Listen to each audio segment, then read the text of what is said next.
My Wife is a Beautiful CEO Chapter 127 to Chapter 181.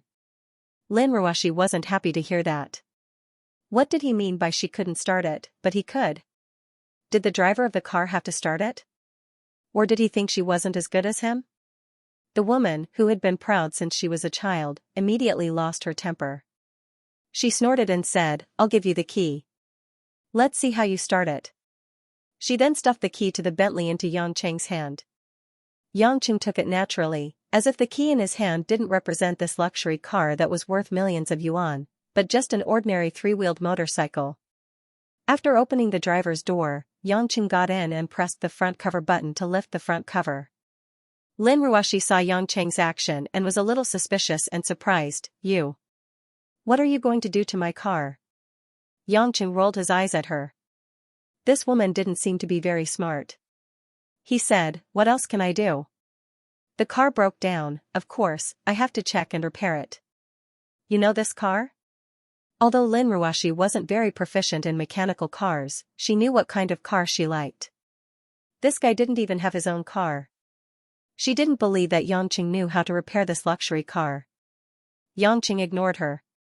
He leaned over to the engine of the Bentley and looked left and right. After fiddling with the surrounding parts for a while, he thought carefully and said, "Does the engine of the car turn off as soon as it is started?" Lin Ruoshi thought about it. It was indeed like this, so she nodded. "Did you just fill up the gas today?" Lin Ruoshi felt a little strange in her heart. He didn't start the car, so how did he know the condition of the engine? Also, how did he know that she filled up the gas this morning? "You. How did you know? You must have filled up the gas from a different gas station, right?" Xianxia asked again. Lin Ruoshi really didn't want to believe this time that Xianxia really knew about this car. Because she was really afraid that she would be late for the morning meeting, so she went to a gas station that she hadn't been to before.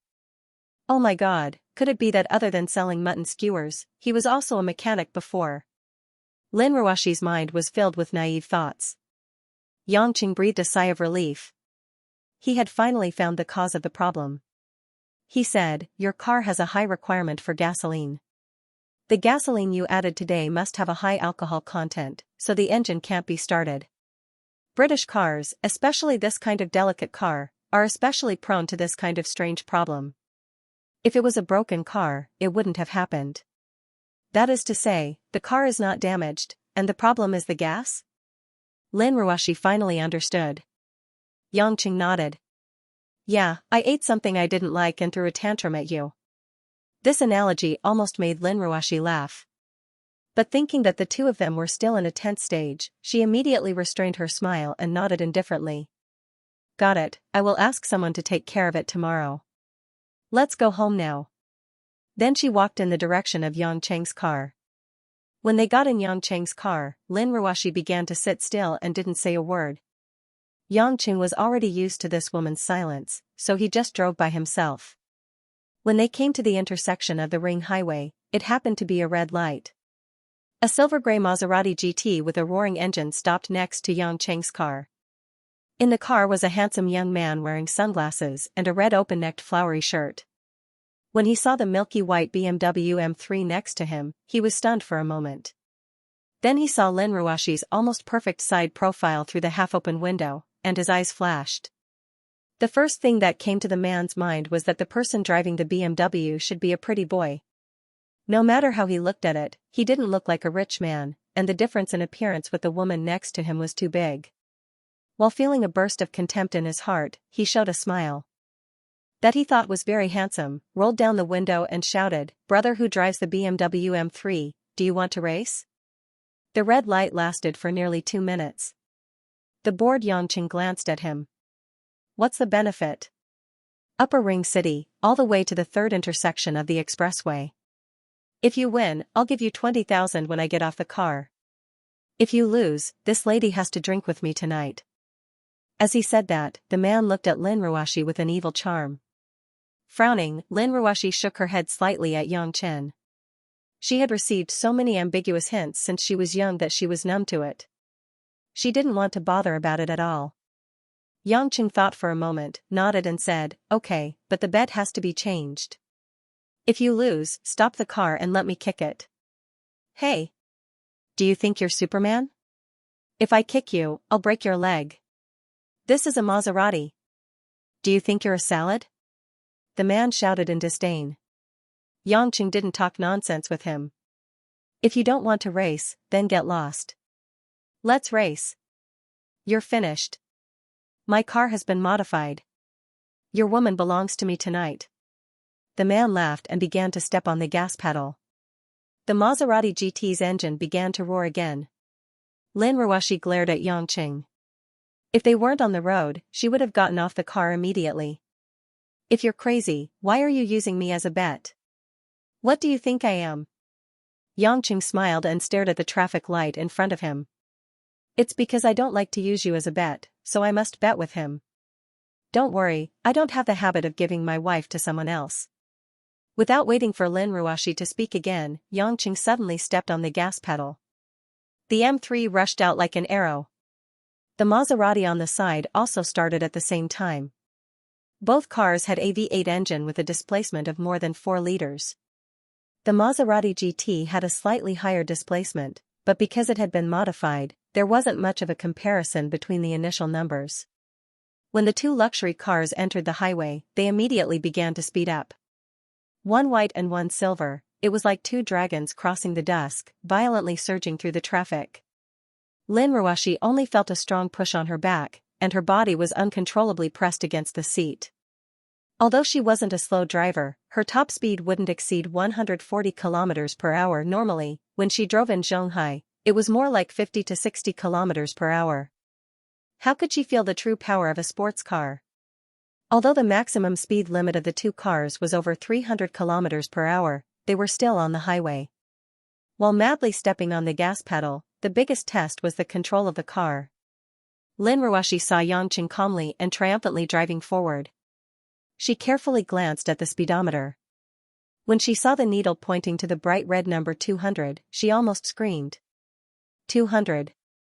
This crazy man was driving 200 on the 90 km per hour speed limit of Zhonghai Ring Highway. The cars on both sides of the car were constantly overtaken. It was almost impossible to see the other cars clearly. The huge difference in speed made the cars in front consciously start to give way. Only the Maserati on the side was also wildly shooting forward. But as the engine speed continued to increase, the speed exceeded 200, 205, 210. The young man on the other side started to sweat, and it was difficult to grasp the road. No matter how good the car was, it still needed to be able to see the road. When the man realized that his car's speed was making it difficult for him to judge the road, fear arose in his heart, and it severely limited the speed of the Maserati. Xianxia didn't seem to care. When the M3 crazily roared to 240, Xianxia stopped accelerating. With one hand on the steering wheel and the other on the gear stick, he continuously overtook the cars in front of him, and continuously shuttled through the gaps like the most sensitive electric current. Lin Ruoshi felt like her heart was about to jump out of her chest. The excessive speed made her feel like everything around her was starting to slow down. Although she felt very disappointing, Lin Ruoshi couldn't help it. She softly asked, Can you drive slower? If I'm slow, he'll overtake me. Xianxia said with a grin, I already said, I don't like to give away my wife. Look in front. Don't look at me. Lin Ruoshi saw Xianxia turn his head, and immediately shouted in fright. Xianxia didn't think that Lin Ruoshi would have such a restless side, and couldn't help but chuckle. Lin Ruoshi felt very embarrassed, and angrily added, I'm not afraid, I'm afraid that your driver's license will be revoked. You exceeded the speed limit too much. Xianxia's face was a bit strange. He sighed and embarrassedly said, Baby Ruoshi, I forgot to tell you. Actually, I don't have a driver's license, so I'm not afraid of being revoked. Lin Ruoshi only felt that the world was spinning, and she painfully closed her eyes.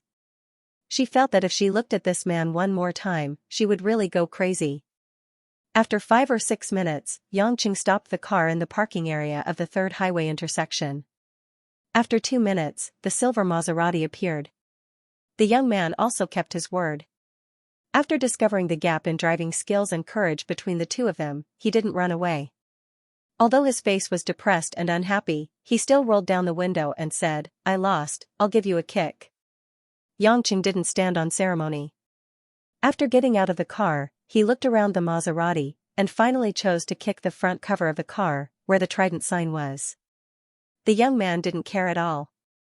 He yawned and was too lazy to look. He kicked wherever he wanted to kick. Could a human's foot kick steel? Bang! A violent vibration sounded, and the man felt that the whole car seemed to have collapsed. He was so scared that his face turned pale. Looking at the front of the car that was kicked by Xianxia, the man suddenly regretted it so much that his intestines turned green. The Maserati's new front cover, which was originally full, had a big hole. "You're cheating. Are your feet tied with lead?" The man roared loudly. The car was kicked like that, and he was about to cry. But when he saw what Xianxia was doing, he was so scared that he broke out in a cold sweat. He saw Xianxia sitting on the front cover of his car, putting on the shoes he used to kick the car. He even took off his shoes when he kicked the car. Even Linruashi, who was sitting in the M3, covered her small mouth, her eyes wide open. She saw with her own eyes that Xianxia took off his shoes and kicked the car. She thought that Xianxia was just playing around, but she didn't expect such a terrifying result. Unconsciously, Linruashi had a trace of doubt in her heart. Apart from knowing many foreign languages, was this man hiding something? Xianxia calmly put on his shoes, smiled at the man who was so scared that he couldn't speak, walked back to the car, and continued to drive home as if nothing had happened. Along the way, Linruashi looked at him from time to time. She wanted to say something but stopped. Seeing that Xianxia didn't have any intention to explain to her, she didn't have the face to ask him anything. In the end, she could only close her eyes gloomily, but the doubts in her heart gradually increased. When Mother Wang saw the young couple coming back in the same car, she couldn't help but smile. She thought that the couple had buried the hatchet and were on good terms with each other. She welcomed them in and said, "That's good. That's more like a couple." Linruashi said insensibly, "Mother Wang, don't think too much. My car broke down." Mother Wang was so obedient that she had to stiffen when she was about to say it. She couldn't help but shake her head with a wry smile. She whispered to herself, "It's good that the car broke down every day." Then she went back to the kitchen to busy herself. Linruashi pretended not to hear anything. She carried her bag and went upstairs. Halfway up, she suddenly heard Xianxia calling her from downstairs. Do you remember to explain to me?" Linruashi pretended not to care and turned around. She asked, "What's the matter?" Xianxia pointed to the simple and fashionable black and white clock on the wall. "It's almost time for dinner. Why are you still going up?" Linruashi heard that it was actually because of this reason. She couldn't help but be annoyed and asked unwillingly, "Nothing else?" "Nothing else? What else do you want to hear?" Xianxia felt inexplicable. In fact, it couldn't be blamed on Xianxia. In fact, in Xianxia's mind, kicking a car's steel plate into the ground with bare feet was not a big deal. He didn't pay attention to the meaning of it at all. Therefore, he didn't expect that Linruashi would take such a thing to heart. Linruashi, on the other hand, thought that Xianxia wasn't willing to explain to her at all and was purposely putting on an act for her to see. Biting her lips, she glared at him before turning around and running upstairs. Xianxia couldn't figure it out. He only felt that this woman was getting stranger and stranger. When it was time to eat, Linruashi was not late, but she was reading a document while eating. She was taking small bites, which made Xianxia wonder if she forgot to chew and swallowed the food. Mother Wang seemed to be used to Linruashi's way of eating, so she didn't care much about it. From time to time, she would pick up some food for Xianxia with a satisfied smile. Xianxia felt that he had the responsibility to correct this workaholic's bad habits, so he quickly grabbed the documents in front of Linruashi and put them beside him. "What are you doing? Give it back to me." Linruashi was looking at the information seriously. Her expression was naturally not good when it was suddenly snatched away. You have to pay attention when you eat. If you do two things at the same time, it's easy to get stomach problems. You work during the day and go home to eat at night. You also work. Aren't you tired? Xianxia lectured. Linruashi frowned. It wasn't that she didn't know that this habit was bad for her body, but she didn't pay much attention to it since she was young. Moreover, she didn't like being lectured by Yangqing. She stubbornly said, "It's none of your business. Give me the document. I'll give it to you after I eat." Yangqing said. Lin Ruoxi thought, "Okay, then I won't eat. Let's see what you can do." But just when she wanted to say it, she heard Yangqing say, "If you don't finish 2 bowls of rice, I'll tear the document." Lin Ruoxi almost exploded in anger. She said with a red face, "How can you be like this? I usually only eat 1 bowl of rice. Why should I eat 2 bowls? If you don't eat, I'll tear it right now." As he said that, Yangqing picked up the document and pretended to tear it. Lin Ruoxi complained to Mother Wang, "Mother Wang, look, Yangqing is bullying me." Mother Wang acted as if she didn't hear anything. Her eyes drifted to the empty corner of the wall. It was obvious that she didn't want to interrupt. Lin Ruoxi was scared this time. She definitely wouldn't be able to snatch it away from him. She might even break it. Moreover, this guy was capable of anything. Although she could still print a copy if it was torn off, she would have to start all over again. How could she tear it off just like that? Holding back her anger, Lin Ruoxi could only say with difficulty, "I'll eat." "You're not allowed to tear it." Yangqing revealed a satisfied smile. He picked up a piece of steamed cinnamon fish with his chopsticks and put it in Lin Ruoxi's bowl. He said calmly, "Eat more fish to replenish amino acids. It's good for the baby in your stomach." Lin Ruoxi's face flushed red. She shouted angrily, "What nonsense are you saying? Who has a baby in their stomach?" She was about to collapse. How could this man say such shameless things? "Oh. Not now, but there will be in the future. Store it first. Store the nutrients first." Yangqing said with a smile. "Store the nutrients first. Do you think I'm a camel?" Lin Ruoxi looked at the fish in her bowl. When she thought about how it was picked up by that guy's chopsticks, she didn't want to eat it. Just as she was about to take the fish out, she saw Yangqing suddenly pick up the document and pretended to tear it. "I'll eat it." Seeing this stubborn woman finally start to quietly eat the fish, Yangqing felt a little proud. He felt a little satisfied, and at the same time, he picked up a few more dishes for Lin Ruoxi. Lin Ruoxi also accepted her fate. As if she was eating bitter and unbearable Chinese medicine, she stuffed all the food into her mouth. However, her pair of bright eyes were filled with resentment. Yangqing felt that the current Lin Ruoxi was much more interesting than usual. He reckoned that if the employees of Yulei International saw their iceberg CEO reveal such a timid and pitiful expression, they would definitely be shocked. After eating, Lin Ruoxi angrily went upstairs to continue working. On the other hand, Yangqing lay on the sofa and watched the news. The content of the news in Xianxia was actually the same every day. First, it was about the countries abroad. The people were living in misery. There were constant wars and natural disasters. In short, people were dying everywhere. Then, it was about the hard work of the leaders of Xianxia. They were compassionate towards the people. The officials were sweating like rain and worked hard at their jobs. Finally, it was about the rapid progress of Xianxia every day. The people were living in peace and contentment. In short, the people of Xianxia were the happiest. The reason why Yangqing liked to watch the news was very simple. There wasn't any interesting news to watch overseas. Mother Wang, who was wiping the table, smiled at Yangqing and said, "Young master, Miss has had this problem of not paying attention to her meals since she was young. When old Madam and Madam were alive, they didn't teach her well. I didn't expect young master to teach Miss a lesson today." Yangqing lay on the sofa and yawned. He smiled and said, "Actually, we're all adults. What's there to not understand? It's just that she can't put down her pride. Miss often forgets everything when she's working. Young master, if you see anything wrong in the future, feel free to bring it up. I can see that Mrs. Anger is actually only on the surface. She definitely doesn't resent young master in her heart.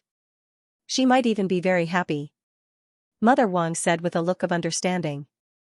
Yangqing didn't understand these things. Seeing that the news program on the TV station had ended, He was about to change the channel to watch the recently popular dating show. He wasn't interested in the women on the show, but some of the brothers on the show were quite impressive. They were much more interesting than the political reports of some crosstalk actors. At this moment, the phone rang. Xianxia took a look. As he expected, it was Li Jingjing. "Hello, Jingjing."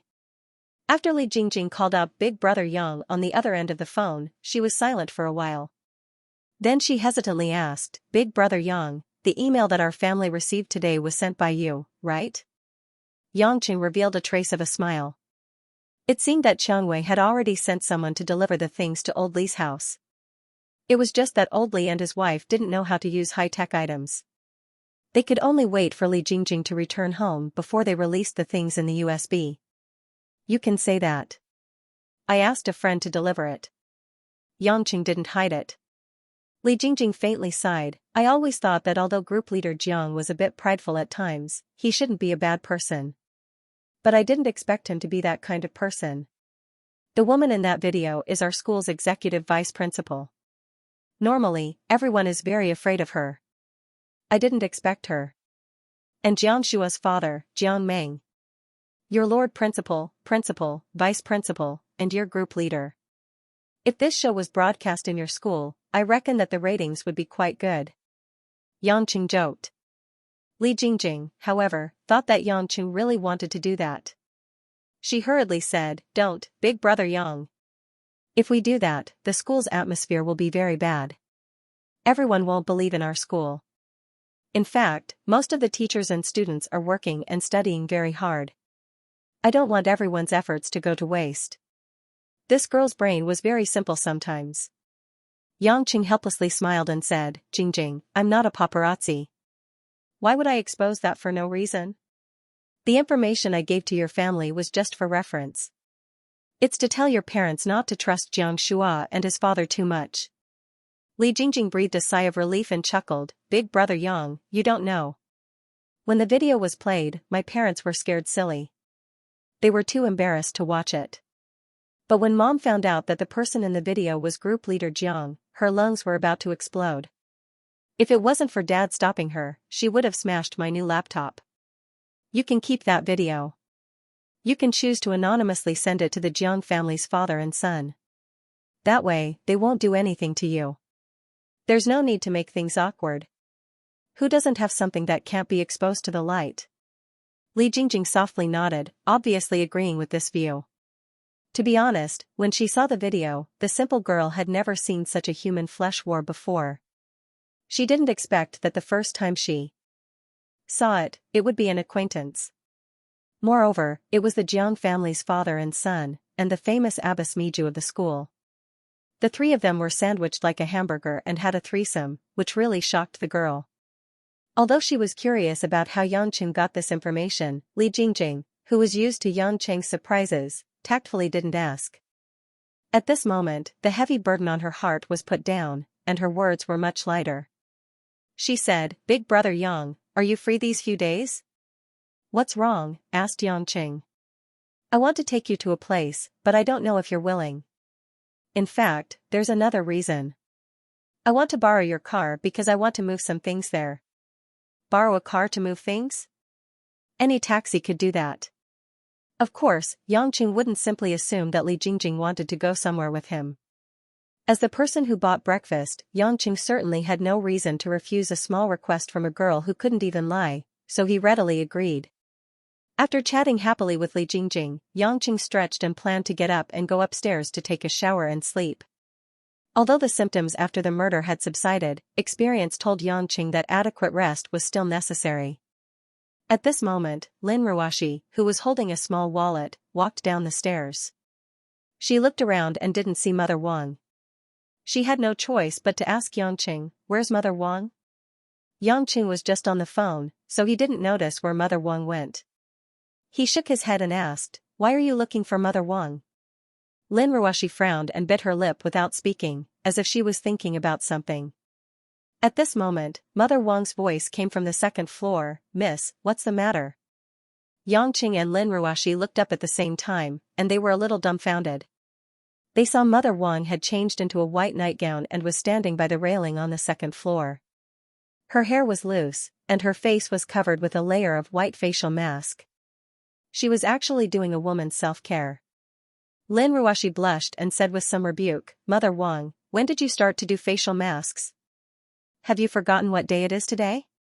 Mother Wang gave her face a small massage and thought, "Oh, miss, you see, Mother Wang, I am getting old, and my memory is getting worse. I forgot what you said." Yangqing saw Mother Wang's white face, and it was a little fresh. No wonder Mother Wang, who was in her 50s, looked like a woman in her 40s. It turned out that she also did this kind of care work on a daily basis. But thinking about it, she took care of such a big family alone. When she was not busy during the day, she had nothing else to do except to care for herself. Then Mother Wang, hurry up. I will wait for you. Lin Ruoshi said helplessly. She was unhappy, just like a little girl who was deceived by her elders. Yangqing felt strange. Why did she have to wait for Mother Wang to do it? Before Yangqing could ask, Mother Wang said, "Miss, don't wait for me. In the past, there were only the two of us. Now that you are married to the son-in-law, of course, the son-in-law will accompany you to the bookstore to buy books. I still have a lot of nursing to do today. Miss, you should go with the son-in-law." "No." Lin Ruoshi immediately said vigilantly, "I want to be with Mother Wang." Mother Wang walked down the stairs with a smile, and her hands were still rubbing her face. "Miss, I'm getting old, and I can't always accompany you. You and your wife have to live together in the future. I accompanied Miss to the bookstore to buy books, but I couldn't help much. At most, I helped carry 2 bags of books." Son-in-law was different. They were both young people, so they could always talk and exchange opinions.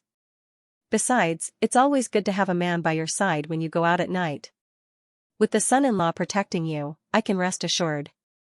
Yangqing suddenly realized that this woman was going to the bookstore to buy books. Although they didn't know each other for a long time, he roughly knew that Lin Ruoshi seemed to like books very much. Last time in her study room, he saw a dazzling collection of books, which was like a small library. When she was in the hospital, she also sent a lot of books to read every week. Unexpectedly, this cold and unapproachable female CEO went to the bookstore too. Buy books, and she wanted Mother Wang to accompany her, just like a little girl wanted her mother to accompany her to buy books. Lin Ruoshi was suddenly speechless. What Mother Wang said was reasonable. Although she felt very uncomfortable in her heart, she didn't know why she had some inexplicable hope for Mother Wang's proposal. Mother Wang smiled slightly and said to Yangqing, "Son-in-law, Miss didn't have many friends since she was a child. She likes to read alone, and basically goes to the bookstore in Shanghai every month to buy a lot of books. In the past, when old madam and young madam were here, they would accompany Miss, but now they are gone, and only I am left to accompany Mississippi. Miss is not used to being alone. Now that the son-in-law is here, I can retire with success." After that, Mother Wang gave Yangqing an encouraging look, and slowly walked back upstairs. Lin Ruoshi felt very uncomfortable in front of Yangqing when Mother Wang said that, but fortunately, her expression was always cold, so it didn't seem awkward. Yangqing knew that she was shy, so he didn't continue to ask more. He said, "Let's go, it's not safe to be alone at night." "I'll go with you." "Do you know where the bookstore in Shanghai is?" Lin Ruoshi asked. "I don't know, just tell me the way," Yangqing said. Lin Ruoshi shook her head slightly, "I'll drive." "Is that important?" Yangqing was puzzled. Lin Ruoshi nodded solemnly, and said with a serious face, "Very important, I don't want to die in a car accident because of buying books." More than half an hour later, Lin Ruoshi drove a black Mercedes-Benz SLK out of the garage, and the two arrived at the bookstore in Shanghai. The entire bookstore occupied a building that was more than 20 stories high, and books from all kinds of industries could be found here. The neon lights in the surrounding area were particularly sparse, and the traffic was relatively sparse, but the flow of people outside the bookstore was extremely high. Although material life was extremely rich in this era, the magical invention of books had never been eliminated. Many scientists claimed that traditional books would be eliminated by electronic books and other tools, and that paper would be submerged in the long river of history. But in reality, books were irreplaceable. Since ancient times, there were only a few inventions that had not been eliminated, and one of them was the book. In fact, the reason was very simple: when a person saw an electronic book, they often only had two choices: read it or not read it. And when faced with a book, people could choose the method of reading it as beneficial. You only need to casually play with the pages of the book, and you would roughly know what the book was about.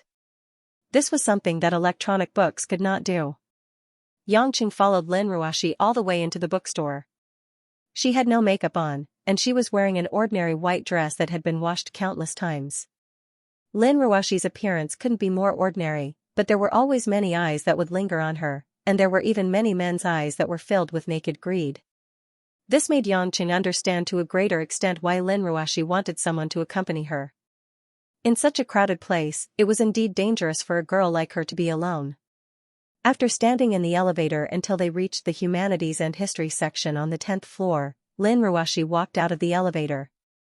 Seeing that Xianxia had been following her, she was not used to it, so she said, "You take care of your own reading, and wait at the door." "I'm not here to read books, I'm here to watch you," Xianxia said. "I'm not a child, why are you looking at me?" Lin Ruoxi said unhappily. Xianxia didn't care. "You take care of your own reading. Since Mother Wang asked me to watch you, I will naturally do what I said. Don't worry, I won't affect your reading, you can read as much as you want." Lin Ruoxi knew that talking to this rascal would not have a good result. Perhaps he would be angered to death again, so after glaring at him, she began to browse through the rows of bookshelves. Because the entire floor was wide, even though there were many people in the bookstore, most of the time it was quiet and there was no one around. The types of books that Lin Ruoxi read were very diverse. Starting from the 10th floor, she would look at the books on each floor, choose a few books, and then put them into the basket. When she reached the 18th floor, which was the fashion and design section, Xianxia's two hands were already carrying two large plastic baskets full of books, adding up to at least 100 pounds.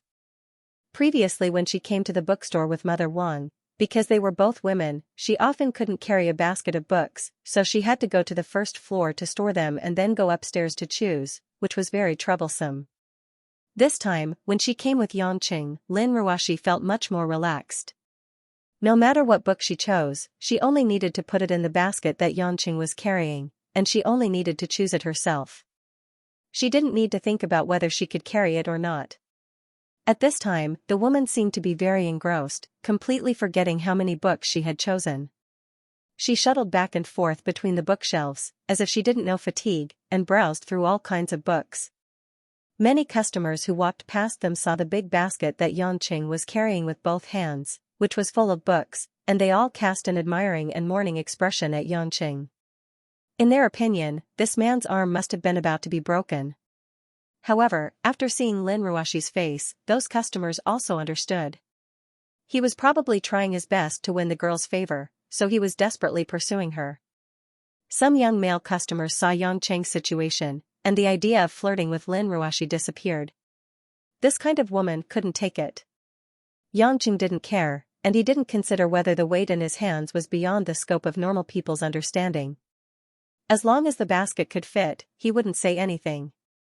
After passing the fashion and design section, the two finally came to the last floor, which was dedicated to high-quality foreign language books. There were very few people on this floor. After all, most of the books were in French, Spanish, and other languages.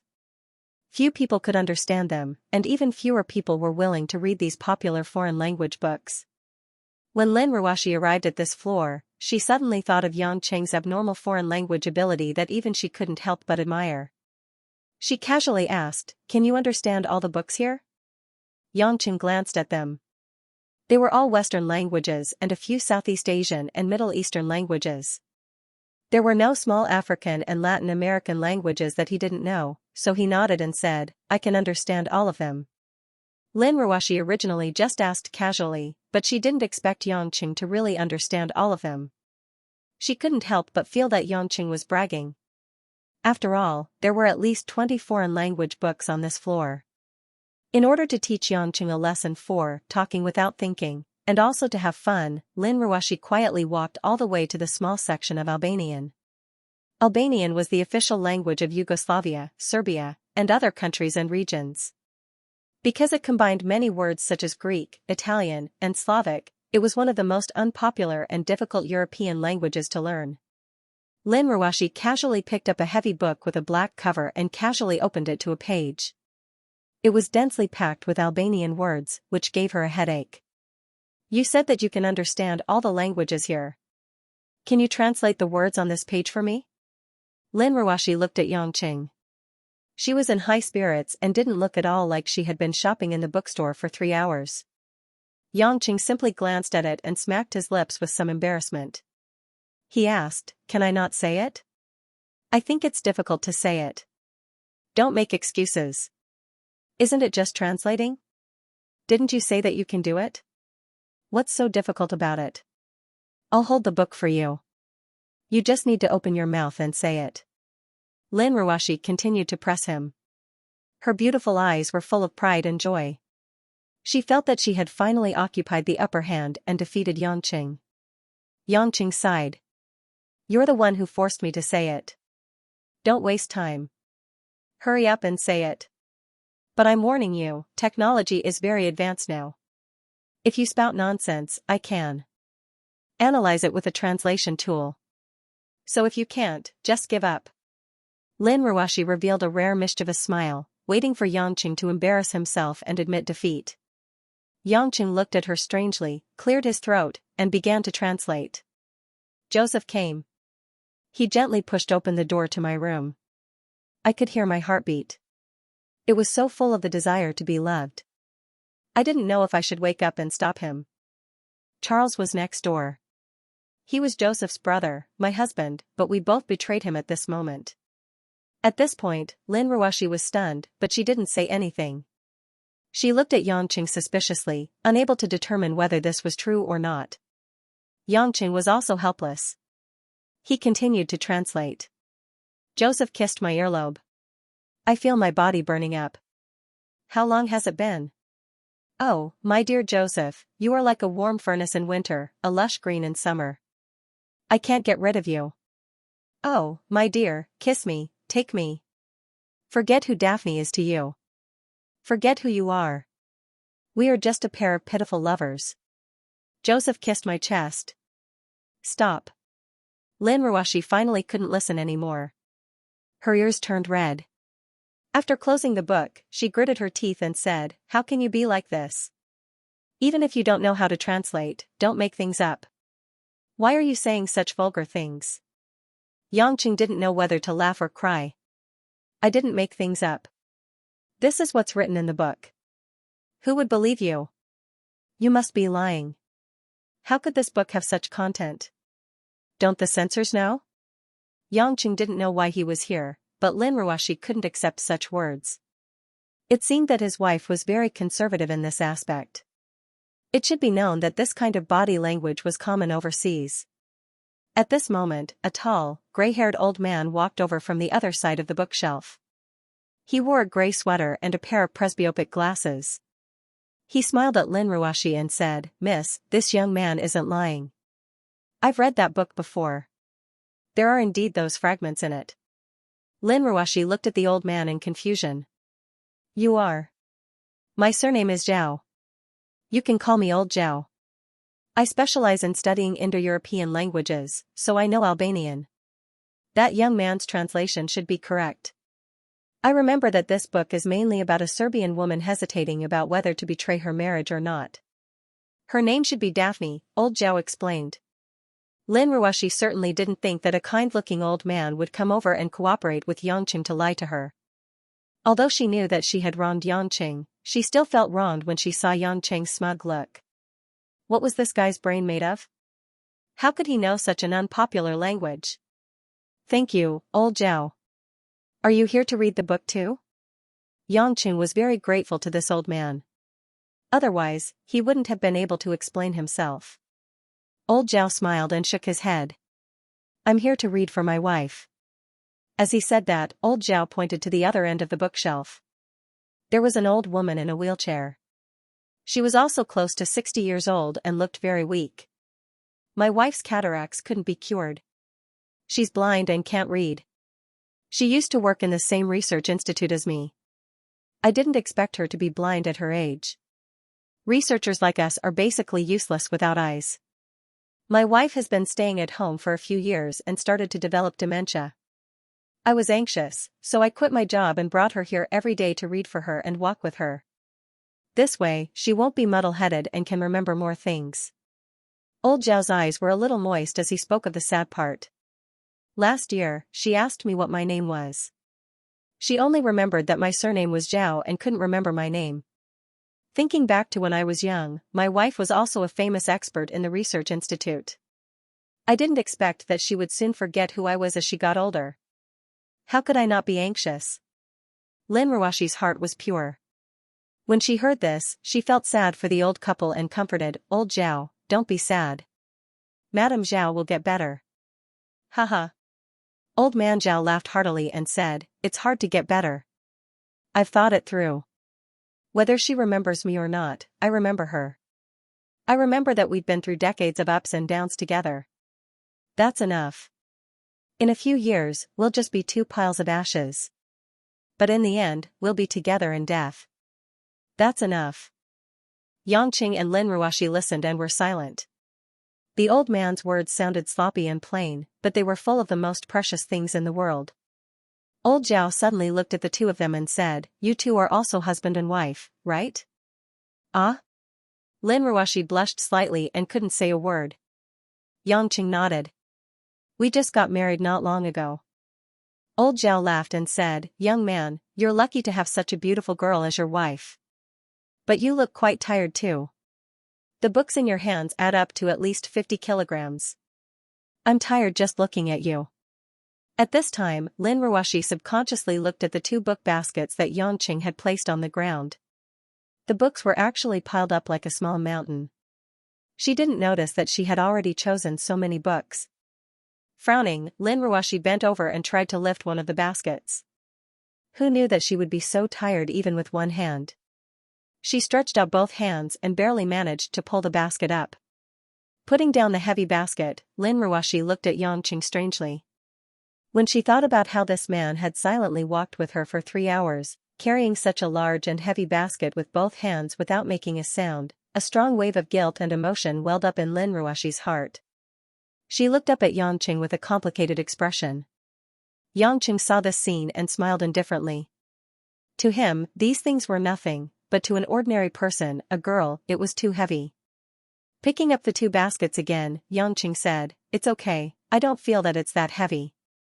Old man Zhao nodded approvingly. Nowadays, when young girls look for a partner, they only know how to choose those who are handsome and rich. I think you're honest, young man. The weight of these two baskets is much more valuable than those things. Miss, you have to cherish it. Don't waste this good marriage. After saying that, old man Zhao smiled and waved his hand. He went back to push his wife and slowly left. Seeing that Lin Ruoshi was still staring at him, Yangqing couldn't help but smile and said, "I know you don't agree with old man Zhao's words. I also think that I'm quite handsome, right?" Lin Ruoshi smiled faintly and said softly, "Take the elevator down first. Wait for me at the cashier. I'll go get 2 more books." Suddenly hearing his wife talking to him in such a gentle voice, Yangqing almost thought that he was hallucinating. But thinking that 2 books wouldn't take much time, he took the 2 baskets and went downstairs alone. Less than 5 minutes after he arrived downstairs, Lin Ruoshi also came out of the elevator. But she was holding 2 books tightly in her hands, and some of them were hidden from others. Yangqing didn't ask her what books she was hiding from him. After putting the 2 baskets on the cashier, he went to the side and watched Lin Ruoshi pay. Fortunately, there was a trolley on the first floor. Otherwise, Lin Ruoshi would have a hard time carrying nearly 100 books. Many people saw that Lin Ruoshi bought so many books in one go, and they whispered to each other about how corrupt life was. After all, books weren't cheap, and a few thousand yuan was gone. Lin Ruoshi didn't even blink when she swiped her card. Yangqing pushed the trolley and walked with Lin Ruoshi to the parking lot. On the way, he couldn't help but ask, "Ruoshi, my wife, you bought so many books. Can you finish them?" Lin Ruoshi replied in a serious manner, "Actually, many books are used for information. I don't have to finish them all. Also, I like to collect all kinds of books. Xianxia was puzzled. It wasn't like her to talk to him so calmly. He couldn't help but ask curiously, "Wife, what's wrong? Are you not feeling well? That doesn't sound like you." When Lin Ruoshi heard this, she suddenly felt unhappy. Was it wrong for her to talk to him nicely? Thus, she said snappily, "Are you trying to be cheap? Must I scold you and ridicule you before I'm happy?" "Oh, that's right. That's the tone, that's normal," Yangqing said with a smile. Lin Ruoshi rolled her eyes and was speechless. When it came to the back of the car, it would naturally take a lot of effort to put in a large pile of books. After all, it was easy to damage the books. When he was about to finish putting the books away, Yangchen casually picked up a book from the bottom of the shopping cart. He was stunned for a moment. Lin Ruoshi was thinking about something when she saw Yangchen holding a book in a daze. She looked at him suspiciously, but this glance made her blush all the way to her ears. Her face was as beautiful as the autumn moon. Crap! How could he have forgotten to hide it? This book was one of the last 2 books that Lin Ruoshi had chosen. The title of the book was, The Guide to a Good Wife and Loving Mother. Having her little secret accidentally exposed, Lin Ruoshi wasn't as shy as other girls who didn't dare to show their faces. Although her face was bright red, she immediately controlled her emotions. She snatched the walkthrough from Yan Chen's hands and said, "What are you spacing out for? It's not for you to read." Yang Qing smiled faintly and did not speak. Instead, he picked up another book that Lin Ruoshi bought from the car. The name of this book was more straightforward, 100 Rules of Getting Along with Husband and Wife. You. Lin Ruoshi was caught off guard. She bit her lip and grabbed it again. "Hurry up. I'll get in the car first." As soon as she finished speaking, Lin Ruoshi got into the car like a gust of wind and slammed the door shut. Yangqing touched his nose. He could not help but feel that this scene was a bit funny. He did not expect that Lin Ruoshi would buy such 2 books. It was not her style. On the way back, Lin Ruoshi returned to her indifferent expression. She was even colder than when she came. She did not say a word. In fact, she did not know what to say. She just wanted to get home quickly, close the door in her room, and hide under the covers. She did not want to see anyone. Yangqing saw that she was nervous as if she was facing a formidable enemy. He finally could not help but smile and said, "Do you have to be so serious? It's just 2 books about the relationship between husband and wife. They are not forbidden books. There is no need to hide them." Lin Ruoshi suddenly turned on the direction lights. She stopped the car on the quiet road with dim street lights and turned off the engine. There was a pedestrian street full of small shops. At this moment, the night was silent. There were no pedestrians or cars. It was very quiet. The lights in the car automatically turned on. The soft yellow glow shone on Lin Ruoshi's cold face, making her look a bit hazy. "It's funny, right?" Lin Ruoshi suddenly asked in a clear voice. Yang Chen was puzzled as to why he suddenly stopped and asked such a question. Baffled, he asked, "What's so funny?" Lin Ruoshi thought he was pretending and sneered, "Do you think I'm stupid? I don't even know how to be a wife and how to get along with a man." Yang Chen was stunned. Just as he was about to say no, he suddenly remembered that the 2 of them did not get along well these days. However, Yang Qing didn't think that it was purely Lin Ruoshi's problem. After being asked this question, he began to think about what was missing between the 2 of them. Lin Ruoshi took his silence as a tacit agreement. Her eyes were a little sad. "You know, just now in the bookstore, when I saw old Zhao and his wife, although it was very sad, I felt that they were very happy. Madame Zhao couldn't even remember her lover's name. But Elder Zhao still stayed by her side. He let go of everything and stood by her side, accompanying her through her last days. I really envy them. You're still young. Why are you thinking about these things?" Yang Qing said. "People will grow old, and people will always want to have a home." Lin Ruoshi continued, "I'm thinking, if one day I can't walk anymore, and my mind is muddled, will you still be by my side? Of course, we're husband and wife." Yang Qing said with a smile, "I still have this quality." Lin Ruoshi shook her head. "For now, but what if not in the future?" Yangqing felt strange. What do you mean by for now, but not in the future?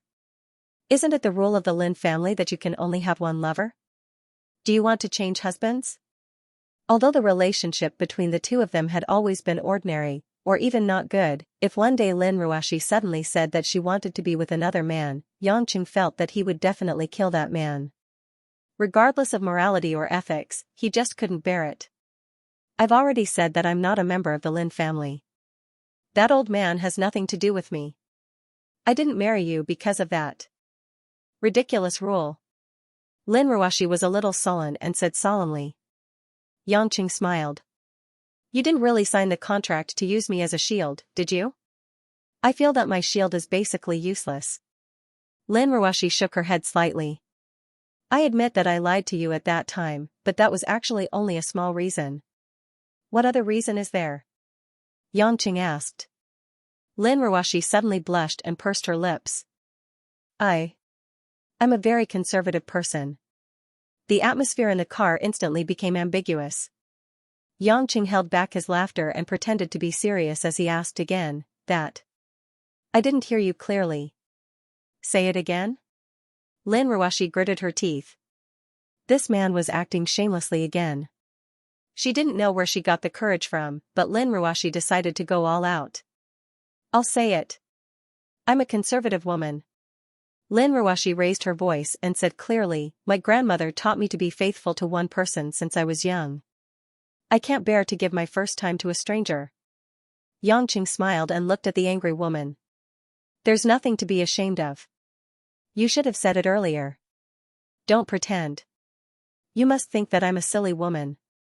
Lin Ruoshi said faintly, in this era, why do you care so much about the so-called first time? But I just couldn't get over it. I couldn't ignore everything that happened. Even after I found out that you were a mutton skewer seller. I still thought of marrying you. Yangqing was silent. He looked at the depressed woman and asked, do you regret your decision? Unexpectedly, Lin Ruoshi shook her head. It was like that in the beginning.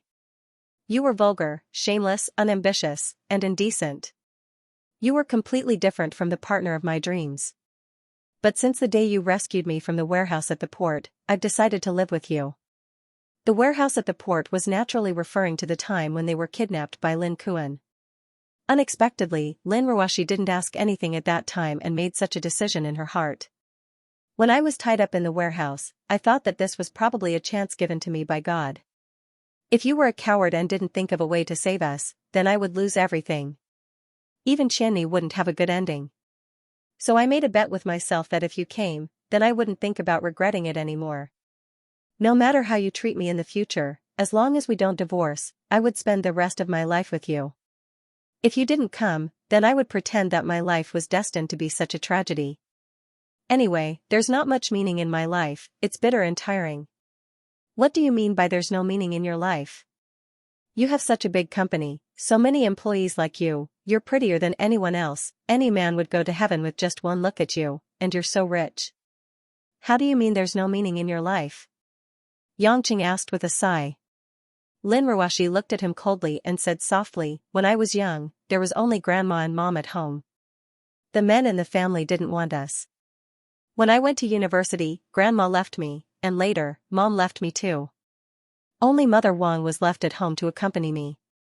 I didn't finish university and dropped out to manage Yulei. These few years, I haven't been able to sleep well. Not only that, but my biological father and others came to deal with me and scold me. What's the use of having money? What's the use of being pretty? People who are jealous will only think that I used my body to get where I am today. They will only focus on my appearance and ignore the hard work I put in. You know, even after this year's birthday, I'm only 23 years old. Girls around my age are still studying in university, playing, going to bars, dating, reading romance novels, watching Japanese and Korean dramas, dreaming of becoming the female lead. What about me? I can't play when I want to play, and I can't wear what I want to wear. Every day, he would face the empty office and look at the reports and documents that were filled with data and words. I have meetings with a group of company executives who each have their own ulterior motives, and pay the salaries of thousands of employees. When the stock market is good, I have to urge my employees not to slack off. When sales have problems, I have to pretend to be calm and encourage my employees not to lose heart. The lights in the car had automatically dimmed. In the darkness, it was impossible to see the expression on Lin Ruashi's face. Only 2 lines of crystal clear tears were particularly clear. Xianxia slowly reached out, wanting to help her wipe away her tears, but Lin Ruashi immediately turned her head and wiped away her tears, causing Xianxia's hand to freeze in midair. You don't have to pity me, I know what I'm doing. My grandmother told me that a woman can't rely on a man. That man abandoned my grandmother, so my grandmother founded Yulei International, and even made Yulei International to the scale it is today. I don't expect you to treat me well. I know that I may be a qualified company manager, but I'm definitely not a good wife. You don't like me, but I won't hate you. Who said I don't like you? If I didn't like you, would I marry you? Xianxia said with a frown. Lin Ruashi was silent for a while and said, You don't understand me. Even if you like me, you only like my appearance. But that doesn't matter. Although I don't know how to be a good wife, I can read books and learn. I believe that one day, I will become a good wife. Xianxia smiled bitterly. This is not a math problem. It can't be solved by reading books, right? Then what should I do? Lin Ruashi frowned. She was at a loss. This problem was more complicated than those financial problems for a young female CEO. Xianxia said earnestly, Let's not talk about this problem first. Ruashi, you said that you're willing to go all the way with me because I saved you that day. In fact, this isn't a good reason. The only reason why I hope that my wife is willing to be with me is because she loves me. She loves me so much that she can't leave me. Your reason isn't love, but gratitude to me. I don't need your gratitude.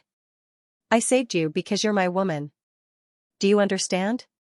I'm not a little girl. I'm making a rational judgment. Lin Ruashi argued. Because you're rational, that's why it's wrong. There's no rational love, only rational responsibility. Xianxia said. Lin Ruashi didn't say anything. She seemed to be thinking about the meaning of his words. But her poor love cells couldn't understand these things at all. Xianxia continued, just like today, when you saw Mr. and Mrs. Zhao, an old couple who have been together for a lifetime, you envied and yearned for that kind of love, so it stimulated your desire for a married life. This is a good thing, and it's also human nature. In fact, I also hope to be with you for the rest of my life. As you said, maybe I like your appearance. Of course, it could also be that I want to be responsible for you and be a good husband. I'm not sure myself. But I'm very sure that even if the marriage contract expires, as long as you don't leave me, I won't take the initiative to leave you. I won't leave you for the rest of my life. This is the promise I can give to your man. Just now, you said that you want to work hard to be a good wife, and I'm very happy.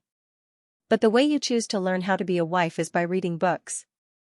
That's ridiculous. Do you think that Mrs. Zhao or Mr. Zhao will read the theories in the books and live their lives according to them? Lin Ruashi shook her head. She also felt that this didn't seem very realistic. She asked, then what should I do? Follow your feelings. There's no theory to love. Feelings? What do you mean, feelings?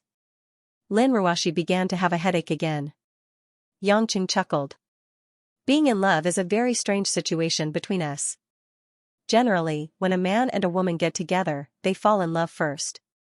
There's passion, then there's marriage, then there's responsibility. But for us, there's marriage and responsibility first. You have to be responsible for your life, and I have to be responsible for my actions. We may have the responsibility of a husband and wife to each other, but we lack the love between a man and a woman. Love. Love? When Lin Ruashi heard this word, her ears burned red. I don't know how to be in love. Actually, I don't know either. Xianxia touched the back of his head. He really didn't understand. In the past, he would just grab women and *ck them. Now, the women around him didn't say that they had a boyfriend and a girlfriend. They were just lovers. Lin Ruashi was discouraged. Then why did you say so much? It's all nonsense.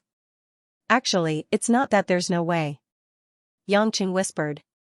He glanced at the woman in front of him and enjoyed inhaling the unique fragrance of Lin Ruoxi. What way? Lin Ruoxi asked curiously. Yangqing swallowed his saliva, deliberated his words, and said, I think we should look for the love between a man and a woman from a primitive point of view. What is the primitive point of view? It's the contact between the bodies. There's the so-called you and me, and I and you. Yin and yang are balanced, and the spirit and flesh are intertwined. For example, now, in this car, there are some things that can be done. That. Ruoxi, you understand what I mean. Gradually, in the darkness, Lin Ruoxi's breathing became more and more restrained. A cold light flashed in her pair of watery eyes. Rogue. Lin Ruoxi seemed to be very angry. She shouted and directly started the car. She even changed the gear and stepped on the accelerator. Boom, the Mercedes-Benz shot out like a small steel cannon. The strong recoil made Yangqing stick to the seat. Hey! Hey! Don't get excited. Why are you driving so fast? It's none of your business. Big sister, I said it wrong. Can you slow down? We're going to crash. I'll kill you, you pervert. Even if you kill me, put down the car's handbrake first. It's none of your business. F***ck your sister. You're the real road killer. The bright red taillights drew an electric arc in the night and disappeared at the end of the dark road. After a period of busyness, Yangqing's life finally returned to normal. Xianxia was busy reorganizing the underground forces in the Western District. Like a proud queen of the underground world, she looked down on all the small fries and crab generals and wiped them out, establishing the new order she hoped for. As for Dongxing in the Eastern District, it was much more low-key. Other than expressing goodwill towards Xianxia, it didn't do anything else, as if it had tacitly agreed to the birth of the new overlord of the Western District. Xianxia was sent by Xianxia to an unremarkable Nordic country in Europe. There would be a deaf and mute old woman to take care of him for the rest of his life. There wasn't much money, but it was enough for him to live. The house wasn't big, but it was enough for him to put a sofa and watch TV. When he left Huaxia, he heard from Xiaozhao that Xianxia was crying and begging Xianxia not to send him out.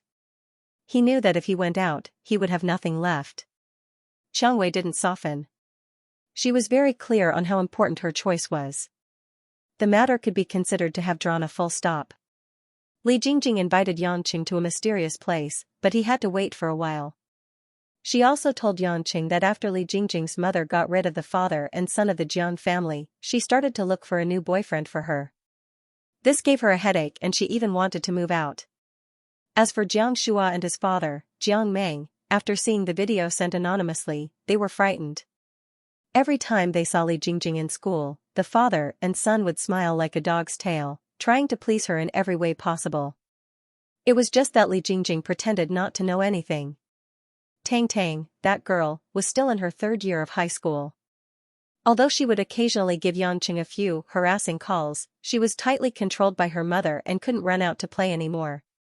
This made Yangqing feel a little funny. That grown-up girl had finally learned to be obedient. After Lin Ruoxi's return, the entire Yulei International became busy again. The fall fashion show, as well as the next season's trendy products, all needed to be prepared as soon as possible. As one of the top fashion companies in Huaxia, Yulei International couldn't lose face. But amidst the bustle, some inconspicuous things happened.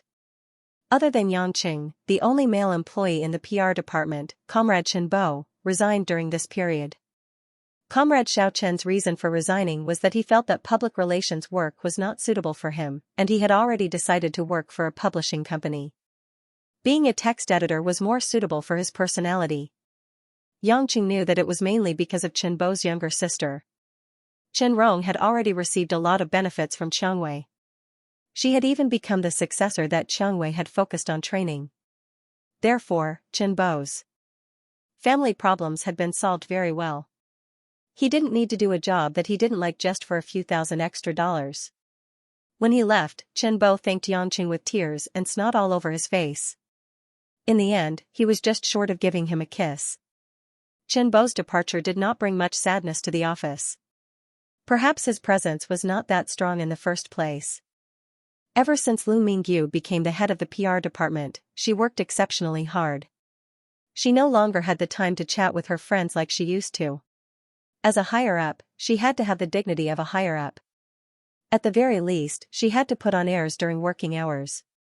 As for Mo Qianni, who was already working in the Ministry of Finance, Yangqing rarely had the chance to meet her. There were a few times when they bumped into each other in the elevator, but it was just a simple greeting. Towards Mo Qianni's coldness, Yangqing was slightly disappointed, but he didn't mind it too much.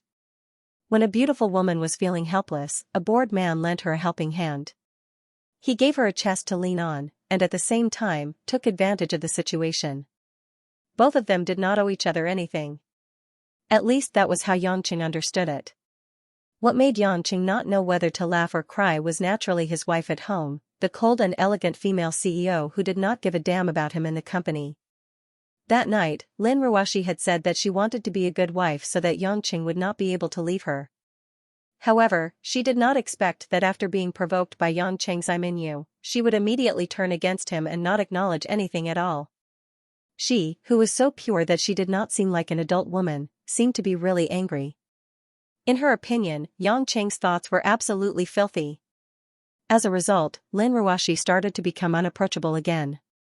If Yangqing did not say anything, Lin Ruoshi would not even bother to talk to him, let alone do anything to further their relationship. She was expressionless all day long, forgetting herself in her work. The 2 textbooks that Lin Ruoshi had bought were ruthlessly thrown under the bookshelf. Yangqing asked her, "Do you still want to become a loving couple?" Lin Ruoshi answered very directly, "Yes." "Then why are you in a cold war with me?" Lin Ruoshi answered very seriously, "I'm looking for a feeling." Yangqing felt that if he wanted to satisfy his physical needs with his wife, he probably would not have much hope in this lifetime. His work during the day was still very leisurely. Other than flirting with some pretty girls and telling some dirty jokes, he would play games. However, ever since Yangqing learned Warcraft and got to know Yuan Yi, the games he played were no longer as simple as watching a game. Yuan Yi was unexpectedly enthusiastic. He would contact Yangqing almost every day and invite him to practice on the BattleNet. Due to his innate advantage, it was very easy for Yangqing to win against Yuan Yi. However, in order to make the game more fun, Yangqing often used some unpopular tactics with loopholes. This made the game more interesting and also gave Yuan Yi a chance to win.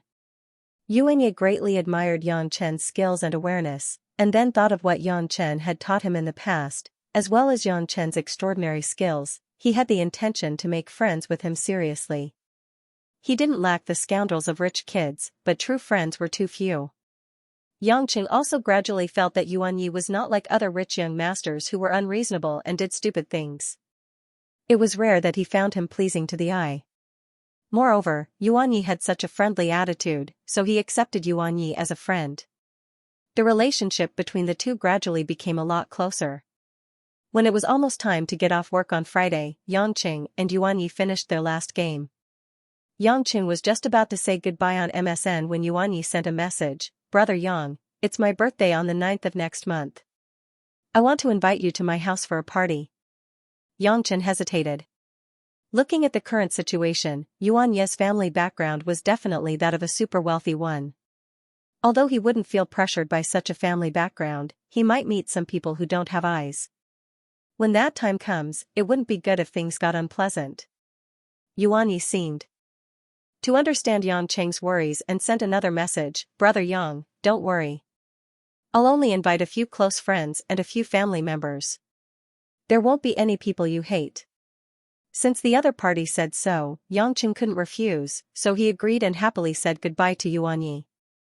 Just as Yangqing turned off the computer and was about to leave the office, Zhao Hongyan, who was sitting closest to him, suddenly stopped him and asked, "Yangqing, do you have anything to do after work?" "Nothing, what's wrong?" Zhao Hongyan said with a smile, "After Sister Mingyu's promotion, we've been busy and didn't have time to celebrate with her. Tonight, Zhang Kai and I will go to the Blueberry Bar to celebrate with Sister Mingyu. I want to invite you along. After all, we're a group of women. It's boring without a man, and in a place like a bar, it's safer with a man." Only then did Yangqing remember that he really didn't celebrate with Lu Mingyu. Seeing the pleading eyes of the surrounding beauties, he didn't want to refuse, so he readily agreed. After calling Mother Wang at home, Yangqing saw Lu Mingyu walk out of the office in casual clothes after work. She had put on light makeup, and her long hair that was tied up was let down. She was wearing a blue tight-fitting low-collared shirt with a white women's blouse on the outside. She was graceful, and her mature and beautiful demeanor was dazzling. Seeing Yangqing staring at her, Lu Mingyu asked with a little satisfaction, "Do I look good?" Department head Lu is indeed the #1 beauty in the public relations department, Yangqing said with a straight face.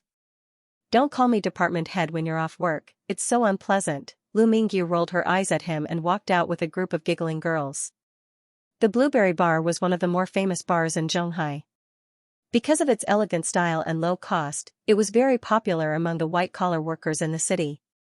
It was Yang Chen's first time here, and he followed behind 6 or 7 female colleagues. As soon as he entered, he was envied by many of his fellow male colleagues, because these female colleagues were all outstanding beauties, each dressed up in their own way. Some were full of youthful vigor, some were mature and charming. How could these wild wolves in the bar not have their eyes light up? After the few of them sat down on the sofa at the corner of the bar, they ordered more than 10 bottles of liquor of various sizes. They weren't afraid of getting drunk. The few women took off their jackets and started drinking the liquor that they liked. They didn't have the demeanor of a lady at all. There was a saying that 3 women could make a play, and these 7 women naturally had endless things to talk about when they were together. They drank and ate fruits, and very soon, everyone's face was dyed red, and they were beautiful beyond compare. Yangqing held a bottle of vodka and sipped it slowly. Ever since he lost control of his brain the last time, he didn't dare to drink anymore. After all, alcohol affected the nerves in the brain, and Yangqing didn't dare to joke around. Just when the group of women was chatting and laughing, a handsome young man in a narrow suit with earrings on his ears walked to the table and said to Zhao Hongyan, who was sitting next to Yangqing, "Sister-in-law, what a coincidence." Zhao Hongyan, who was giggling, suddenly stopped. She looked at the man and smiled unnaturally. "Little Hui, yes, what a coincidence. You're also drinking here?" "I'm here with my girlfriend. She drank too much and needs to go to the washroom, and it might take some time. Otherwise, I wouldn't dare to come over and greet you, sister-in-law. My girlfriend will be jealous." The man smiled evilly. At this moment, Zhang Kai, whose eyes were misty, pouted and asked, "Hongyan, who is this?" Zhao Hongyan introduced awkwardly, "This is my husband's younger brother, my brother-in-law. His name is Yu Hui." After Yu Hui greeted the women with a gentle smile, he asked Zhao Hongyan, "Sister-in-law, did you tell brother that you're coming here to drink tonight?" Zhao Hongyan's pretty face turned pale. She pursed her lips and forced a smile. "I seem to have forgotten to call. Thanks for reminding me. I'll go out and make a call now." After saying that, Zhao Hongyan squeezed out of the crowd and trotted out of the Blueberry Bar. Yu Hui's lips curled into a slight sneer, but it disappeared in a flash. After saying goodbye to the others, he followed Zhao Hongyan out of the bar. Lu Mingyu and the others were drunk. They looked at each other and didn't pay much attention to it. They just treated it as a small interlude. Yangqing pondered for a moment, put down the bottle, and said to the others, "I'm going out for some fresh air. It's quite stuffy here. You guys continue drinking." Intuition told Yangqing that Zhao Hongyan should be in trouble.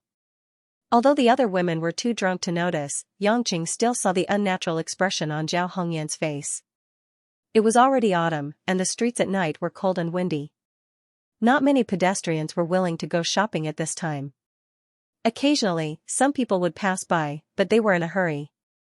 After Yangqing walked out of the bar, he looked to both sides, but he didn't see Zhao Hongyan or Yu Hui. He couldn't help but feel a headache, so he started to search around himself. At the same time, behind the bar, a few dim street lights shone on the small parking lot. Zhao Hongyan, who was wearing a gray knitted coat and a black pleated skirt, walked to the corner of the parking lot.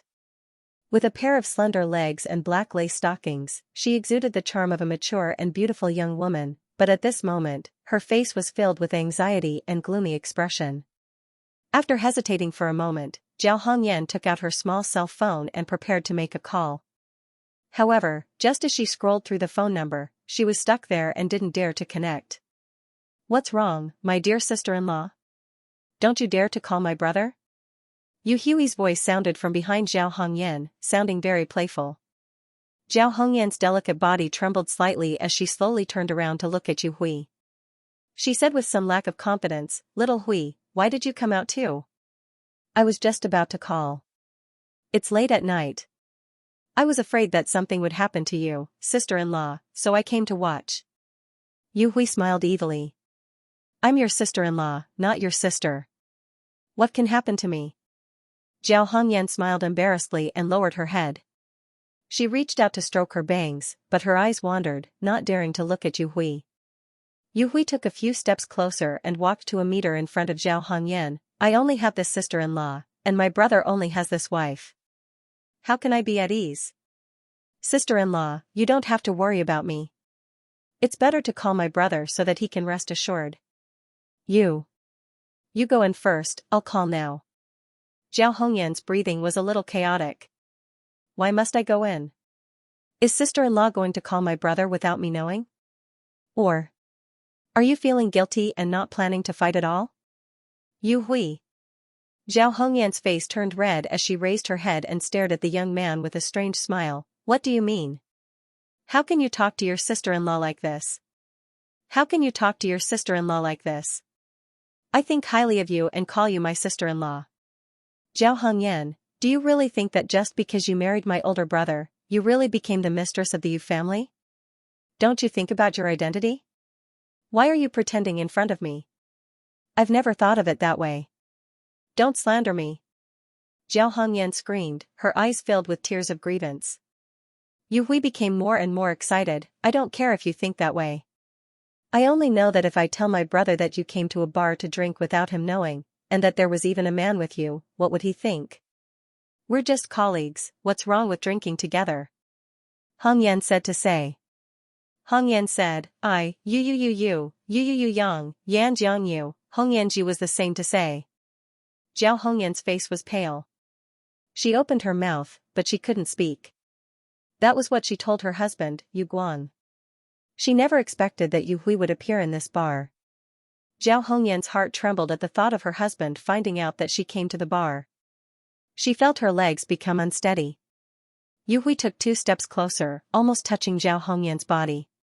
He enjoyed taking a deep breath of Zhao Hongyan's enchanting body fragrance mixed with the smell of alcohol, and said with an evil light in his eyes, "Do you know how to keep me from telling my brother about this?"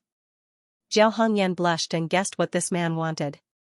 She hurriedly took 2 steps back, but there was a cold wall behind her. There was nowhere to retreat.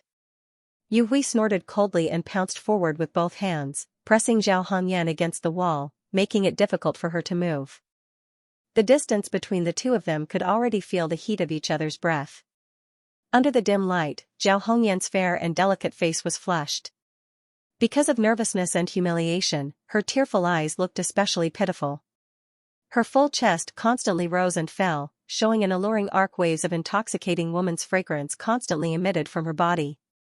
Yu Hui greedily looked up and down at his familiar brother and sister-in-law. "Tell me, do you want me to tell my big brother, or do you want me to?" Zhao Hongyan shook her head in pain. "Little Hui, you can't do this, I'm your sister-in-law."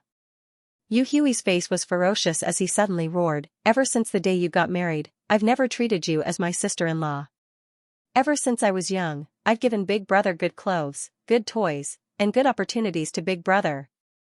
Just because he's better at reading than me and has better grades, I'll give him everything. Now that I've graduated from university, the family business is all under his management. Those old fellows only know how to scold me all day long, saying that I only know how to fool around. Why didn't you king care about me earlier and only cared about Big Brother? Fine, I don't care about those things, but why do I have to give in to Big Brother even when it comes to women? I was the one who took a fancy to you first, but why did I not even let you go in the end and insist on marrying Big Brother? What's so good about that man? He's old-fashioned, stubborn, and uninteresting. He doesn't even know how to treat you well. Why do you have to marry him? Just because he's the future heir of the Yu family, and I'm the second son who does nothing all day and is looked down upon by my family." Yu Hui roared. That manic voice made Zhao Hongyan's tears flow continuously. She was so scared that she turned her head away, not daring to look at him. I'm telling you, Zhao Hongyan. Don't pretend to be pure in front of me. You're just a bitch. What you're after is clearly my big brother's position and our family's money. You want to wait until those old fellows die so that the money will belong to you, right? You're just like those idiots at home who only know how to protect their big brother. I look down on you from the bottom of my heart. If you don't follow me today, I'll tell him that you went out to the nightclub behind my big brother's back. That inflexible idiot will believe me, his little brother. He thinks I respect him so much. Haha. Don't you think he's stupid? The person he trusts the most is the person who hates him the most. Zhao Hongyan was already sobbing, little Hui. Don't say that. It's not like that. Shut up. Yu Hui's eyes revealed an ominous glint. His expression was somewhat distorted as he laughed strangely. You don't need to explain to me. I've been listening to hypocritical people like you since I was young. I'm tired of hearing it. Let me ask you, Zhao Hongyan. Sister-in-law Zhao. Do you want to be slapped a few times by my big brother and have no face to see anyone? Just obediently take off your clothes and we'll just be together for half an hour. When we get home, I'll pretend that nothing happened. When Yu Hui's face got closer and closer, Zhao Hongyan finally realized that he was going to make a move. While she was afraid, the rebellious emotions in her bones also surged out. Zhao Hongyan pulled away Yu Hui's hand that was blocking her and tried to run away quickly. How could Yu Hui let her do as she pleased? With a sinister smile, he grabbed Zhao Hongyan's arm and pulled her back, pushing her to the corner of the wall. Zhao Hongyan staggered and almost fell to the cold ground.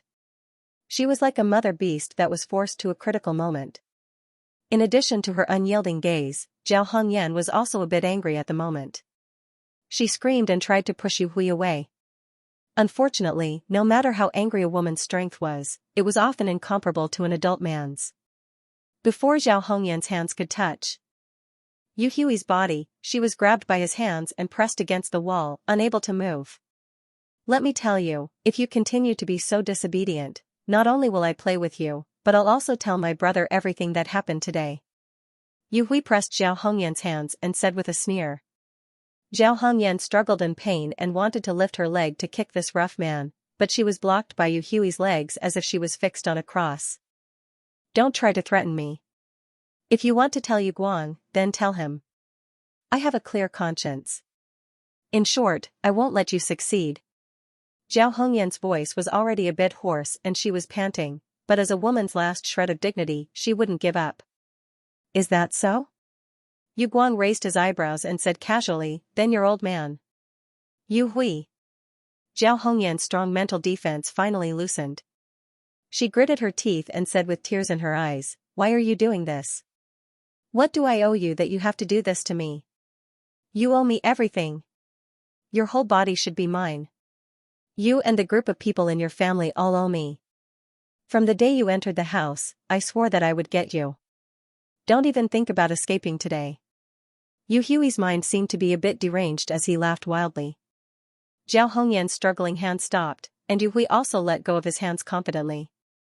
As she sobbed, Zhao Hongyan's entire body softly slid down the wall. She covered her face with her hands and her body trembled. Sister-in-law Hongyan, since there's no one around, shouldn't you hurry up and do something? Yu Hui teased as if he was looking at a prey that had fallen into a net. Zhao Hongyan wiped away her tears, raised her head, and coldly looked at him. Yu Hui, you will regret it. Yu Hui's face darkened, and he said in a deep voice, whether or not I regret it is my business. I'm telling you to take off your clothes now, take off your skirt. Wait until I'm done with you, then we'll talk about whether or not you regret it. The night wind blew into the parking lot, and it was especially cold.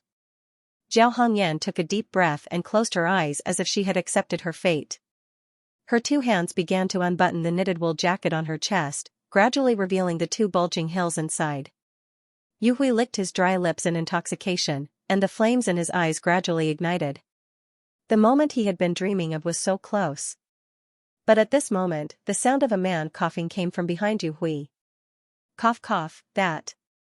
Hongyan, the weather is so cold, I think you should put on your clothes. Who? Yangqing.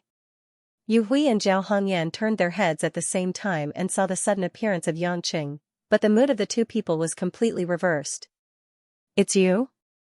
Yu Hui still remembered that this man was sitting with Zhao Hongyan and the other women at the table.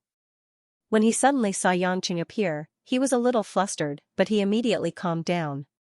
Zhao Hongyan quickly buttoned up her clothes, and while Yu Hui wasn't paying attention, she quickly ran behind Yangqing.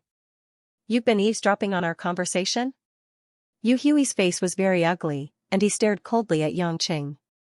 "Your voice is so loud, it's hard not to hear it, although I don't really like listening to you," Yangqing said with a smile. Yu Hui fiercely glared at Yangqing.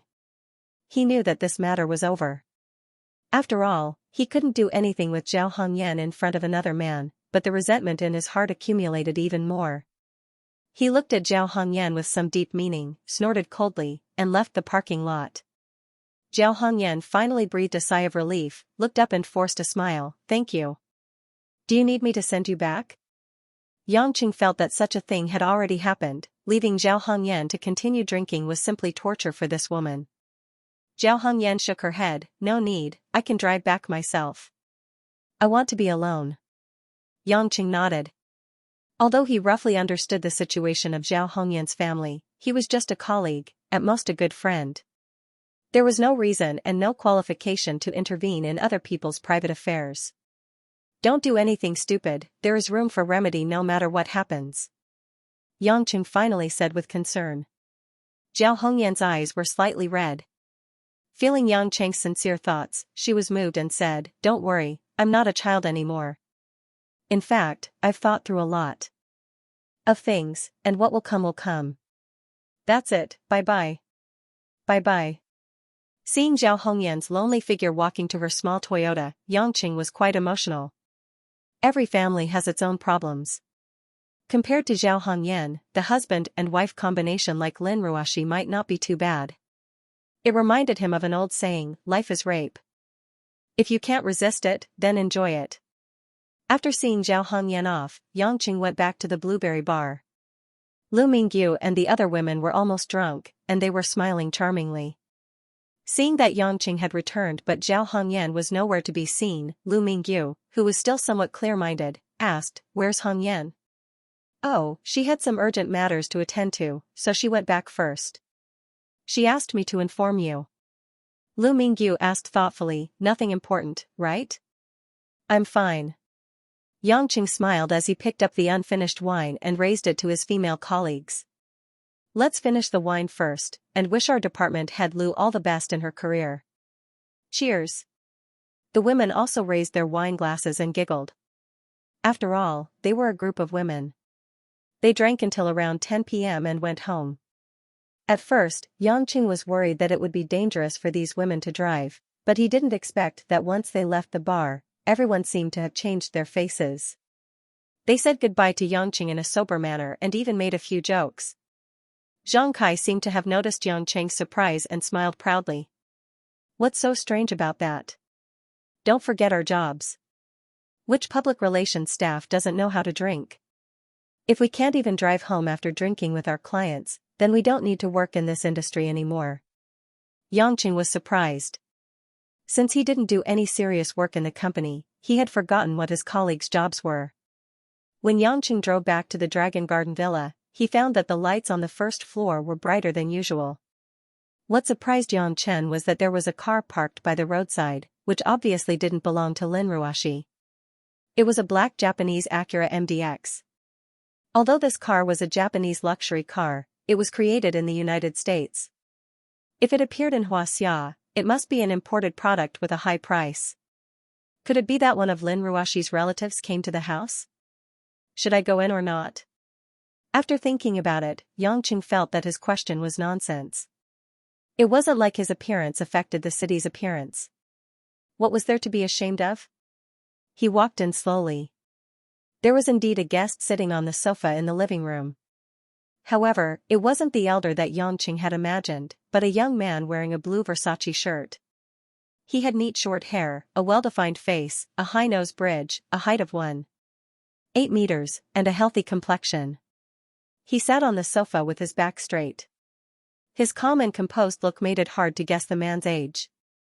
At this moment, Lin Ruashi and the man were sitting on two sofas at a 90-degree angle. There was steaming hot tea on the coffee table. They seemed to be chatting about something. Seeing that the door was opened and Xianxia walked in, the man in the blue shirt frowned slightly. He immediately stood up with a bright smile and nodded at Xianxia in a friendly manner. He smiled at him for no reason, so he couldn't be too rude. Xianxia smiled back at him and asked Lin Ruashi, who was sitting quietly at the side, "This is?" Without waiting for Lin Ruashi's introduction, the man said with a bright voice, "I'm Xianxia, Ruashi's schoolmate in university. May I know who this gentleman is?" "Okay. You came to my house and asked me who the male host is." Xianxia sensed that this man wasn't as friendly as he appeared to be. He might even be more arrogant than anyone else. Xianxia took out the key to his villa indifferently. "The man who has the key to this house, who do you think he is?" Xianxia revealed a look of realization. Could he be Ruashi's elder brother or younger brother? "I've never seen him before, so please don't take it to heart." Seeing Xianxia's sincere and fake expression, Xianxia finally realized that this guy's face wasn't thinner than his. He frowned slightly. At this moment, Lin Ruashi glanced at Xianxia indifferently and turned to Xianxia. "Senior, he's Xianxia, my husband." Xianxia's expression changed slightly, but he concealed it without batting an eyelid. He said with a smile, "So he's Ruashi's husband. Ruashi, why didn't you tell me that you're married? You made such a decision without waiting for me to come back. You didn't even give me a cup of wedding wine to drink." Lin Ruashi looked a little apologetic. "I'm sorry, I just got married recently, so I didn't have time to tell you. However, we've only gotten our marriage certificate, and the wedding hasn't been held yet. I'll ask you to come when the time comes." "The wedding hasn't been held yet?" Xianxia's eyes revealed some spirit again. He glanced at Xianxia and Lin Ruashi meaningfully and said, "That's good. Don't forget to call me when the time comes. I'll definitely prepare a big gift. After all, our relationship isn't just ordinary." Standing at the side, Xianxia heard this conversation and felt uncomfortable. "It's fine if you don't put me in your eyes, but why do you have to wait for me to come back before getting married? What do you mean your relationship isn't just ordinary? Don't tell me it's different?" Now that he understood that this guy was another rival in love, Xianxia didn't stand on ceremony. He walked over to Lin Ruashi's side and sat on the sofa that Lin Ruashi was sitting on. The sofa bounced a few times before it finally settled down. Lin Ruashi frowned. She still wasn't used to being too close to Xianxia, so she slightly moved away from Xianxia. Xianxia saw this unintentional movement, and his eyes lit up again. He seemed to have understood something, and his expression also relaxed. "May I know where Mr. Yang is working?" Xianxia asked politely as if nothing had happened. Xianxia poured a cup of boiled water for himself, drank a mouthful, and said, "Not really. I'm just working for my wife in the company. I'm just an idler." Xianxia's expression became more and more confident. He smiled and said, "That's also good. I also hope that I can be at a place where I can see Ruashi every day." Thinking back to the 3 years in university, it's really unforgettable to be able to see Ruashi so often. Lin Ruashi felt a little uncomfortable. She picked up the teacup and sipped the tea quietly, not saying anything. No matter how good Xianxia's temper was, he still felt a little jealous when he heard this. It seemed that this guy was much more threatening than Su Jihong.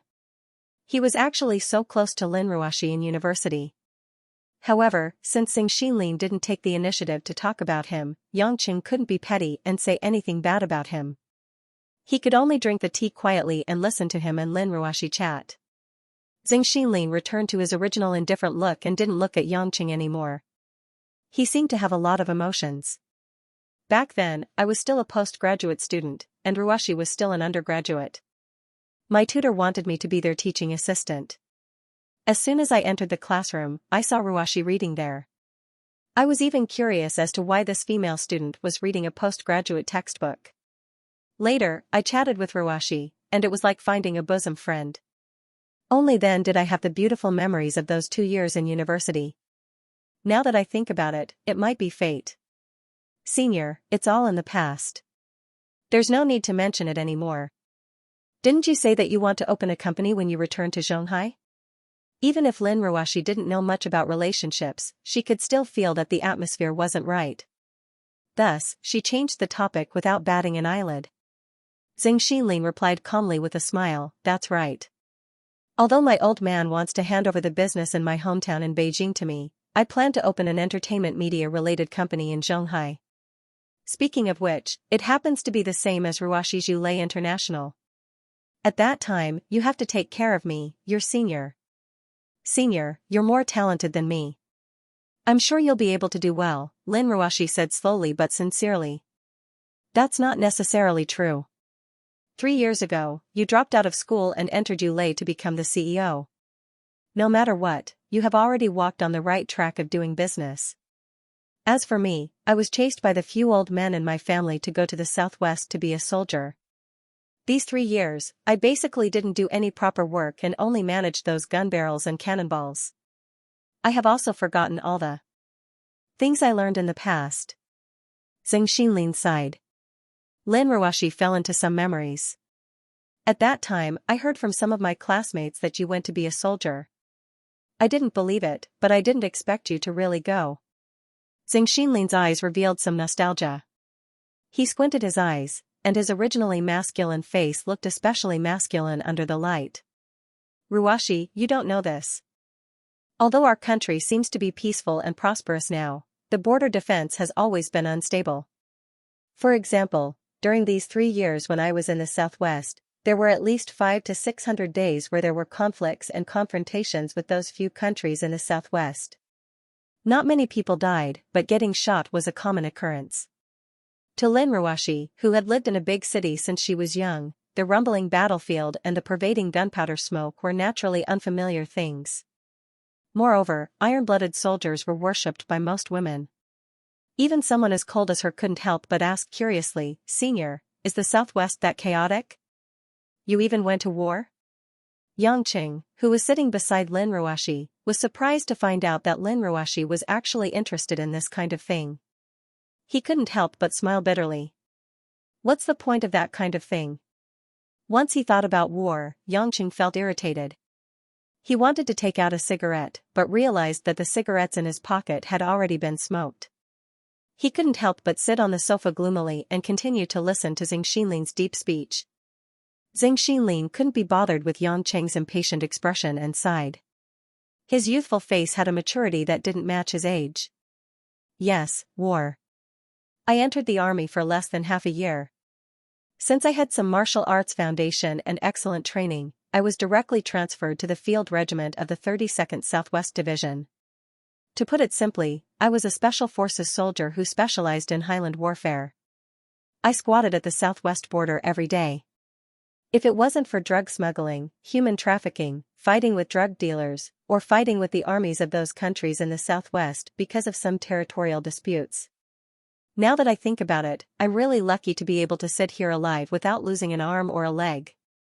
Ruoshi, do you know that there was a time when we fought with the Indian army in a canyon? Their reinforcements came faster than we expected, and they even brought along a team of artillery soldiers. At that time, our company only had 17 to 18 people, and they had at least 100 enemies. However, we could only rely on the machine guns on our back to fight them. The Indian army was famous for being timid, but the bullets they fired didn't have eyes. Due to the long supply route, we couldn't transport our weapons as fast as them. When they fired their artillery, we could only retreat. However, the order from the division headquarters was to never retreat from that canyon. At that time, our company commander panicked and ran into the forest with a bag of high explosives. When they weren't paying attention, he secretly threw the explosives out from behind them. "Blow up 2 of those bastards' cannons." Although it was a very simple description, Zhang Xinlin was very engrossed in it, causing Lin Ruoshi to feel as if she was there herself. She felt a little excited about the urgent situation at that time. She asked, "Then didn't your company commander get discovered?" Zhang Xinlin said sadly, "How could he not be discovered? Our company commander was shot into a hornet's nest by a few monkeys from the Indian army. Even his bones were smashed. So pitiful." "Not pitiful at all. As a soldier, it's luck to survive, but it's fate to die. Zhang Xinlin grinned. You don't know this, Ruashi. At that time our whole company went crazy. When we saw our company commander die, we all ran into the forest at the side. Taking advantage of the fact that the hundreds of Yin soldiers were having a headache over the loss of the two cannons, he cut right into the middle of the group and started a fierce fight with them across the forest. I remember that at that time, there was a bullet flying past my ear, and I felt a burning pain. Two of my comrades beside me fell, and they were still pulling the trigger before they died. One of them had his eye blown out, and that way of death. I still dream about it. Lin Ruashi seemed to be infected by the passion of the scene and asked, have you avenged your captain? Yes, we fought that small battle for 1.5 hours. In the end, only me and another comrade walked out of the forest. The others were all dead, and so were the enemies. Zhang Xinlin let out a long sigh and said heavily, at that time, we didn't care about life and death at all. There was only one thought in our mind, and that was to avenge our company commander. We had completely forgotten about the bleeding and decapitation. Now that I think about it, those days are really unforgettable. Zhang Xinlin's voice was low and hoarse, as if he had already fallen into that hearty and bloody memory. Lin Ruashi, who was listening attentively, also revealed a disappointed look. Have you said enough? Can you King stop farting? Suddenly, Yangqing, who had been silent, raised his head and looked at Zhang Xinlin coldly. What did you say? Zhang Xinlin's eyes were like torches as he asked in displeasure. Lin Ruashi was still immersed in that scene that made her yearn for and admire it. Yangqing's sudden vulgar words made her very unhappy as well. She asked, Yangqing, how can you be like this? Why are you talking to your senior like this? Yangqing slowly stood up from the sofa and sneered, why are you talking to me like this? Because you, this senior, are talking nonsense. Mr. Yang, even if you are Ruashi's husband, I can't tolerate you tarnishing the honor of our soldiers like this. You have to give me a reasonable explanation. Explanation? Do you deserve to know? Yangqing sneered, turned around, and was about to leave. Lin Ruashi stood up and shouted, Yangqing, stop. Finish your words. I won't allow you to be so impolite to my senior. Yangqing let out a long sigh and turned around to look at Lin Ruashi. But just this one glance made Lin Ruashi feel a chill in her bones. She had never seen Yangqing reveal such a look before. Desolation, sorrow, despair, emptiness, and gloom, as if it was a bottomless hole. It made one's heart and soul feel haggard. Lin Ruashi was stunned.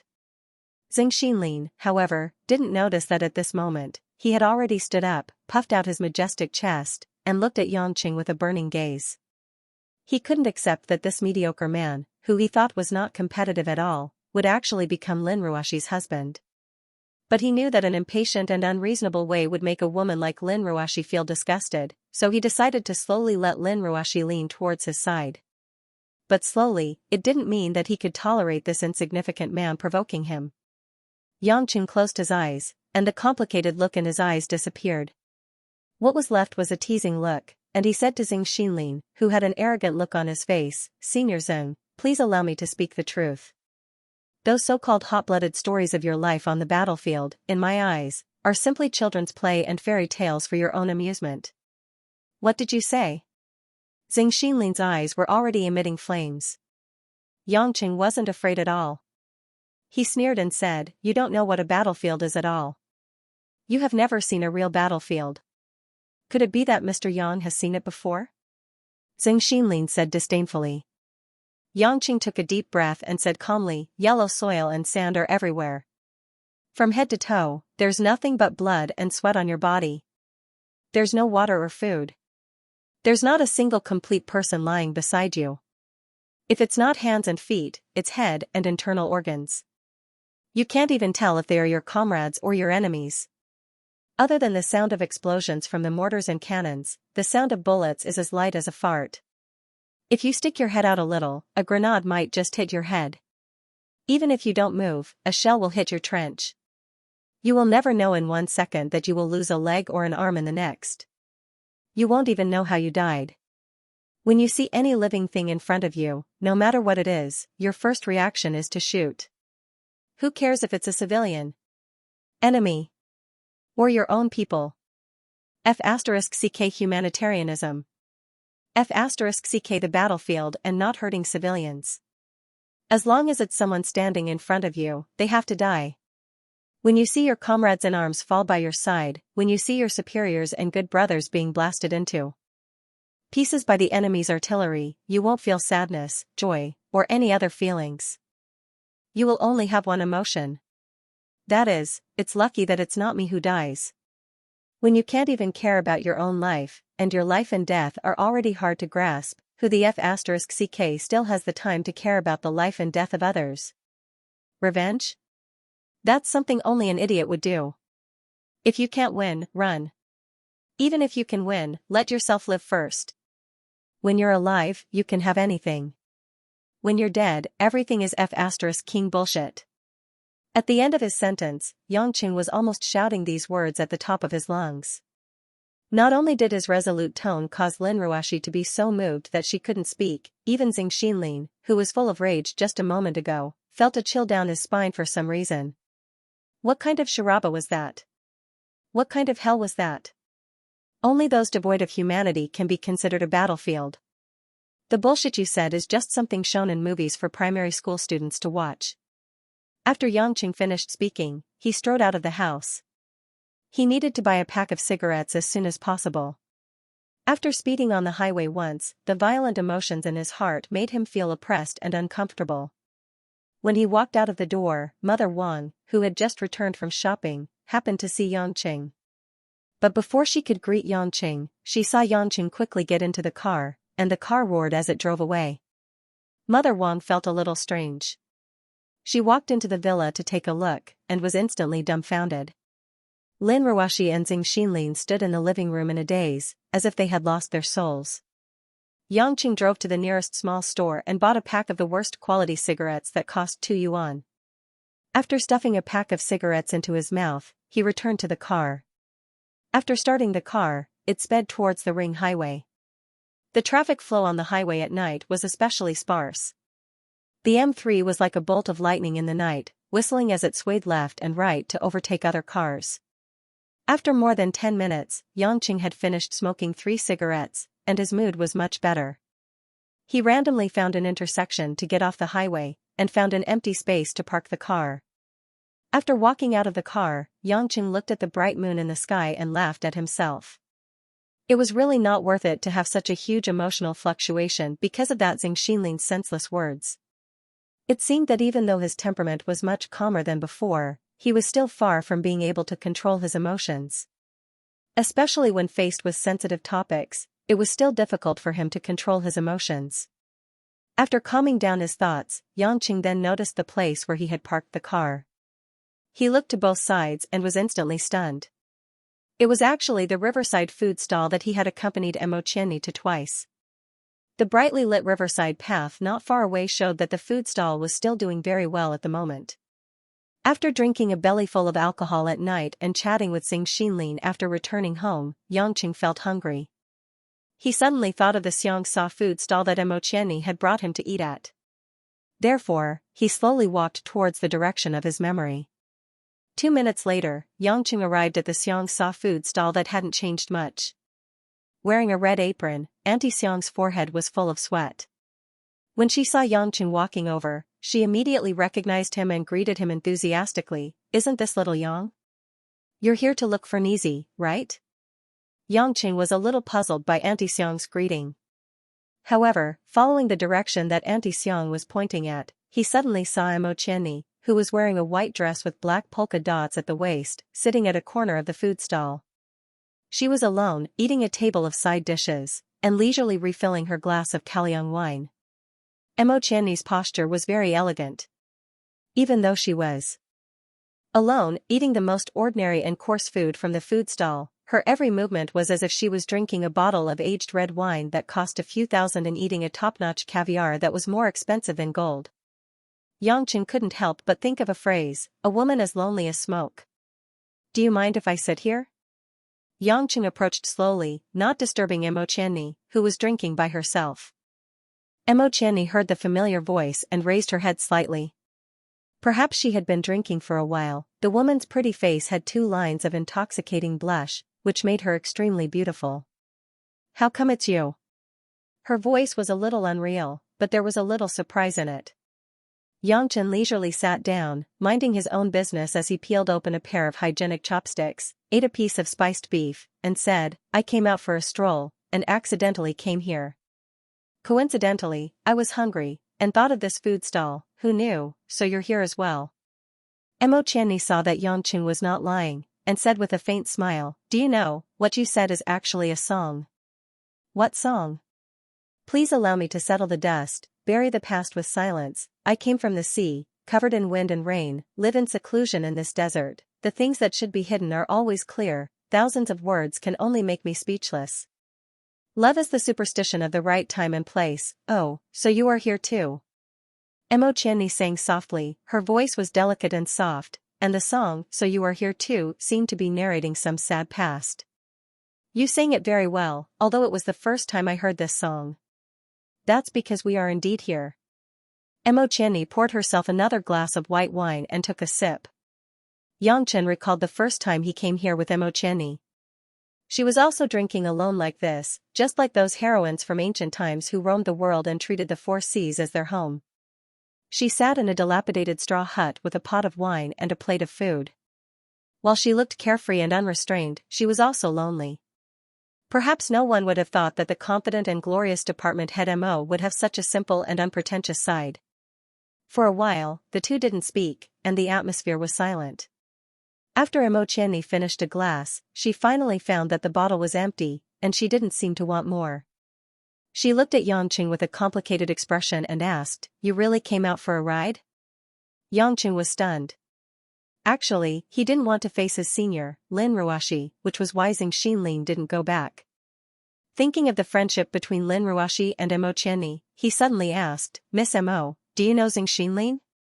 Xianxia? How do you know him? Xianxia seemed to find it strange too. When I returned home today, that Xianxia was chatting with Ruoxi in the living room.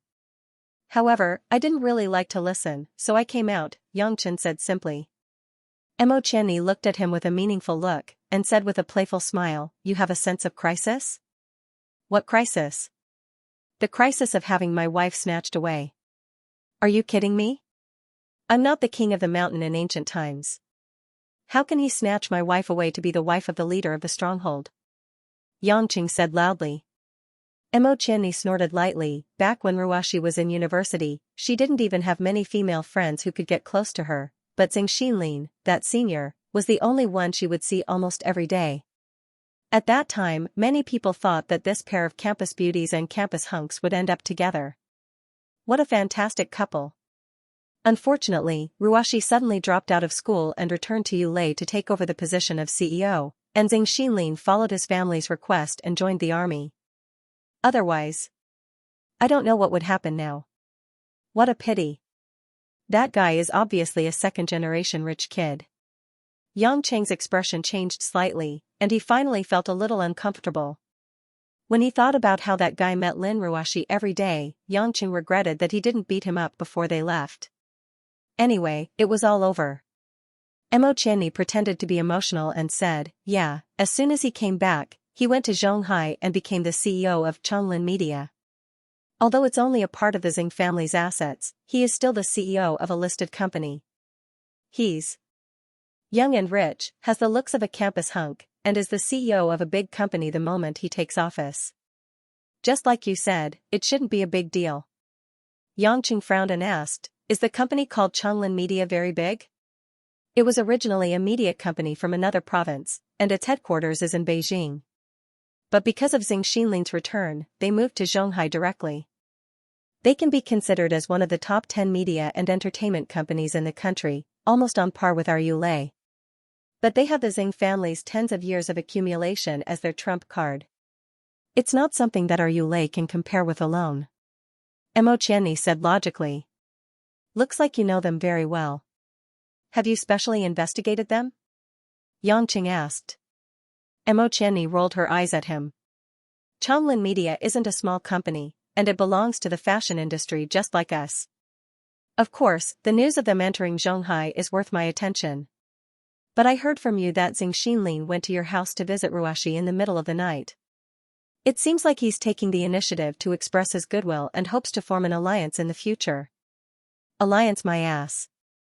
It's fine if it's just work, but if you have other intentions, I'll kick your balls. Xianxia thought unhappily. A chilly night breeze blew past. Xianxia shivered and said, "It's very late. Can you send me back?" "You didn't drive?" Xianxia asked curiously. "It's all because of you. After the incident last time, my car's lock was destroyed by those people. After I opened the door, I couldn't lock it again even if I wanted to. Taking advantage of the holiday tomorrow and the day after, I left it at the Audi 4S shop for maintenance. I originally planned to take a taxi back." Xianxia said with hidden bitterness. The incident that Xianxia was talking about was naturally the incident where she was kidnapped by the 3 Jinins from Yamada sect. Xianxia smiled apologetically. After that incident, Yamada sect didn't seem to dare to make a move on Xianxia again. This also made Xianxia's worried heart relax a little. After all, if they really made a move, he would definitely have to use some means to defeat or kill them. After all, they weren't ordinary people, and doing that was really a risky thing to do. Last time, when he was facing dozens of gunmen, he exploded with murderous intent and used psychological tactics to oppress his opponents. Only then did he have enough time to make a move and finally cause the symptoms of losing control. If it was an ordinary killing, although it wouldn't be so serious, after a few times, the condition that had just gotten better would eventually return to its previous state. This was also the reason why Xianxia didn't easily go head-on with the 3 people who were looking for trouble with him. Every time, he would stop when it was appropriate and let them retreat on their own. Xianxia only hoped that the 3 of them would behave themselves, or that the people from Yellow Flame Iron Brigade would meddle in other people's business and help him send them back to Japan, so that his old head wouldn't hurt. However, it was obvious that as long as Yamada sect didn't harm Huaxia's interests, Yellow Flame Iron Brigade wouldn't easily start a war with Yamada sect. If they wanted to deal with the 3 Jinins, they would definitely have to pay a heavy price. Sending Xianxia home seemed so necessary. He owed her too much. The 2 of them didn't have a deep relationship, but because of him, she was kidnapped. Xianxia would feel bad if he didn't send her home. After getting in the car, he followed Xianxia's instructions and drove for more than 20 minutes before arriving at Xianxia's apartment. It was a small bungalow complex located in the southern suburbs of the city.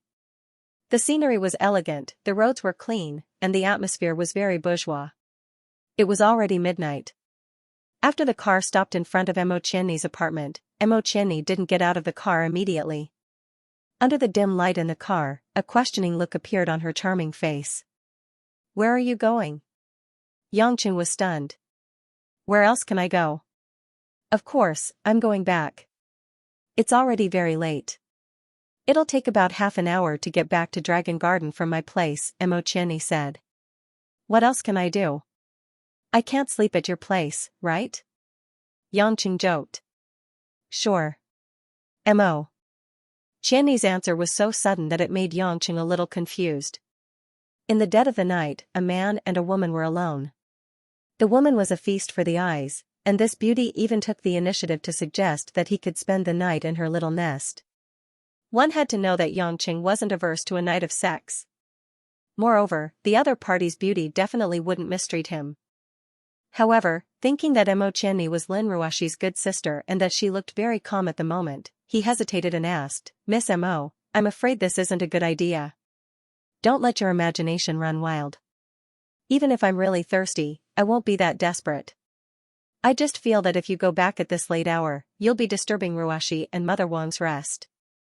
Moreover, you must be very tired after coming all day. You even sent me home.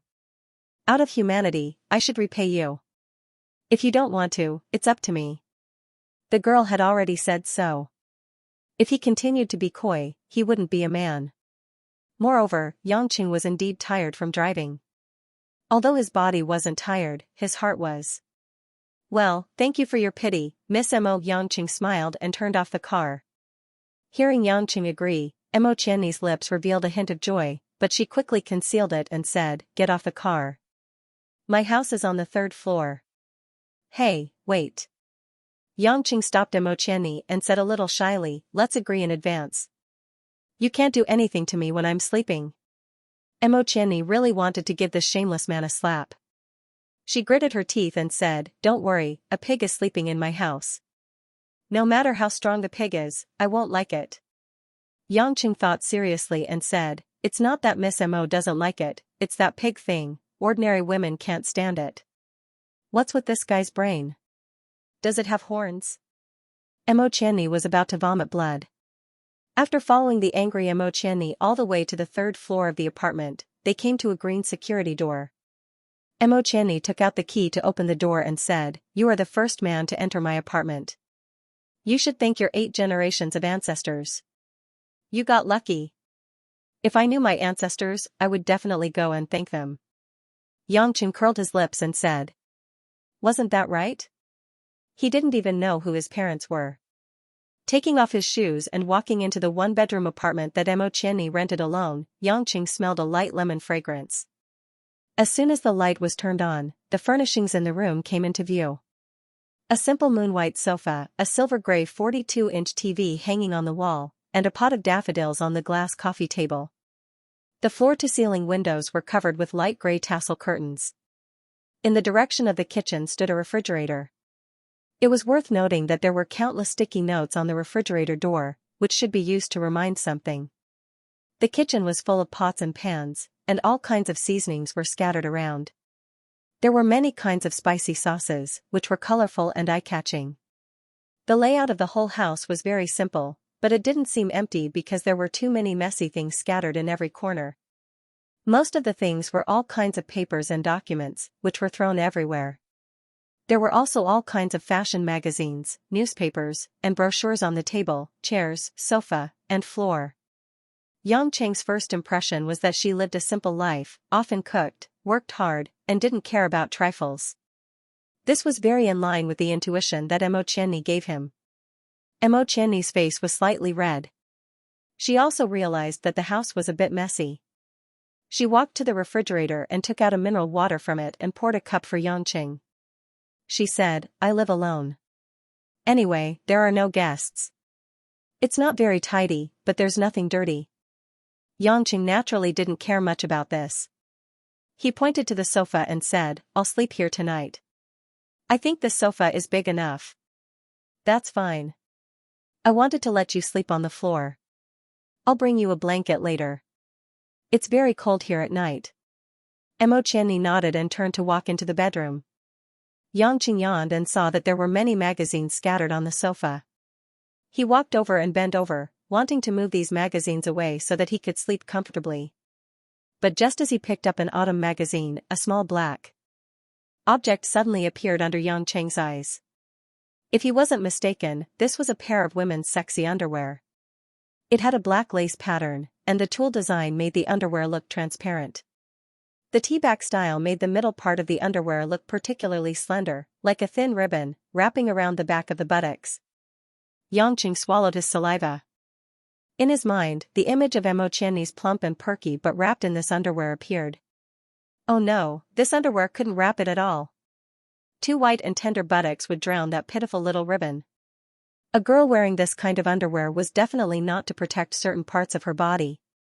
It was purely to seduce men to look at certain parts of her body. Women were contradictory creatures. Their underwear was like the secret at the bottom of their hearts. It was tightly hidden, but it was eager to be seen by men. There was no doubt that Xianxia was a single and beautiful woman. In the eyes of many people, she was a self-disciplined and strong woman who couldn't be profaned. They had never heard that she had a boyfriend or had an affair with a man. Many employees in the company even thought that this charming female superior was a lesbian and didn't like men. But she bought and wore this kind of underwear. Some of the hidden feelings contained in it must be her secret. In order to not be too embarrassed later, Xianxia felt that it was better to put the underwear elsewhere and pretend that he didn't see anything. Looking at the bedroom door, Xianxia still hadn't moved. Xianxia quickly picked up the underwear. The small underwear felt very soft to the touch. It should be very comfortable to stick to a woman's sensitive parts. Xianxia could even smell a strong scent of Xianxia's body. As a normal man, Yangqing immediately had a physiological reaction. His little brother was a little swollen. After all, as long as he thought of Emo Chenni wearing this kind of underwear, it would be hard not to have his blood boil. Just when Yangqing was hesitating about where to hide the underwear, Emo Chenni suddenly flashed out of the bedroom door with a towel blanket. "Yangqing, you can use." Emo Chenni was halfway through her words. Her eyes instantly locked on the small black object that Yangqing didn't have time to hide. Yangqing was also confused for a moment. His imagination ran wild and he didn't notice Emo Chenni's sudden appearance. Both of them stood there in a daze, especially Emo Chenni. After a moment of shock, her face was burning red. Her moist eyes flashed with nervousness, shame, anger, and many other emotions. She was like an active volcano that was about to erupt.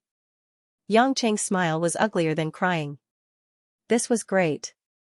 He was holding on to someone's sexy underwear in a daze, and he was caught red-handed. It would be strange if he wasn't seen as a wretched man. When Yangqing was ready to be bombarded, Emo Chenni unexpectedly didn't shout.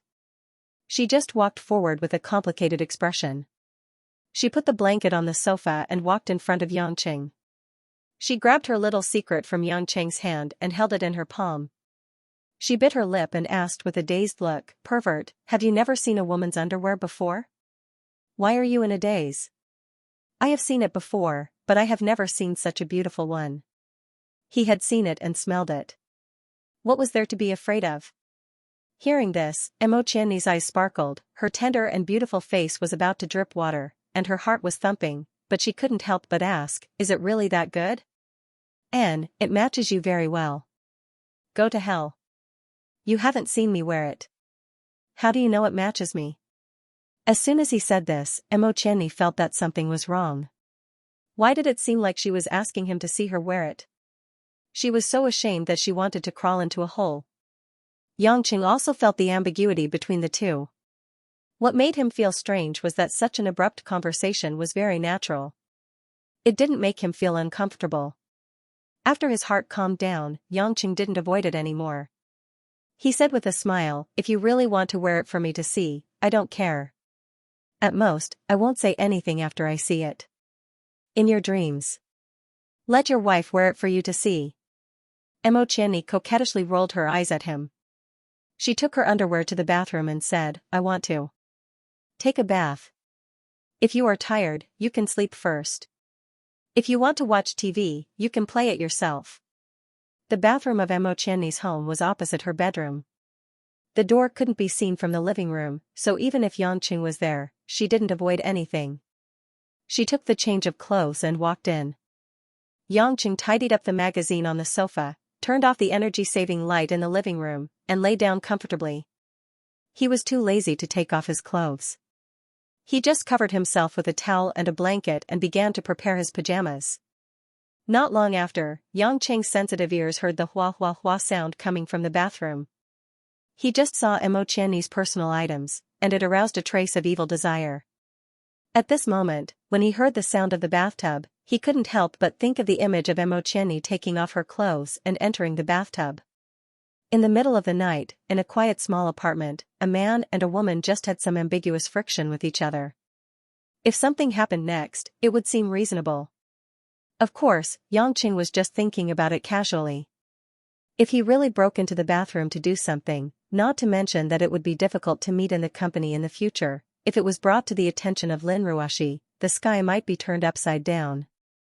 After taking a deep breath, Yangqing gradually calmed down his turbulent mood. He listened to the sound of the water and gradually fell asleep. After more than half an hour, the bathroom door was quietly opened. Emo Chenni, wrapped in a snow-white towel, walked out softly in a pair of flip-flops. She looked at Yangqing who was asleep on the sofa.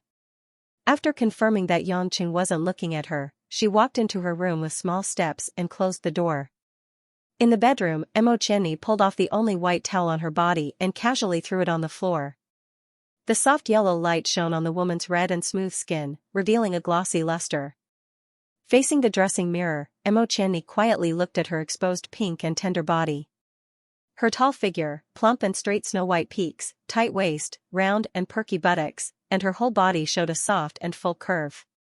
She was like a perfect ivory work of art with the golden ratio, so impeccable. Flipping her wet long hair, Xianxia muttered to herself, Xianxia, why do you always look at yourself? What's there to be narcissistic about? No matter how good-looking you are, only you can look at yourself. What? You said you're thinking about men? Come on. What's so good about stinky men? Appreciate yourself, this is called self-confidence. After muttering a few words to herself, Xianxia began to sit naked on the big bed and dry her hair. Then, she put on a pink and somewhat childish nightgown. While absent-mindedly drying her hair, Xianxia looked at the door from time to time. This was the first time she brought a man to her home. She didn't understand why she suddenly sent him an invitation. Was he the one who sent her back at night? Did he see that he was too tired and felt pity for him? Or was it because she had been alone for too many years, alone in an empty house? She felt too lonely and needed someone to accompany her? No, why would she be afraid of loneliness? She had been alone since she was a child. This little bit of loneliness was nothing. She must feel pity for him. But, why did she invite this man? When he agreed to spend the night here, why was she so happy? He was her good sister's husband. What if there was a misunderstanding? She clearly hated him before. What was he doing now? Was he asleep? Or was he thinking about something? Or was she dreaming? Xianxia felt that her heart was in a mess. It was so late, and she should have a good rest after working for a week. But as long as she thought of the man sleeping in the living room outside the door, lying on the sofa where she usually sat and read magazines, she had the urge to go and take a look. Why did she want to go out and see him so much? Xianxia thought about it and found a very reliable reason for herself. She was afraid that he had bad sleeping habits and would easily catch a cold if he kicked the blanket on the ground. So, as the host, she had to go out and see how the guest was sleeping. This couldn't be more normal. With a reason to embolden herself, Xianxia couldn't care less about her half-dried hair. She tiptoed to the bedroom door in her slippers and walked to the sofa where Xianxia slept. Xianxia was like a silent cat. She walked to the sofa and saw Xianxia, who had fallen asleep on his side. The room was very dark. Only a few broken lights shone through the gap of Xianxia's bedroom door, allowing Xianxia to see Xianxia's appearance. At this moment, Xianxia seemed to be asleep, breathing evenly. The blanket was simply covered below his abdomen, and his body was motionless. Xianxia stretched out her fair palm and waved it back and forth in front of Xianxia's closed eyes. Seeing that Xianxia did not respond, Xianxia pursed her lips and smiled. She mouthed playfully, "Stupid pig." Then, Xianxia squatted down and hugged her knees with both hands. Her line of sight was at the same height as the sofa and level with Xianxia's head. In the hazy darkness, Xianxia looked like she was admiring a piece of art. She tilted her head, and a pair of bright gem-like eyes were half open. She looked carefully at Xianxia. The man's unadorned messy hair, thick black eyebrows, slightly long eyelashes, straight nose bridge, and well-defined lips. After knowing him for so long, this was the first time she saw what he looked like at such a close distance. Looking at him from this angle, he was actually not ugly. It was just that he was usually mischievous and often joked with her, which was a little naughty. Xianxia recalled the first time she met Xianxia. During the interview, she appeared as calm as ever, but in her heart, she was awed by this man whose foreign language ability was terrifyingly strong. She really couldn't understand why this sloppy-looking man would have such language ability. Later, she seemed to be in conflict with him. She had never seen such a disobedient subordinate who did not give face to his superior, but he did not allow her to fire him. She thought of ways to take him to a gangster company to collect debts, but she did not expect this guy to really get the money back. She had once again turned herself against her.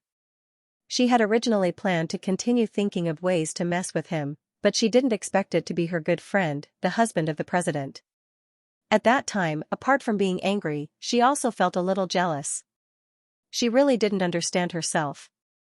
After that, things became more and more ridiculous. She was kidnapped with Ruashi, and this man came alone. Her greedy stepfather came looking for her, and this guy settled it, easily ending the grudge that had lasted for nearly 10 years. And most recently, he was kidnapped as a hostage and used as a tool for those bad guys to threaten him. Didn't this guy sell mutton skewers before? What did the mutton skewer seller have that was worth coveting? Xianxia couldn't figure it out, but the more she couldn't figure it out, the more this mysterious man felt like a black hole, absorbing all her attention, and she couldn't help but think of him when she was in a daze. Unforgettable scenes kept flashing in Xianxia's mind, and the woman's expression also became colorful, sometimes depressed, sometimes happy, sometimes thoughtful, sometimes curious. Gradually, Xianxia's gaze on Xianxia became more and more deep, and she couldn't shift it away. The heart that had been indifferent for many years began to have a pulse of breaking out of its shell, causing Xianxia's breathing to quicken unconsciously. A bold idea suddenly popped up: I really want to kiss him.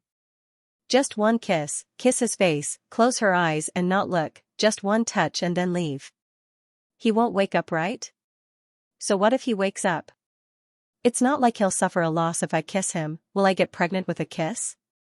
Even if I get pregnant, he won't give birth. Xianxia pursed her plump lips, her mind in a mess. She realized that this idea was wrong, but she couldn't control the suppressed emotions at that moment. Just one kiss will be enough. Constantly convincing herself, Xianxia slowly closed her eyes and pouted her rosy lips. Her young kissing posture was like a budding girl giving a kiss. Her delicate body in the pink pajamas trembled slightly, her face flushed, and she kept approaching Xianxia. But because she had been squatting, her feet were already numb. Just as she leaned forward, she felt that her feet couldn't support her body anymore. Left with no choice, Xianxia could only leave her knees and grope for the sofa, giving herself a posture that would save her energy, and then continue kissing. She couldn't care too much. The idea of kissing made this mature beauty who was full of emotions unable to care too much about being reserved. This was the first time she took the initiative to kiss a man, and she must have a comfortable and complete memory, even if the other party was asleep. Huh? What is this? Xianxia's left hand, which was touching the sofa, suddenly touched something hard. The strange touch made her subconsciously stop kissing, and she frowned as she rubbed that thing. The more her soft little hands caressed it, the harder it felt. It seemed to have grown by a size. What was even more strange was that it actually had a fiery feeling to the touch. Wait. Why is it still erect? Xianxia wasn't a little girl who didn't know anything, and after thinking carefully, she suddenly realized what it was. Ah! With a scream, Xianxia felt like she was pushed back by a wave of air. Her hands retracted, and she fell to the ground, embarrassed and angry at the same time. Xianxia. You bastard. In the dark, Xianxia, who had been pretending to be asleep, finally couldn't pretend anymore, and he awkwardly opened his eyes. Xianxia smiled, and sat up from the sofa. In fact, Xianxia's years of sleeping habits made it impossible for him to have a real deep sleep, so the moment Xianxia walked out of the bedroom, Xianxia was already awake, but he didn't expose her. What happened next made Xianxia even more afraid to wake up. This woman was like a little love-struck fool, squatting in front of him, and staring at him blankly, lost in thought. Xianxia's night vision was specially trained, and just by opening his eyes a little, he could clearly see everything about Xianxia. That delicate appearance that could outshine the moon and shame the flowers, and the seductive body fragrance that exuded after the bath, instantly made Xianxia have the most primitive physiological reaction. This stupid woman still didn't know that her squatting posture just happened to squeeze the two soft and tender lumps of flesh on her chest, and from the collar of her pink lace pajamas, he could see the unfathomable ravine. This kind of temptation made Xianxia have the experience of fighting between heaven and man. What happened next was even more strange. Xianxia actually pouted her rosy lips and wanted to kiss him. Xianxia wasn't an emotional idiot, and even if he was stupid, he could still understand that this woman was aroused. Although he was surprised that Xianxia had this kind of feeling for him, in the current situation, Xianxia didn't dare to wake up at all. If he woke up, it was tantamount to telling Xianxia that he had been pretending to be asleep. Therefore, Xianxia had to pretend that he didn't know anything, thinking that after Xianxia finished kissing him, he would think about how to deal with the relationship between the two in the future. Who knew? Xianxia unexpectedly put her warm little hand on his family jewels, and even very considerately rubbed and pinched. How could Yangqing, who was already stimulated by the erotic scene, stand this kind of provocation? Reflexively, his family jewels moved a few times. At this moment, his fake sleep was exposed. While Yangqing was embarrassed, he also didn't know what to say. After all, Mo Qianni's actions from the beginning to the end were in his eyes, and the relationship between the two became subtle. Mo Qianni sat on the floor, biting her cherry lips, and her eyes were a little moist, as if she was wronged and angry. "You were awake from the beginning, right?" Mo Qianni asked.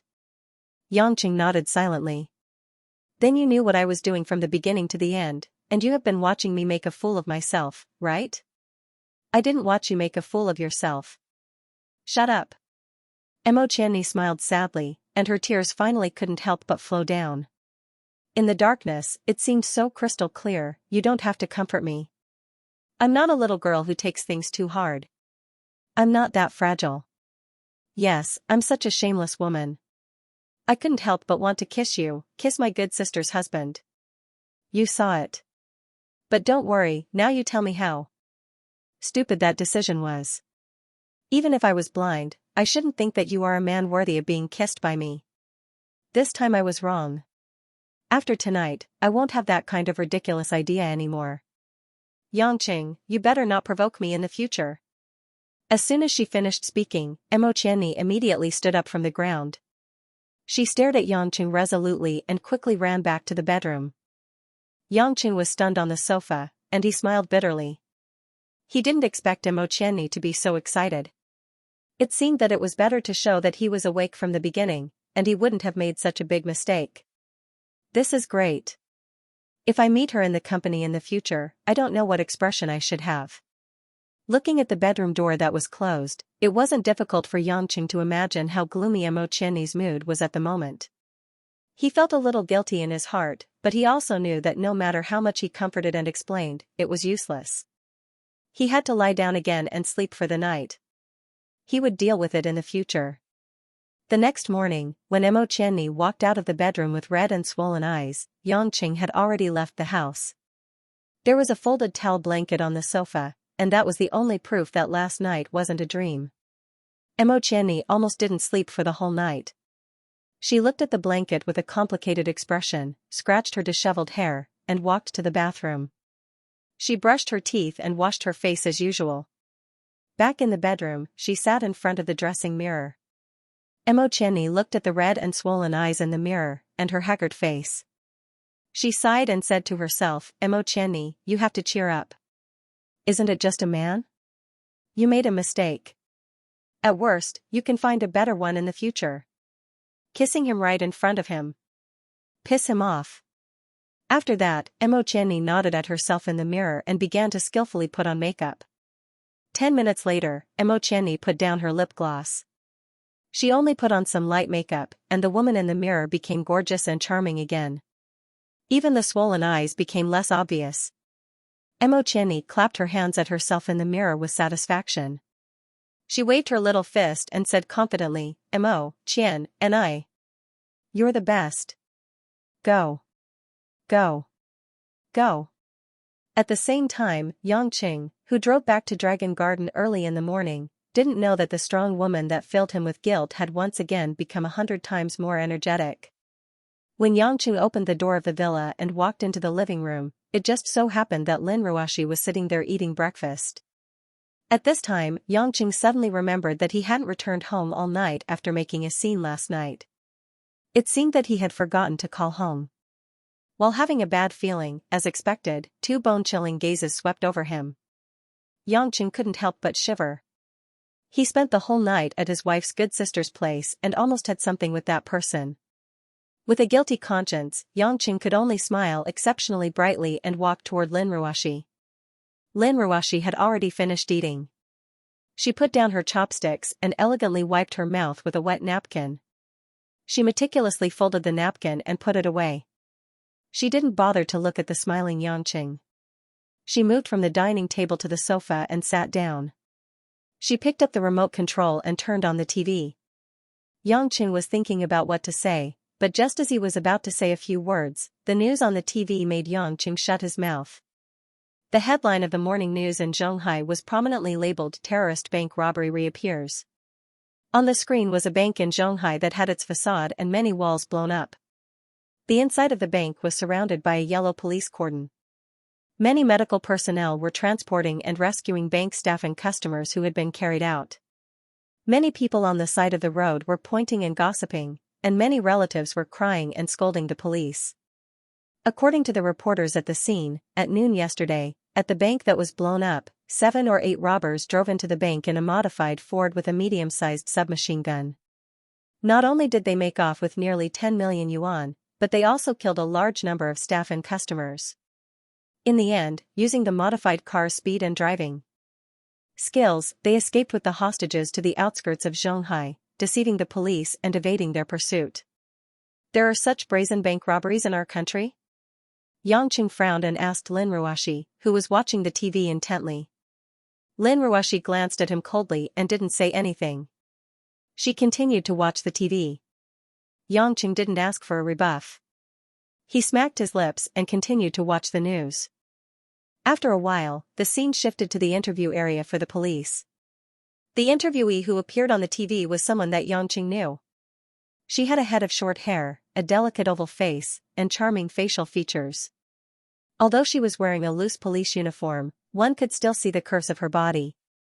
It was Yangqing's old rival, one of Lin Ruoshi's few good friends, Choi Yun. But then again, it made sense. Choi Yun was a superintendent and the chief of the West Side Police Department, so it was normal for her to be on TV. However, Choi Yun was clearly in a terrible mood at the moment. Her brows were furrowed and her expression was ice-cold, giving off the feeling that she was about to fly into a rage at any moment. A lot of reporters saw Choi Yun's expression and didn't dare to ask any questions. An old reporter from Zhonghai radio station was pushed forward to ask, "Chief Kai, this is the second bank robbery in 2 months. According to the witnesses, the criminals are also from the same group. In the past 10 years, there has never been a bank robbery in Zhonghai City, but in the past 2 months, there have been 2 robberies. The relevant leaders of the municipal government are very angry. May I ask, as the new chief of the Western District, what do you think?" Choi Yun was silent for a moment before she said, "This criminal has enough firearms, complete equipment, meticulous planning, and professional robbery methods. He should be an organized criminal gang. Their sudden appearance in Zhonghai was most likely due to smuggling into the country.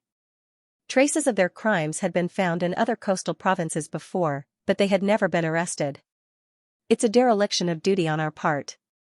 On behalf of the West Side Police Department, I apologize to the victims." "What's the use of apologizing? Our money. Where are the lives of the dead? What are the police doing? Get out of here and find someone else." The scene was a bit chaotic. A victim's family member yelled crazily outside the reporters, followed by many people scolding the incompetence of the police. Choi Yun's face showed a bit of pain, but her expression was firm as she said, "I, Choi Yun, promise everyone here that I will definitely bring all the criminals to justice. If there is a next time, I will voluntarily resign and will no longer be involved in the police force." This piece of news was released yesterday afternoon, but it was only released this morning. It was obvious that the municipal government had carefully considered it. After all, this kind of thing would cause panic among the public. However, the paper could not cover the fire, and there were too many onlookers. At this time, they could only release it to let everyone know. After watching the news, Lin Ruoshi suddenly turned off the TV, then picked up the cordless phone beside her and dialed a number. "Hello, Yonyan, it's Ruoshi. Are you okay? That's good. Take care. Say hello to Uncle Kai for me. Bye." In less than 15 seconds, Lin Ruoshi hung up the phone again and stood up, intending to go upstairs. Yangqing was quite emotional. This woman was even so cold to her good sister. She was obviously worried, but she only said a few words. Could it be that she had a psychological problem like the language barrier? Seeing that Lin Ruoshi was about to go upstairs without saying a word, Yangqing couldn't help but ask, "Baby Ruoshi, aren't you going to ask your husband where I went last night and why I didn't call home?" For Yangqing's various intimate names, Lin Ruoshi was not as disgusted as she was at first. She was completely immune to it. At this moment, when she heard Yang Cheng's question, she stopped walking on the stairs, turned around, and asked expressionlessly, I ask you, will you tell the truth? Tell the truth? Say that I accompanied Mo Qianni to eat at the food stall for the third time, say that I went home with her, say that Mo Qianni wanted to kiss me, and I pretended to be asleep to wait to be kissed by her? Or do I feel very guilty towards Mo Qianni now? Yang Cheng finally understood why Lin Ruoxi could be the president and manage such a big company. She didn't need to ask to know that I wouldn't tell the truth at all. That I can't tell the truth this time. I'll tell the truth next time. But in fact, I'm also very good at lying. It sounds like the truth. Do you want to hear it? Yang Cheng suggested. Lin Ruoxi slightly raised the corner of her mouth and sneered, you can keep it for other women to hear. I don't need it. With that, Lin Ruoxi continued to go upstairs. But after a few steps, she naturally turned around and said, oh yeah, last night, after you left, I negotiated with my senior about a collaboration project. It will be the company's main task for the next year. Because of this, I'm going on a business trip to Hong Kong next week to meet another investor. I'm telling you now, lest you do something impolite like what you did last night. Impolite? Looks like Lin Ruoxi thought that I purposely pretended to anger Xianxia last night. But that's good too. I don't have to explain things that I don't want to explain. Wait. Collaborate with Xianxia. Lin Ruoxi is going on a business trip personally. Yang Cheng felt that something wasn't right and immediately asked, why are you going by yourself? Don't tell me you're going to contact Xianxia personally for this project? Lin Ruoxi nodded. The investment is huge. I've always had a plan, but I haven't implemented it yet. I don't feel at ease handing it over to someone else, so I'm going by myself. Does that mean that you have to meet Xianxia often when you're working in the future? Yang Cheng asked unhappily. Why, you don't agree? Yang Cheng nodded without hesitation.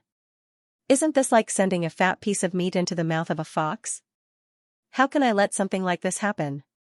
But this project is very important, and the other party is an Italian investor. I'm the only one in the company who is proficient in Italian. Isn't it just Italian? I know Italian too. With that said, Yang Cheng suddenly realized something. Something's wrong. This seems to be a trap for me. As expected, a faint playful smile appeared on Lin Ruoxi's frosty face. Her smile was like a little white flower, extremely cute. Since you said so, it seems that I have to give you a chance. I'll let you volunteer to complete this difficult task on my behalf. After all, we are husband and wife. I still have this bit of trust in you, Lin Ruoxi said with a smile. Yang Cheng's face turned bitter. Ruoxi, my good wife, how can you hand such a difficult business job to someone like me who doesn't know anything? Why don't you send someone else? There are quite a lot of capable people in Yulei, I can just be their translator. No, this project isn't open to the public. I need someone who can implement the plan in secret. If you don't want to go, then I'll go by myself, Lin Ruoxi threatened. Yang Cheng was speechless.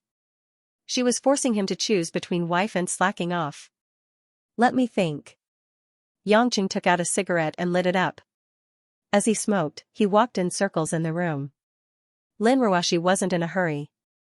She crossed her arms in front of her chest and looked down at Yang Cheng. Her mouth was filled with a little smugness. Yang Cheng thought for a while. Although he had to try his best to relax his mind, doing more work shouldn't be too much of a burden. As long as he didn't get too engrossed, there shouldn't be a problem. But if he didn't do it, and his wife ran to Xianxia's side, then he would be in big trouble. He couldn't really kill that Xianxia, right? Pressing the cigarette butt into the ashtray, Yang Cheng raised his head and said, all right, I'll go all out. As long as you don't blame me for ruining the deal. No way. Lin Ruoxi's face was full of seriousness. This has to be done well. This will affect the company's development for the next 5 to 6 years. I won't allow you to fail. It can't be. This is my first time going on a business trip. Yang Cheng smiled bitterly. Don't worry, this isn't hard to negotiate. It's basically a cooperation that's already set in stone. All you have to do is to check on the details according to my requirements, fight for the greatest benefits, invite the other party to Xianxia, and finally make the final decision. As for signing the documents, I'll do it. Yangqing hesitated and asked, I can't be going alone, right? There has to be someone to help me as a reference or something. I'll let Qianni accompany you. If there's anything you don't understand, you can discuss it with her. You're the leader in this project, so she won't give you too many opinions. Lin Ruoxi said. Yang Cheng's legs went soft. Alright, I just had a bad argument with Mo Qianni last night, and now I've arranged for them to go on a business trip together. At that time I might as well not see her. Why, is there a problem with letting Qianni go with you? Lin Ruoxi asked, pretending not to know. Yang Cheng hurriedly shook his hand. Xianxia smiled and said, no problem, of course it's good to have a beauty accompanying me. Hee hee. I'm just overwhelmed by the favor. In fact, Lin Ruoxi had no choice. Although Mo Qianni had already expressed her unusual feelings for Yang Cheng, Lin Ruoxi believed that the rational Mo Qianni would not do anything that would let her down.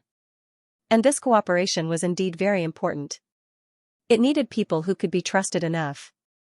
Therefore, letting Yang Cheng, who was proficient in Italian, go with Mo Qianni was the best choice.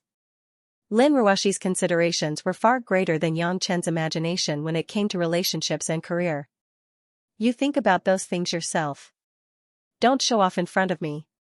Look at you, if Qianni really likes you, I have nothing to say. Lin Ruoxi sighed helplessly in her heart. It was really tiring for her to think about some things with her emotional intelligence. Finally, she glanced at Yang Cheng, turned around, and walked back to the study.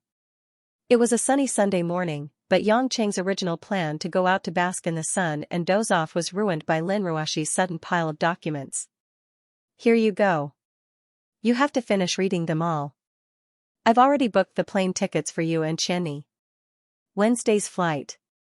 You will be back within a week. Lin Ruoxi, who was only wearing a white silk nightgown, took out a briefcase out of nowhere. She threw it on the sofa and turned around to eat the breakfast that Mother Wang had prepared. Yang Chen could only resentfully turn off the morning news he was watching. Actually, he mainly felt that this radio station's female anchor was rather pretty, and her voice was pleasant to listen to as well. But right now his wife had an order, and he also agreed to take on the project yesterday, so he could only start looking at the information. As long as he promised, he would do it well. This was Yang Cheng's principle. He took out 3 large stacks of documents from the briefcase. They were densely packed with words and diagrams. After a rough look, Yang Cheng roughly understood what the collaboration project was about, the research and development of new environmentally friendly materials. At first glance, this kind of material research and development project had nothing to do with a fashion industry company like Yulei International. After all, Yulei International operated fashion brand sales, fashion department stores, clothing, accessories, exhibitions, advertising, entertainment media, and so on. This kind of material research and development was more like a chemical and research project. However, as one of the most important industries in the new century, the environmental protection industry, fashion products became more and more important to the health of the users and the protection of the environment.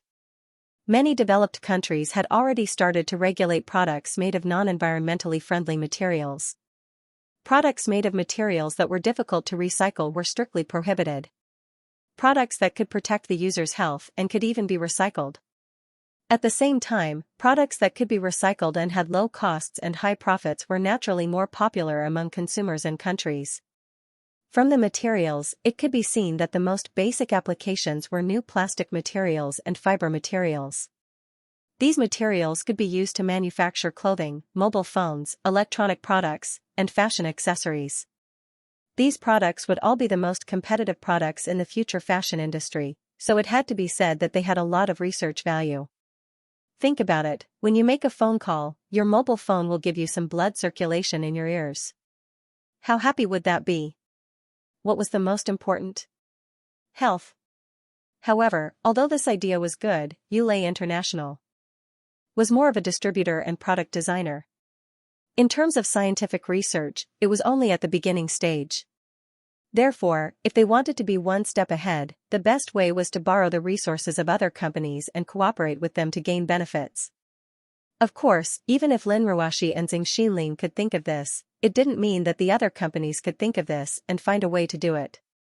Therefore, the secrecy at this stage was very important.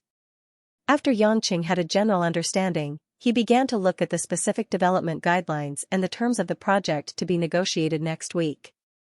Although he did not understand many professional terms, it was not a problem for him to understand 70% to 80% of it. Lin Ruoxi sat at the Western dining table and ate her oatmeal in small mouthfuls. Because it was Sunday, it was a rare opportunity for her to relax. She went downstairs in her pajamas. Her long hair was messy and some of it was knotted. She did not have any makeup on, and the cold laziness that came from her bones made her originally perfect appearance appear a little refined. Seeing Yangqing frowning and looking at the documents carefully, Lin Ruoxi could not help but smile. Although purposely making use of Yangqing's dislike for Zhang Xinlin to force him to participate in the work was a scheming thing, Lin Ruoxi did not feel that she had done anything wrong. In her eyes, Yangqing had a lot of untapped potential. It was just that he was too lazy and didn't have any desire to improve himself. If she could properly motivate him, this cheap husband of hers, who did not come from a noble background, would still become a horse that would make people look at him in a different light. She also did not want to be a talent scout. She only hoped that one day when she walked out with him in public, other people's gazes would not be focused on her beauty, but on Yangqing's identity and status. Women always hoped that their men were worthy of respect and admiration. They would be jealous, but they would also feel proud. Even someone as indifferent as Lin Ruoxi was no exception. Seeing that Yangqing was looking at the documents seriously, Lin Ruoxi nodded her head in satisfaction. But at this moment, Yangqing's phone rang. Yangqing put down the documents and picked up the phone. It was Li Jingjing. Jingjing, what's wrong? Brother Yang, did you forget? You promised me that you would accompany me to a place. Today is the weekend, and the weather is good. I think you should be free. Of course, Yangqing did not forget. Thinking that he had enough time to look at the documents, he said, "All right, where should I pick you up?" "Let's go to school. I just took some things from school and will wait for you at the school gate." "See you later." Li Jingjing seemed to be in a good mood. Yangqing hung up the phone and shouted to Lin Ruoxi, who was sitting at the dining table, "I'm going out for a while. Leave the documents here first." Lin Ruoxi, who thought that Yangqing was serious just now, felt that the beautiful scene in front of her eyes was instantly shattered. She was so angry that she almost threw the spoon in her hand to the ground. Seeing that Yangqing patted his butt and directly walked out, the first thing that came to her mind was a saying, "A leopard can't change its spots." Of course, if one thought about it in a more vulgar way, it would be, "A dog can't change its eating that." Yangqing received a lot of salary this month, and with the tens of thousands of yuan that he extorted from Guoziheng, he was very well off. Even if the price of oil was skyrocketing, he still filled up the BMW with the most expensive gas before going to Zhonghai to pick up Li Jingjing. When Li Jingjing, who was wearing a blue bubble dress, appeared in his field of vision, Yangqing was once again captivated by the girl's youthful and energetic appearance. Ever since she graduated from university and became a teacher, Li Jingjing had indeed become more and more beautiful. Not only did she know how to better highlight her own characteristics, but she also had an intellectual and confident temperament. Her skin was like cream, her collarbones were delicate, her fine black hair was combed behind her head, and her forehead had a 3/7 parting fringe. Standing there and waving at Yangqing with a smile, she immediately attracted the jealousy and hatred of many men.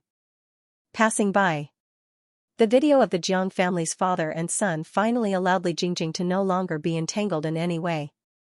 Her work and life in school and at home were more on track. Her mood was good, and naturally, she was radiant. Yangqing got out of the car and found that there was a large cardboard box next to Li Jingjing. It was tightly wrapped and he asked, "What's on the ground?" Li Jingjing blinked. "It's a secret."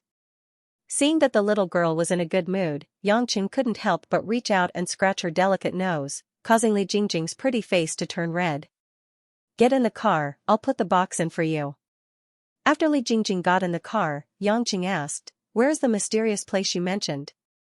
Zhongnan Avenue North Road. After Li Jingjing told him the address, she smiled and asked, Big brother Yang should be free in the afternoon, right? I'm fine, why?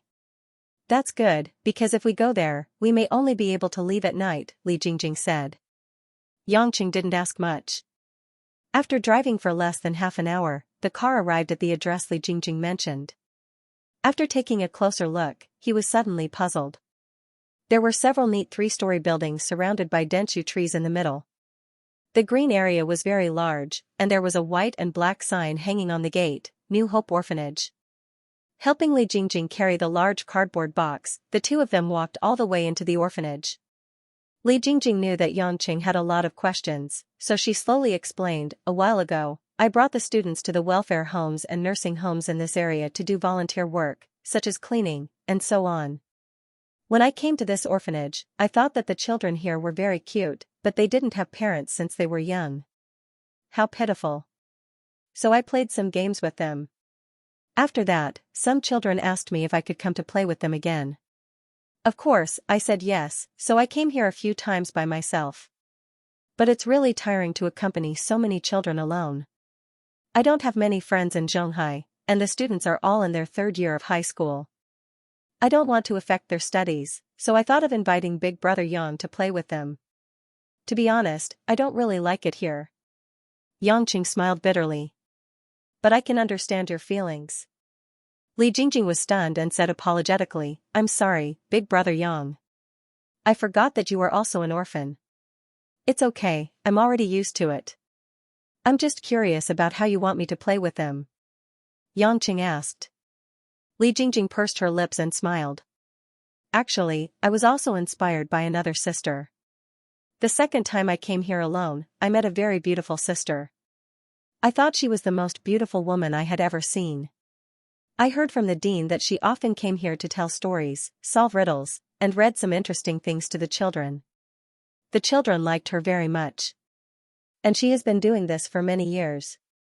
I admire her very much, and I want to do something for the children like her. I was thinking if I should bring some books for the children, learn from that sister, and tell meaningful stories to the children. Maybe this is better than playing games, and it's not so tiring. Yangqing nodded. So your box is filled with books? Not all of them. Without waiting for Li Jingjing to finish, a short middle-aged woman wearing a black dress came from the corridor and called out with a smile, Jingjing, you're here again? Li Jingjing saw the person and smiled sweetly. Yes, Dean Cha. How can I forget my appointment with the children? She pointed at Yangqing and said, This is brother Yangqing, my friend. He came with me to play with the children today. Dean Cha warmly greeted Yangqing and said mischievously, Not your boyfriend, right? No. Li Jingjing blushed and said, Brother Yang is already married. Don't talk nonsense, Dean Cha. Dean Cha was a little surprised, but she still smiled and apologized to Yangqing. Yangqing naturally didn't mind. After all, according to the current situation in Xianxia, it was really early for him to get married at his age. He followed Dean Cha all the way into the courtyard. From what she said, the children were reading Tang poems together, so it was quiet outside. When they walked to a corner in the middle of the courtyard, a mimeographed portrait hanging on the wall in the middle of the courtyard attracted Yangqing's attention. Yangqing felt that a certain nerve in his mind was touched, but he didn't know why he had such a wonderful feeling. He just stopped and looked at the hanging oil painting in a daze. Li Jingjing and Principal Cha noticed Yangqing's strange behavior and stopped in their tracks. Seeing him staring at the portrait hanging high on the wall, Principal Cha smiled and said, This is Madame Guo, the founder of our New Hope Orphanage. She has founded more than 100 orphanages, and every orphanage has a portrait of her to show everyone's respect for her. It was also Li Jingjing's first time hearing the name Guo. She looked up and saw that the woman in the portrait looked to be in her 30s. Her black hair was tied up in a bun, and her face was round and jade-like. She looked graceful and dignified at the same time. She had the temperament of a prestigious family. She made people feel close to her, but at the same time, they didn't dare to look at her for too long. Brother Yang, what's wrong? Do you know Madame Guo? Li Jingjing asked curiously. Yangqing shook his head gently. Smiling, he said, "Men always stare at beauties more often than not." Li Jingjing rolled her eyes at him and didn't pay much attention to him. They followed Principal Cha inside, but Yang Cheng's mind was still on the portrait. He felt that he had seen that woman somewhere before, but he couldn't remember where. This feeling made Yang Cheng feel a little uncomfortable. It was best not to think too much about it. When she entered a large hall, she finally saw a large group of small children. They were all dressed in colorful clothes. The boys and girls all had bright, black eyes. When they saw Li Jingjing walk in, they revealed childlike and joyful expressions. They could not care less about the poem they were still reciting, and quickly rushed over. "Sister Jingjing. Sister Jingjing, I want to play games. I want to see you draw." The group of children immediately surrounded Li Jingjing and made all kinds of naive little requests. Li Jingjing smiled happily and accepted them one by one.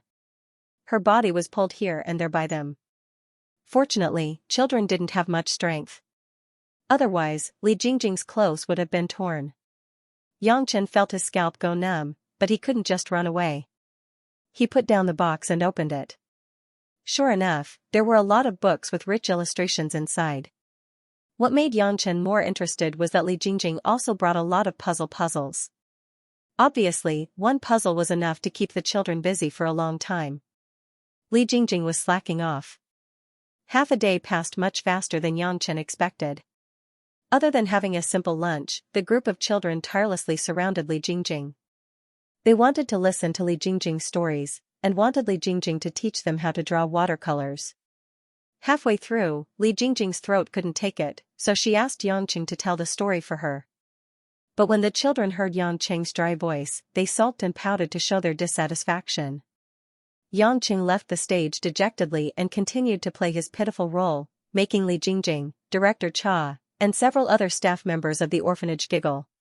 When it was almost sunset, the children listened to Director Cha's advice and let Li Jingjing go. She would play with them again next time. As for the boring Yang Cheng, he was directly ignored. Outside the orphanage, a group of children with big, shining eyes kept saying goodbye to Li Jingjing. A few of the little girls even had tears in their eyes, making them look very lovable. Li Jingjing waved at the children while holding back her tears. She pursed her lips and smiled reluctantly. When she sat in the car, Li Jingjing immediately took out a tissue to wipe the corners of her eyes. She sobbed for a while. "Every time I say goodbye to the children, I can't help but want to cry. They're so young, and they already lost their parents.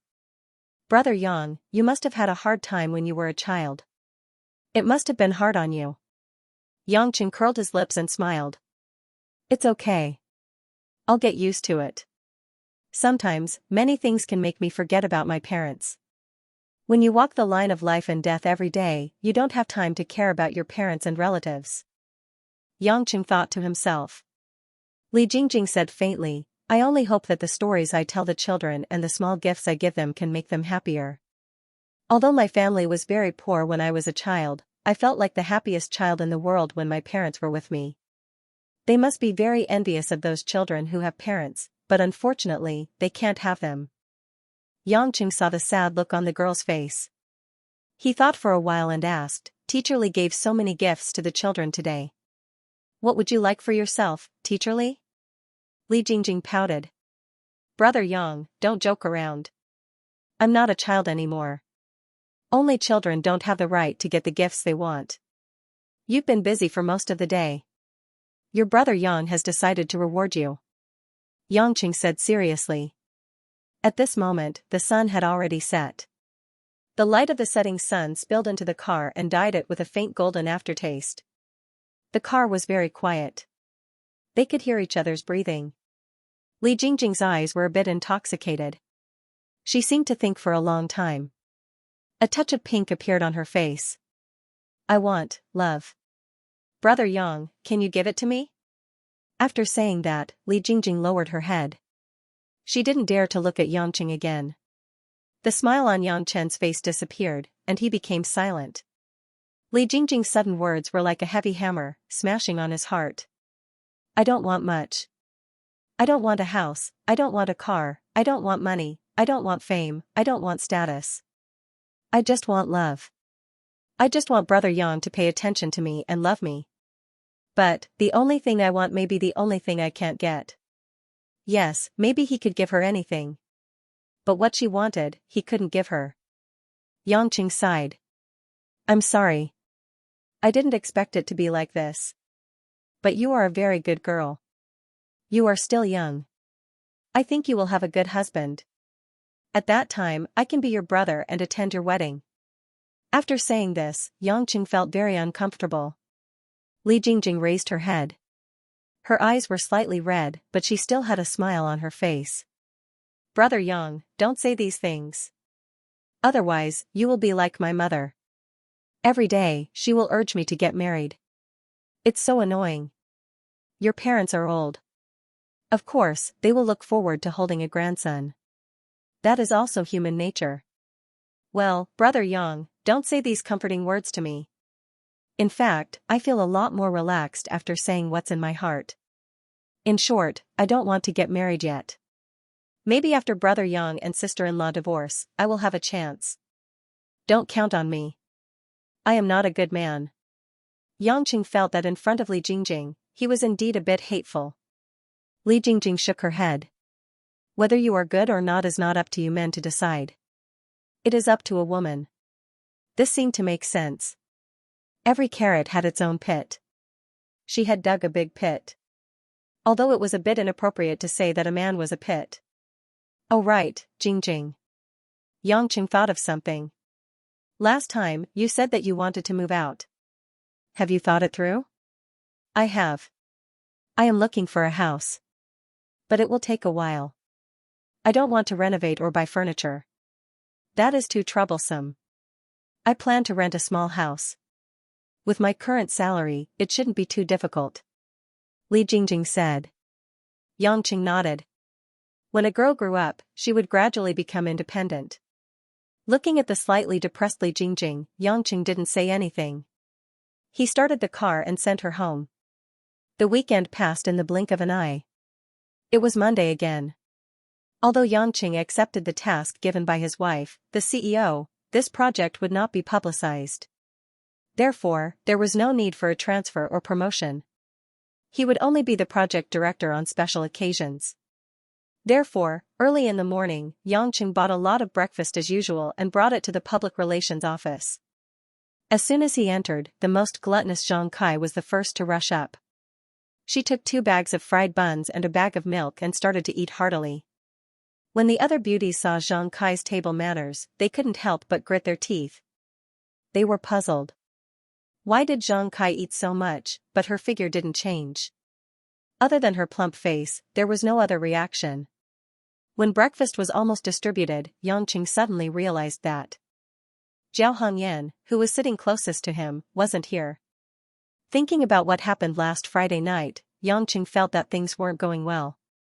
At this moment, Lu Mingyu suddenly rushed in from the door. She was wearing a light gray professional suit. Because she walked quickly, her face was slightly flushed. Her expression was a little agitated. She walked all the way to Yangqing and asked anxiously, Yangqing, what happened between you and Hongyan? Lu Mingyu's voice was very urgent. All the women in the office heard it clearly. They all looked at Yangqing in surprise. Yangqing frowned. Sister Mingyu, what's wrong? Hongyan's husband, Yu Guang, and her brother-in-law, Yu Hui, are both here. Hongyan looks terrible. She looks like she was beaten up. Yu Guang is yelling that he's looking for a man named Yangqing. His words are very unpleasant and he's causing a ruckus in the lobby.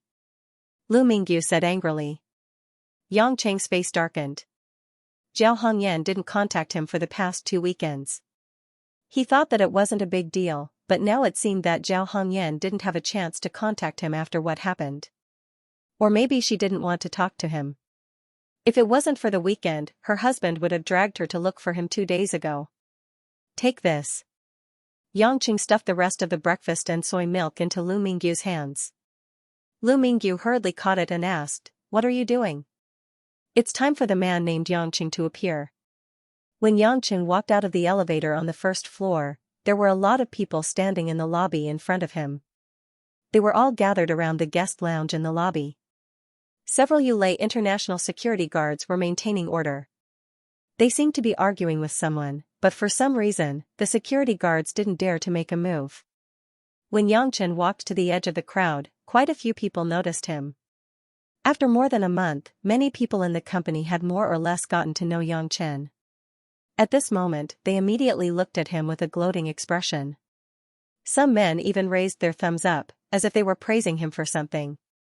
Of course, quite a few people also looked at him with disdain. As the crowd took the initiative to make a path, Yangqing easily walked to the lounge where the leather sofa was placed and saw the situation in front of him. In the lounge by the floor-to-ceiling window, 2 men and a woman were sitting on a long row of sofas. Opposite them stood a few Yulei security guards who didn't know what to do, as well as the front desk manager in a black and white uniform with a deep frown. Among the 2 men, one was Yu Hui whom he saw that night, and the other was a man in an old-fashioned gray suit. He looked to be in his early 30s, but he wore a pair of black-rimmed glasses. His square face was full of accumulated anger, gloomy and with a bit of arrogance. As for the woman, she was Zhao Hongyan who didn't come to work in the morning. At this moment, Zhao Hongyan's face was very ugly. She didn't put on any makeup. Her hair was messy, and there were still traces of tears on her face. She sat beside the man in gray, nervously with her legs crossed, motionless. The sharp-eyed Yu Hui was the first to see Yangqing walking in. His eyes flashed a trace of pride and ruthlessness. He pointed at Yangqing and shouted, "Brother, look, this man is the man who was with sister-in-law." Zhao Hongyan raised her head. Seeing that Yangqing had really come to the scene, her eyes showed a bit of panic. She bit her lip and wanted to say something but didn't dare to speak. "What's the matter?" Yangqing glanced at the noisy Yu Hui, but still turned to ask the gloomy Yu Guang. Yu Guang stood up and looked at Yangqing with a bit of disdain. He asked in a deep voice, "Are you the one who helped this bitch bully my brother?" "Bitch? Younger brother?" Yangqing smiled and asked, "Who are you talking about?" Yu Guang shouted angrily, "Don't play dumb. Xiao Hui already told me about what happened that day. You went to a bar with this B*TCH and even had a rendezvous in the parking lot. My brother saw it and exposed you, and you even worked together to chase him away. Do you really think you can fool me, you filthy piece of trash?" The surrounding Yulei International employees all revealed a look of realization, and became more and more excited, whispering incessantly. Yangqing sighed. "Do you really trust your brother that much? It might not be the case. Don't tell me that I don't believe in my own younger brother, but a scum like you?" Yu Guang said loudly, "Let me tell you. You must give me an explanation today." Yangqing found it a little absurd and asked, "What kind of explanation did I give you?" "I want you to admit in front of everyone that you had an illicit relationship with my wife. You are a third party. You did something worse than pigs and dogs with this B*TCH. Yu Guang's face was cold. Yangqing couldn't help but laugh out loud. "Is there something wrong with your brain? Let's not talk about how I didn't do anything wrong. You want to say that your wife is a B*TCH in front of everyone, and force another man to say that there must be an illicit relationship between them? Are you trying to ruin your family's reputation, or are you here to torment me, or do you enjoy being treated like an idiot?" Yu Guang's face turned red, and he said hatefully, "You dare to scold me? I am a cultured person, I won't lower myself to your level. But I'm going to expose adulterers like you to the light of day to correct the social order." "Are you a professor or a government official?" Yangqing suddenly asked. "What do you mean?" Yu Guang frowned. "If you are a professor, then I understand. That is a profession that likes to bullshit. If you are a government official, then I also understand. Because they always like to lie through their teeth." Yangqing said with a smile. "I am the chief editor. The chief editor of Guanghua Daily and Morality magazine. A lowly person like you will definitely not understand the level of thinking of people like us. Also, let me tell you, you have no right to talk about professors and government officials. They are the elites of society. People like you only know how to say that the grapes are sour because you can't eat them. I have seen a lot of trash like you." Yangqing scratched his head and asked the nervous receptionist, "Are the newspapers and magazines famous? Why haven't I seen them before?" The pretty receptionist was about to cry. She couldn't even carry out her normal work on the first floor with such a trivial matter so early in the morning. She forced a smile and replied, "They are all political magazines, the most authoritative national journals in Shanghai." Yangqing nodded and smiled embarrassedly.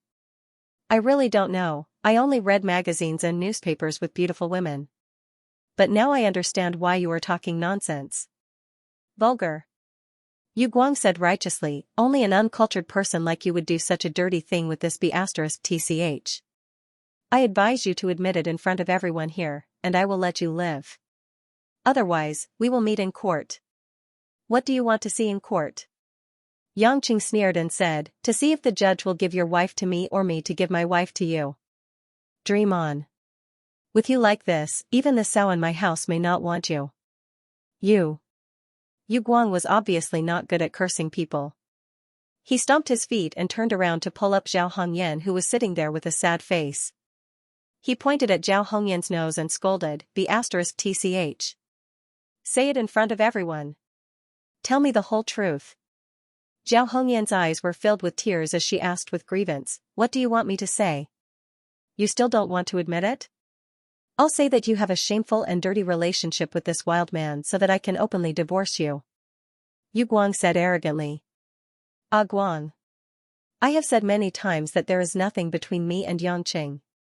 Don't do this anymore. It's not what you think." Zhao Hongyan begged, "Let's go back, okay? I will explain it to you slowly. I really didn't do anything wrong to you. Can you believe me?" "Shut up. Shall we saw with his own eyes that you tricked me into going to the bar. This is all evidence. You still want to deny it." Yu Guang's eyes widened. "Do you know how embarrassing you are now? You don't dare to say it. Ah Guang. Today is already embarrassing enough. Are you family can't afford to lose face like this? Let's go." Zhao Hongyan reached out to pull Yu Guang's hand, but Yu Guang pulled her hard. She couldn't stand still and her body turned sideways. She was thrown to the ground. Yu Guang sneered and said, "You dare to say that you are a member of our Yu family? Our Yu family is upright and upright. How can we have a B***tch like you who has an affair with a wild man? Today, I want to expose your true colors in front of the people in your company so that you won't harm others after I divorce you." Zhao Hongyan's face was ashen. The moment her body was thrown to the ground by Yu Guang, other than a sharp pain in her knees, she felt as if her heart was shattered. She sat on the cold ground in a daze, tears unconsciously dripping down her cheeks. Yu Guang, who had been watching the show, had a somewhat sinister smile on his face. It was as if seeing Zhao Hongyan's current appearance made him very happy and comfortable. Yangqing narrowed his eyes, walked forward, bent down, and reached out to Zhao Hongyan to pull her up. Yu Guang, who was embarrassed into anger, saw this scene and immediately shouted, "Everyone, did you see that? This is irrefutable evidence. This adulterous couple is finally showing their true colors. Why don't you admit it?" At this time, many of Yu Lei's employees already felt that Zhao Hongyan was very pitiful. After all, most of them were women and always looked at things with a tolerant and understanding heart. However, this so-called chief editor of a big publishing company had a somewhat extreme and eccentric way of thinking, so everyone was too lazy to pay attention to him. "Get up, he's not worth sitting on the ground for, he's not worth your tears." Yangqing ignored Yu Guang's clamor and said softly to Zhao Hongyan. Zhao Hongyan raised her head. For the first time, she appeared in front of Yangqing without makeup. Her pear-blossom face, which was stained with tears, lost some of its former charm and gained a little more purity. Making eye contact with Yangchen, from those bright and calm eyes, Zhao Hongyan saw something solemn, and warm for the first time. "Thank you." Zhao Hongyan took Yangcheng's hand and stood up while wiping her tears. Yu Guang sneered, "Good, good, good, what a pair of infatuated man and resentful woman. If I knew that you were such a fickle vixen, I wouldn't have married you at all. Fortunately, it's not too late now. I'll go divorce you later." At this time, an onlooker couldn't help but say, "Sir, don't you know that the law states that divorce requires both parties to sign an agreement?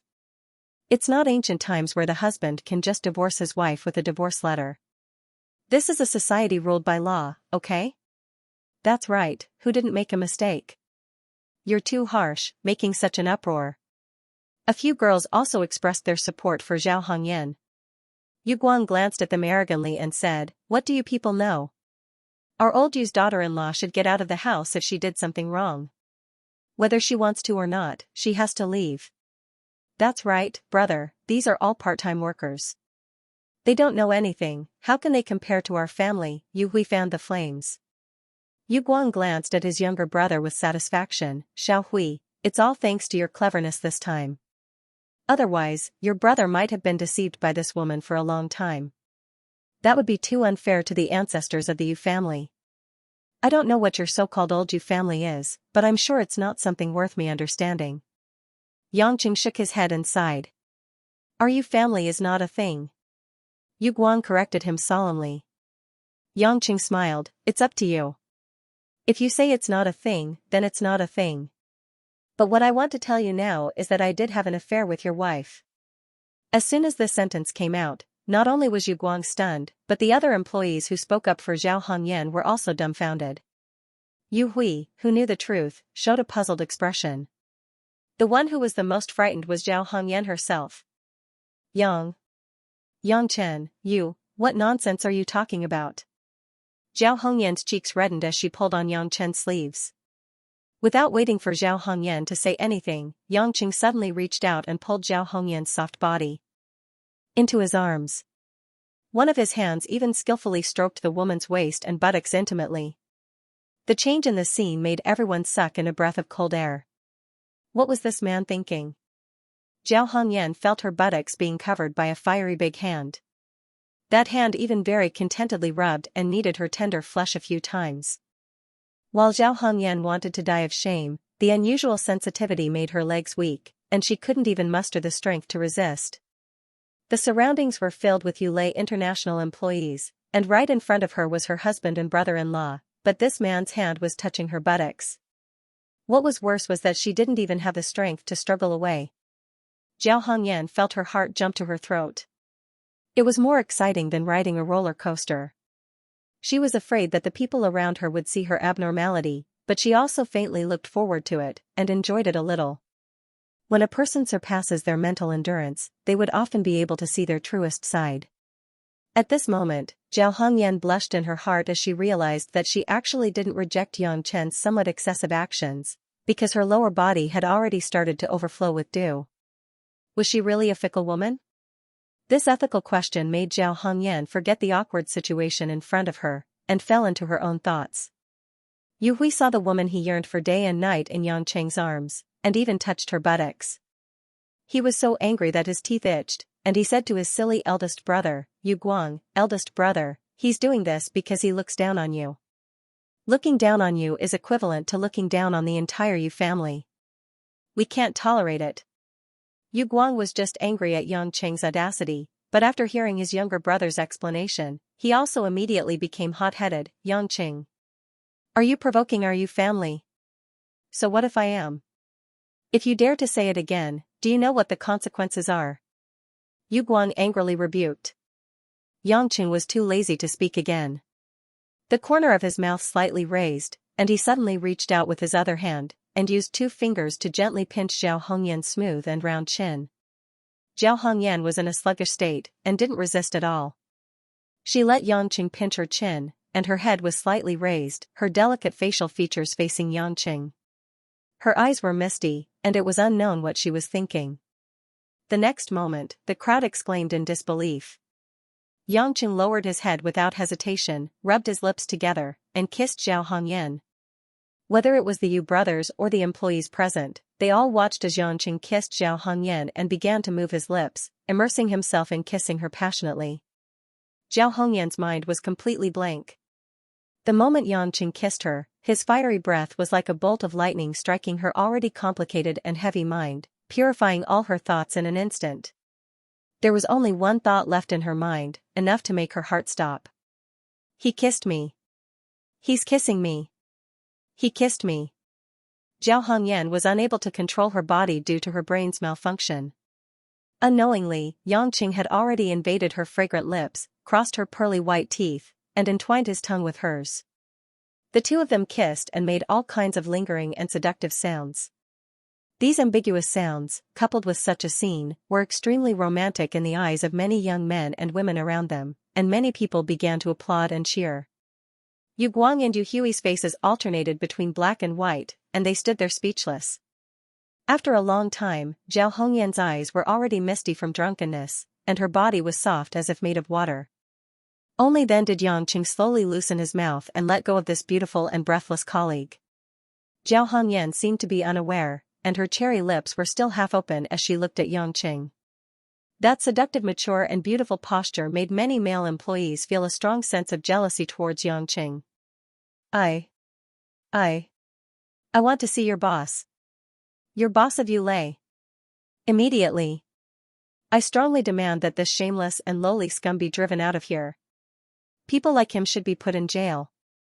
Yu Guang roared angrily, and the veins on his forehead were somewhat visible.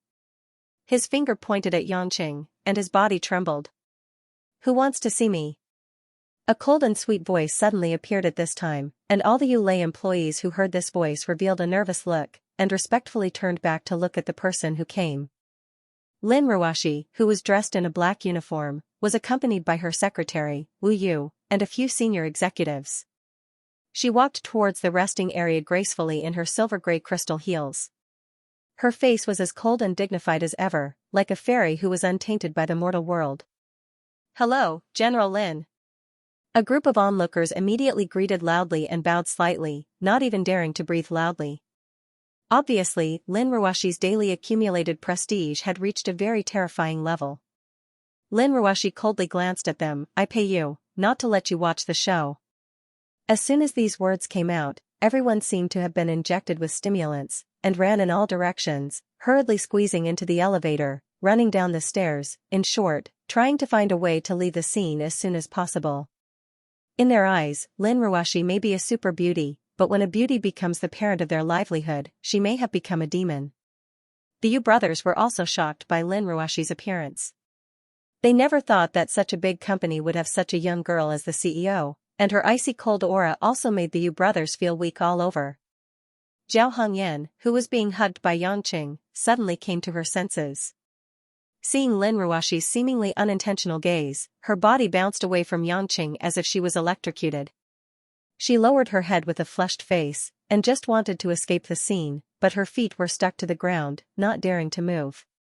A pair of moist and seductive eyes quietly looked at Yangqing. This man made her miserable, but she didn't know why she couldn't get angry at him. She was really going crazy. Yangqing smiled slightly, touched his nose, and didn't say anything. His original plan to prank the Yu brothers was completely disrupted by Lin Ruoshi's sudden arrival. What's worse was that Lin Ruoshi's expression was full of murderous intent. She obviously saw the scene of him kissing Zhao Hongyan. In front of his wife, in his wife's company, kissing a female colleague in the company. If it wasn't for Lin Ruoshi, other women would have already bared their fangs and brandished their claws to tear him apart. Lin Ruoshi glared at Yangqing, then turned her head to ask the Yu brothers, I'm the CEO cum chairman of Yulei International, Lin Ruoshi. What can I do for you? Yu Guang regained his senses, forced himself to stand up straight, and said, I'm the chief editor of Guanghua Daily and Morality magazine, the eldest son of the Yu family, Yu Guang. This is my younger brother, Yu Hui. This person from your company, named Yangqing, had an affair with my wife, Zhao Hongyan, and he even did that kind of filthy thing on the spot. As the company's CEO, I think Miss Lin should fire all of them. Affair? Lin Ruoshi glanced at Yangqing faintly, then looked at Zhao Hongyan's side profile a few times. She felt a wave of helplessness in her heart. She's really pretty, but this guy's standards are really high. Even though I know this guy probably has a lot of fun, but she's a married woman, can't he control himself? She was just inspecting the office with a few management members, and coincidentally came across this kind of thing. Even if she wanted to ignore it, she didn't have the chance to avoid it. Lin Ruoshi felt a wave of bitterness, but when she got married, she said she wouldn't interfere with her husband's private life. Moreover, she never fulfilled her duties as a wife, so she really couldn't open her mouth to stop Yangqing's private life. She could only turn a blind eye and swallow her anger. After thinking for a while, Lin Ruoshi asked Wu Yu, who was typing something on her PDA, Secretary Wu, is there a company rule that male and female employees are not allowed to interact? Reporting to CEO, there are no related rules. Wu Yu replied bluntly. Then I'm sorry, this matter is not under my jurisdiction. This is an employee's problem, please resolve it privately. With that, Lin Ruoshi planned to leave. How could Yu Guang let it go just like that? He only thought that Lin Ruoshi was purposely trying to cover up for Yangqing and his wife. He said fiercely, Miss Lin, what you're doing is irresponsible. As an entrepreneur, you should shoulder social responsibility. Such a disgraceful thing that goes against the rules should be punished painfully. If you don't do anything and let the two of them be, I will definitely expose your company's filthy culture in our magazine. I will let everyone know that Yulei International has this kind of adulterous couple. Lin Ruoshi's pretty face was frosty as she turned around. Mr. Yu, can I interpret these words as a form of coercion? If Miss Lin insists on thinking that way, Yu Guang was very pleased. He felt that Lin Ruoshi must be afraid. After all, a big company like this was most afraid of having its reputation ruined. Lin Ruoshi suddenly asked Wu Yu, who had been searching for something, Wu Yu, did you find out? Reporting to CEO, according to the data, Guanghua Daily and Morality Magazine are political magazines founded by the Yu family for more than 30 years. They are mainly distributed to the government departments in the southern region of Huaxia. The total brand value is approximately 65 million Huaxia dollars. The Yu family's assets are estimated to be approximately 12 million Huaxia dollars. Wu Yu was like a fast-running smart computer. Knowing Lin Ruoshi's personality, she was already prepared and quickly reported the data. Lin Ruoshi nodded. She stretched her fair and delicate hand towards Wu Yu. Wu Yu understood and immediately took out a checkbook from her briefcase and passed it to Lin Ruoshi. Lin Ruoshi picked up a pen that she carried with her and started writing on the checkbook. The Yu brothers were confused. They didn't understand what Lin Ruoshi wanted to do, but their expressions were tense. Even if this unbelievably beautiful woman didn't speak, the pressure she exuded was enough to make the two men feel afraid. Zhao Hongyan, on the other hand, heaved a sigh of relief. She was originally worried that Yang Chen would be fired because of her, but now it seemed like the CEO didn't have that intention. She carefully looked at Yang Chen, who was at the side, and unexpectedly discovered that this fellow was still there with a relaxed expression and a smile. Oh my God! He's too careless. At this time, Lin Ruoshi finished writing the check. She gently tore it and passed the remaining check back to Wu Yu. This Swiss bank check is for my personal account and has nothing to do with the company's finances. The face value is 20 million Huaxia dollars, which is about 4 million Huaxia dollars more than your newspapers, magazines, and all of your assets combined. You can withdraw it or transfer it at any time at the Swiss Bank of Shanghai branch. If Mr. Yu wants to report on today's event, I don't mind buying all of your newspapers and magazines. Although we are only engaged in publishing fashion magazines, it doesn't matter if we have a small political magazine company with over 90 billion yuan of assets under my company. Don't doubt my determination. In the face of absolute capital, you have no chance of winning. After Lin Ruoshi finished speaking, she casually handed the check to Wu Yu. Secretary Wu, if you see something you shouldn't see, use the method I mentioned. Yes, CEO. Wu Yu steadily put the check into her briefcase. She casually put it away and it was a huge sum of 20 million. The Yu Guang brothers' lips turned deathly pale. Their legs trembled and they couldn't speak. They watched helplessly as Lin Ruoshi led the group of executives away, but they didn't have the guts to say another word.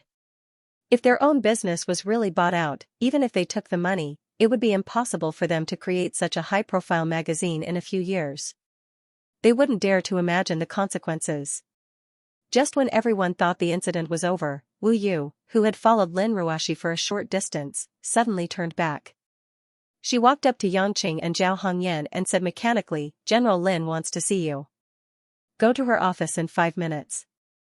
Yangqing had already guessed that things wouldn't end so easily, but he didn't expect Lin Ruoshi to ask to see him so soon, and she even brought Zhao Hongyan along. He couldn't help but feel uneasy. Although nothing really happened between him and Zhao Hongyan, they had kissed and hugged. He couldn't just wipe his mouth and say that nothing happened, right? He gave the nervous Zhao Hongyan a comforting smile, and the two left the scene together. As for the Yu brothers, although they were gritting their teeth in anger, they couldn't do anything about it. 5 minutes later, Yangqing brought Zhao Hongyan to the CEO's office on the top floor. It was Yangqing's second time coming to this place. Although Zhao Hongyan had been in Yulei for more than 3 years, she had never been here before. Although there were still traces of tears on her face, she couldn't care less at this moment and looked around curiously. "Don't be nervous, just sit there." Lin Ruoshi calmly walked over from the water dispenser at the side of the office. In her hand was a glass filled with steaming hot green tea. The color was delicate, and the fragrance assailed her nostrils. Even from afar, she could smell the natural aroma of tea. Before Lin Ruoshi could put the teacup on the mahogany coffee table in front of the sofa, Yangqing smiled and stepped forward to take it. "How can I? The CEO personally made the tea, I'll do it myself." Lin Ruoshi ignored him and walked straight past Yangchen, causing him to miss his target. She walked straight to Zhao Hongyan and smiled at her. Her smile was like a sunny day after the snow had cleared up and the flowers bloomed in spring. "This is this year's new Westlake Longjing tea. You're someone who knows tea, so I gave it to you to drink. I wouldn't be willing to give it to just anyone." Lin Ruoshi winked at Zhao Hongyan and put the teacup in front of her. Zhao Hongyan was flattered and stood up. Her pretty face was flushed, and it wasn't clear if she was excited or shy. "General Lin, you're too polite." I'll be embarrassed." This scene made Yangqing a little depressed. Why couldn't this woman smile brightly at her husband? Lin Ruoshi walked lightly back to her seat and sat down leisurely. She didn't seem to be in a hurry to ask what happened today. Instead, she looked at Zhao Hongyan and asked, "Hongyan, if I remember correctly, you've been in the company for more than 3 years, right?" Zhao Hongyan was sitting on the soft sofa. When she heard Lin Ruoshi's question, she recalled how Lin Ruoshi called her a tea lover. Her eyes were filled with disbelief. "Boss Lin, you know me? As long as you're an employee of the headquarters, I know everyone. Although I can't communicate with you often because of work, as long as you're my employee, I'll recognize you," Lin Ruoshi said softly. Not only Zhao Hongyan, but Yangqing, who had just sat down, was also stunned. One had to know that there were at least 400 to 500 employees in the headquarters of Yulei International. Under the circumstances that they almost didn't interact with each other, Lin Ruoshi actually recognized all of them. Looking at the way she treated Zhao Hongyan today, it didn't seem like she was talking nonsense. It seemed that to be able to control such a fashionable aircraft carrier at such a young age, this woman's inner thoughts were far more terrifying than imagined. Zhao Hongyan was obviously very excited. Like most of the other female employees, she also had feelings of admiration for Lin Ruoshi. At this moment, when she realized that her idol actually knew her name and knew some of her background, she was like an excited bird. Her gloomy mood was swept away, and she smiled. "I really didn't expect General Lin to recognize small employees like us. It seems that nothing in the company can be hidden from General Lin. You're a little special. Actually, I've seen you before you entered the company," Lin Ruoshi said. "Before I entered the company?" Zhao Hongyan obviously couldn't remember. Lin Ruoshi hesitated for a moment, then said in a clear voice, "Your father, Mr. Zhao, makes delicious glutinous rice balls. I used to buy them often." Zhao Hongyan revealed a look of realization, but at the same time, she felt that it was unbelievable. "General Lin, you like to eat glutinous rice balls?" She didn't expect that the elegant and refined female CEO would like that kind of snack. "Your family runs a glutinous rice ball shop?" Yangqing also asked in surprise. Zhao Hongyan nodded and said with a little pride, "Our family's glutinous rice ball shop has been passed down for several generations. The taste is very authentic, and it can be considered as a long-established glutinous rice ball shop. Mr. Zhao is also a master of traditional tea art. I've drunk the Huangshan Maofeng and Biluokan that he brewed. His techniques and skills are the most orthodox tea ceremony. This is actually almost extinct in Xianxia, but it's preserved in Japan that's more complete. It's a pity that people nowadays only pay attention to those superficial tea arts, and don't know how to appreciate the most authentic tea ceremony," Lin Ruoshi said with admiration and regret. Zhao Hongyan became more and more excited. "I really didn't expect General Lin to know so much about our family. He even knows about my father. That was already many years ago. Speaking of which, I'm 2 years younger than you. When I went to buy glutinous rice balls, I was still in high school. Because my high school was very close to your family's glutinous rice ball shop, I often went there. After the rice balls were cooked, your father would even make tea for me. Occasionally, I would see you helping out in the shop. But I'm sure you don't remember it, but I've always remembered the scene in your shop. I think your family is very happy. Father, mother, daughter, boy, that should be your brother. They all helped to make and sell glutinous rice balls in the same shop. It was a happy and harmonious life. It felt very good. Lin Ruoshi's eyes revealed a little yearning, and her words were soft and sincere. Zhao Hongyan also felt a little nostalgic. She smiled and said, "Yeah, I was still in college at that time, so I would help out in the shop when I had time. Later on, I didn't go much when I started working. In fact, I always complained about my father at that time. I clearly didn't know how to make glutinous rice balls, but he insisted that I learn. Now that I think about it, I'm quite happy." Listening to the two women talking one after another, Yongqing couldn't help but admire Lin Ruoshi's conversational skills. At this moment, Zhao Hongyan had obviously let go of her tense nerves and began to talk to him. "How's old Mr. Zhao recently?" Lin Ruoshi asked. Zhao Hongyan's originally bright and beautiful face showed a touch of sadness. She forced a smile and said, "Not very good. He has been hospitalized since last year." "Hospitalized?" Lin Ruoshi thought about it. "Can you tell me more about it? I haven't seen him for a long time." Zhao Hongyan picked up the teacup on the table and took 2 sips of the hot tea. Then she said, "My father was found to have kidney failure. He has been doing dialysis treatment. His health is very bad. Because of that, the family business has been handed over to my brother, and the business is not doing well. I'm sorry." Lin Ruoshi said apologetically and subconsciously looked at Yongqing. Yongqing saw it and spread out his hands, indicating that he didn't know about it before. He didn't mean to let her ask such a sad topic. Lin Ruoshi thought about it and asked, "Hongyan, was the person on the first floor today your husband?" "Yes, General Lin." Zhao Hongyan nodded sadly. "What was the reason why he did that?" Zhao Hongyan sighed and told what happened in the bar last night, but naturally, she hid the part where she was harassed by Yu Hui. Although it wasn't her fault, it was also disgraceful. After listening to it, Lin Ruoshi asked Yongqing, "Yongqing, is that true?" Yongqing nodded of course. "But why did you kiss Hongyan?" Lin Ruoshi immediately asked again. In fact, it was kiss, but Lin Ruoshi was ashamed to say that word. Yongqing was speechless for a while, and Zhao Hongyan beside him also blushed. Being asked such a question in front of her face, she felt her face burning, but at the same time, she was looking forward to how Yongqing would answer.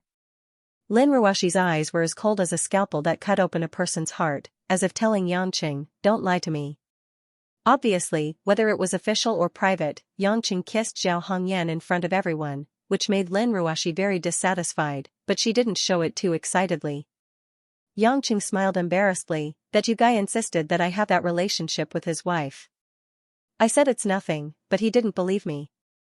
He was so determined to give me a woman, I can't say that I really don't want her, right?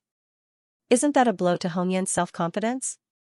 A beautiful woman, her husband, doesn't want her, and I don't want her either, it's so hurtful." "So you kissed her.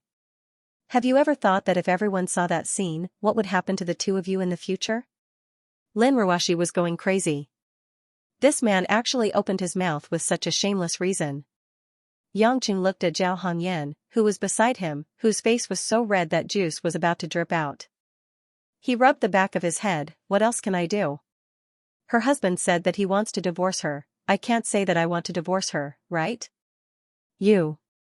Lin Ruoshi had a belly full of anger, but she didn't know what to say. Yongqing smiled mischievously, "General Lin is so concerned about my love life, I'm really flattered. On behalf of my wife, I thank General Lin for his love. He did it on purpose. He deliberately angered me." Lin Ruoshi's hands were clenched into fists and trembled nonstop. If Zhao Hongyan wasn't here, she really wanted to pick up anything on the table and smash this man to death. Yangqing, don't talk to General Lin like that. He's doing it for our own good, Zhao Hongyan suddenly advised, then looked at Lin Ruoxi with a complicated expression. General Lin, I think this is all my fault. I shouldn't have gone to the bar. I lied to my husband first, otherwise, this wouldn't have happened. Yangqing asked in confusion, I've always been curious, why didn't you tell that guy that you were drinking with your colleagues at the bar? Zhao Hongyan was silent for a while, then said, actually, you saw it today. Yu Guang is a very conservative and upright person. In his eyes, places like bars, nightclubs, and KTVs are all so-called social vermin. Places where unrestrained men and women go, the Yu family isn't allowed in. Isn't his younger brother there as well? Yangqing frowned. Zhao Hongyan smiled bitterly, Yu Wei is his biological younger brother, and I'm just his daughter-in-law. In the eyes of the Yu family, I'm just the daughter of a small shop owner with a lowly background. They're already doing me a favor by letting me marry into their family. How can they tolerate me going to nightclubs? Yangqing couldn't help but find it funny, I didn't expect such people to exist in this society. Why do I feel like we've regressed to a feudal society? Yeah, when I first married him, I wasn't used to it as well. I felt like I was an ascetic monk. Whenever I returned home, I would feel suffocated by the atmosphere. I've gotten better after a year, but I'm always afraid of going home. I feel like I can't get along with his family. There are too many things between us, Zhao Hongyan said dejectedly. Then why did you still marry him? Lin Ruoxi rolled her eyes at Yangqing. It's because of your father, right? From what I know, kidney dialysis isn't cheap. Zhao Hongyan was silent and nodded with difficulty. Yes, my father and Yu Guang's father are friends. When my father first went to the hospital, even though there was insurance to cover a certain amount, it still wasn't enough. At the time, Yu Guang's mother took a liking to me and wanted me to be their daughter-in-law. Maybe other families didn't want their daughters to marry Yu Guang, and their family didn't like me because I wasn't good-looking. In the end, they chose me and promised me to pay for most of my father's medical expenses. The truth of the matter was simple and tragic. A young and beautiful woman married an old-fashioned, stubborn man for the sake of her father's medical expenses. Do you love him? Lin Ruoxi suddenly asked. Zhao Hongyan was slightly stunned before she remembered who she was asking about. She smiled sadly and said, General Lin, Yu Guang and I have never dated. We didn't even communicate before I married him. I don't understand him and he doesn't trust me, so how could I love him? A marriage without love? Lin Ruoxi quietly glanced at Yangqing. Coincidentally, Yangqing was also looking at her. Lin Ruoxi's heart raced. She quickly looked away and asked Zhao Hongyan, what do you plan to do now? Zhao Hongyan shook her head blankly. I don't know. Actually, I thought about divorcing Yu Guang a long time ago. We're from different worlds. But what about your father's illness? Asked Lin Ruoxi. Zhao Hongyan bit her lip. I discussed it with my younger brother. We'll mortgage our family's shop and get a loan from the bank. We should be able to get a few 100,000 yuan. That should be enough for my father's kidney transplant. If I said I'd give you 5 years of salary and bonus in advance, and you'd work here for 10 years, would you be able to accept it? Asked Lin Ruoxi. Zhao Hongyan suddenly raised her head. Her watery eyes were filled with disbelief and surprise. General Lin. You're saying? Lin Ruoxi turned around and pressed a red button on the desk. She spoke into a delicate microphone. Wu Yu, come in for a second. Wu Yu, who was dressed in old-fashioned clothes, quickly walked into the office with a PDA and a briefcase. She didn't even look at Yangqing and Zhao Hongyan.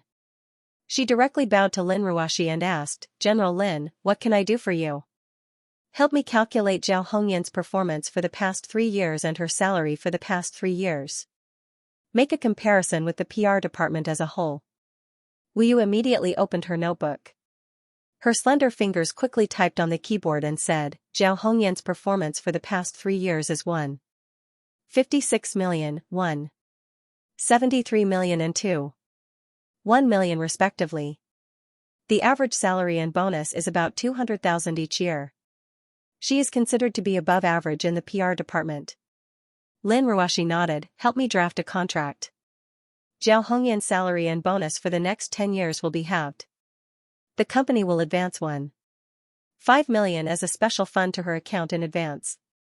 The specific restrictions are up to you.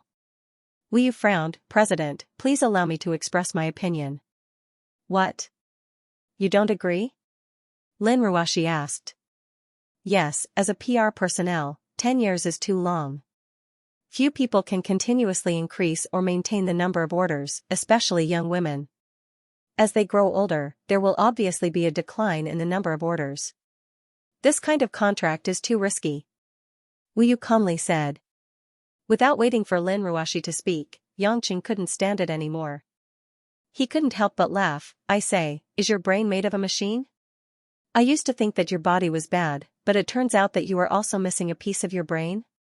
The company isn't yours, and the money isn't spent by you. Is 1.5 million a lot for this company? If it wasn't urgent, would she sign a contract for 10 years like selling herself? Yangqing, don't say any more. What Secretary Wu said is also the truth. Zhao Hongyan hurriedly stopped. Although she was touched by Yangqing's words, she didn't want to make things difficult for Lin Ruoshi. Wu Yu glanced at Yangqing coldly. I'm just stating the facts. I'm only considering the interests of the company and the president. Enough. Lin Ruoshi looked at the two of them with a headache and sighed. Wu Yu, just do as I say.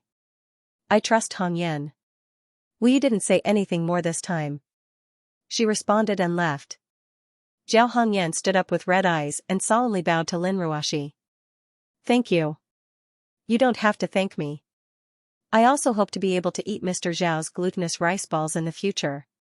Lin Ruoshi smiled and said, you must have a lot of things to do today, so you don't have to go to work.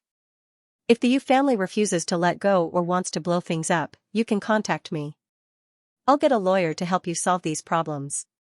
When Zhao Hongyan held back her tears and left the office, she took a deep look at Lin Ruoshi. The emotions contained in her eyes could only be understood by the person involved. Lin Ruoshi saw that Yangqing was still standing in the office and looking at her with a faint smile, which made her feel very uncomfortable. She tried to cover up and asked, is there anything else? I just didn't expect our little Ruoshi to have such an amiable side.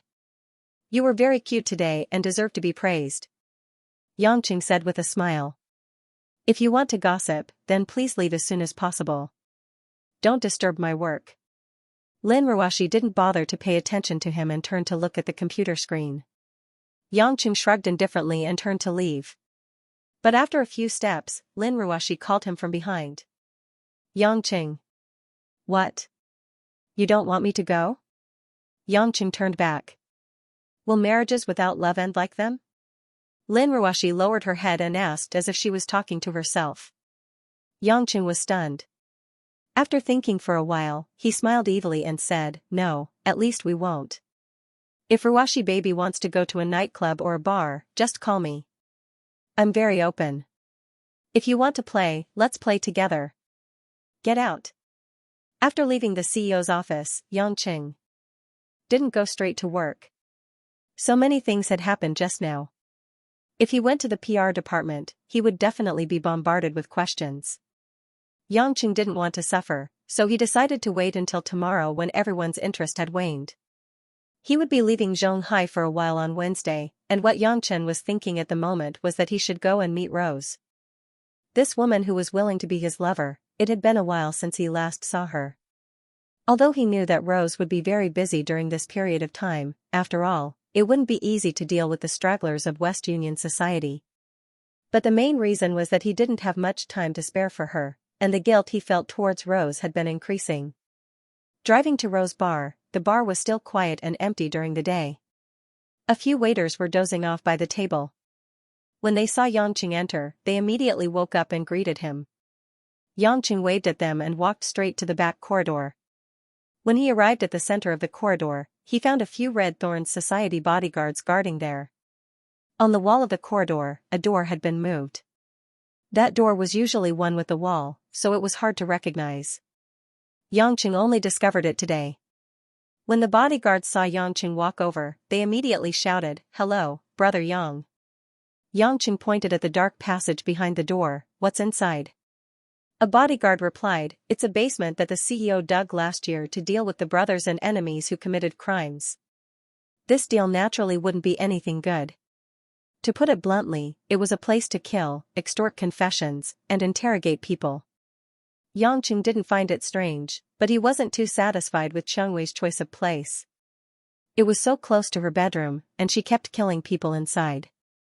The Yin energy was a bit too heavy. "Brother Yang, do you want to go in? You don't need to report to the CEO whenever you want, the CEO has instructed." A bodyguard asked attentively. Yangqing waved his hand, "No need, there's no point in killing people." Yangqing was afraid that once he saw the bloody scene, his brain would go haywire again. At that time, he would have to let Chengwei knock him out again. Wasn't that pure self-torture? The bodyguards didn't think too much about it. Killing people was indeed not an interesting scene, so they nodded in agreement. But at this moment, a petite figure in white suddenly ran out of the passage. She covered her face with one hand and lowered her head.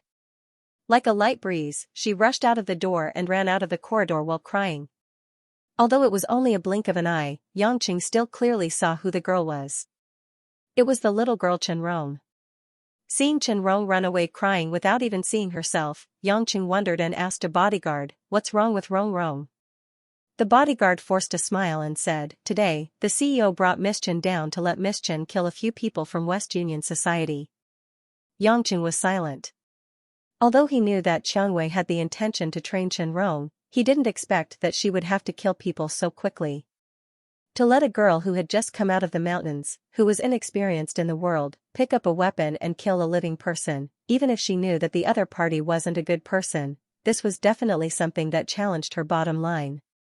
After all, after killing people, you have to walk on this road of no return. His mind was in a mess. Yangqing thought about whether it was right or wrong for him to bring Chenrong here. Did he let down that young man, Chen Bo, who had just left his job? After smoking a cigarette in the corridor, Rose walked out of the passageway.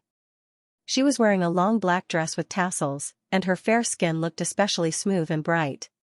She was like the queen of the night who walked out of the black race, graceful and luxurious. Chengwei's face was slightly tired, but when she saw Yangqing standing at the door, her face immediately lit up. She quickly rushed forward and hugged Yangqing, completely disregarding the presence of the surrounding subordinates, and kissed Yangqing on the lips. "Did you miss me?" Chengwei asked while hugging Yangqing's neck. Yangqing nodded, "I just finished smoking." "Don't kiss me, it smells bad." "The smell of smoke is better than the smell of blood." Chengwei's eyes revealed a bit of loneliness and vicissitudes. Yangqing reached out and stroked Chengwei's soft long hair, "Even you aren't completely immune to blood. Letting Rong participate so quickly, isn't it too harsh?" At this time, the surrounding subordinates and bodyguards had already left, leaving the couple some private space. The hallway was empty. Chengwei smiled helplessly, "I asked her many times, and she answered me with certainty. She is willing to walk on this road. But killing people now is better than killing people in the future." When a person doesn't understand the world very well, their awareness of the so-called rules is also at its weakest. If they wait a few years, it will be even harder for Rong to do it. Right now, she will only feel disgusted and afraid of killing people, but after a few years, she will feel that it is against human relations, against society's morals. At that time, killing people will make her even more depressed. Chengwei explained. Yangqing frowned, "She's already killed them?" "Killed them, 3, they were all small bosses of the West Union Society. I asked her to get at least 3 bullets on each of them, and she did it, which surprised me." Chengwei said lightly. Yangqing sighed, "Congratulations, there is hope for your successor." Chengwei caressed Yangqing's face, "Hubby, do you think I'm very cruel, very selfish?" "Sometimes, even I feel that I'm very cruel. Just now, I even felt that Rong hated me for a moment.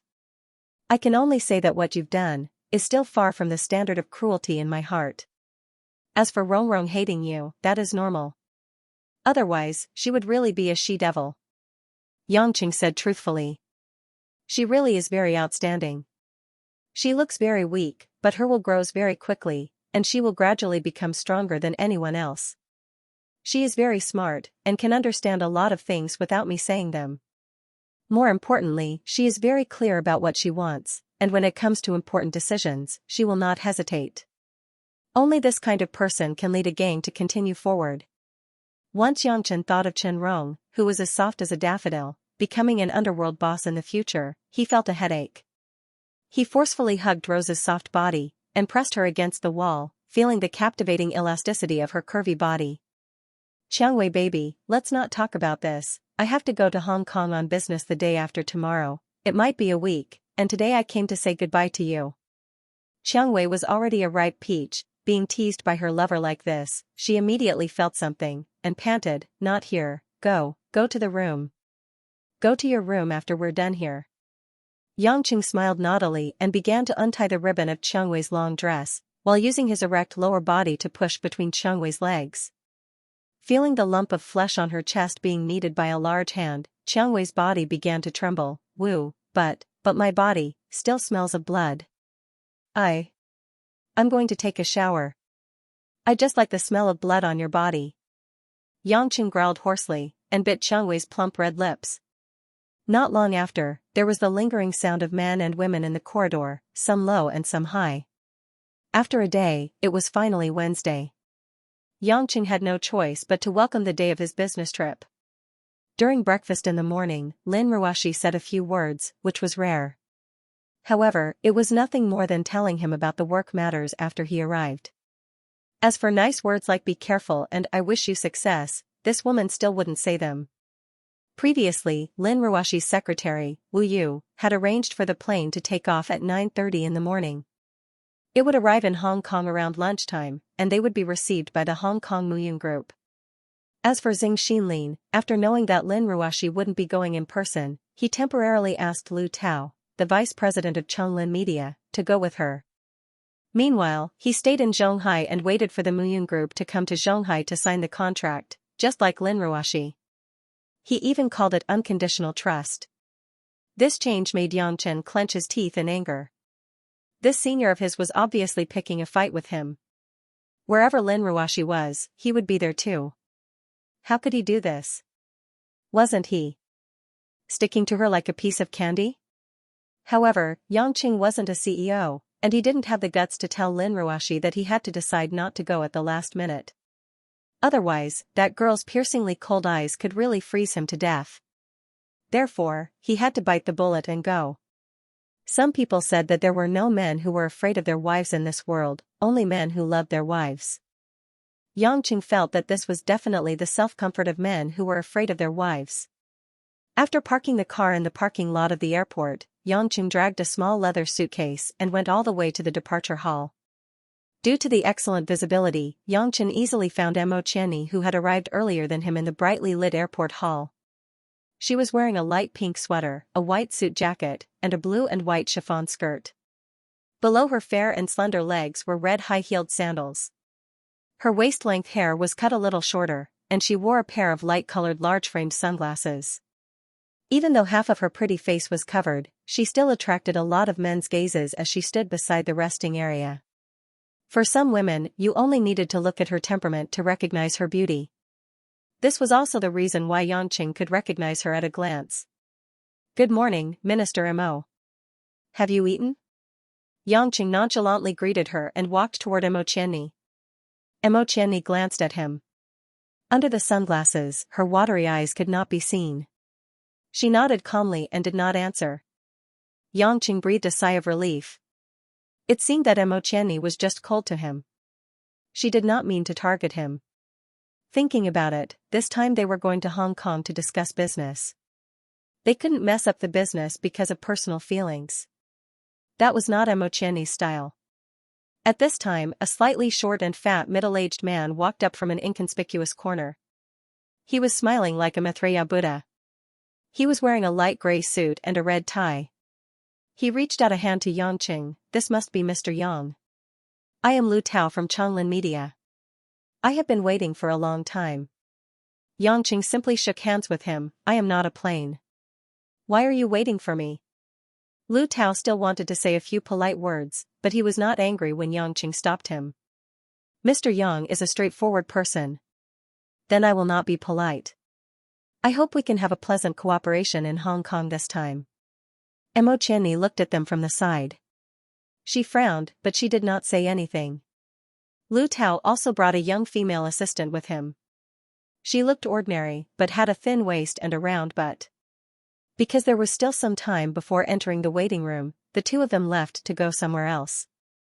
As for what exactly they were going to do, only they themselves knew. After the two of them left, Mo Qianni suddenly said to Yangqing, "You shouldn't talk to Lu Tao like that. This time, Chonglin Media is a partner. Even if you don't like the people around Xinxinlin because of personal feelings, you still have to maintain etiquette on the scene." Yangqing sat on a soft chair and smiled, "Just like how you treat me? I don't understand what you are talking about." Mo Qianni quickly turned her head away. "Let me tell you this. I don't care about cooperation at all. I just want that Xing to F***ck off. But others care. This cooperation is related to the future status of Yulei, Chonglin, and Hong Kong's Muyun Group in the whole country, and even the world." Mo Qianni said discontentedly. Yangqing nodded, "That's right. You know it, I know it, and Xinxinli knows it even more.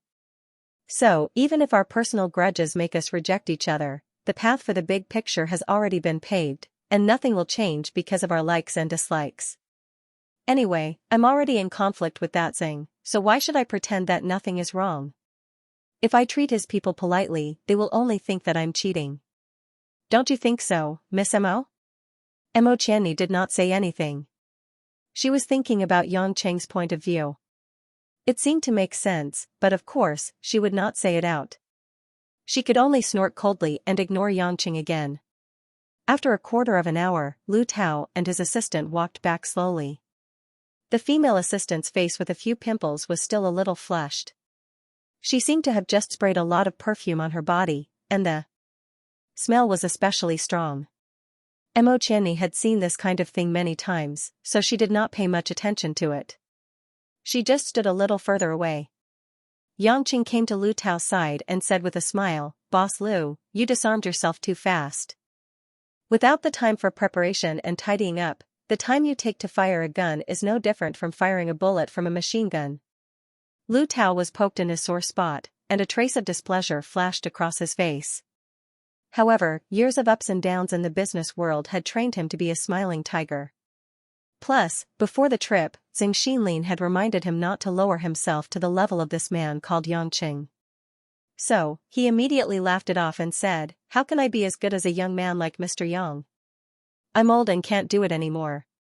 After chatting for a while, the four of them heard the broadcast and began to go through the security check and into the departure lounge.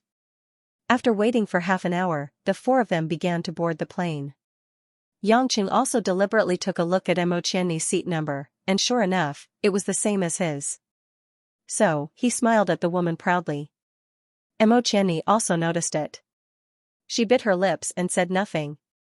After all, it was a business trip for a big company, and the tickets they bought were all business class. So, they took the business class passage to board the plane, and the four of them did not have to queue at all. When they were about to walk to the door of the plane, there was a plump and tall stewardess in a blue and white striped uniform standing in front of him. She had already bowed politely from afar and said softly, "Welcome." Yangqing felt that the voice was a little familiar. He walked closer and took a closer look. Suddenly, he stopped and couldn't believe it. The beautiful air stewardess who was smiling warmly just a moment ago was also stunned on the spot. Her pair of beautiful eyes with curved eyelashes flashed with disbelief. There was also a hint of surprise and shyness.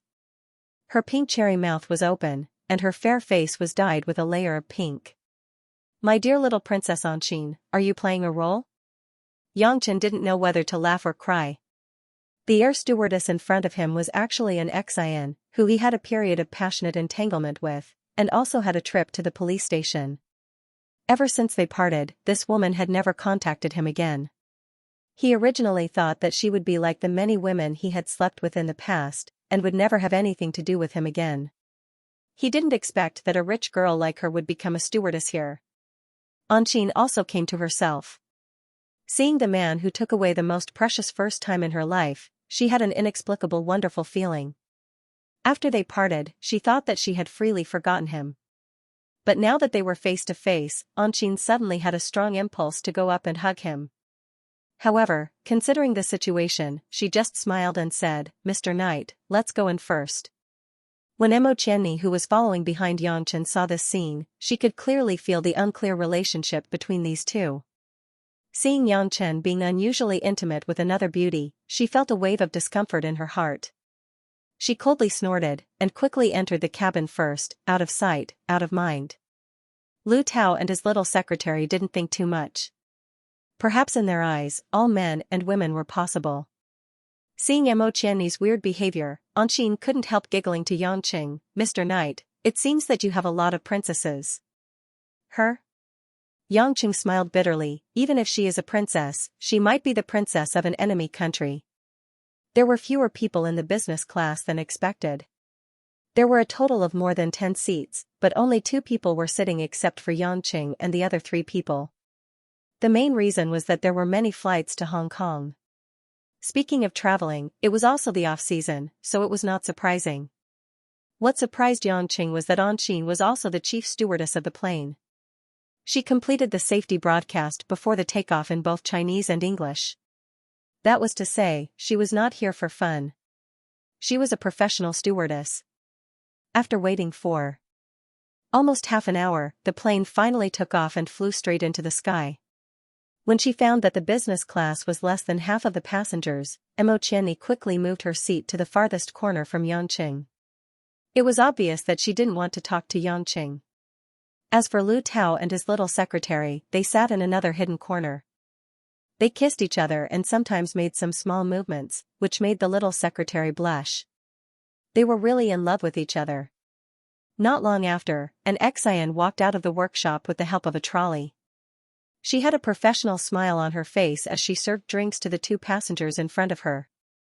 When she walked to the seat of Emo Qianni coldly ordered a glass of water and then closed her eyes and leaned against the chair to sleep. Lu Tao directly waved his hand, saying that he didn't want anything and continued to talk to his little sweetheart. Anqin walked to Yangqing and still asked Yangqing what he needed in a formal way. Yangqing didn't say anything. He kept looking up and down at Anqin's exquisite figure wrapped in the stewardess uniform. The wild night in the hotel appeared in his mind, and he had a particularly hot impulse. The fact showed that the uniform was very tempting. "Pervert, don't stare at me like this. I have to work." Anqin blushed and whispered in a low voice. Yangqing smiled and reached out to hold Anqin's white and soft hand. "Isn't your job to serve the passengers? I don't need drinks now. I need you. What should I do?" Being held by the hot hand, Anqin's heart was beating fast. She was sensitive. After the first craziness, she tasted the ecstasy for the first time. During this time, she had been suppressing the hot feelings in her heart. Although she could control herself well, the sudden appearance of Yangqing at this moment made her feel uneasy again. A few ripples appeared in her watery eyes. An Xian bent down and whispered a few words into Yangchen's ear. Immediately, her face blushed as she pulled the trolley back to the workshop as if she was running away from him. Yangchen took a deep breath. Even though he had been through hundreds of battles, he couldn't help but gulp when he heard what the little vixen said. He was excited. After a torturous 15 minutes, the plane finally ushered in a fluctuation caused by high-altitude airflow. The seatbelt light in the plane lit up, and the voice broadcast asked all passengers to return to their seats, fasten their seat belts, and not walk around. Yangqing smiled slightly, unfastened his seat belt, quietly stood up, quietly opened the curtain at the back of the business class cabin, and walked in. Emo Qianni, who had been pretending to sleep, heard the noise and silently watched the scene. A hint of doubt flashed through her eyes, but she did not say anything, and then closed her eyes again. In order to save space in the plane, the toilet of the plane was generally unisex, unless it was a specially designed luxury plane. At this moment, Yangqing very much appreciated the toilet design of the plane, because in this way, he did not have to feel uncomfortable entering the women's toilet. Because it was a special period of time when the plane was fluctuating, of course, no one was using the toilet. After Yangqing quickly flashed in, he locked the toilet door. In less than a minute, the toilet door was knocked by someone outside. Knock, knock, knock. After 3 slow knocks, Xianxia opened the door. The delicate body in the light blue uniform was like a light and soft cotton candy, and the moment the door opened, she threw herself into Xianxia's arms. The toilet space on the plane was so small that it could only accommodate 5 or 6 people standing at the same time. At this moment, the two of them opened their bodies and hugged each other, and it seemed particularly crowded. After Xianxia locked the toilet again, he hugged Anqing's soft waist with one hand, and held her elastic round buttocks with the other hand, and squeezed a few times, causing Anqing to let out a few uncontrollable moans. Ah! Be gentle, it hurts me. This kind of seductive tone was enough to make men go crazy. Xianxia opened his mouth and kissed the beauty's fragrant lips, and Anqing immediately began to respond enthusiastically.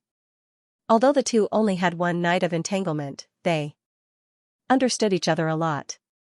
Because that night was too memorable, the exchange of the two's bodies had been skillfully engraved in their minds. Anqing's delicate lips were squeezed into all kinds of shapes, and her mouth was also occupied by Xianxing's aggressive tongue. Moist and entangled, she could only let out moans of enjoyment. The weight of Anqing's body in Xianxing's arms seemed to be as light as a feather, and the hot and wet kiss continued. Xianxing directly pressed her against the toilet wall, and both of his legs wrapped around his strong waist. Like an octopus, Anqing's pair of jade arms hooked around Xianxing's neck, and stroked Xianxing's back. Her slender and plump legs hooked around Xianxing's waist, and the black lace stockings that outlined the curve of her legs were breathtakingly beautiful. The pair of black shiny diamond high heels were kicked to the ground by Anqing, and the 2 pink feet wrapped in black chiffon curled up, showing how tense their owner's body was at this moment. Soon, Xianxing used one hand to pull out the chest of Anqing's flight attendant uniform. The collar was pulled to the side, and after unbuttoning the 3 buttons of the white shirt inside, a violet curly bra was revealed. After Anqing's snow-white chest was set off by the purple bra, the strong visual impact made Xianxing temporarily dizzy. It's really hard to imagine, you are simply a gift from the Creator to me. Xianxing reached out his hand and grabbed an Xian's voluptuous mound. In his hand, that soft mound of flesh was pinched into various shapes. However, it was so soft that Xianxing didn't have the heart to use too much force, as if he would break it if he used too much force. Hearing the naked praise of the man she liked, Anqing's eyes were glowing, but her watery eyes seemed to be bursting with love. Xianxing's gentle caress made her gasp for breath. Finally, she couldn't help but move closer to Xianxing's ear, and lightly nibbled on Xianxing's earlobe, exhaling a hot and wet fragrance. I like you to be a bit more brave, do you dare? I'm just afraid you can't bear it. Pull out your spear, knight. Anqing smiled sweetly, and suddenly reached down with one hand, grabbing onto Xianxing's already raised dragon horn. Receiving such a provocation, how could Xianxing bear it? The corner of his mouth revealed an evil smile, and suddenly released Anqing, who was pressed against the wall, and put her on the ground. Anqing's legs went soft, and she fell to the ground. Just as she was wondering what Xianxing meant, she saw Xianxing quickly remove the restraint on his lower body, revealing the ferocious thing inside. The terrifying weapon that suddenly appeared in front of her made Anqing's heart a little scared. She raised her head, and looked at Xianxing pitifully. As a mature woman who had seen a lot of movies, of course she knew what it meant when a man pressed a woman down and used his mouth to kiss her. It's too big, and I don't have any experience, it won't work. How would you know if you don't try? After saying that, Xianxing slightly pressed down on the woman's head, and Anqing, who was like an arrow on the bow, had no choice but to close her eyes, and accept her fate as she opened her rosy lips. Xianxing, who hadn't enjoyed this kind of treatment for more than half a year, let out a long sigh of relief.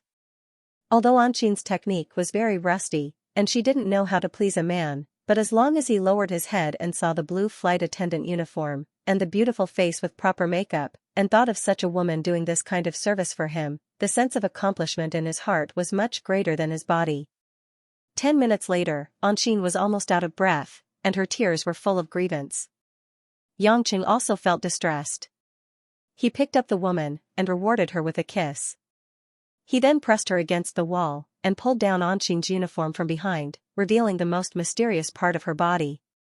Anqing closed her eyes nervously and expectantly, and slightly raised her buttocks, showing the extremely charming curve of her back. Although this was the first time she had done this kind of embarrassing posture, she, who had let go of all her reservations, felt that it was extremely exciting. At the moment when Yangqing broke through the last obstacle, from behind, he couldn't remember that the two of them were tens of thousands of feet high in the sky, in the narrow toilet of the plane, and there was nothing else between them except for the fusion of soul and flesh. After more than half an hour, the storm-like collision finally stopped. Anqing, who could no longer stand, fell softly in Yangqing's arms. Her face was like a red jade, and her clothes were messy. Like a pool of warm spring water, she panted and enjoyed the sweetness after passion. Yangqing caressed Anqing's smooth thigh with one hand, and asked, "Why are you a flight attendant?" "I've always been a stewardess," an Xian replied lazily. "Because I didn't want to follow the path my father had drawn for me, I became a stewardess before I graduated from university. Only by flying around on planes can I break free from the cage my father has placed on me." "Your father will agree?" "The president of this airline is one of my uncles. When he was young, he liked my mother very much, and he has doted on me since I was young. I said I wanted to be a flight attendant, and he arranged for me to come in. Even if my father wants to object, he can't do anything." Anqing smiled slyly. Yangqing smiled, but this made sense. "What about your fiancé? Is he still pestering you?" Anqing shook her head. "I don't want to care about him. I told my father that if he forces me again, I will commit suicide. Maybe after seeing me do something crazy once, he's really afraid. Anyway, I'm still young, so I'll be a flight attendant for a few years first. In the future, maybe that annoying guy will marry another woman, and I won't have a headache anymore. I just made a decision," Yangqing said with a smile. Anqing revealed a bit of doubt. "What?" "Remember what I said at the police station last time, if we meet again, you have to give me a child." "What should we do this time?" Anqing was stunned, and a bit panicked. "You can't really want me to give you a child, right?" "It's impossible, my father won't agree to me marrying you." "I didn't say I wanted to marry you," Yangqing said with a smile. "I'm already married, and my wife is also very beautiful." "Then what do you mean? Are you playing with me?" Anqing was panting with rage. Hearing Yangqing say that he had a wife, her heart felt uncomfortable. "I'm not playing with you," Yangqing said seriously. "I found that I can no longer accept another man having you. You can either be my woman for the rest of your life, or else, whoever you dare to be with, I will kill that person." Anqing just wanted to say that Yangqing was joking, but then she found that this man's eyes were so real. Although his words were so casual, but the certainty in his eyes made people have no choice but to believe that this was not a casual remark. He would really kill another man.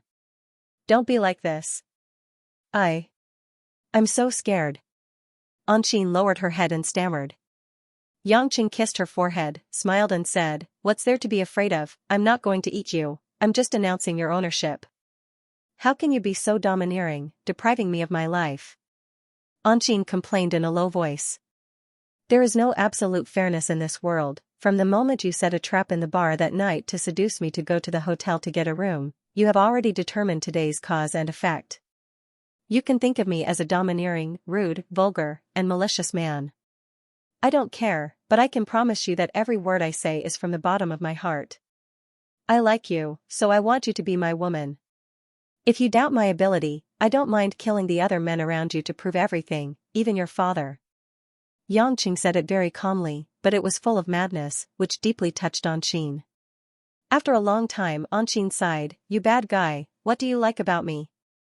"There is no reason to like a person. If you don't like a person, everything will be a reason." Anqing's eyes were a bit intoxicated. She pouted and said, "Do you say this to every woman?" "No, you are not necessarily the woman I love the most, but you are the first woman that I want to say this to," Yangqing said frankly. "If I become your woman, is it destined that I can only be a lover in the dark for the rest of my life? If you don't mind, you can sit in front of my wife and chat with her. I don't care, it depends on your ability." Yangqing smiled. An Xian reached out her warm and soft palm and touched Yang Chen's face. With misty eyes, she said, "Yang Chen, I don't know how to reject you anymore. Or perhaps I've really fallen, but I don't like the feeling of being taken over. Can you allow me to be willful for a while?" "What willful?" And Xian raised her index finger, pursed her lips, and said, if we meet again within a year, it won't be you looking for me on purpose, and it won't be me looking for you on purpose either. If we meet again, I'll listen to everything you say. I'll be your lover, bear your children, and everything will belong to you. What if we don't meet again?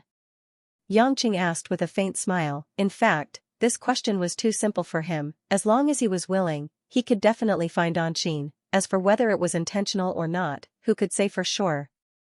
If we don't meet, Anqing said a little sadly, then we are not fated, but I will not be with other men for you. I am really afraid that you will kill someone. Women are always emotional. For Anqing, who has lacked security since childhood, she was more willing to believe in the so-called fate, to give her the most steadfast affirmation. Okay, I promise you, but you can't act shamelessly. Xianxia said with a smile.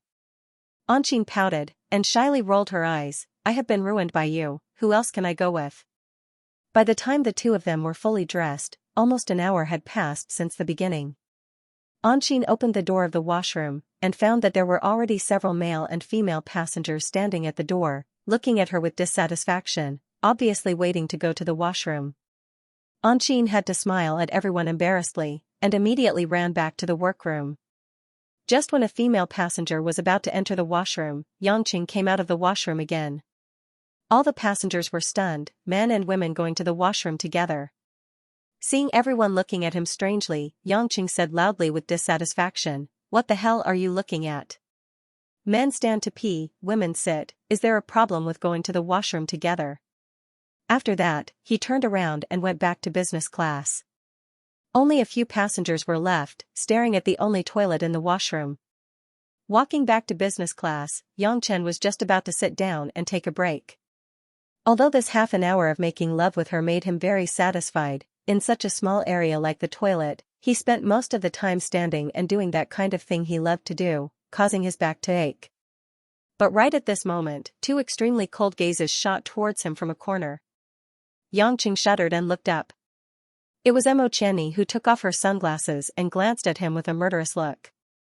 Xianxia, who didn't know what was going on, smiled embarrassedly and sat down as if he was sitting on pins and needles. The flight was very peaceful. When the plane landed at Hong Kong International Airport at noon, the business class passengers got off the plane first. When they walked out of the cabin, Anqing, who was dressed neatly and as dignified as before, smiled sweetly at Xianxia. Her watery eyes were obviously filled with infinite reluctance, and she secretly blew a kiss to Xianxia. Xianxia swallowed. He finally realized that this woman was definitely the reincarnation of a vixen. Seeing this scene, Xianxia snorted again and took the lead to walk out of the cabin. She strode away as if she didn't want to walk with Xianxia at all. Xianxia and Anqing blinked and then helplessly followed Xianxia and Lu Tao.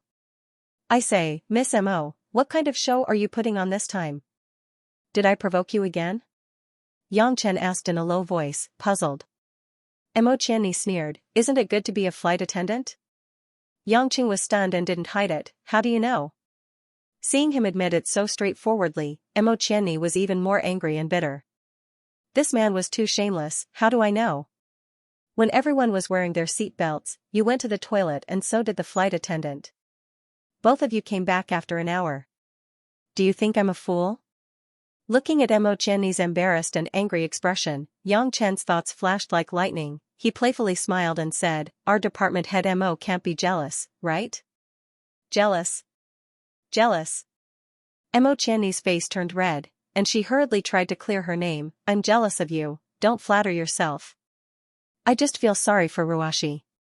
She has such a shameless and playboy husband. It's really hard for her to spend the rest of her life with a man like you. They talked while walking to the exit of the airport. There were many passengers around and it was noisy, so no one could hear what they were talking about.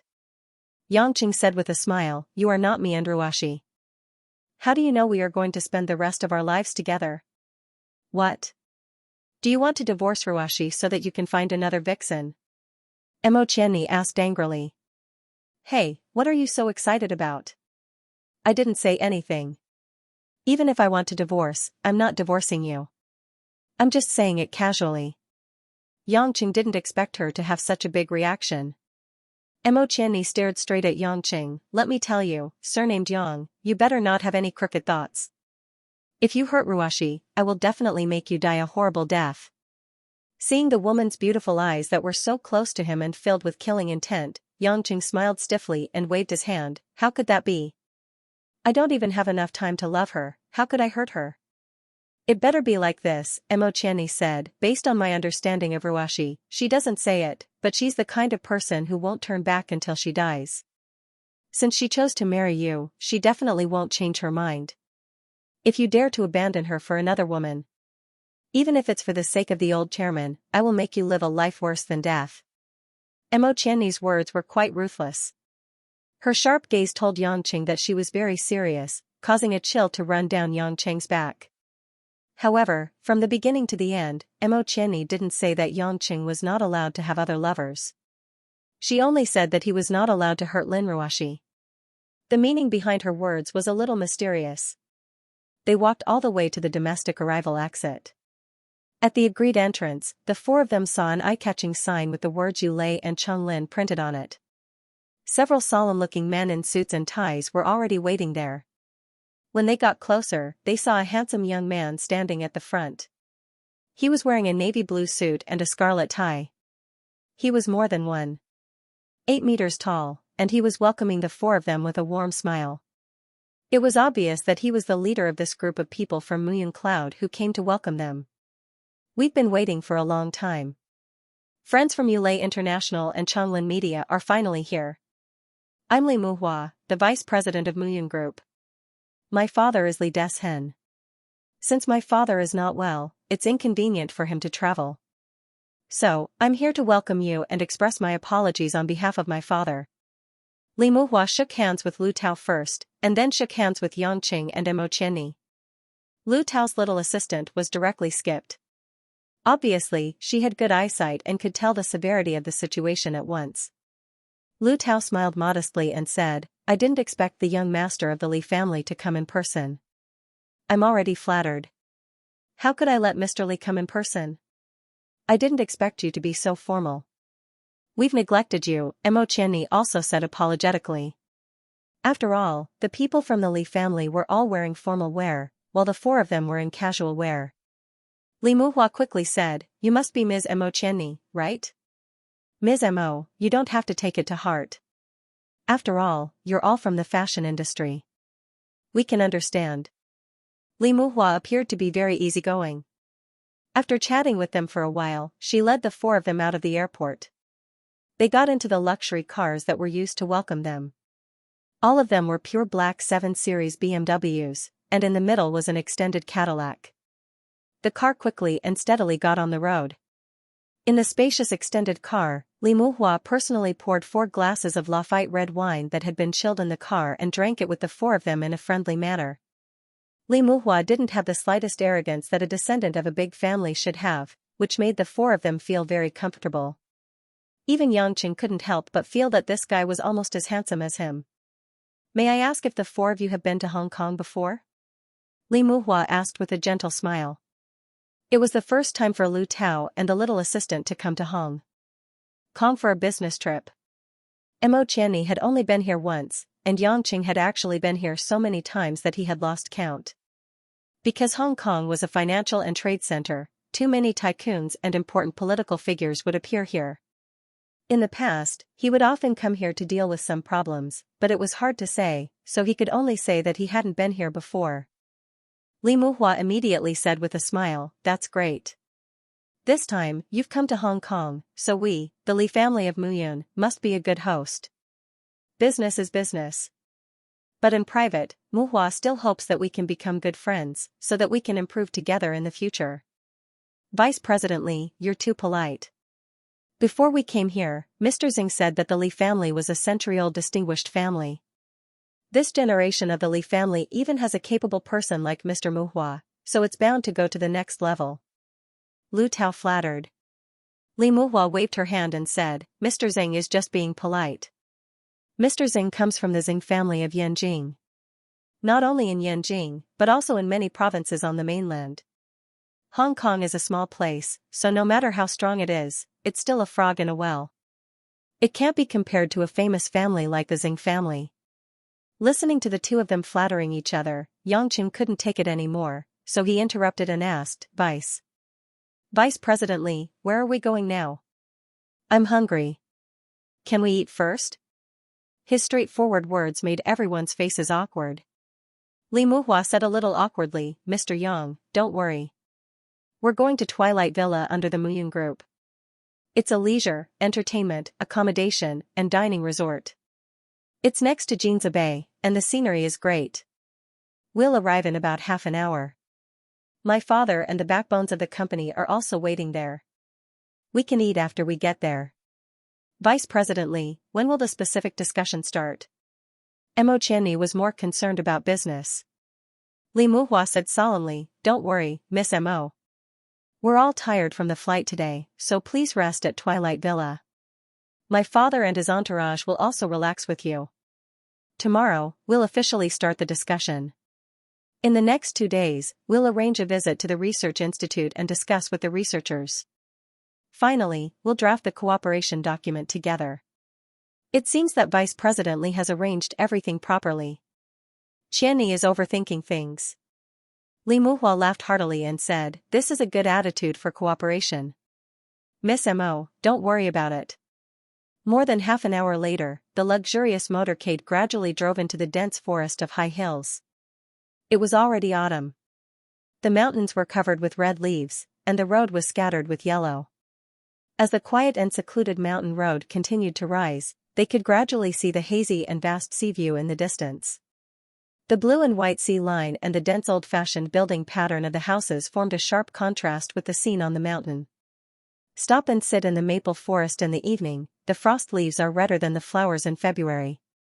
Lu Tao suddenly sang in a flirtatious manner, Twilight Villa has really chosen a good place. Li Muhua nodded in agreement and said, yes, this is my father's life's work. If Boss Lu likes it, you can come again in the future. We, the Li family, will welcome you. Although he knew they were just polite words, it still made Lu Tao smile from ear to ear. It was already 1 o'clock in the afternoon when they arrived at Twilight Villa. As soon as they got off the car, they saw a vast and unique orange and white building complex.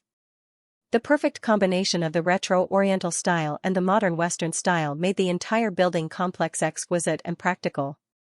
The elegant greenery made the entire leisure villa delicately divided into different residential areas. The 9 zigzag bridge on the artificial lake ingeniously let the guests enter the villa from the lake. Many of the Li family servants in the villa immediately stopped what they were doing and bowed to welcome them. The 4 of them followed Li Muhua and chatted all the way into the villa. When they entered, they found that the main body of the villa was like a 5-star hotel. They came to a classical Chinese private room decorated with a few lanterns on the ceiling. The small balcony design with birdsong and fragrant flowers made the private room look quiet and elegant. At the moment, there were already 4 or 5 middle-aged men in formal wear sitting in the private room. They were drinking tea and discussing something in low voices. A man wearing a gray V-neck sweater with slightly gray hair was sitting in the main seat. However, he seemed to have trouble with his legs and was sitting in a wheelchair. The man looked ordinary, but when he saw Li Muhua coming in with the 4 of them, he smiled and said, "Hee, the distinguished guests are finally here.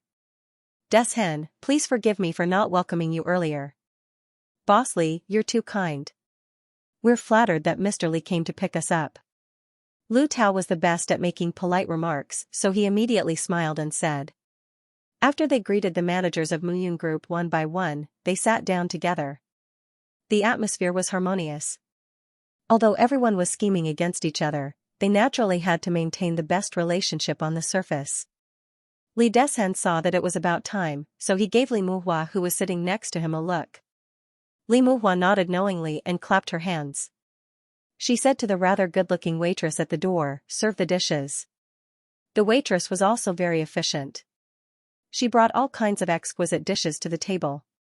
Other than Yangqing, the rest of the people at the table were all experienced people in the business world. As they ate and drank, they talked about the market of the various fashion media in Shanghai and Hong Kong. They immediately became friendly. In the middle of the meal, a woman who looked like the restaurant manager suddenly ran in anxiously and whispered a few words in Li Deshen's ear.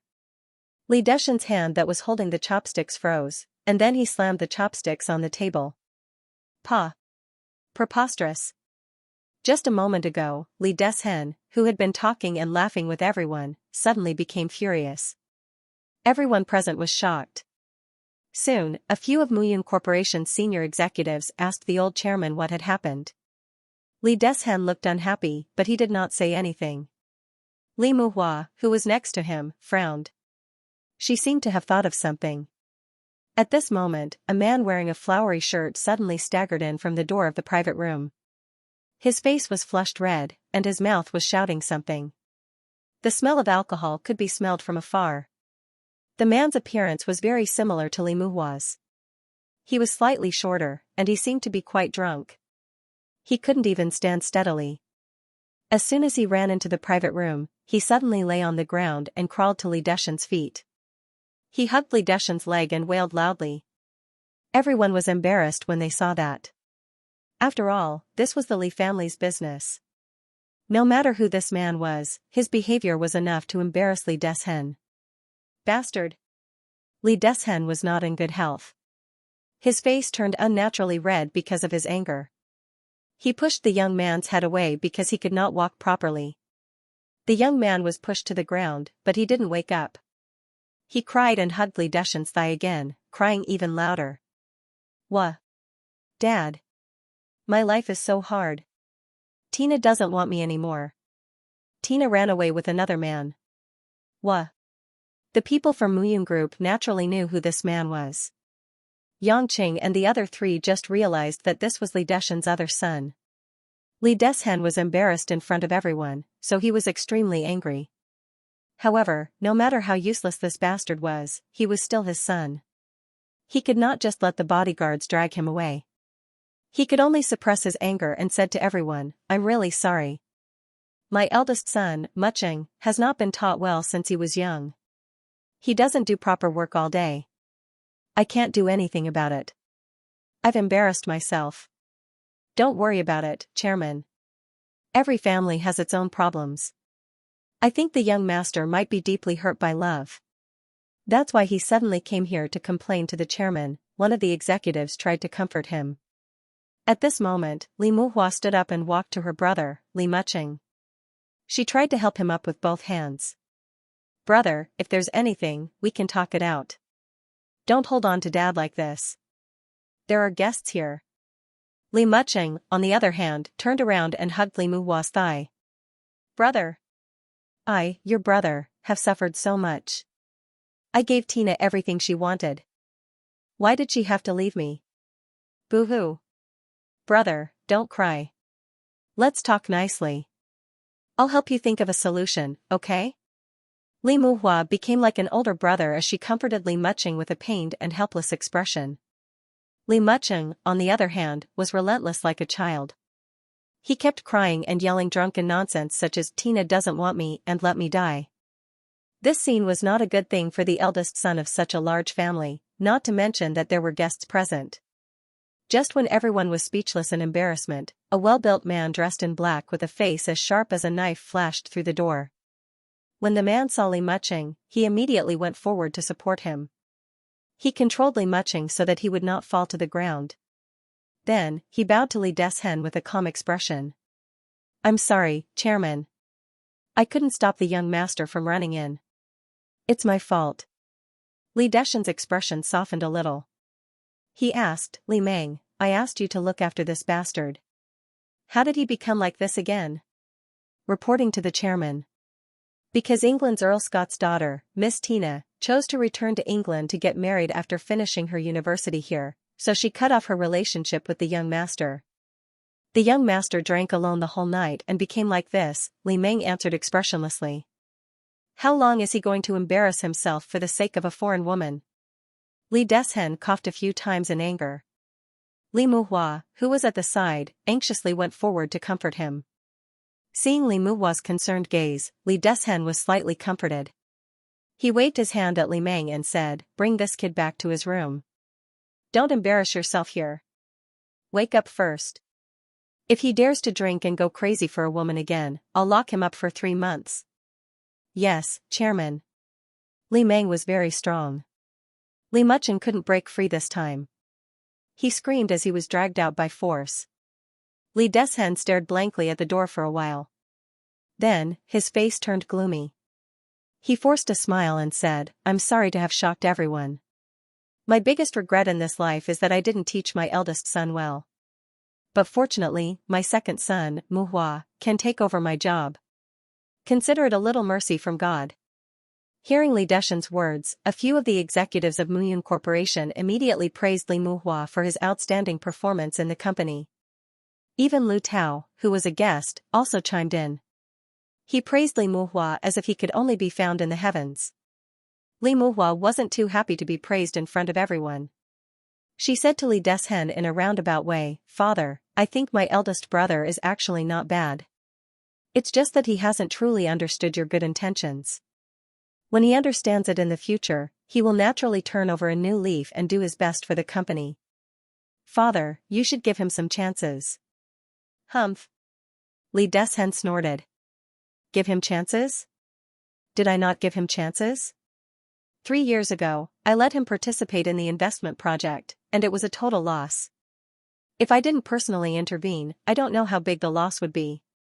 He only knows how to indulge in debauchery and licking women's feet all day long. What kind of future does he have? Do you think he's your elder brother?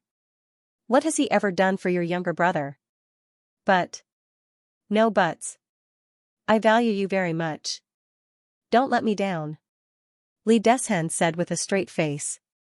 Li Muhua had no choice but to nod and stop talking. Yangqing silently bit a piece of snake meat while watching the family drama of the Li family. A few traces of doubt flashed in his eyes, but it disappeared in a blink of an eye. After the welcoming banquet, the people of Muyun Corporation also stayed in Twilight Villa. After all, this was a place of leisure and entertainment. Moreover, there were other high-ranking officials, rich people, and businessmen in the villa. Therefore, they didn't feel bored and went to have fun in the entertainment they liked. Yangqing and the other 3 people first went to the luxurious rooms that were arranged for themselves. Yangqing and Mo Qianni each slept in a single room, and they were next door. Lu Tao and his little assistant also slept in the same room. However, after the little assistant took the room key, she only put her luggage in Lu Tao's room. Her intention was obvious. As the person in charge of the discussion of Muyun Corporation, Li Muhua kindly waited for the 4 of them to settle down. Then, she began to wander around Twilight Villa with them. She introduced the various entertainment facilities in the villa, such as hot springs, saunas, fitness centers, and tea ceremonies. There was even a martial arts center. At the back of the villa, there was a winding road and a racetrack for sports cars, which were not allowed to be driven on ordinary roads. When the last stop was the casino in Twilight Villa, it was already night. Lu Tao and his assistant had already gone to enjoy their time together. Only Yangqing and Mo Qianni followed Li Muhua into the casino to visit. Obviously, there were more customers in the casino than in other places. Although Hong Kong was not as good as Macau, the casino was also a hot business. Yang Chen had never been interested in gambling. The reason was that gambling was one of the greatest pleasures. The sudden acquisition of a large amount of material goods would bring about a mental impact. To Yang Chen, it was far less exciting than the other things he did. Li Muhua smiled and introduced the history of the casino and some interesting things that had happened here. Along the way, she also greeted some acquaintances in the business circle. She seemed very easygoing. When the 3 of them arrived at the mahjong area, a somewhat familiar figure came into view. Li Mucheng, who was wearing a fancy Western-style suit and had a cigar in his mouth, was sitting at a mahjong table and playing mahjong with several middle-aged men with big bellies. As his bodyguard, Li Meng, who was responsible for taking care of him, stood behind him without a smile. Li Muhua didn't seem to look down on her brother like the others did. After seeing him, she immediately walked forward with a smile. "Brother, how's your luck?" Li Mucheng slowly turned his head to look at his younger brother and said in annoyance, "It wasn't bad just now, but now all the cards are stinking. I was wondering what was going on. Turns out it's you, this guy." Hearing Li Mucheng talk about Li Muhua like that, Mo Qianni, who already had a good impression of Li Muhua, frowned. "He is your brother. Don't you think it's too impolite to talk about him like that? When Li Mucheng saw Mo Qianni, his eyes lit up. He looked at her up and down greedily. Miss, what's your name? Where are you from? How much for a night? You. Seeing that Mo Qianni was about to get angry, Li Muhua hurriedly mediated. Brother. Don't be like this. Miss Mo is an important VIP sent by Zhonghai Yulei International. She's not that kind of woman. TCH, is it up to you? This kind of woman is most likely a slut. It all depends on whether you can afford it or not. I've seen many of them. Why are you pretending to be pure? Li Mucheng looked proud and shook his head in disdain. Due to Li Muhua's plea, Mo Qianni didn't dare to flare up. Even so, being called that kind of woman in front of so many people still made her feel very uncomfortable. Her face flushed, she gritted her teeth, and after saying goodbye, she ran out of the casino. Li Muhua hurriedly called 2 bodyguards to follow Mo Qianni to protect her safety and guide her back to her room. One must know that Sunset Villa was huge. It was difficult to find the way here for the first time. Obviously, she was meticulous and considerate. Yangqing silently walked forward, patted Li Mucheng's shoulder, and looked at him with a smile. What? I'm not gay. Li Mucheng vigilantly kept his distance. Yangqing grinned. I think you're more handsome than your brother. I just don't know how your gambling skills are. Do you dare to bet? Although he didn't know what was the relationship between good looks and gambling skills, Li Mucheng still felt he was being looked down upon when he was suddenly challenged by a stranger. He immediately agreed, okay, since you came with this unlucky brother of mine, you should have some skills. I'll bet with you. What are we betting? No, just 1 round. We won't bet on difficult ones. You know the difficult ones, but I don't. Let's bet on dices. Big or small? 1 round to decide the winner. Yangqing raised a finger. 1 round? That's boring. What are we betting on? Li Mucheng muttered. Yangqing chuckled and leaned close to Li Mucheng's ear to say a few words. Li Mucheng was overjoyed. He asked excitedly, really? Why would I lie to you? I'm in your family's territory. Would I dare to lie? Let's see if you're capable enough. What if I lose? What do you want? Li Mucheng wasn't stupid. He immediately asked carefully. Yangqing raised a finger. 1 million. How about it? Li Mucheng pretended to think deeply. So you want money? 1 million for the bet you mentioned. It's worth it. I'm not afraid you'll go back on your words. I'll bet with you. As he said that, he immediately got up and walked to the nearest dices table. He dispersed the group of gamblers there. Seeing that the two were really going to bet, Li Muhua whispered to Yang Chen, Mr. Yang, what did you bet? Yangqing made a hushed gesture. God's secrets must not be revealed. Hey! What are you muttering about? Come and bet. Are you the banker or am I the banker? Li Mucheng asked loudly. Yangqing shrugged. Up to you. Li Mucheng smiled proudly. Since you said up to you, then I won't give in to you. You must be deliberately being generous to make me feel embarrassed. You want me to let you be the banker, right? Do you think I'm a 3-year-old kid? Since you're so easily fooled, I'll listen to you and be the banker myself. After saying this, Li Mucheng felt that he was very smart. After laughing a few times, he slowly began to shake the cup in his hand. The sound of the dice rolling inside the cup kept ringing. Yangqing rested his hands on the table and flicked his fingers, leisurely waiting for the dice to stop. Many people around them held their breath and watched. After all, the bet was 1 million. Even if the people here were all rich, they rarely played dice to such a high level. About half a minute later, Li Mucheng stopped shaking until his hands were sore. The dice under the cup finally quieted down. Make a guess. Li Mucheng's face was full of fighting spirit. He raised his head and said. Yangqing carelessly scratched his ear. Without looking at the cup, he looked up at Li Mucheng's face and said, big. That's impossible. I guess it's small. Li Mucheng laughed. You guessed wrong. Based on my decades of experience as a gambling expert, this is definitely a big deal. After saying that, Li Muching suddenly opened the cup.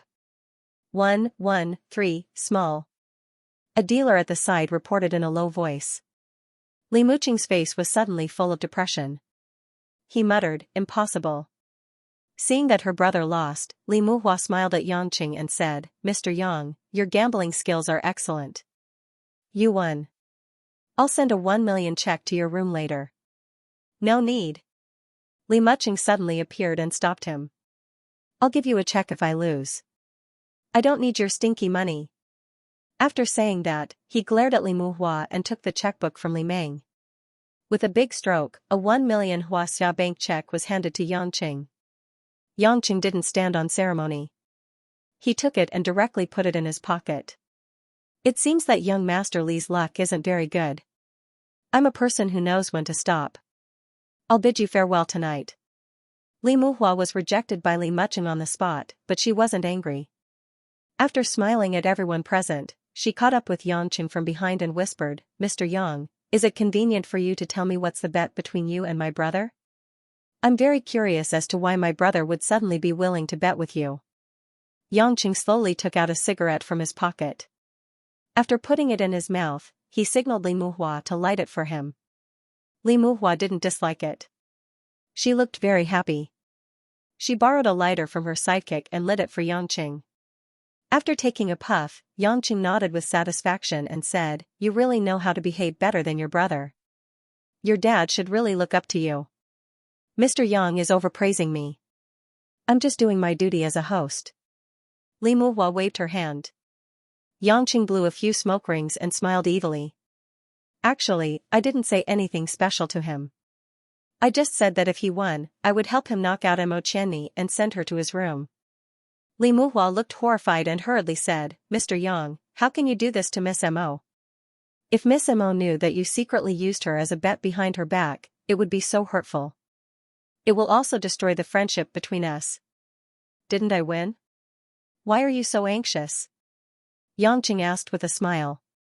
Li Muhua blushed and coughed a few times. She said that. I'm just worried that the relationship between the two of you is strained, which is not conducive to our next discussion. However, I will definitely help Mr. Yang to keep it a secret. I only hope that Mr. Yang won't do this in the future. Don't worry. It won't happen in the short term. 1 million yuan is enough for me to use for a while. Yangqing sighed with satisfaction. When he returned to his room, it was almost 12 o'clock in the evening. In the quiet room, the light softly turned on. Yangqing turned on the TV.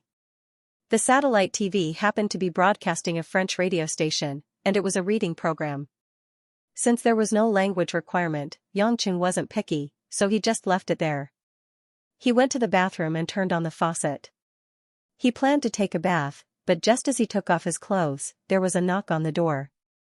Yangqing was curious who would knock on the door so late at night. He went directly to the door and opened it. He found Mo Qianni standing outside the door. She had changed into a loose and generous plaid pajamas.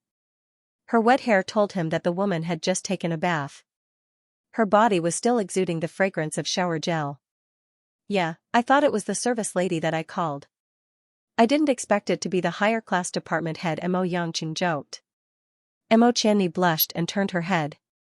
Can't you put on your clothes before opening the door? I want to take a bath and wear fur clothes. Can't you pick a time when I'm not taking a bath?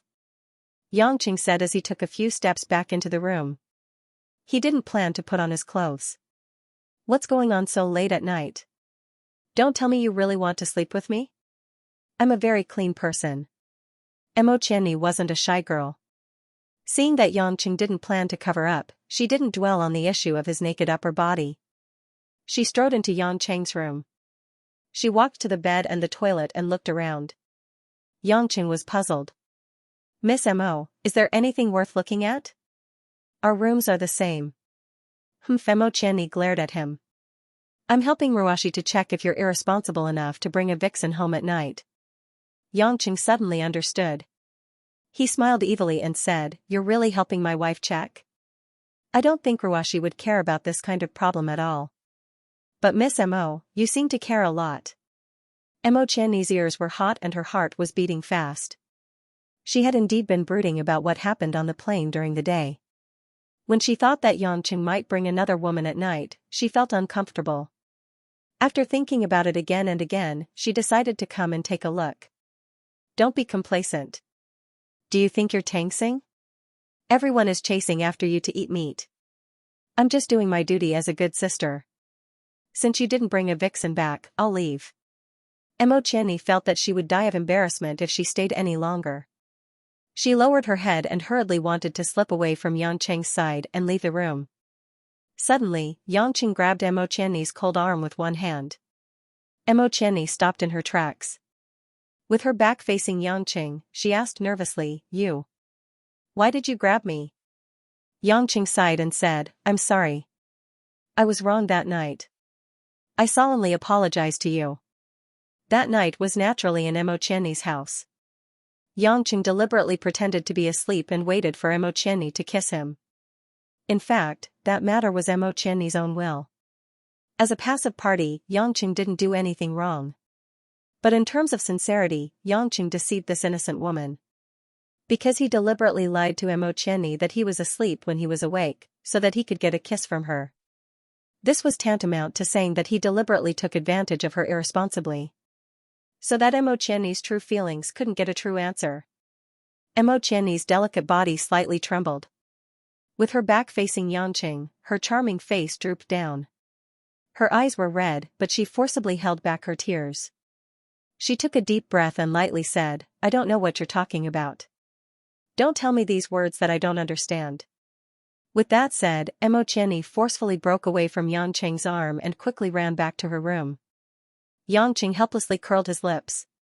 This apology was a bit late, but there was nothing he could do about it. If it was too late, she would definitely have a bigger reaction and wouldn't listen to him at all. As for whether Mo Qianni could forgive him, Yangqing didn't have any extravagant hope. The relationship between the two was now close and estranged. Half an hour later, Yangqing finished his bath and changed into the pajamas that were prepared in the guest room. He turned off the light and laid on the bed to prepare to sleep. He suddenly thought that at this time, would Lin Ruoxi, who was in Zhonghai, call him and ask him if it went well? After thinking about it, Yangqing felt that it was too ridiculous. If the ice beauty really said that to him, he would definitely think that he had seen a ghost in the middle of the night. Just when Yangqing closed his eyes and planned to unseen sleep, his extraordinary hearing made him hear some sounds that he shouldn't have heard. All the guest rooms in the Twilight Villa used traditional metal locks and keys, which looked particularly simple and unadorned. There was no need for advanced locks like laser magnetic cards, mainly because of the antique charm of the entire villa. Moreover, in such a leisure villa halfway up the mountain, the security was tight, so there was really no trouble such as theft. At this moment, in the guest room area, in the long corridor, a handsome man dressed in the villa's waiter uniform was pushing a trolley with various cleaning tools on it. After slowly pushing it to the door of a room, the man looked left and right and then stopped. He knocked on the door of the nearest guest room, but there was no response from inside. The waiter was worried, so he knocked twice more. Seeing that there was still no movement inside, the waiter simply put his ear to the door, listening for any movement inside. After dozens of seconds, the waiter was sure that the guest inside was already asleep. A thin but flexible metal wire appeared in the man's hand like magic. With a cold expression, the man inserted the steel wire into the metal keyhole and began to grind it rhythmically. He listened to the sound of friction and collision in the keyhole. Only professionals could understand the meaning of the subtle sound. About 10 seconds later, there was a crisp click of the door lock, and the door that was locked from the inside was opened. The waiter calmly put the steel wire in his trouser pocket.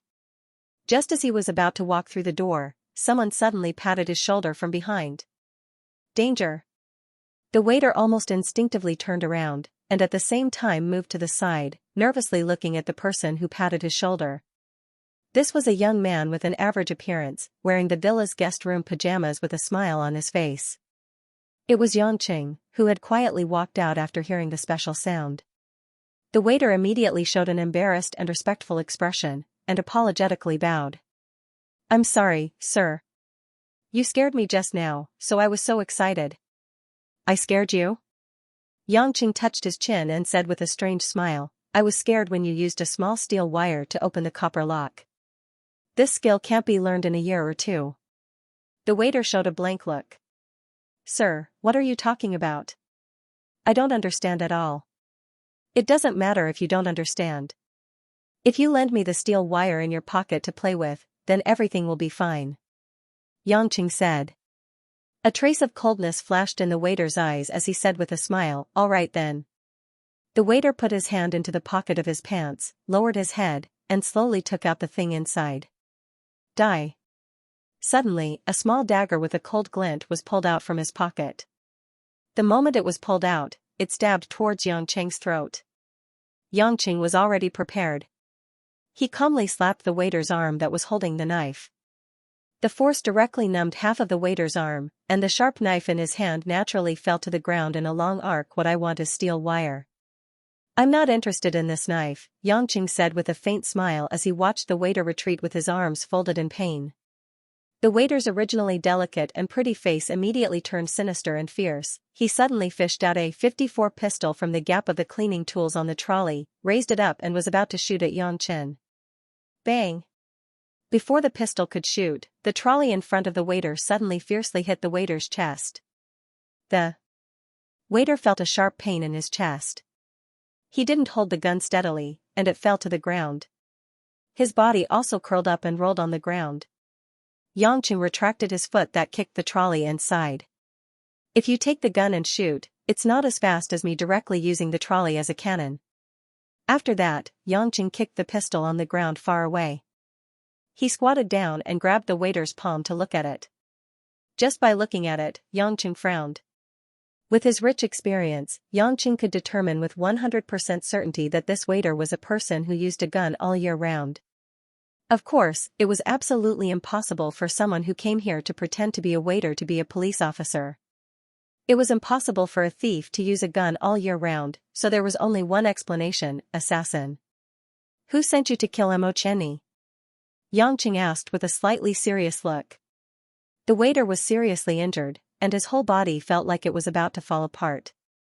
When he heard Yangqing's question, he was very stubborn and coldly snorted.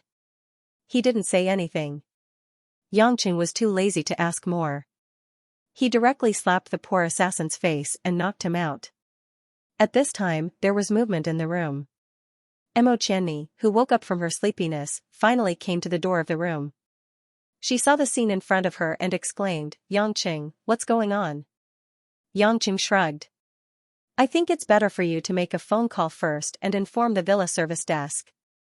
Although Mo Chenni was shocked by what had happened, she was also a calm and strong woman. She immediately ran into the room and called the villa management office. Soon, not only the manager of the villa, but even Li Muhua, who had not slept yet, rushed to the scene.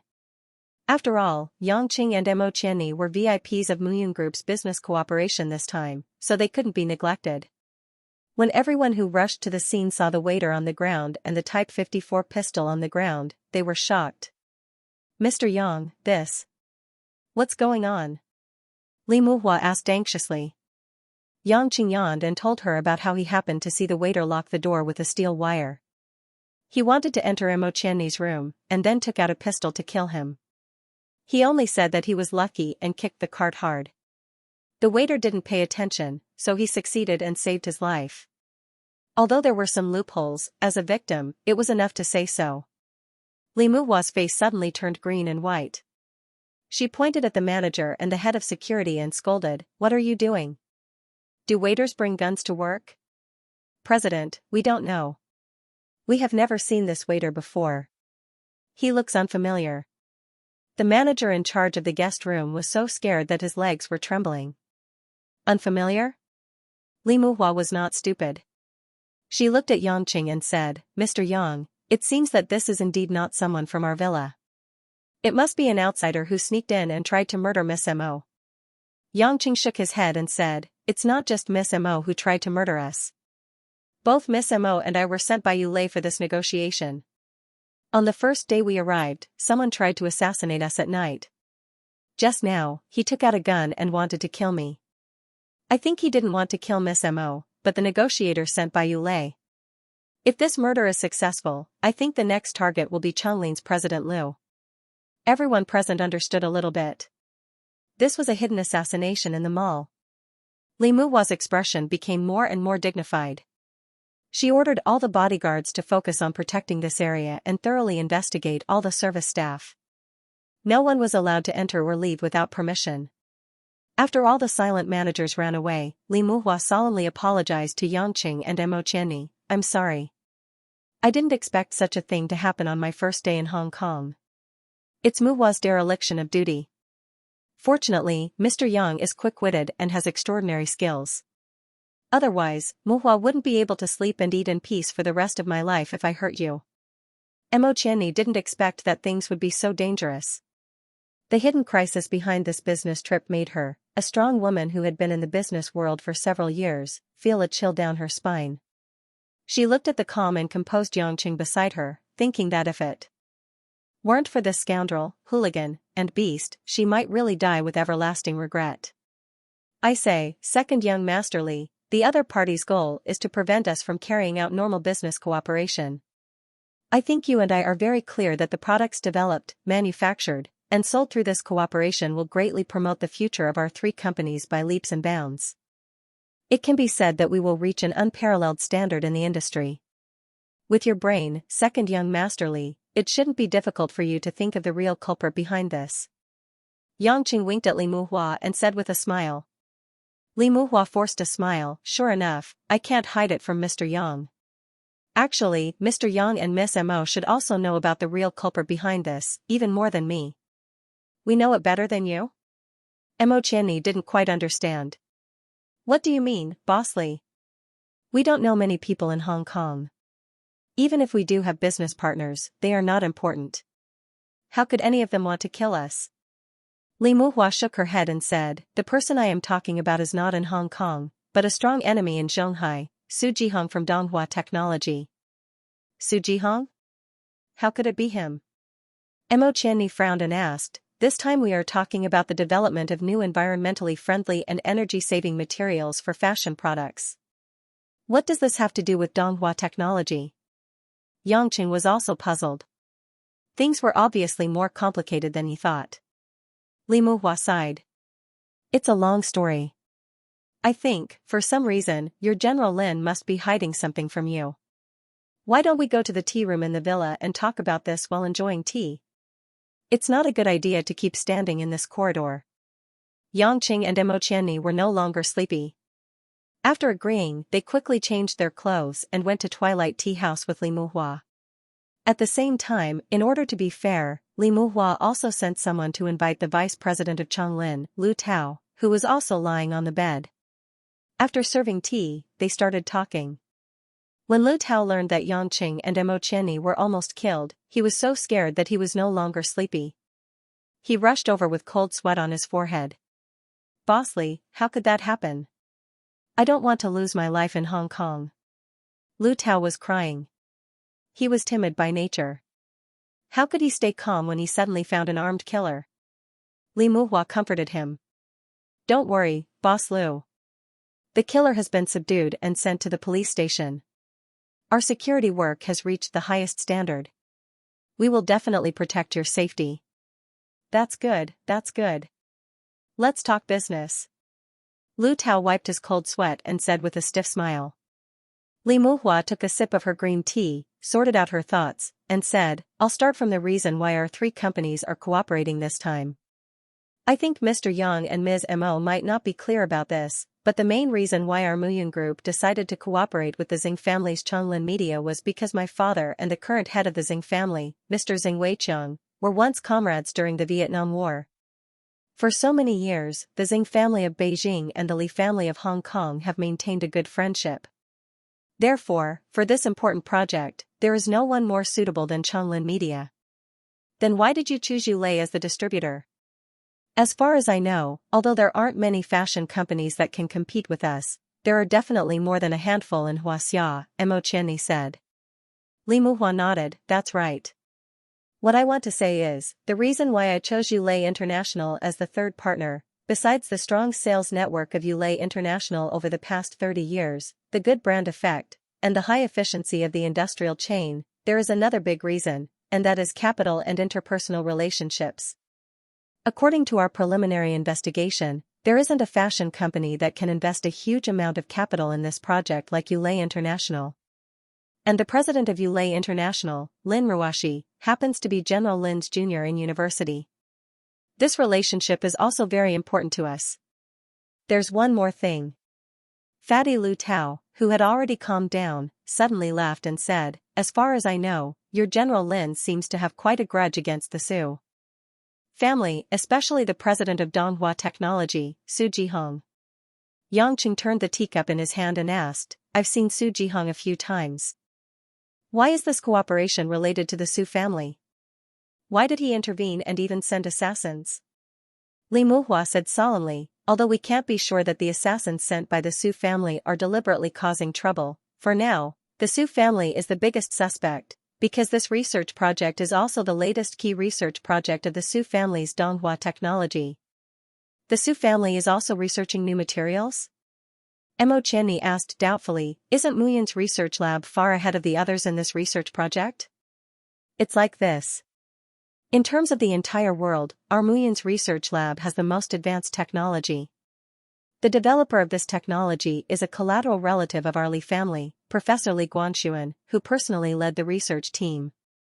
Unfortunately, Professor Li Guanxuan's junior, Professor Green Sandler, happens to be the leader of the Green Research Institute that was established by the Su family in recent years. Their research is almost at the same level, and no one can guarantee who will be the first to publish the results. Whoever publishes the results first will get the patent. At such a critical moment, we can't afford to make mistakes. But if that's the case, then isn't our cooperation very dangerous? Who can guarantee that we will get the patent first?" Mo Chenni immediately thought of this. Li Muhua nodded and said, "That's right. This is also what I mentioned before. It's very important that Yulei can provide a large amount of funds.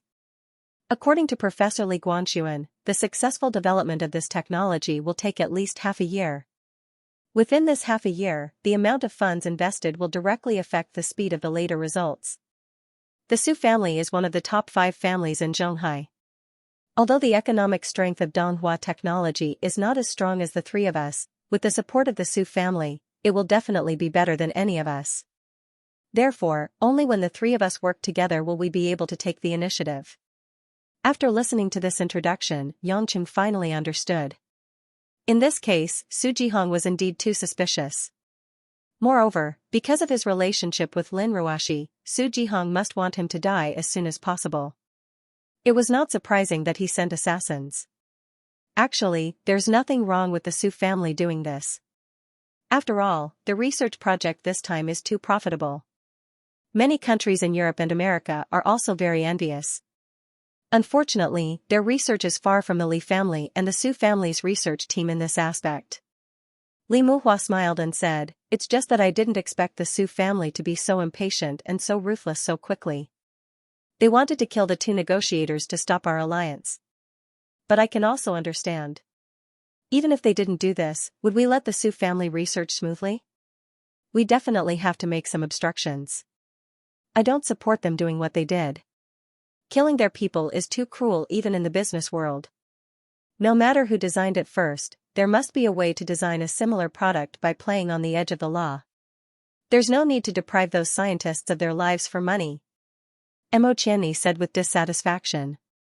Li Muhua quickly waved her hand, "Miss Mo, you misunderstood me. What I mean is, poach them. After all, Dr. Green is Dr. Li Guanxuan's junior. If we can convince Dr. Green to help us research together with Dr. Li Guanxuan, then our product will appear faster. Unfortunately, that's too difficult. I heard that Green, that American, is simply stubborn. When he was still depressed, the Su family trusted him and helped him set up the research lab. He can be said to be dead set on the Su family. How can he easily side with us?" Lu Tao laughed. "Even if the possibility is low, we still have to try." A slightly old voice suddenly sounded from outside the tea room. Everyone looked back. It was Li Deshen, accompanied by a few attendants, pushing a wheelchair slowly over. Li Muhua hurriedly got up and greeted, "Father, it's so late, why are you here?" Li Deshen snorted, "Although I'm old and my body is not good, I'm not senile yet. Last night, there were assassins who wanted to harm the two VIPs of Yulei International. Do you want to hide such an important matter from me?" "No. I just want to wait until father wakes up tomorrow morning," Li Muhua said bitterly. "Everything has its priorities. Don't forget what I taught you." Li Deshen glared at his second son, then with a smile, he said to Mo Qianni and Yang Qing, "Mr. Yang, Miss Mo, you must be frightened. I promise, there will be no more assassins." Chairman Li. CEO. Not good. Without waiting for Li Deshen to say a few more words, another panicked voice came from outside the tea room. It was a supervisor of Twilight Villa who ran in. At this moment, his face was full of fear, and he shouted with a trembling voice, "Not good, Chairman. Just now, someone suddenly made a threatening phone call, saying that a biochemical bomb was installed in the villa." "What?" Li Deshen, who had just reassured the guests, suddenly collapsed and asked with a livid face, "Say it again. Say it clearly." The supervisor was just about to speak, when the phone of the assistant standing behind Li Deshen suddenly rang. After looking at the phone, the assistant said, "Chairman, it's an unknown number." When the supervisor heard this, he shouted, "Chairman. It's him. He just said to let me tell the chairman about this matter, and then he will personally speak to the chairman." Everyone present revealed a nervous look. The assassin incident had just subsided, how could it be a biochemical bomb? "Answer. Speaker." Li Deshen said calmly in the face of danger. The assistant dialed the phone, and an electronic voice immediately sounded from the phone. "Chairman Li, CEO Li, you're still drinking tea in the tea room so late at night, what a good mood." Everyone was shocked. It was amazing enough to know Li Deshen's private phone number, but how did that person know that they were in the tea room? "You don't have to panic. If I can't even know where you are, how can I guarantee that the biochemical bomb I installed will affect you? How can I make you believe that I really installed the bomb?" "Who are you?" Li Deshen asked with a frown. The electronic voice on the phone laughed a few times. "Who I am is not important. What's important is that now I only need to gently press a button, and the biochemical bomb installed in Twilight Villa will pass through the ventilation duct and instantly contaminate the entire villa within a minute. At that time, you won't be able to escape even if you have wings." The so-called biochemical bomb was not an ordinary bomb. After the explosion, it would produce a high temperature that would cause the air to expand at a terrifying speed, achieving its purpose of destruction. Biochemical bombs used all kinds of special viruses, bacteria, and microorganisms. At the moment of explosion, they would spread in all directions and invade the human body. Such toxins could make people wish they were dead. Even if they survived, they would be half dead or suffer from a painful illness. It was an anti-human weapon that was strictly prohibited in the world. The electronic voice on the phone was incomparably arrogant, but this kind of arrogance made people feel helpless. Everyone present was afraid of death, not to mention that it was a death worse than death. "Since you didn't activate the bomb directly, you must have your purpose. Tell me," Li Deshen said. There was a moment of silence on the other end of the phone. "Chairman Li is not stupid. Actually, what I want is very simple. 20 million Huaxia dollars, I want it tonight." "You want money?" Li Deshen looked at the people around him. Many of them seemed to be relieved. After all, as long as the other party wanted money, there was still room for negotiation. 20 million, it shouldn't be difficult for the Richley family. I can control the situation in the villa at any time. If I find out that you dare to call the police or a large number of people escape the villa, I will detonate the bomb immediately. Don't force me to do something I don't like." Li Deshen suppressed his anger. "Easy for you to say. Even if you have money, 20 million isn't something that can be taken out easily. But I promise you, 20 million, I hope you will abide by the rules of the game. Do you want to transfer the money to your account or withdraw it?" "Transfer. Am I stupid or are you stupid? I want cash.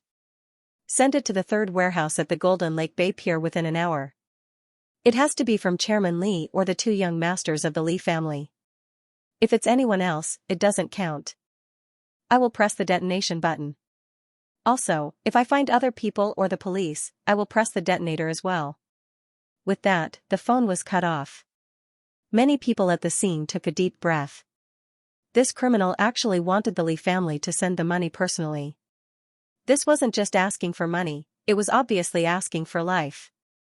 Father, it's better to believe it than not, Li Muhua said with a serious expression. Li Deshen took a deep breath. I know, we can't afford to gamble. This money has to be sent. There were at least 100 important guests in Twilight Villa. It would be unthinkable if 1 or 2 of them were to be killed by the biochemical bomb. The Li family could not take the risk. At this moment, a voice that sounded like a duck's voice rushed over from afar. Get out of the way, get out of the way. Get lost. I want to see my dad. Li Mucheng, who was wearing silk pajamas, swayed left and right as he ran to the center of the crowd. He threw himself in front of Li Deshen and cried in panic, Dad. I heard that there are biochemical bombs in the manor. Is it true? Humph, just a bomb and you're scared to this extent, what kind of scandal is this? Li Deshen said angrily. Li Mucheng's face was pale. Dad, you must think of a way. I'm still young and I don't want to die yet. Wow. As he spoke, Li Mucheng actually burst into tears on the spot. Evil creature. Evil creature. Other than crying, what else can you do? Li Deshen was furious. At such a critical moment, he still had such a stupid son. How could he not be angry? I'm about to die, can't I even cry? Wow. Li Mucheng's snot and tears flowed down his face as if he was crying for his own funeral. Li Deshen really didn't want to look at him anymore. He waved his hand and said to a few followers, drag this useless thing back to the room. A few bodyguards immediately went forward. Li Meng, who was taking care of Li Mucheng, helped him up and quickly pulled Li Mucheng out of the tea room. However, Li Mucheng's crying only dissipated after a long time. Li Muhua saw her brother being dragged away and sighed softly. Father, let me send the money. You? Li Deshen frowned. No, you still need to manage the Muyun Corporation in the future. The Li family can't do without you. Your useless brother is beyond saving. There's not much use for me to keep these old bones of mine. Let me send the money. No. Li Muhua said seriously, Father, I can listen to you on other things, but not this time. If I, as your son, watch you do such a dangerous thing and can't stop you, if anything happens, I won't be able to live my life anymore. Bastard. Can't you tell what's more important? Li Muhua knelt on the ground without hesitation and looked straight at Li Deshen in the wheelchair. Father, nothing is more important than you in my heart. The whole place was silent at this moment. Li Muhua's words deeply touched everyone's heart. At this moment, Li Muhua was not only a talented and knowledgeable young CEO who was good at management, but also the heir of a big family. He was also the most honest and pure filial son. Although Li Deshen had been maintaining his dignity, he couldn't help but cry when he heard his favorite second son say these words. Little bastard, get up, don't kneel. Li Deshen sighed as if he had aged a few years, but there was a gratified smile on his wrinkled face. Father, if you don't agree to let me go, I won't get up, Li Muhua said stubbornly. Li Deshen smiled helplessly, I'm old, but my mind is still clear. I know that even if I don't let you go today, you will definitely force yourself to go. You kid, although you're less worrisome than your brother, you're also not easy to deal with. Forget it. I'll listen to you and let you go. Li Muhua finally breathed a sigh of relief, stood up and said, Thank you, Father, then I'll immediately ask someone to prepare 20 million and personally send it over. N. Li Deshen reached out his hand and held one of Li Muhua's wrist and squeezed it tightly. Remember, as long as people are still alive, everything will still be there. Don't be impulsive. I understand. When others saw this scene, they all felt happy and bitter for the father and son. Li Deshen being able to have such a son was indeed a blessing for him and the Li family. Unfortunately, the criminals actually did such a terrible thing and forced the Li family to take such a risk. At the same time, most people were lamenting why Li Muhua's brother Li Mucheng, who was also a member of the Li family, couldn't help at all and only caused trouble. Everyone, return to your posts and minimize the impact of this incident. Don't let the guests panic. Just pretend that nothing happened. Li Muhua commanded the Li family's employees in a loud voice. The employees all agreed in unison. They all knew that the best thing to do now was to pretend that everything was fine. Otherwise, if the guests were in a mess, the criminals might directly detonate the bomb. When these managers left, Li Deshen also left the scene with his entourage, handing over all the trust to his son. This was obviously telling Li Muhua that he must live. Because the Li family's future depended on him. Li Muhua took a deep breath, calmed his emotions, and calmly said to Yangqing and the others, "Everyone, I didn't expect that this cooperation would attract so many talents. I think that this time, the criminals might also be a trick of the Su family. Although I don't know why they did it, unfortunately, they succeeded. Manager Li, do you really want to go? It's obvious that you don't even know how you die." Although Lu Tao was afraid, he was not stupid, so he kindly advised. Mo Chenyi also nodded and frowned. "I think we should inform the Royal Police of Hong Kong, or the Flying Tigers. If we send money for nothing, there is no chance at all. Instead, we may be taken as hostages by the criminals and continue to be blackmailed. Don't make sarcastic remarks." Yangqing curled his lips and stretched comfortably. "Our current situation doesn't allow us to take risks at all. Whether it is to confirm whether there is a bomb or to choose to leave Twilight Villa, it is based on the premise that we assume that the criminals don't know the specific situation here. But at present, the criminals obviously have an insider monitoring every move here. Maybe that person is among our group, and he can inform us at any time. As long as we do something against the criminals' will, everyone will die in the next second. So, letting Mr. Li send money is the only solution." Li Muhua smiled bitterly. "Mr. Yang's analysis is correct. We have no choice.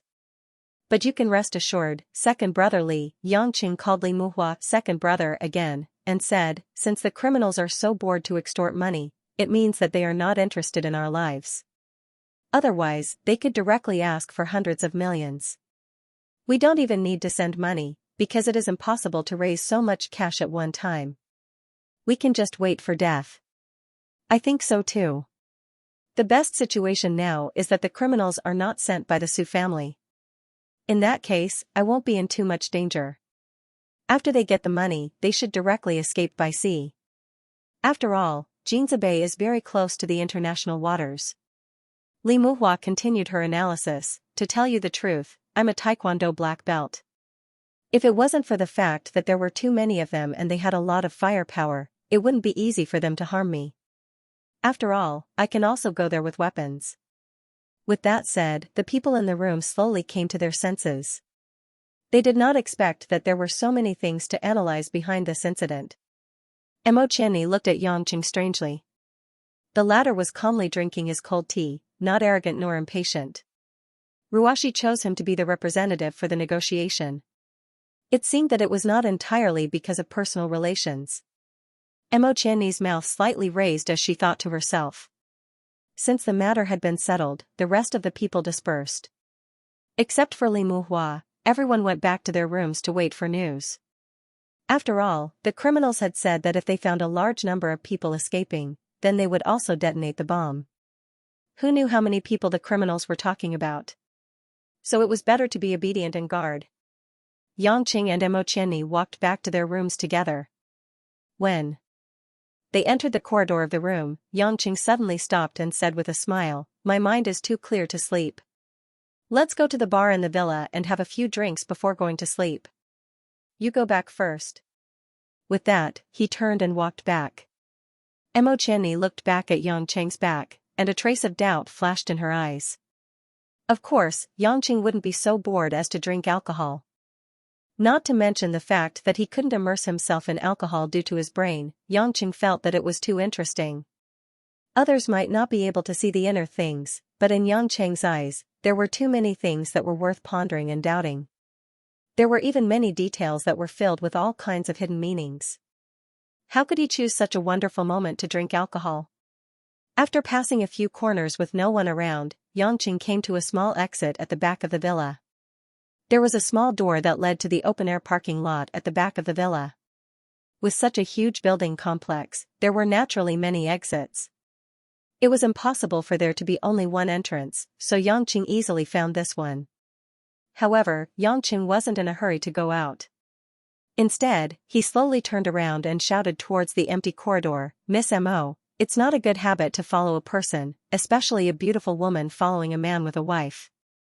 After holding it in for a while, Mo Chenni came out from a corner with a red face and said angrily, "Who told you to lie to me? You obviously wanted to run away." "Run away? I didn't say I wanted to run away." Yangqing slowly approached Mo Chenni. Mo Chenni's eyes flashed with understanding. "I know, you want to go to the warehouse at the Golden Lake Bay Pier. You want to go to the place where Li Muhua went. Am I right?" "So smart, but what does this have to do with you?" Yangqing said bluntly. "I can't let you go, it's too dangerous." Mo Chenni said anxiously. "But you can't stop me." Yangqing shrugged and smiled.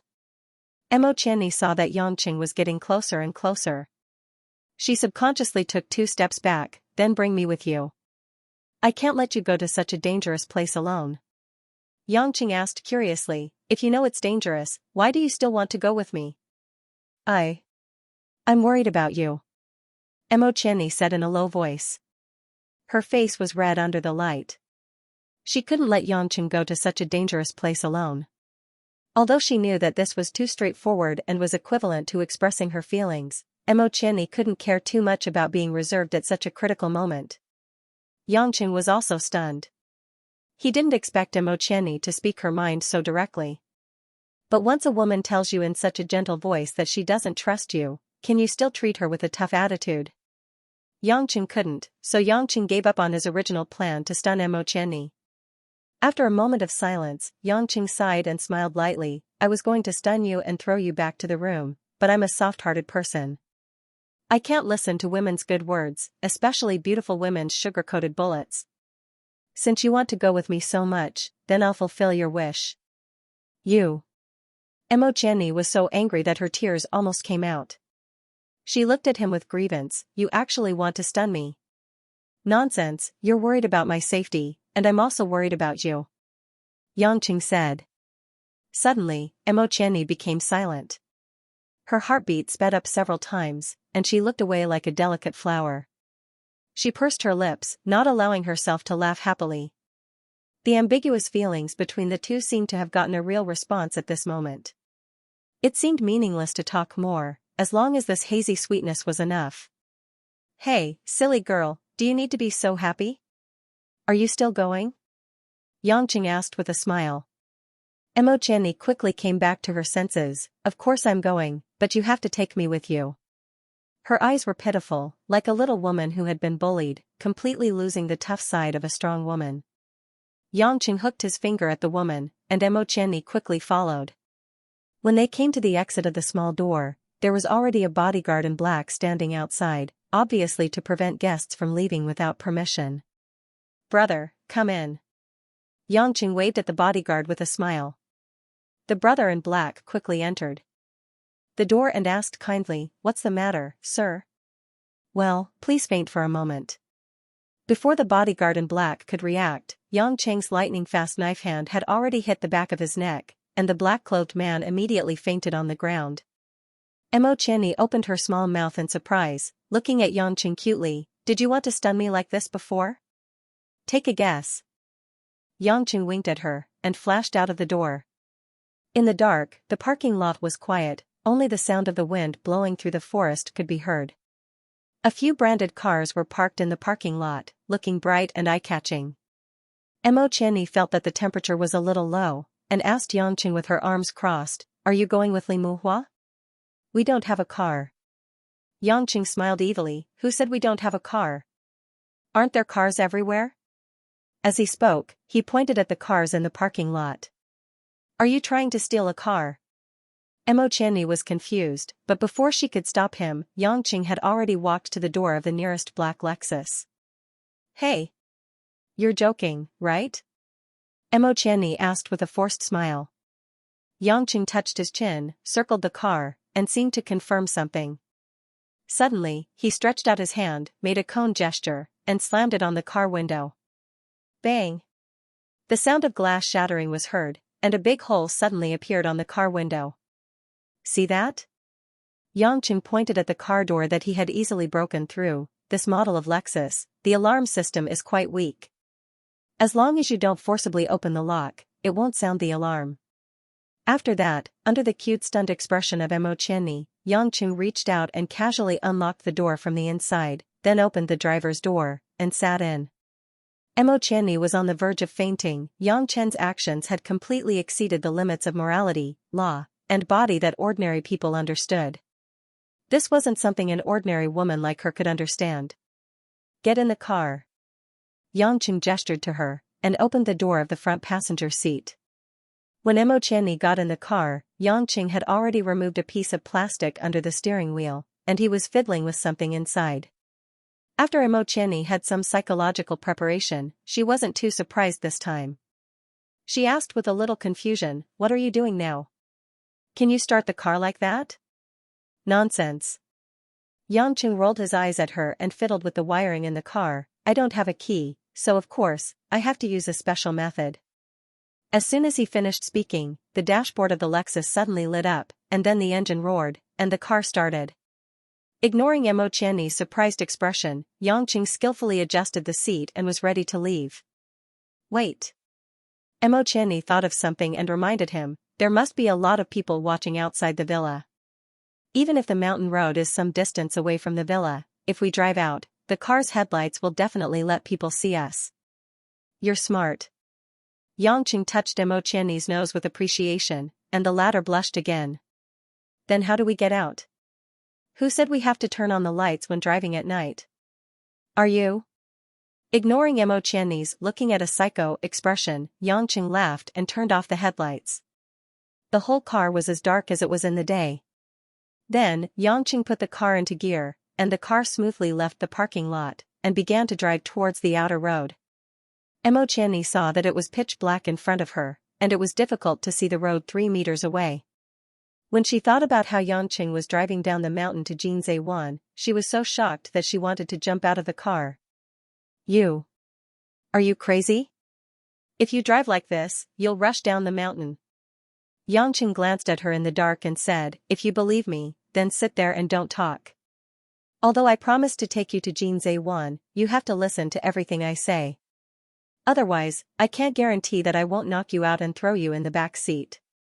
As soon as this was said, Xianxia immediately shut up. She grumbled a few words, but she could only put on her seatbelt and didn't say anything. The black Lexus didn't have any lights, and it was like a ghost in the middle of the night, speeding down the dark mountain road, but its speed wasn't slow at all. Coincidentally, there were very few cars on the mountain road at this time, so this car that didn't have its lights on didn't cause too much of a commotion. There were only occasional cars passing by, and the driver thought that he had made a mistake. Gradually, Xianxia realized that her previous worries were unnecessary, because Xianxia was driving a black car without lights, and he didn't have any problems identifying the road. It was as if it wasn't night, but day. At the same time that she was relieved, Xianxia thought of another question. Hey, Xianxia, do you know the way to Xianxia? Yes. How do you know? Isn't this your first time in Hong Kong? Remember, listen to me in the future. Even if you say 10 sentences, 11 sentences are all lies. There's only 10 sentences in total, how could there be 11 lies? It's fine if you don't tell me. Xianxia said sullenly. 10 out of 10, 1 out of 10. You don't even understand the math. As the two of them chatted, the car had already driven down the mountain. Xianxia naturally turned on the headlights. After all, at this time, it wouldn't arouse anyone's suspicion. It wasn't until they reached the small road to Xianxia that the surrounding traffic gradually lessened, that Xianxia returned to driving with the headlights off. Not long after, there was only one car driving towards Xianxia. Xianxia smiled, seems like I'm not late. The one in front should be Li Muhua.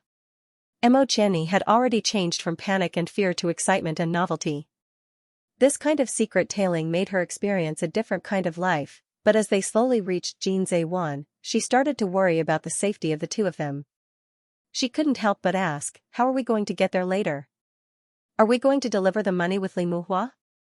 Silly girl, if I wanted to deliver the money with Li Muhua, why would I secretly follow him with the lights off and not let him discover me? Being called silly girl again, Mo Qianni wasn't angry. She only felt that the relationship between the two of them was much closer now. She smiled sweetly and didn't say anything. 5 minutes later, they followed Li Muhua's black BMW and entered the port of Jinza Bay. Along the vast port, there were containers and various parked trucks everywhere. There were only a few cargo ships and fishing boats by the sea. The sound of the wind and waves was continuous, covering up the sound of the car engine. When Li Muhua's car stopped outside the warehouse in front, Yangqing also stopped his car far away. Not long after, Li Muhua's lone figure got out of the car. He had driven here himself, dragging 2 large suitcases in his hands. If it was purely Huaxia dollars, it would be a huge sum of more than 20 million. He must have exchanged it for other currencies. Are we getting out of the car? Mo Qianni asked softly. In the dark, the strong woman had turned into an obedient child, sticking close to Yangqing. He was her only support. Yangqing nodded. Just follow me. We'll follow behind him. As long as we maintain a certain distance and use the obstacles here as cover, he definitely won't be able to find us. We'll think of a way to get in when we reach the warehouse. Mo Qianni naturally had no objections. After getting out of the car with Yangqing, she used the nearest container as cover and slowly followed Li Muhua in the direction of the warehouse. The cold wind blew through their hair, and the spacious harbor seemed especially quiet. It was like a giant beast hibernating by the sea, making people shudder. At that moment, the only light in the harbor was the third warehouse trading point that the criminals had mentioned earlier. That was also the warehouse closest to the sea. From the glass windows on the upper floor of the warehouse, they could see that the incandescent lights were still shining brightly. Mo Qianni was wearing cotton slippers from the villa, so her voice was very soft and it was much more convenient for her to walk. The two of them walked quietly until they were a few dozen meters away from the warehouse. They saw Li Muhua push open the metal door of the third warehouse and disappear inside. Are we going in too? Mo Qianni asked quietly. Yangqing didn't answer. Instead, he held on to one of her hands and walked towards the side door of the warehouse with steady steps. There was an outdoor staircase that led directly to the second floor of the warehouse. After Li Muhua walked into the third warehouse, there were only a few stacks of goods in front of her.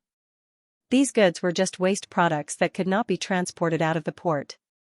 They were left there for the time being, and when the port became busy again, they would naturally be removed. The entire warehouse was filled with a damp and cold wind, as if there was no one around. Li Muhua let go of the suitcase in her hands and looked around. She shouted, "I'm Li Muhua from Muyun. I brought the money." After he shouted, waves of echoes came from the warehouse, and it took a long time for it to calm down. Just as Li Muhua was frowning and wondering if there was anyone there, 4 figures walked out from behind a pile of goods. The man in the lead was wearing a checkered shirt and a leather trench coat. He had a cigar in his mouth and a pair of black leather flip-flops on his feet. He squinted his eyes and looked at Li Muhua with interest. When Li Muhua saw the person, she was immediately moved. Her face alternated between white and red. How? The person who walked out was none other than Li Muhua's brother, Li Muqing. Li Muqing was accompanied by Li Meng, Li Deshen's personal bodyguard and attendant, who was deeply trusted by the Li family. The other 2 bodyguards in black suits and sunglasses were obviously from Li Muqing's team of bodyguards.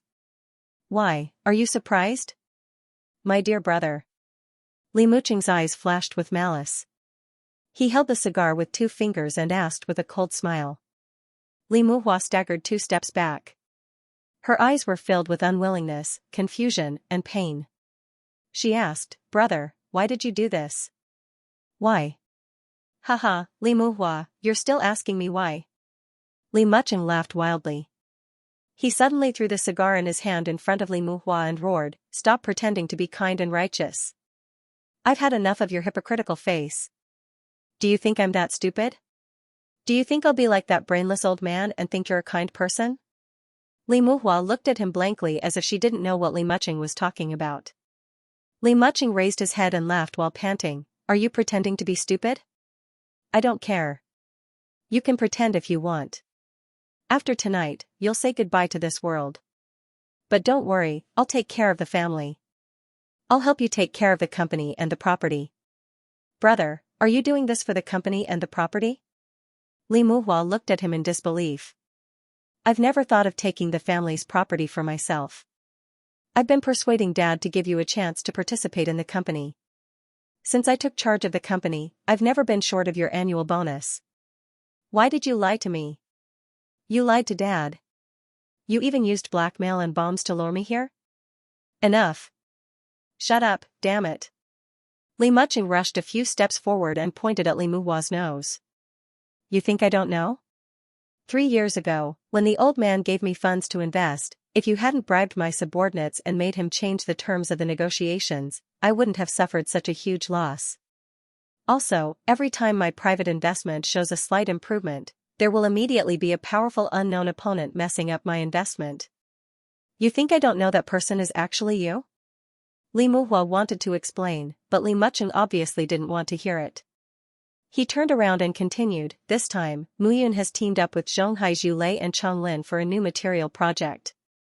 It's such an important project, but you and that old fart didn't reveal any information to me. Isn't it just to give you a few more gold so that you can take all the credit for it so that you can legitimately take over the family? Don't even think about it. Since you don't treat me as a member of the Li family anymore, then don't blame me for being ruthless and taking the initiative to obtain some capital to survive. No, bro, this is a confidentiality agreement. After the project is done. Shut up. I told you to shut up. Li Mucheng turned around with a ferocious expression. Do you think I'm an idiot? That's right. You all think I'm an idiot, a good-for-nothing idiot.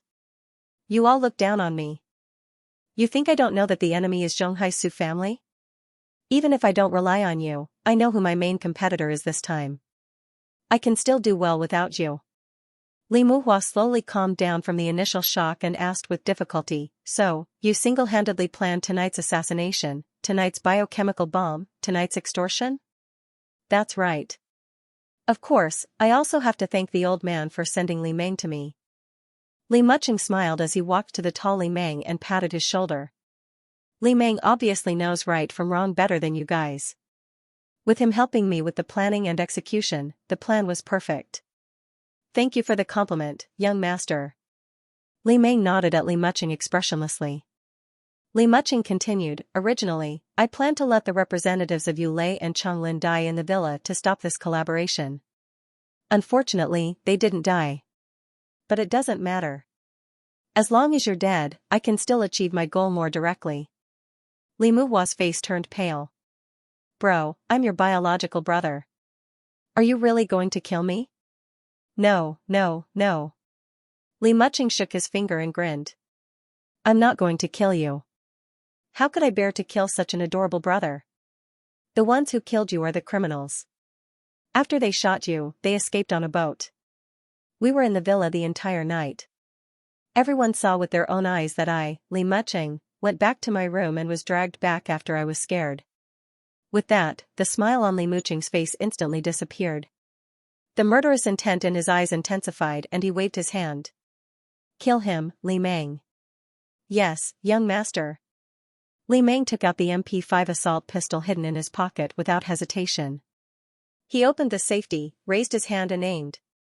The pitch-black muzzle was pressed against Li Mucheng's temple. The moment the cold and solid muzzle touched his temple, Li Mucheng thought he was hallucinating. When he slowly turned his head to look at Li Meng who was closest to him, Li Mucheng saw an imperceptible sneer on the man's sharp face. It wasn't an illusion. The muzzle was really pointed at his head. It wasn't Li Muhua's head. Li Mucheng's face was a little twisted as he gritted his teeth and asked, Li Meng. What's wrong with you? I told you to kill that guy. Not to point the muzzle at me. I'm not crazy. The order I received was to kill Li Mucheng, not Li Muhua. Li Meng grinned, revealing his teeth that were black from smoking.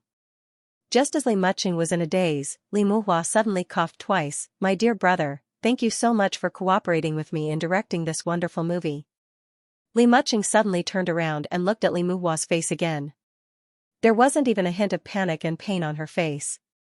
She was completely smiling as if she had a card up her sleeve. Then, the two bodyguards who were originally standing next to Li Muching also walked straight to Li Muhua's back and changed the person they were protecting without saying a word. It was like a bolt out of the blue. Li Muching's legs almost gave way and he staggered a few steps back before he regained his senses. He shook his head in disbelief. No, impossible, you guys are. As you can see, Li Meng and your bodyguards are my people.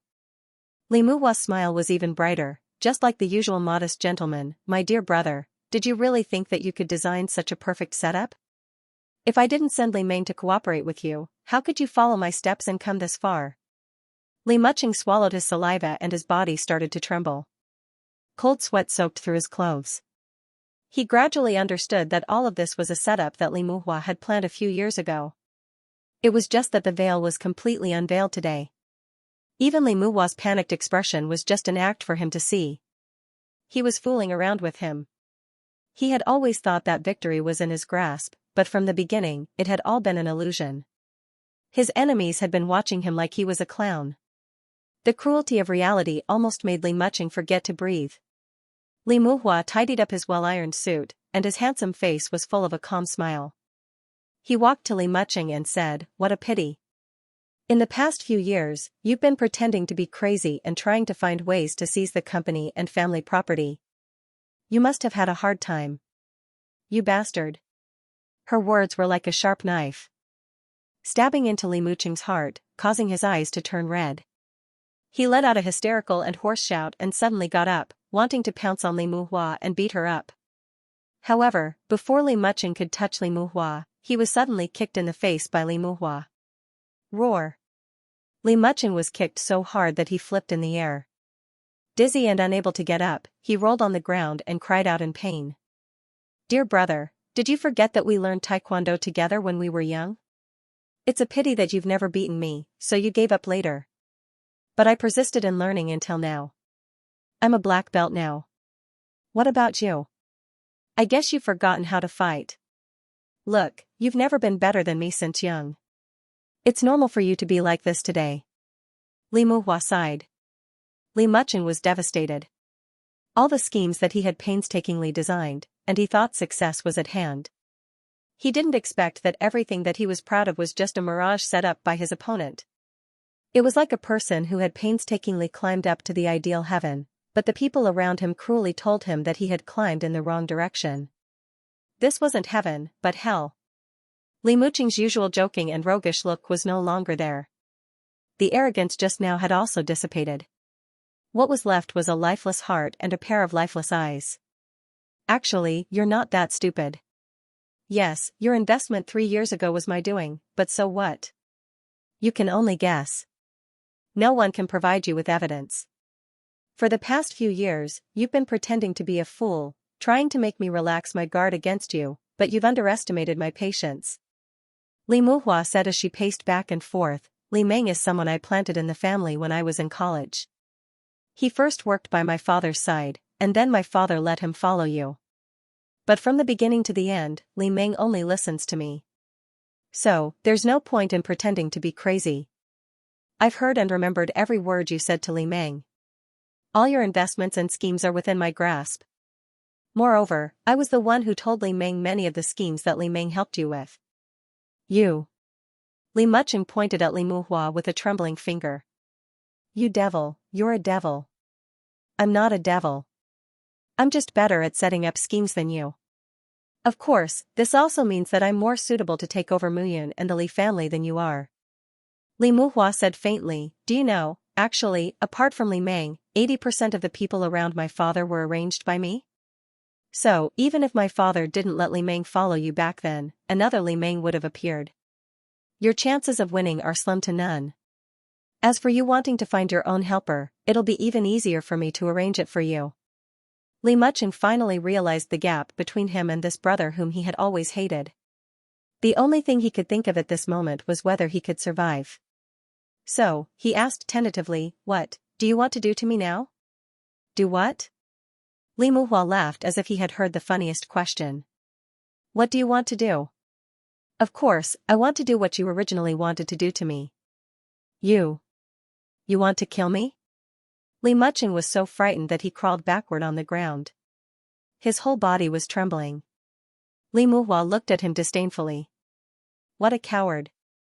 A person who doesn't dare to face failure isn't worthy of playing games with me. I can tell you very clearly that you must die. After you die, I can push this matter onto the Su family. That way, Yu Lei and Chang Lin will definitely stand on our side and become enemies with the Su family of Zhonghai. Only then will our alliance be stable. So, dear brother, I'm not here to give you money today. I'm here to send you off. Li Mucheng felt the cold murderous intent in Li Muhua's eyes. He felt that his life was hanging by a thread. Instinctively, he screamed and jumped up, wanting to run in the opposite direction. Li Muhua walked to Li Meng's side unhurriedly. He reached out to Li Meng, and the latter directly handed him the gun. You better not be a human in your next life. You're more suited to be a stupid pig. Li Muhua raised her hand and pulled the trigger in the direction of Li Mucheng's fleeing silhouette. Bang! Sparks flew from the muzzle of the gun, and the bullet arced through the air. Blood spurted out of Li Mucheng's lonely fleeing back, and he fell to the cement floor not far away, causing dust to fly up. Clang! Clang clang clang. Suddenly, a steel pipe fell from the second floor of the warehouse and landed on the ground on the first floor. It rolled over and made a metallic sound. Who's up there? Li Muhua, Li Meng, and the other two bodyguards simultaneously realized that there was someone else there. They raised their heads and looked in the direction of the falling steel pipe. On the narrow staircase of the second floor, Yangqing half-hugged Mo Qianni, who was trembling in fear, and sighed helplessly. The two of them had seen everything that had happened down there until Li Muhua fired the shot. Mo Qianni, who had seen a murder scene for the first time, was too frightened. She accidentally moved her foot too much and kicked a discarded steel pipe in front of her. Only then did they expose their whereabouts. That, Li Lao don't be nervous, it's us, Yangqing greeted Li Muhua, then pulled Mo Qianni's hand and looked for the stairs to go downstairs. No matter how strong Mo Qianni was, she was still a woman. Seeing such a scene of brothers fighting secretly, and seeing such a bloody shooting scene, she was momentarily stunned. She let Yangqing pull her downstairs. Li Muhua squinted her eyes, and a complicated light flashed in her eyes. Mr. Yang, Miss Mo, can you explain why you are here? Li Muhua was not in a hurry. At first, she was panicking, but she immediately calmed down. Yangqing naturally half-hid Mo Qianni behind him. He stopped when he was 10 meters away from Li Muhua and the others. He smiled amiably and said, I'm worried about your safety. You're a good person, bringing us to eat and play. I can't just watch you get killed by the bad guys, right? So I followed you here. Li Meng, who was behind Li Muhua, snorted coldly, Second Master, these two people must have seen everything. We can't let them live. Li Muhua frowned, and her eyes gradually became cold. Mr. Yang, thank you for your kindness, but it seems that you have seen something you shouldn't have seen. This? Yangqing touched his nose and said embarrassedly, how about we discuss this? I really don't want to ruin our relationship. After all, we still have to cooperate with you. Moreover, this is also your family's business. We won't interfere with your internal affairs. How about Miss Mo and I pretend that we didn't see anything, and you guys can continue according to the script before we appeared. Do what you should do, and we can still laugh and play everywhere. What do you think? Haha, Li Muhua laughed, Mr. Yang is really humorous. You saw it, you saw it. How can you pretend that it didn't happen? In this world, only the dead can keep a secret. Hearing that Li Muhua wanted to kill the two of them so bluntly, Mo Qianni, who had been hiding behind Yangqing, was no longer afraid. As if it aroused the pride in the bottom of a woman's heart, she stood up with a flushed face and scolded, Li Muhua. You're a crazy hypocrite who killed your own brother. You don't even have the face to admit it. You won't have a good ending. Hearing Mo Qianni's words, Li Muhua's face showed some anger. She stared straight at Mo Qianni and said in a deep voice, Miss Mo, please watch your words. I'm the victim tonight. It was Li Mucheng who wanted to murder me. Unfortunately, Li Meng and the others suddenly came and turned the situation around. I'm innocent. Innocent?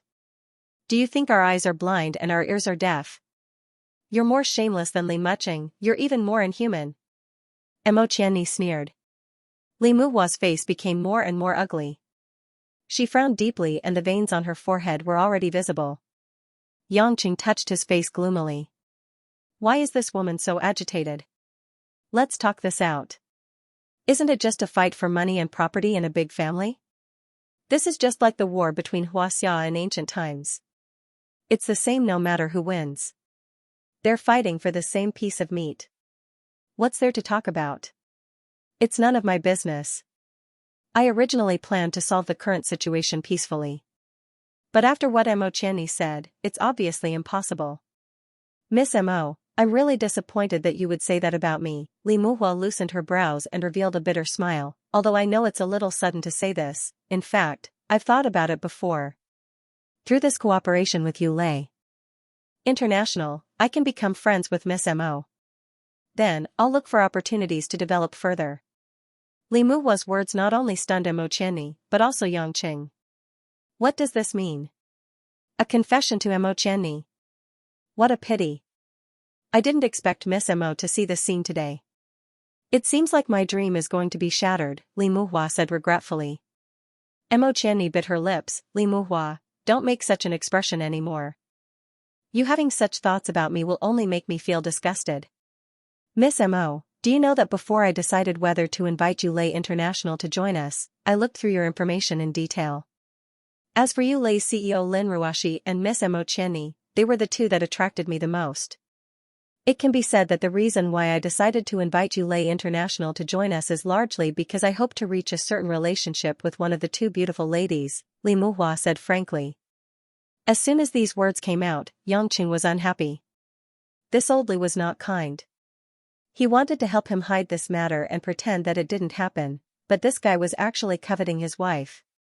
How could he tolerate this?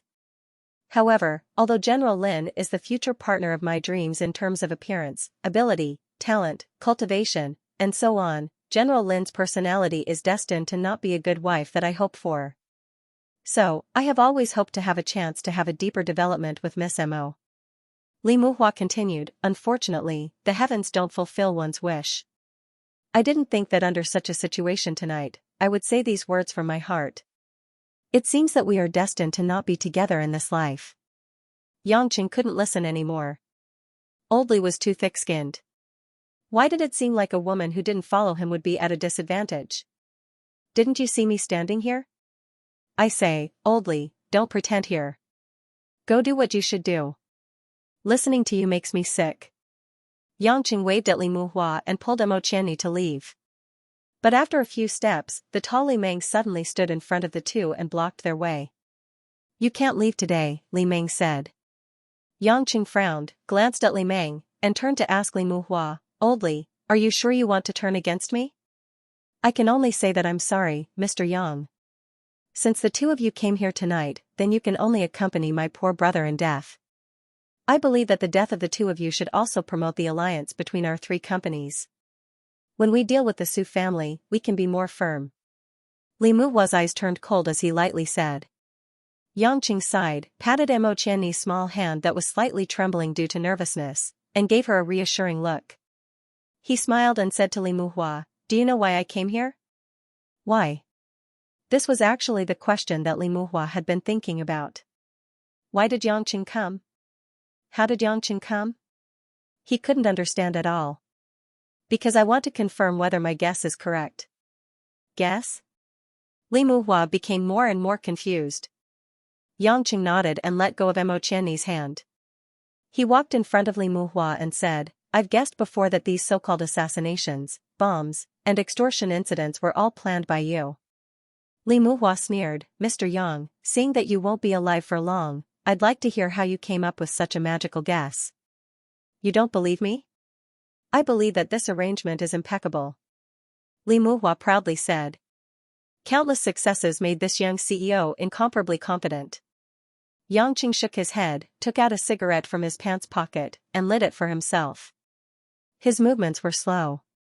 The poor quality tobacco emitted a pungent smell, which made Li Muhua, who grew up in the upper class of society, subconsciously take a step back.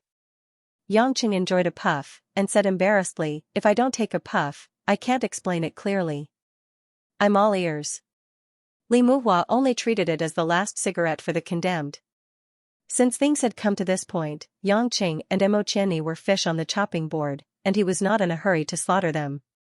Let's start from the first time I met your brother, Li Muqing. I remember that the reason why he went into the box crying was that Miss Tina, the daughter of Earl Scott, had returned to England to marry someone else after finishing her studies, so she chose to break up with Li Muqing. Is there anything suspicious about this? Li Meng asked. Of course, I don't think that a British noble lady who still has a title would like a man who cried like a child. And how could such a man get the favor of a socialite who had to go back to England to marry him? Li Muhua said disapprovingly, we don't know Miss Scott, and no one can guarantee that a noble lady wouldn't like a man like my brother.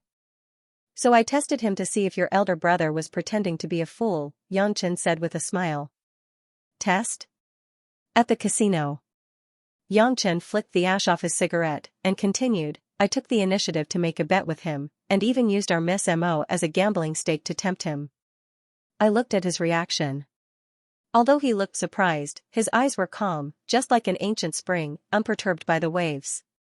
This meant that he wasn't a pervert, and the reason why he provoked Miss Mo was probably an act. After that, I compared the number of points on the dice with him.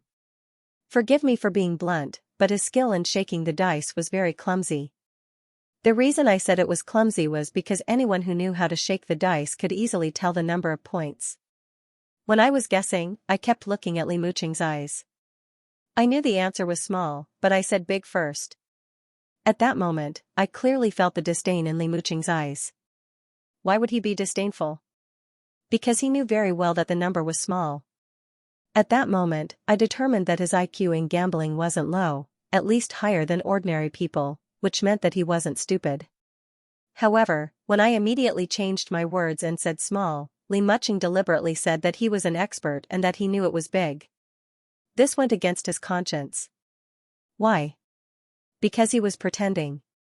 He purposely made people think that he didn't have any gambling skills and that it was all luck, and he guessed wrong.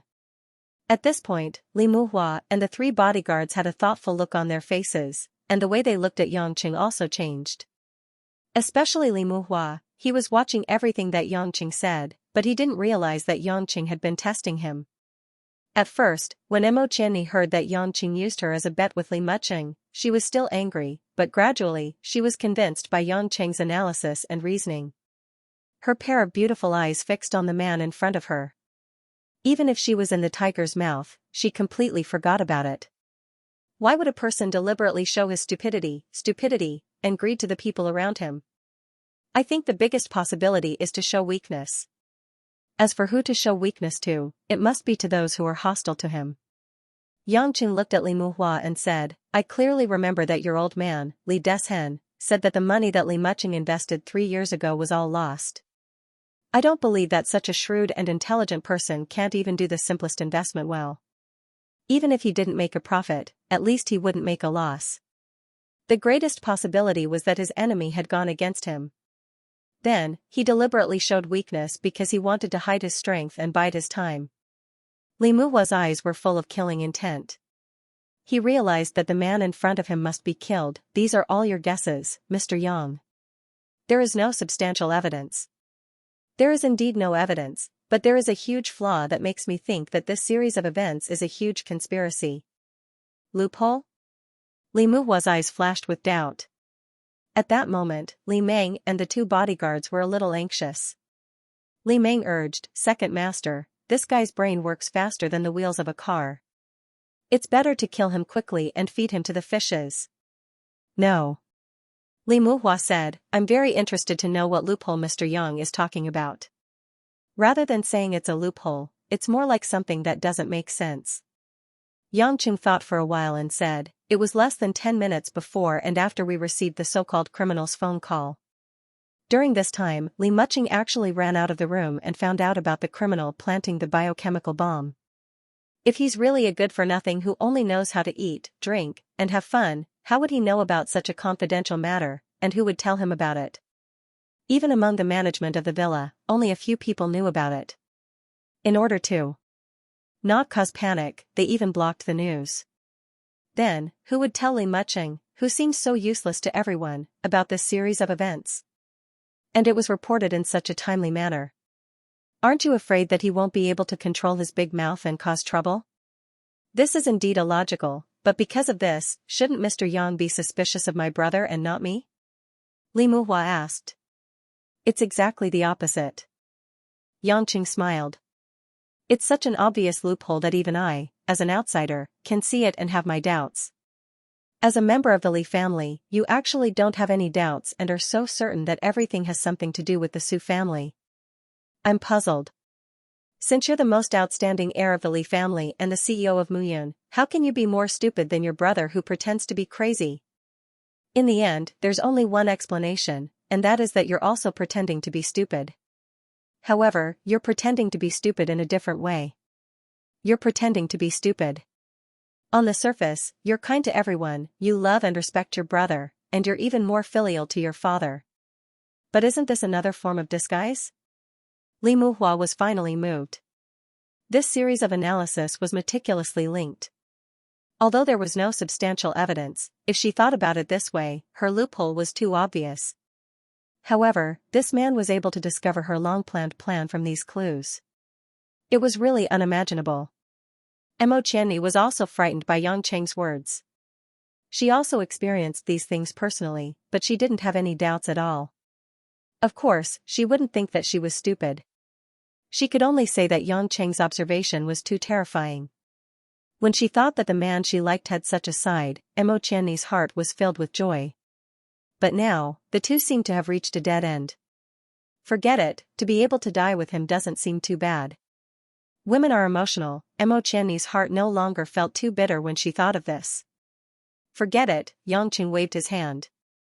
I don't dare to be friends with someone who can even kill his own brother. I have said too much. Both of you will die tonight. These words are meaningless. Li Muhua thought that she could kill Yangqing here, and her heart was at ease. It seems like I've said too much. The two of you are going to die tonight. These words are meaningless. Li Muhua felt much more at ease when she thought that she could kill Yangqing here. Seeing that Li Muhua had no intention to speak again, Li Meng, who had been holding the gun in his hand, showed a smirk and said to Yangqing, "Goodbye, Mr. Yang, Miss Mo." Seeing that Li Muhua no longer had the intention to speak, Li Meng, who had been holding the gun in his hand, revealed an evil smile, and said to Yangqing, "Goodbye, Mr. Yang, Miss Mo. I suggest you don't shoot. I don't want to kill in front of a woman." Yangqing was a little unhappy. If it weren't for Mo Qianni beside him, he would have torn this guy who pointed a gun at him in half. "Idiot, do you think I, Li Meng, am scared?" Li Meng said with contempt. After that, Li Meng did not hesitate to pull the trigger. Bang! The gunshot sounded again, but this time, no one fell. Li Meng's pupils instantly dilated. He slowly lowered his head in disbelief. Not knowing when, Yangqing had moved in front of Li Meng. A steel-like hand was strangling Li Meng's neck. Yangqing's eyes were like a dead gray area. There was no life in them. His eyes were unfocused. "I also want to tell you, I don't scare people. I only kill." As soon as Yangqing's deep voice fell, the hand that was strangling Li Meng's throat suddenly tightened. Crack! Li Meng did not have time to react and resist. His fragile throat was pierced by Yangqing's finger. Yangqing pulled with all his might, and a mass of bloody organs was ripped out from Li Meng's throat. Ah! Mo Qianni could not stand the bloody stimulation. After a scream, she fainted and fell to the ground. Li Muhua and the two bodyguards, who were about to leave, suddenly turned around. What they saw was Li Meng's arteries spurting blood. His eyes were filled with anger and unwillingness as he fell to the ground. As if he had done something insignificant, Yangqing waved his left hand and flung the bloody organ to the ground. However, the blood had already dyed half of his body red and splashed on his face. Raising his head, under the pair of gray eyes, Yangqing's mouth curled into an excited arc. "Li Lao, do you like this way of dying? Do you want to experience it?" As he said that, Yangqing's red tongue licked the corner of his lips. He sucked the blood that splashed on his mouth. I swear to God, Li Muhua is definitely not a coward. To be able to come up with such a series of crazy plans, it was obvious that he was much braver than the average person. But at that moment, seeing Yang Cheng's action of tearing Li Meng's neck out, Li Muhua felt his stomach begin to twitch. A wave of fear that came from the depths of his bones invaded his heart. Fire! Fire! Kill! Kill this madman! Li Muhua, who realized that the situation was not right, did not forget to command the two bodyguards, who were also frightened and motionless. The two bodyguards were already scared out of their wits by such a bloody scene. Like robots, they pulled out their guns and began to pull the trigger at Yangqing. Bang bang bang. A series of bullets flew past Yangqing, but almost none of the bullets were accurate.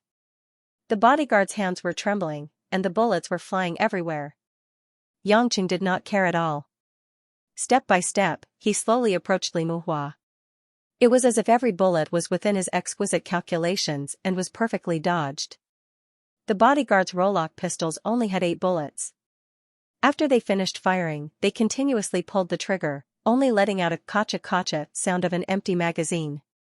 At that moment, Yangqing, who had a strange smile on his face, had already walked less than 2 meters away. The two bodyguards were dumbfounded. They really could not figure out how someone could dodge bullets. Ah! Don't come over! The two bodyguards screamed. At that moment, they could no longer care about protecting Li Muhua. They turned around and quickly ran away. But how could Yangqing let them do as they wished? His figure flashed, and he had already passed Li Muhua. His two hands suddenly grabbed the back of the two bodyguards' lapels. The quality of the black suits that the bodyguards wore was excellent. Under Yangqing's violent pulling, they were not torn. Instead, they forcefully dragged the two bodyguards back. Where do you want to go? Yangqing asked as if he was talking to himself. Before the two bodyguards who were pulling their clothes had time to struggle, they felt their bodies flying in the air. Li Muhua, who was at the back, saw it clearly. He saw that Yangqing easily grabbed the two bodyguards, one in each hand, and used the reaction force of their escape to lift them back. The two bodyguards with strong physiques were like little toys. They were thrown into the air, drew a high arc, and then fell hard on the concrete floor.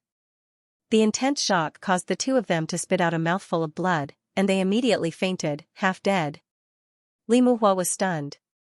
As a Taekwondo black belt, he was absolutely at a professional level in fighting. Even the most powerful Taekwondo master in the world, Li Muhua did not think that he could do what Yangqing did just now. That was not the speed and strength that a human could achieve. That was a monster. You, don't come over. Li Muhua was afraid. He began to retreat. He was holding a gun in his hand, but he did not have the courage to aim at Yangqing. Even if his shooting skills were top-notch, the only thing he could think of at that moment was how to escape. Yangqing wiped the blood on his face and looked at Li Muhua as if he was examining his prey. Why, didn't you say that you wanted to say goodbye to me and let me leave this world? Why didn't you shoot? Li Muhua swallowed his saliva. He did not speak and continued to retreat. However, because he was not careful, Li Muhua's heel touched the dead body of Li Meng. Ah! Li Muhua screamed and fell to the ground. In front of him was the ground that was dyed red with Li Meng's blood. Yangqing approached slowly and looked at Li Muhua with a smile. Li Muhua's muscles began to spasm. His limbs were stiff as he slowly moved backward. But soon, he did not even have the courage to move. There had never been a person who could make Li Muhua feel so desperate. It was the gaze of a lion facing a rabbit. Your life, your death, all in a moment's time. Li Muhua was not a rabbit. In fact, in the eyes of others, he might be a lion. However, at that moment, he painfully realized that it was not that he was too weak, but that his opponent's strength had exceeded the scope of his understanding. Yangqing slowly squatted down. He looked at Li Muhua, who was frozen in front of him. His face was pale, and he did not have the demeanor of a young CEO that was usually in high spirits. Do you think that I should kill you? I'll keep you alive. You. I beg. I beg you. Don't kill me. Li Muhua said from the bottom of his heart. Yangqing raised his eyebrows. Are you so sure that I would dare to kill you? You're the heir of the Li family, the boss of Muyun. No. You're someone who can do anything. I know that you're not afraid of killing me. Li Muhua was about to cry. He had to muster up all his courage to speak. Yangqing thought for a while and said with a smile, how about this? Aren't we here to negotiate with you? I've looked at the contents of the negotiation. Regarding the profit sharing of this cooperation, since the Li family provided the most important technology, you'll get 50%. I think that's a little too much? Upon hearing that there was hope for survival, Li Muhua immediately became confident. He said carefully, yes. Yes. It's too much. Mr. Yang, how much do you intend to ask for Yulei? You can ask for as much as you want. As long as I'm alive, money is nothing. Yangqing did not say anything. He grinned and gave a playful smile. However, in Li Muhua's eyes, such a smile was no different from the smile of a devil. The morning sun shone into the antique guest room of Twilight Villa. On the palm bed decorated with carved paulownia wood, under the thin quilt, Mo Qianni leaned against a soft white pillow, sleeping soundly and breathing evenly. Under the faint light, her exquisite facial features appeared particularly beautiful and curvaceous. She was like a sleeping imperial concubine, revealing a languid and delicate aura. At this time, the door was suddenly slowly pushed open. Yangqing, who had changed into a black suit and dark red tie, walked in with a plate of hot breakfast. Putting the porridge and a few exquisite side dishes on the bedside cabinet, Yangqing stood up, looked down at the woman who still had her eyes closed, and smiled helplessly. Hey, we have business to talk about today, don't you want to get up? Mo Qianni's curved eyelashes trembled slightly, and her face was red. Finally, she couldn't stand Yangqing's direct gaze, opened her eyes, and silently sat up on the bed. How did you know I woke up early? When I entered the door, your body clearly trembled a bit. You're still not good at pretending to be asleep. Yangqing teased. So, sorry. Mo Qianni's eyelashes drooped, and she couldn't speak. Yangqing indifferently said, don't blame yourself. As long as it's a normal person, seeing the scene last night, they wouldn't be able to stand it, and they would feel fear. If you didn't feel anything at all, then I would suspect that you're a female demon, or maybe even a murderer. Yesterday, what happened after that? Mo Qianni asked in a low voice. Seeing the scene of Yangqing killing people, Mo Qianni fainted, and in the end, she didn't even know how she returned to the villa. After she woke up this morning, she had been in a state of panic. At this moment, apart from the fatal mysterious temptation of that man, she also felt afraid. So when Yangqing entered the door, she didn't dare to open her eyes immediately. Yangqing pulled a chair over and sat down. He crossed his legs and said in a low voice, after my discussion with Li Muhua agreed to exchange 40% of Muyun's profits for his life. In other words, in addition to our original 25%, Yulei will get 65% of the profits. Huh? Mo Qianni raised her head in surprise, her pretty face filled with disbelief. 65%? Isn't that, this number is also. She knew the economic benefits of this collaboration. If that was the case, Yulei's future development would be unprecedentedly strong. Isn't it good? At least Li Muhua's life is spared, Yangqing said with a smile. Mo Qianni looked at Yangqing with a complicated expression. This man always did things that made people's hearts tremble. In the end, as if gathering her courage, she asked, then, what about the others? Are you talking about the 2 bodyguards? Yangqing said calmly, they were killed. Their existence will only be a hindrance. Moreover, Li Muhua was the one who shot them. After what happened yesterday, the conclusion given to the police was that Li Muqing was the mastermind, and Li Muhua acted in self-defense and killed them in the end. Most of the salaries of the Hong Kong police officers are paid by the Li family every year, so this is just a formality. As for the 2 of us, we've never appeared, so you can rest assured. Mo Qianni was silent for a while, then asked worriedly, aren't you afraid that Li Muhua will go back on his word? Yangqing said with a relaxed smile, I have confidence in myself, and I also have confidence in Li Muhua's rationality. He should be very clear about the consequences if he goes back on his word. He can't win against me, so he will definitely choose to spend money to avoid disaster.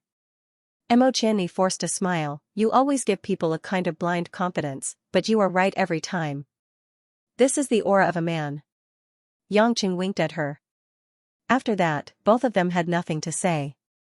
Yangqing really didn't want to explain anything, and Xianxia's mind was in a mess.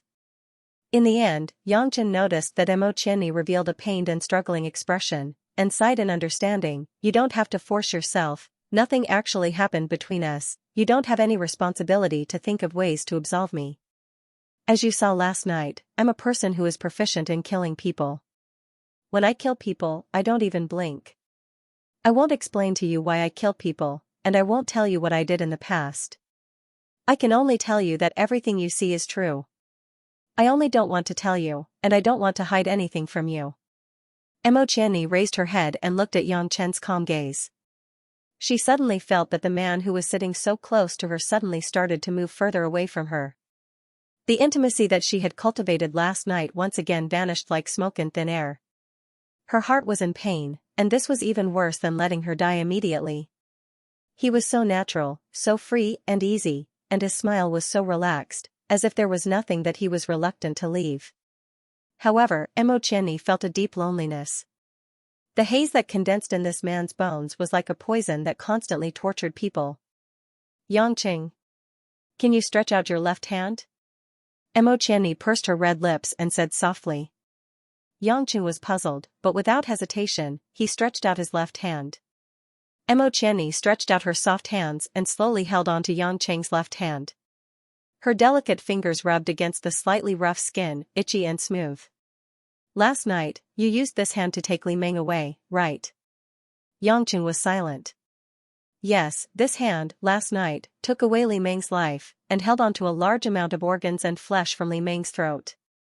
And in the past few years, this hand was stained with fresh blood. The blood that seeped deep into his bones made Yangqing occasionally feel that the bones of his hand had already been dyed bright red. Suddenly, Xianxia lowered her face, and those two thin lips kissed the palm of Yangqing's left hand. The cold and soft touch made Yangqing's whole body quiver. This action that could not be any more gentle was like a powerful heavy hammer, smashing onto Yangqing's heart. She kissed his hand. This hand that brought her fear of death. This hand that scared her to the point of fainting. This hand that took away countless fresh lives. This hand that was stained with countless sins. This evil hand that was shrouded in darkness. The woman's kiss was not a holy light that could expel the rotten and evil, but it was a warm current that was hard to refuse, slowly flowing into Yangqing's tightly shut heart. Seeping in, nourishing. The smile on Yangqing's face gradually disappeared, and was replaced with a confused look. Why?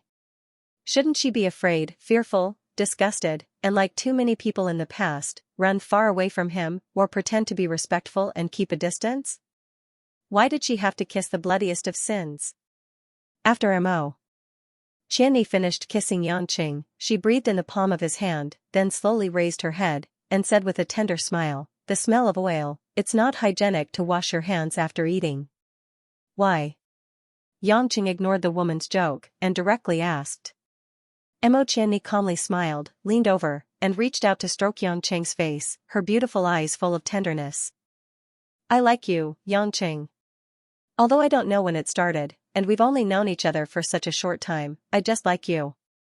Although you always make me angry, although you always ignore me, although you're always perverted, although you're my sister's husband, I just like you. I don't care who you were before, I don't care what your identity is now, and I don't care what you'll be like in the future. I just want to say, the person I like is a man named Yangqing. He will help me out when I'm helpless, he will chat with me when I'm lonely, he will protect me from harm when I'm in danger. The person I like, is the owner of this hand, is you. Yangqing didn't believe in any religion, didn't believe in any gods, but at this moment, if there really was a creator, then he really wanted to thank the creator for creating women. Women, what an enchanting creature it was. Originally, he thought that after seeing a corner of his true face, this woman would no longer be intimate with him, and would gradually move away from him, or even avoid him. Although his strong mind could ignore this, but dripping water could wear away a stone, and pain could always corrode his tired mind. But unexpectedly, the result was. Xianxia lowered his head and blinked. When he raised his head again, he revealed a sunny smile. "Little Xianxia, I've decided to call you this from now on." After a series of confessions, Xianxia seemed to have collapsed. When she heard this form of address, she spat and gave him a coquettish look, so mushy. But in her heart, it was warm and sweet. "This is nothing, I'll give you a little more mushy." Xianxia smiled evilly, and suddenly reached out to hug Xianxia's soft body, hugged her tightly, and kissed Xianxia's rosy lips. Woo! Xianxia was shocked and had no time to react. She loosened her teeth, allowing Xianxia's nimble tongue to enter her warm mouth, and began to stir up trouble. Because it was the first time they kissed, Xianxia was very passive. Her delicate tongue was teased until there was no place to hide. Gradually, the man's heavy breathing and wild kisses made her lost in a strong fire of love. After a long time, Xianxia, who had tasted the beauty's exquisite nectar in his arms, reluctantly let go. At this moment, Xianxia's charming face was crimson red, and she was panting. Her full lips were a little red and swollen, and her pair of watery eyes were infinitely seductive, like an abyss that tempted people to commit crimes, making it difficult for them to extricate themselves.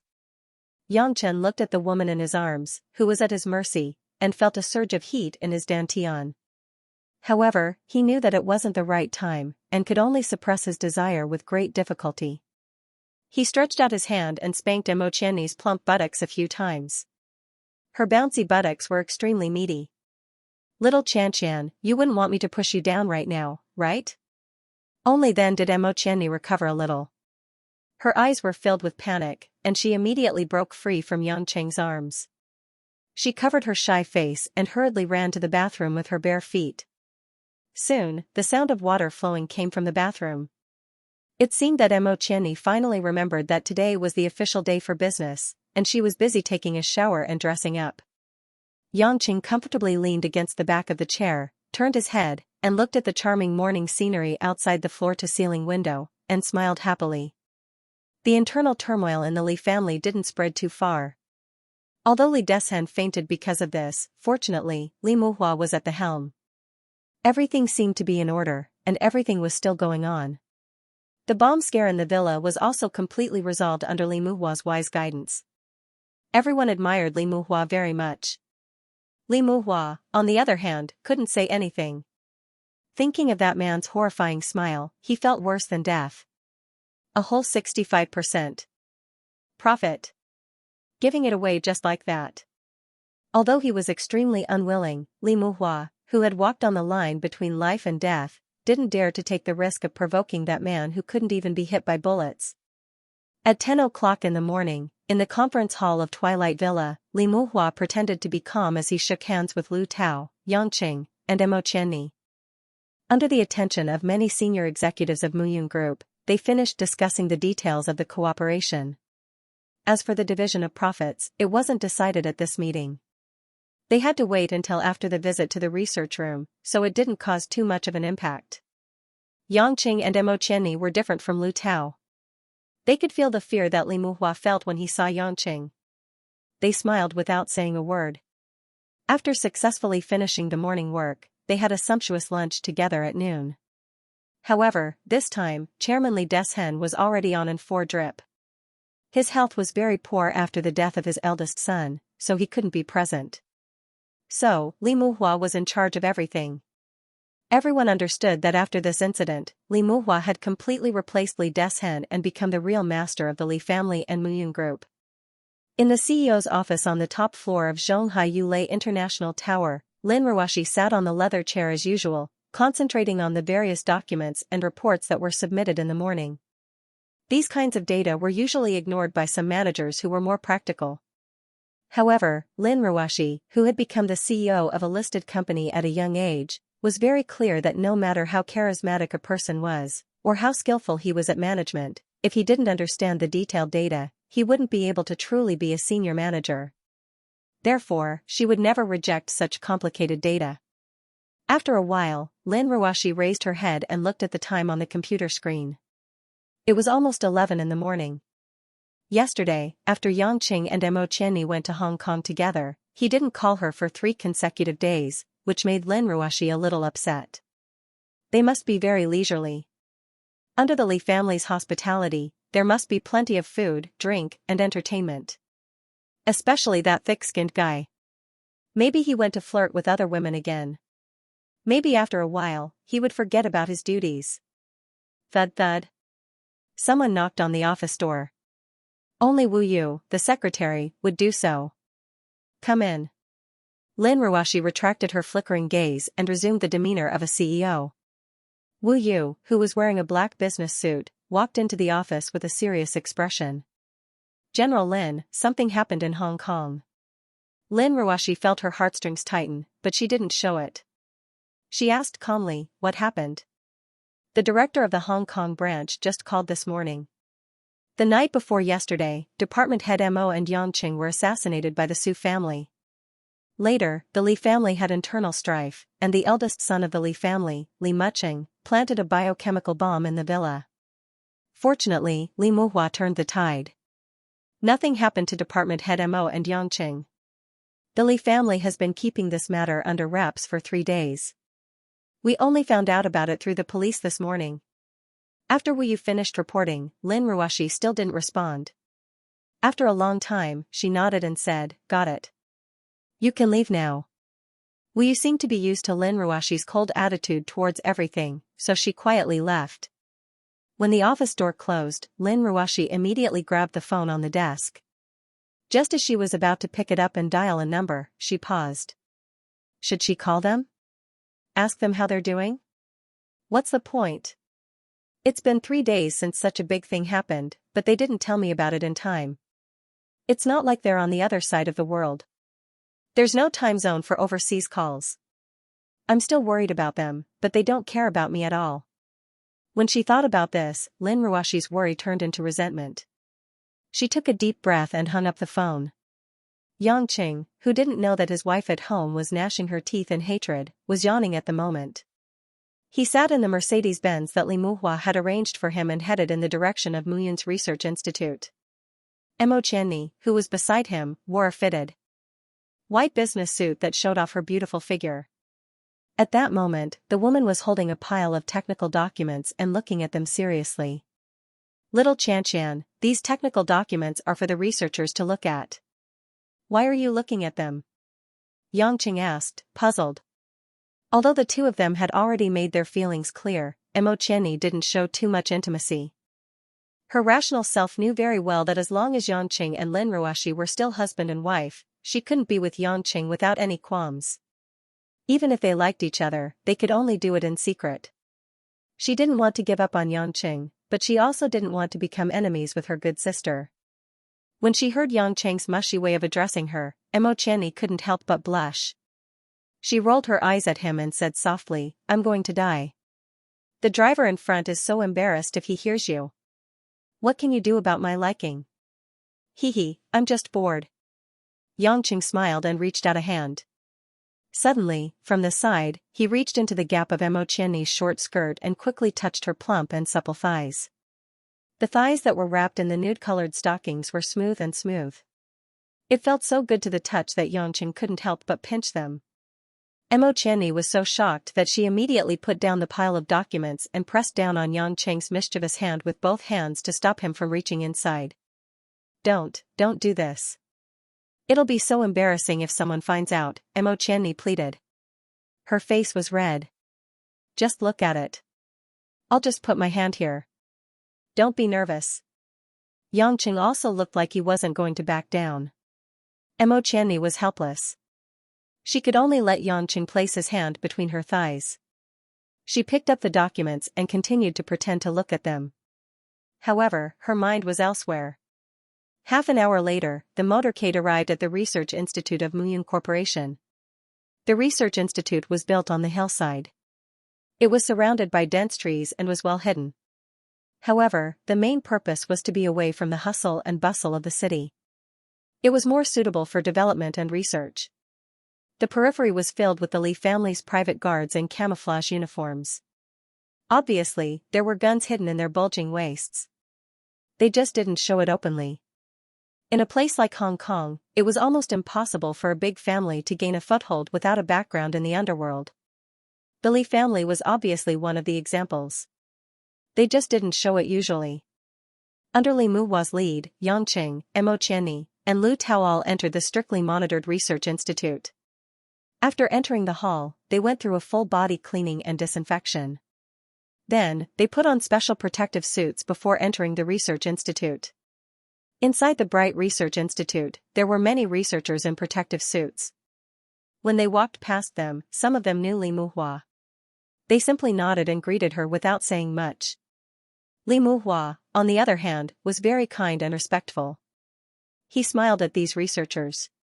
Obviously, these researchers were all hired by the Li family with a lot of money. Their only task was to develop all kinds of new products. As for who the boss was, they didn't care much. When they were about to enter the main research institute, Li Muhua explained, "Professor Li Guanxuan is my uncle. He ranks fourth in our family. I usually call him fourth uncle. He's a bit cold, so please don't mind him." Lu Tao had already walked out of the shadow of that night. He was smiling again. "Don't worry, Mr. Li, scientists are always different from ordinary people. We understand." When the automatic door of the laboratory opened, everyone saw that the laboratory was densely packed with all kinds of utensils, pipes, and colorful chemicals were placed everywhere. They were all strange things that they could not name. Seeing Li Muhua come in with his people, a young man wearing glasses walked up and asked, "Are you President Li Muhua?" "Yes, my fourth uncle." "Is Professor Li Guanxuan here?" Li Muhua was puzzled. He had already told Li Guanxuan that he would take the guests to see the results. The young man said directly, "The teacher's teacher is here. He is chatting with the teacher's teacher in the small laboratory inside. He asked us not to disturb him and asked President Li to wait for him outside." The young man spoke quickly. After that, he immediately threw himself into his research work. Li Muhua was stunned for a while. He turned around and said to the others awkwardly, "I'm sorry. Although I'm a little confused about what's going on, since my fourth uncle asked us to wait for him, I have to trouble you three." Because he had seen Li Muhua's true colors, Mo Qianni had not been nice to him these days. At this moment, he replied coldly, "The whole family is not normal." Li Muhua pretended not to hear it. He smiled and said nothing. "President Li, the young man just said that Professor Li Guanxuan's teacher is here. Professor Li Guanxuan can develop such a magical new material." "Then his teacher, is he?" Lu Tao, who had a sharp mind, did not miss the details. He immediately responded to a new tempting idea. Li Muhua was also stunned. It seemed to make sense. He had heard from Li Guanxuan that Li Guanxuan's doctoral supervisor was a very famous scholar in the world. He didn't know much about him at that time. But now he had the opportunity to meet him. How could he not seize the opportunity to get close to him? A supervisor who could teach a high-end talent like Li Guanxuan. His value was not just higher than Li Guanxuan's. Yang Chen was rather curious as well. In the past decade or so, he had met many high-end talents from various industries. Among these people, a large portion of them had very unique personalities. In other words, their abnormal thinking and logic would cause their actions to be particularly unconventional. Dealing with these people could often lead to some deep thinking that could not be realized in ordinary times. After waiting in the big laboratory for more than 10 minutes, the door of the small laboratory not far away finally opened. The first person who came out was a middle-aged man in a white coat. He had gray hair and a dull face. But on the man's face, there was an excited and slightly morbid smile. Needless to say, he was the owner of the research institute and the technology provider of this cooperation, Li Guanxuan. After that, a figure came out. But the four people present were stunned for a moment. This was a Western woman with Irish chestnut wavy hair. She was tall and curvy. Lavender eyeshadow, rosy thin lips, lazy and bright eyes. Her fingertips were marked with black nail polish. Her skin was not very white, and it looked like cream under the light. It was a very punk outfit, but strangely, she was wearing a tight cheongsam embroidered with dark purple orchid totem, exuding a strong Huaxia style. At first glance, it was somewhat nondescript. The cultural impact of the East and the West was quite intense. However, when you looked at her again, you could find that she had perfectly blended the two extreme cultures, the alternative and the classical. She used the unique perspective of a Western woman to interpret the charm pursued by Xianxia women. There was no doubt that whether it was Li Muhua, Lu Tao, or even Mo Chenni, as a woman, as a beauty, they couldn't help but have a thought in their mind, so beautiful. However, the one who was the most shocked was Yang Qing. How could it be her? The corners of Yang Chen's mouth curled into a smile that seemed to contain infinite meaning. It seemed bitter, happy, and doubtful at the same time. But no matter what, the woman had already seen Yang Chen. She first revealed a shocked expression, but then quickly gave him a flirtatious look. "Uncle, this is?"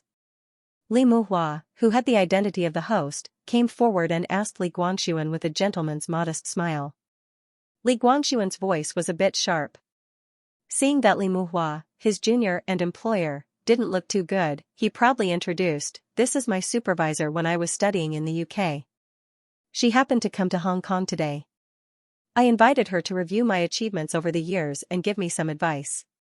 To be honest, Li Guangxuan looked like a man in his 40s, but this Western woman was only in her early 20s. It was incredible that she was his doctoral supervisor. "I know that this beautiful lady is your mentor. Can you introduce her in detail?"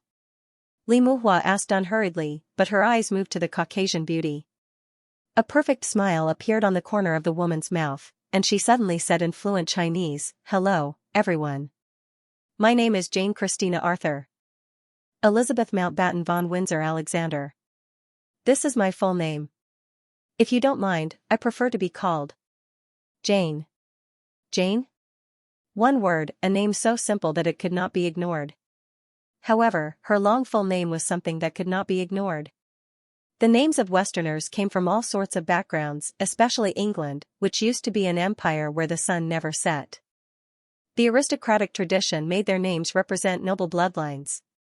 Whether it was Arthur, Elizabeth, Mountbatten or Alexander in this name, they were all names used by nobles who symbolized power and glory.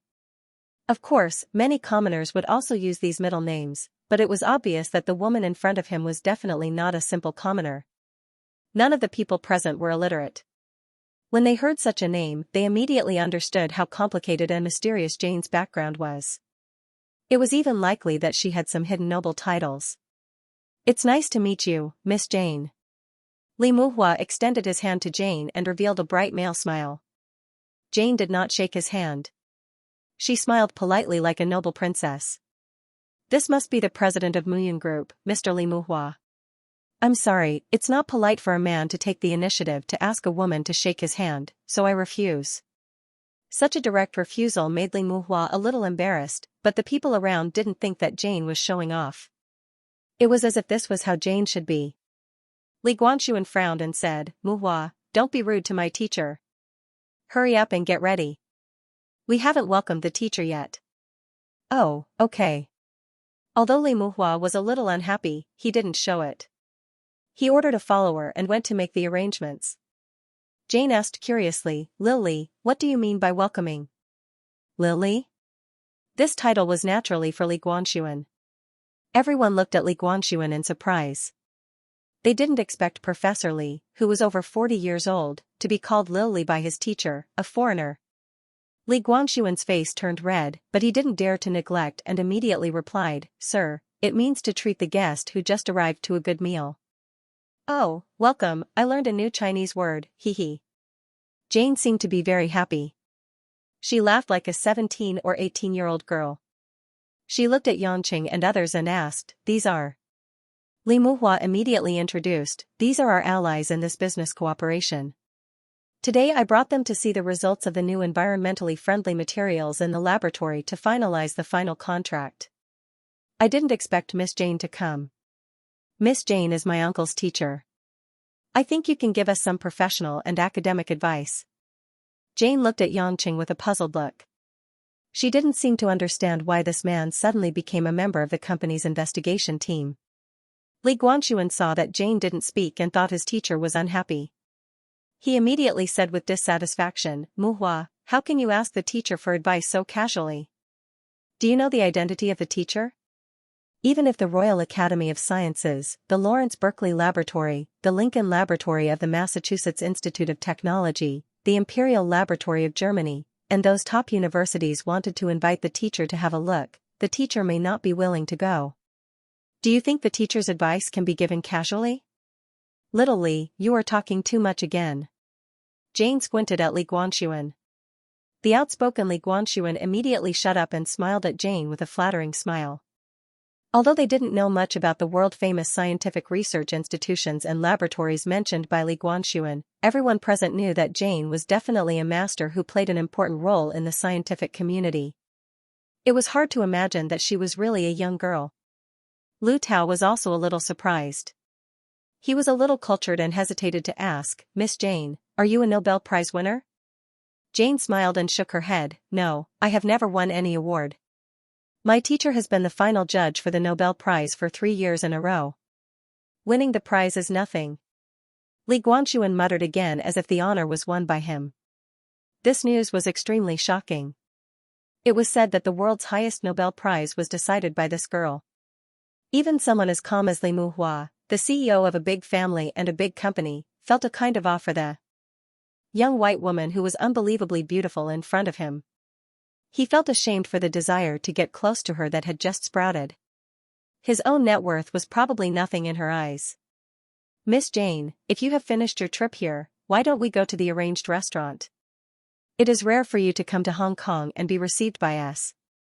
Guests should be the priority," Li Muhua said with a smile and a cold sweat. "Thank you, President Li, but I want to catch up with an old friend first." Jane's eyes glanced back to Yang Cheng's face. Mo Qianni, who was beside Yang Cheng, was also a woman. She was more sensitive. Since Jane appeared, she had always felt that Jane and Yang Cheng seemed to know each other, and their relationship was not ordinary. At this moment, she finally confirmed her thoughts. She really couldn't figure out why Yang Cheng would know such a woman with a perfect combination of beauty and wisdom. Vaguely, Mo Qianni felt a little sour in her heart. Although she was also an outstanding beauty, Jane in front of her, in addition to her elegant and charming appearance, had more of a noble temperament. This was not something that Mo Qianni, who was born in the grassroots, could compare with. Yang Cheng, who had been silent, finally attracted everyone's attention. Except for Li Muhua and Mo Qianni, almost everyone else in the lab could not believe that this ordinary young man was acquainted with such an extraordinary woman. Li Guanxuan was thinking hard, thinking that Yang Cheng was an expert in a certain field, and he didn't recognize him. Li Muhua couldn't stop the cold sweat all over her body. Her smile was more bitter than eating coptis. Sure enough, her choice to admit defeat was right. To be acquainted with a woman of this level, this Yang Cheng was definitely not an ordinary person. Yang Cheng saw Jane's beautiful sapphire blue eyes full of expectation. He sighed with emotion in his heart and nodded. "Let's go out and find a quiet place to talk." After that, Yang Cheng took off the protective suit on his body and strode out first. Jane came in without wearing a protective suit, so she went out the door directly. This caused many people to think that they seemed to be people from another world. Li Muhua and others were somewhat at a loss, and Mo Qianni's eyes were a little melancholy. Jane's sudden appearance made her feel powerless for the first time in her life. It seemed that there were many obstacles in front of her in addition to her good sister, Lin Ruoshi. Behind the research institute was a dense forest. In the forest, there was a small pavilion full of fallen leaves. There were usually no people, but at this moment, it became a good place for Yang Cheng and Jane to face each other. Standing in the corner of the pavilion and leaning against a pillar, Yang Cheng took out a cigarette and smoked it slowly. He lowered his head and seemed to be thinking about something. He didn't speak. Jane stood quietly in front of Yang Cheng at a distance of more than 2 meters. Her bright eyes looked straight at Yang Cheng. There was a smile containing excitement and joy on her face. She looked like she couldn't get enough of it. After a long time, Yang Cheng whispered, "Old friends, how are you?" "It's the same as before. Everyone's life is just missing your existence," Jane replied. "That's good." Yang Cheng nodded with relief. Jane was silent for a moment and asked, "Hades, are you really not going back?" Yang Cheng looked up. "Don't call me Hades. I'm using my real name now. You can call me Yang Cheng." By the way, I'm a male prostitute at Yulei International in Shanghai. Now I'm an ordinary urban man. Jane's expression was very interesting. She was about to burst into laughter, but she forcibly restrained herself and clapped her hands. Congratulations, Yangqing, your transformation has finally succeeded. Yangqing couldn't help but laugh. Yeah, I've been back in Xianxia for more than half a year. Not only did I make some new friends, but I also got married and started a family. I can finally live a normal life. You're married. Jane's beautiful face instantly turned pale and pale. Yangchen felt rather helpless when he saw Jane's sudden change in expression, but he didn't know how to comfort her. Forcing a smile, he said, "Why are you like this? It's not illegal for me to get married. Men and women should get married when they're of age. That's what the Chinese say." Jane lowered her head and wiped the corners of her eyes before looking up and saying, "Yes, I should congratulate you. Our queen of the underworld, Lady Persephone, should be a very beautiful woman. Very beautiful, but she doesn't know that she has such a strange title. I also hope that she will never know in this life," Yangqing said. Jane bit her lip. "This means that you really love her. Rather than love, it's a kind of responsibility between husband and wife. I don't want some dirty things to cover her pure soul with dust." "It seems that you really enjoy your life now," Jane said with some regret. "I think everyone will be very disappointed. Many of them are looking forward to the day you return." Yangqing shook his head. "I never said that I would leave everyone. It's just that I need a relatively relaxed environment now. You are the one who understands my situation the best.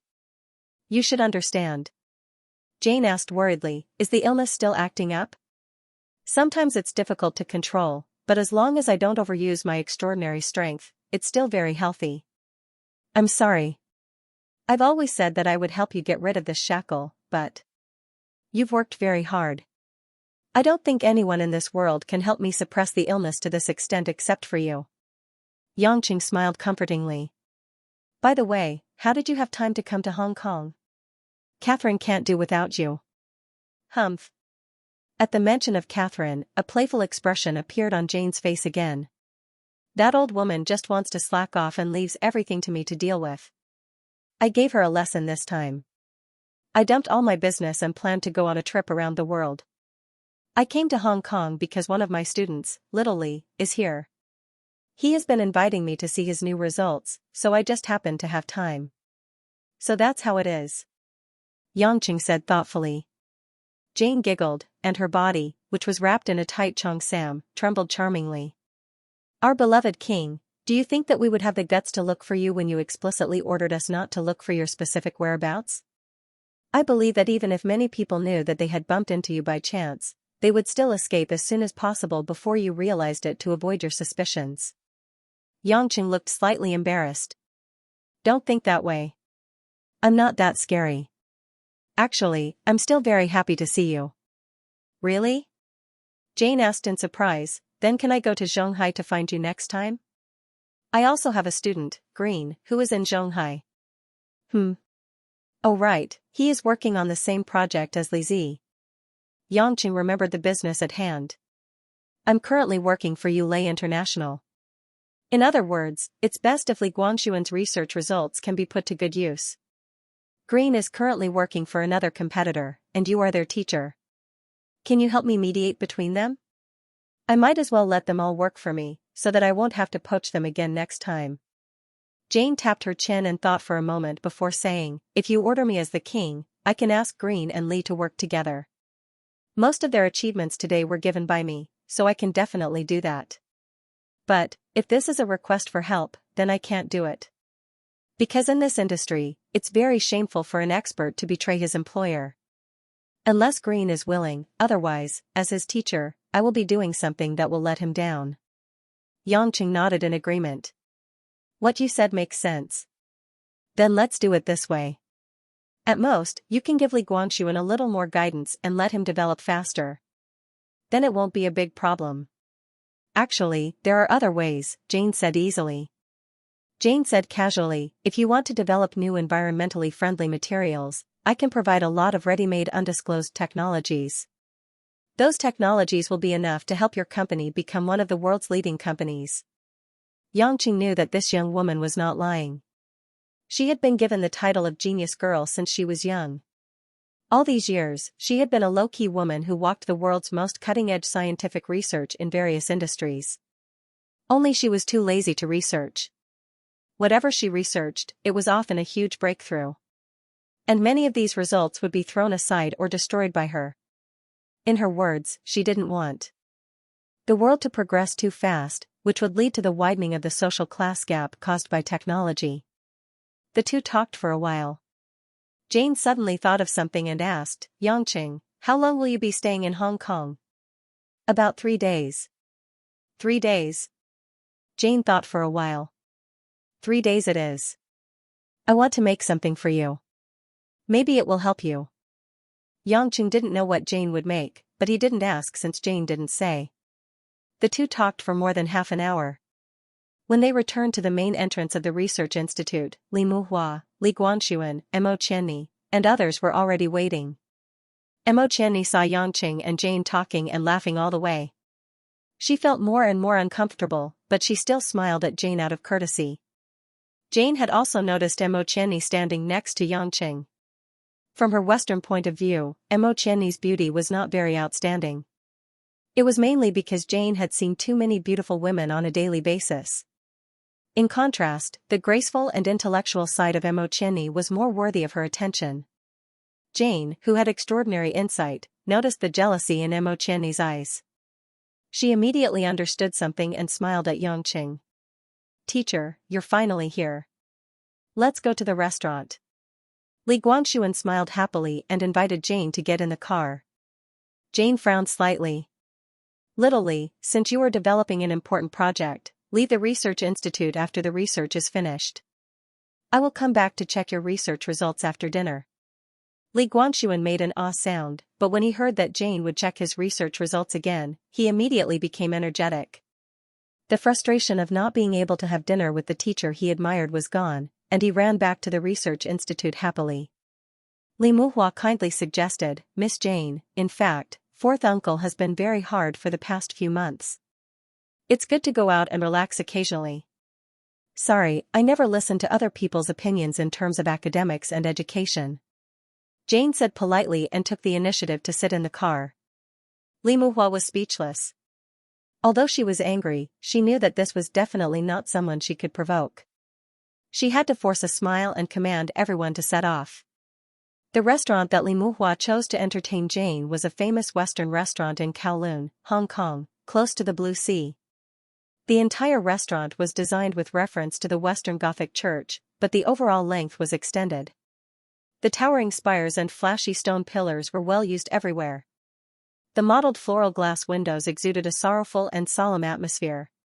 But when the bright sunlight shone through the windows into the dining room, the quaint oriental style of the surrounding design resonated with each other, creating a sense of harmony. They came to a reserved round table with a view of the sea. After everyone sat down, they quickly ordered a set of Western dishes. While waiting for the waiter to serve the dishes, Li Muhua, as the host, was already a little scared, but she still forced herself to ask, "I don't know how Miss Jane and Mr. Young met. Could it be that the two of you have worked together before?" This question also troubled several people present, especially Mo Qianni. It was really difficult for her to put Xianxia together with such a woman. After all, the temperament, speech, and behavior of the two were too different. "We just met a few times when I was abroad. Mr. Young helped me a little, so we got to know each other," Jane said very generously. Everyone came to a sudden realization. That kind of work must be laborious work, while Li Muhua felt that maybe Xianxia had helped Jane kill someone. After all, Xianxia's combat power was unusually terrifying to him. The few of them chatted on and off, and when the waiter served the dishes, the originally lazy Xianxia suddenly felt that something was off. Sitting on his right was the fat Lu Tao. He was the first to serve the dishes. At this moment, he had already picked up the knife and fork, looking at the main dish that the waiter had brought, and was ready to eat. The waiter held a big plate in his left hand and a white towel in the other hand. He came with a gentle smile. Xianxia stood up and suddenly stood between the waiter and Lu Tao. Mr. Yang, what's wrong? Lu Tao asked doubtfully. He didn't have time to eat breakfast, so he was very hungry. Several others also showed a confused look. Only Jane seemed to think of something and stood up slowly. The waiter smiled and asked Yangqing, "Sir, what can I do for you?" Yangqing pointed to the white towel in his right hand. "I need your towel." The waiter smiled politely. "There is a guest towel on your seat." "I want this one," Yangqing said with a faint smile. The waiter's eyes showed a little confusion at first, but he finally nodded and extended his hand with the towel to Yangqing. "Sir, you can take it if you want." "Thank you." After Yangqing said that, he stretched out his hand like lightning and slapped the waiter's right little arm. Bang! Almost at the same time, a gunshot came from the waiter's right towel. The white towel was smashed and the waiter was holding a revolver in his right hand. The bullet that was shot at that moment was supposed to hit Yangqing's chest, but because of Yangqing's timely shot, the bullet directly hit the dome. "Ah!" Exclamations sounded in the restaurant. The guests ran away, scurried, and more began to hide under the tables and the corners of the walls. After all, gunshots were too terrifying for the general public. Seeing the whole hall was in a mess, the waiter who failed to shoot Yangqing took a step back with a gloomy face. He aimed at Yangqing fiercely and shot again. Yangqing wouldn't give him the chance. Before he aimed, Yangqing had moved behind him unconsciously and hit him on the back of the neck, knocking the waiter out. What's going on?" Li Muhua shouted in shock and anger. He didn't bring a few bodyguards, and they were all outside the restaurant. Fatty Lu Tao was so scared that he hid under the table. Mo Qianni's face was also pale. She subconsciously ran to Yangqing. Yangqing covered her by his side and said to the crowd, "Be careful, the killer move is too simple. There should be accomplices." Without waiting for Yang Chen to finish his sentence, the chubby middle-aged couple who were hugging earlier suddenly stood up. Each of them had a Colt pistol in their hands, and they aimed at Yang Chen and Li Muhua with murderous intent. Killers weren't scary. What was scary was that you didn't think that this person was a killer. The middle-aged couple had been sitting not far from the table since the beginning. They were whispering and eating ordinary food like other guests. The clothes of the two were also the clothes of ordinary upper-class families in Hong Kong. There was nothing special about them. Their looks couldn't be picked out in a crowd at all. However, it just so happened that these two inconspicuous people were the fatal core of this sudden gunshot. At the critical moment, everyone held their breath. The two killers, who were pretending to be a couple, showed their fierceness and were about to shoot at Yangqing and Li Muhua. Bang, bang. After two consecutive gunshots, the scene became crazy again. The guests who escaped from the restaurant didn't care what happened. They only knew to leave this horrible place as soon as possible.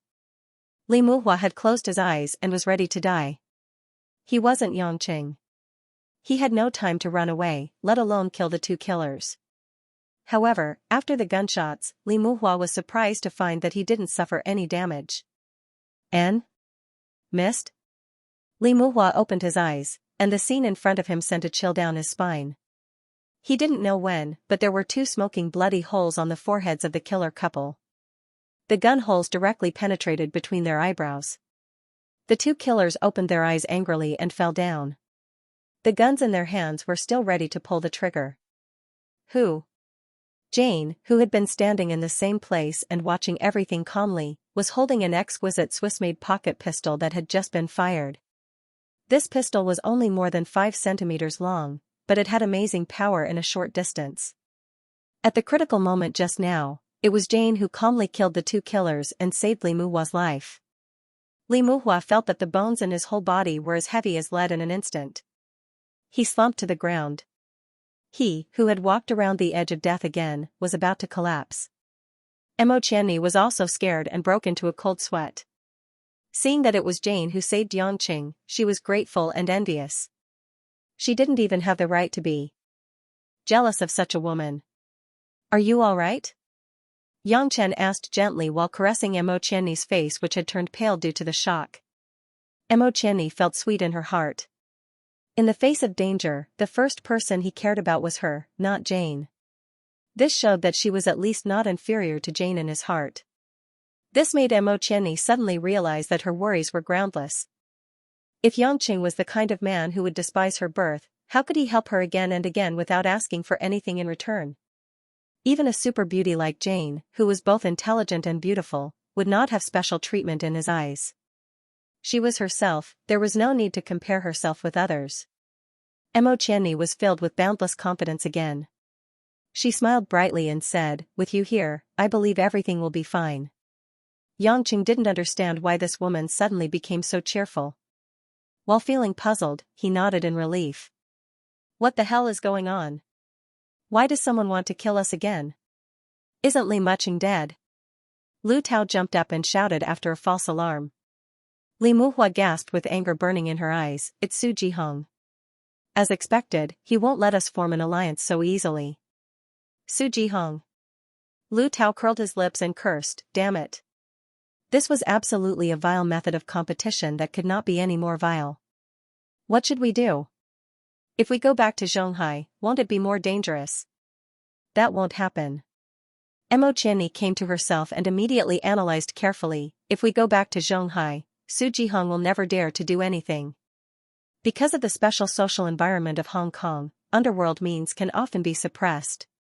But think about it, in Zhonghai, the Su family is just one of the top 5 families. Any loophole that can be attacked will be used by the other big families to suppress them.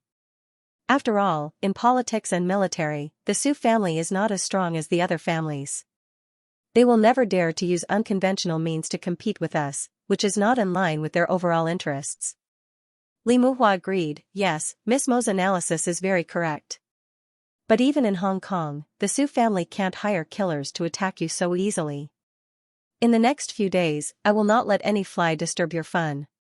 At this time, several bodyguards hurriedly ran to Li Muhua's side. After being reprimanded by Li Muhua ordered again, "Immediately mobilize all the most elite brothers. If there are any accidents in the next few days, you will have to deal with it yourself. In addition, contact Mr. Jiang of Hongqing. I need his power to supervise all the underground killers in and out of Hong Kong." After that, Li Muhua turned around and bowed to Jane, who had been quietly drinking black tea. "Thank you for saving my life, Miss Jane." Jane put down the teacup elegantly, like the most ancient noble in the palace. "Don't thank me. I just did the rough work." It was Yangqing who found out the killer and reminded them that there was an accomplice. This reminded everyone, and they all looked at Yangqing in confusion. Why did he find out that the waiter was a killer so strangely, and he seemed to know the killer's assassination methods very well? Yangqing touched his nose. This Jane was really low-key. She was so low-key that she wanted to push all the good things to others. Wasn't she looking for trouble for herself? It's just that I have a good memory. Usually, waiters in Western restaurants will not change a table of customers once they've identified them. It's for the sake of collecting reasonable tips. The waiter just now was different from the first one, and the towel he took was not hung on his wrist according to the rules, but covered his hand. "Well, I just watched too many detective movies, and I was a little scared these days, so I was more focused," Yangqing casually explained. In fact, with his many years of experience, he could feel the difference just from the murderous aura. However, this was also because the level of the killer Su Jihong hired was too low. A real master would not reveal his murderous aura so easily. Knowing that Yangqing was not an ordinary person, Li Muhua did not ask too much, afraid that Yangqing would be unhappy. She said a few words of gratitude, and the matter was over. In Zhonghai, the continuous autumn rain made the whole sky gray, and the whole ground wet. In the Su family's Donghua Technology building, the door of Su Jihong's CEO office was pushed open by a strong force.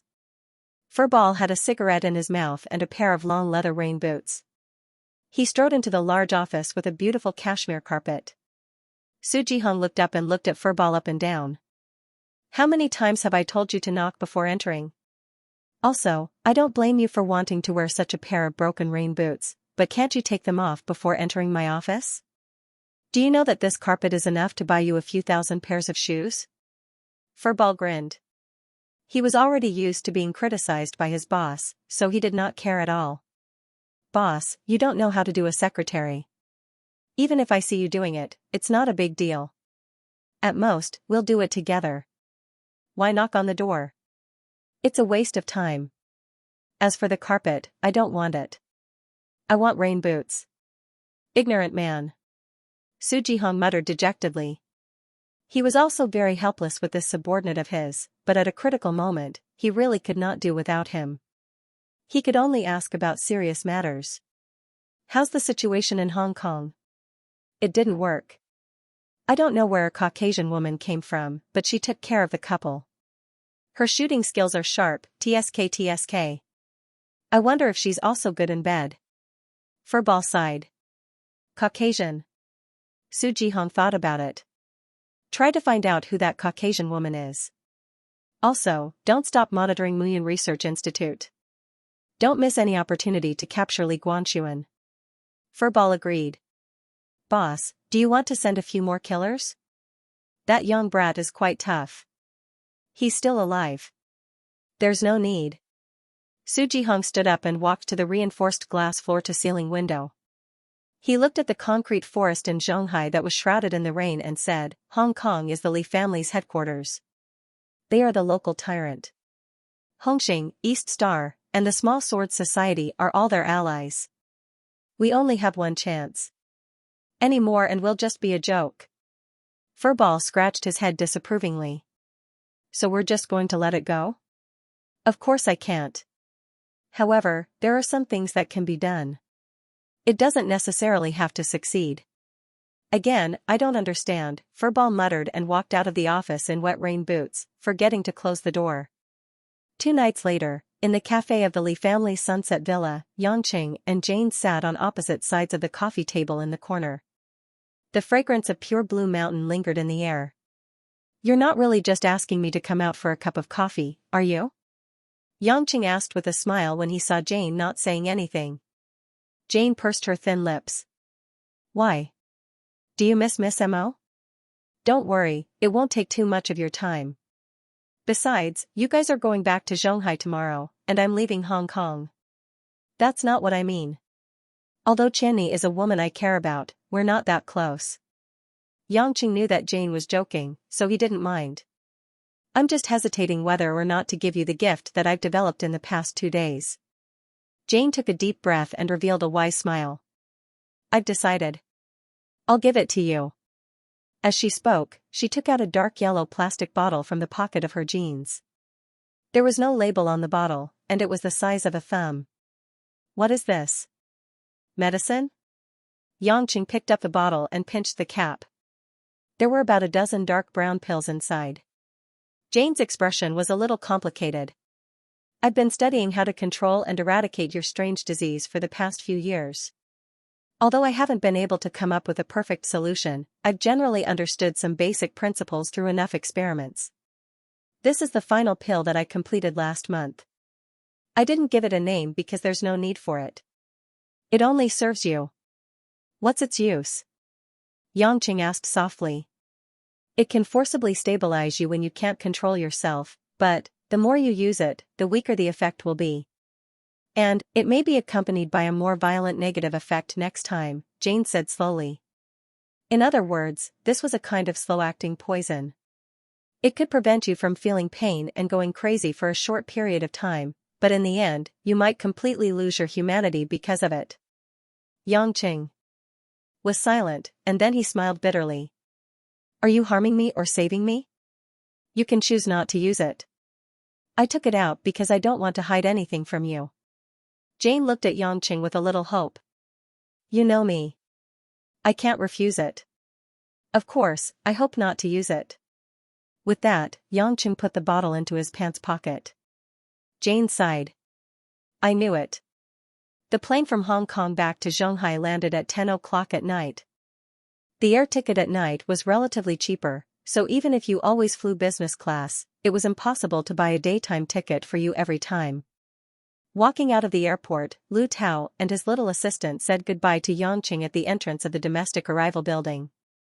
This time, the fat man suffered a lot on this business trip.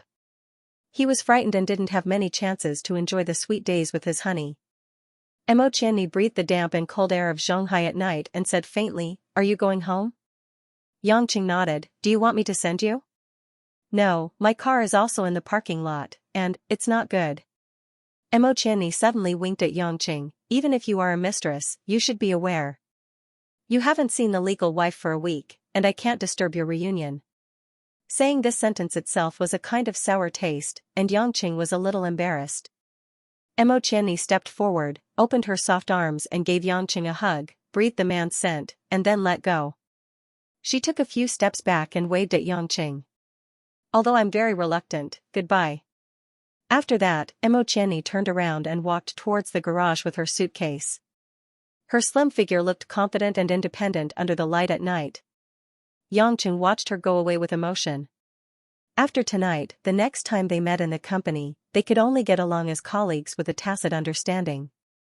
This kind of buried feelings was obviously unfair to Mo Qianni, but Yangqing, who had never dealt with this kind of emotional problem, could only let nature take its course.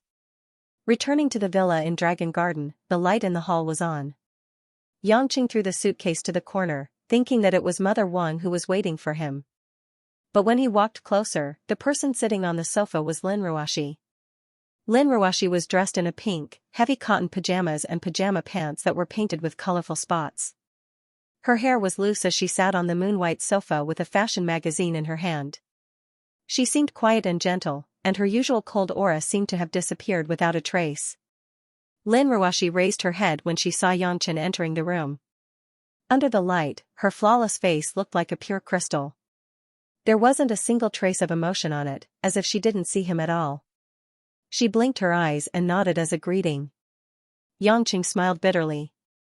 He originally thought that his precious wife had suddenly changed and wanted to be a good wife and mother, waiting for her husband to come home at night. But from the looks of it, she didn't take him seriously at all. Yangqing walked up and looked at Lin Ruoxi's cute pajamas with interest. You're already an adult, so you should wear sexy pajamas. This pajamas is more suitable for a little girl. This is a gift from my grandmother, and I'm used to it. Lin Ruoxi continued to look at the magazine without blinking. When you buy books, you look like a nouveau riche. I didn't expect you to be so thrifty. Today is my grandmother's birthday. When I miss her, I'll wear this pajamas. Lin Ruoxi put the magazine aside and said calmly, also, I don't need to buy clothes, because the company itself sells clothes. Yangqing suddenly understood. No wonder Lin Ruoxi prepared so many brand new clothes for him in his room. So she didn't need to spend much effort at all. She just needed to get a batch from the fashion department store of Yulei International. Picking up the brewed coffee from the coffee table, Lin Ruoxi took a sip and asked, did the negotiation go smoothly? Are you asking about the process or the result? Is there a difference? Lin Ruoxi asked. Yes, the process was thrilling and complicated, but the result was smooth, and we completed the task. Yangqing replied. Lin Ruoxi stared at him for a while. Can you tell me the thrilling and complicated part? Oh, it's nothing much. It's just a small conflict within the Li family. Then Su Jihong, that little bastard, as a competitor, caused us a little trouble. Yangqing casually said. Lin Ruoxi suddenly stood up and raised her voice by a few pitches. Her eyes flickered as she looked at Yangqing. Her pretty face was covered in frost. Assassination in the middle of the night, biochemical bomb, kidnapping and blackmailing, Li Muqing being shot to death, are those small conflicts? Being shot by 3 killers in the Nine Dragons Western restaurant, that's a small problem? Yangqing, do you think I don't know anything?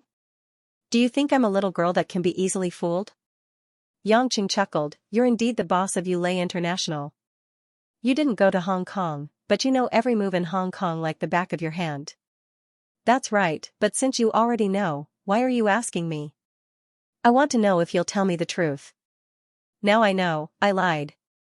Yangqing spread his hands, but I don't think it's a big deal. After all, it's just a small matter. It shouldn't trouble our General Lin.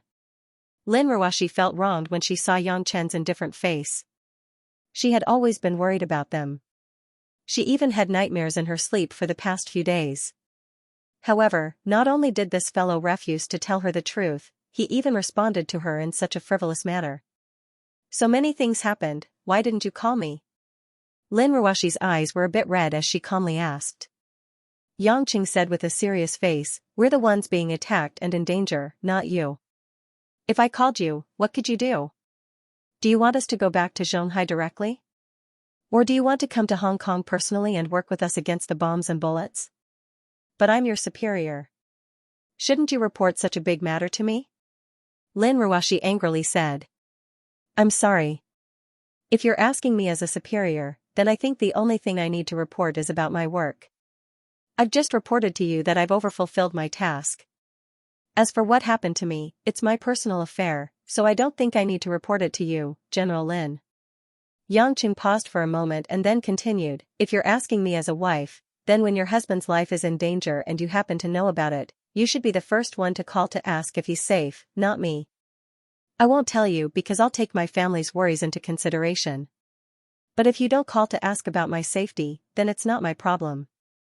Yangqing's words were like exploding thunders that stunned Lin Ruoxi. Although she was worried about Yangqing and Mo Qianni's safety, she never thought about calling them first. Since young, it was always others who cared about her, but she never thought about calling them first. Firstly, it was because of her outstanding ability to grasp the vast majority of situations. Secondly, it was because her heart was covered with ice and snow, making it hard for her to take the initiative to care for others with her cold personality. This kind of reverse thinking made Lin Ruoxi very uncomfortable. She knitted her brows and stubbornly defended herself, I'm just concerned about you out of goodwill. How can you talk to me like this? Yangqing sneered, General Lin's concern is really special. But I, Yangqing, am just a small fry who sells mutton skewers. It doesn't matter even if I die in Hong Kong. On the contrary, it can make General Lin have one less burdensome idiot husband. So, General Lin, you better accept my kindness. Yangqing. You. Lin Ruoxi was furious. Under her loose pajamas, her chest was heaving up and down. She looked at Yangqing with tears in her eyes, but she couldn't say a word. He thought that he would be able to have a good night's sleep when he got home. He missed Lin Ruoxi after not seeing her for a long time, but he didn't expect to start a quarrel with Lin Ruoxi after just a few words. Yangqing wasn't a saint. He couldn't tolerate a woman's coldness, mockery, and contempt. But when it came to a matter of life and death, Lin Ruoxi had to put herself in a position to look down and ask what happened. In reality, she understood everything, which made it hard for Yangqing to accept. She might have rejected this cheap husband of hers, but fortunately, nothing would happen to him. But Mo Qianni was her best friend. She wouldn't think of comforting her, which made Yangqing angry. To put it bluntly, this woman was too insensible. Yangqing resisted the urge to rush up to Lin Ruoxi and spank her butt. He took a deep breath and said in a deep voice, who is right and who is wrong? You should reflect on it yourself. People always make mistakes, and what's terrible is not being repentant. You have money and looks, but it doesn't mean that everyone has to flatter you and circle around you.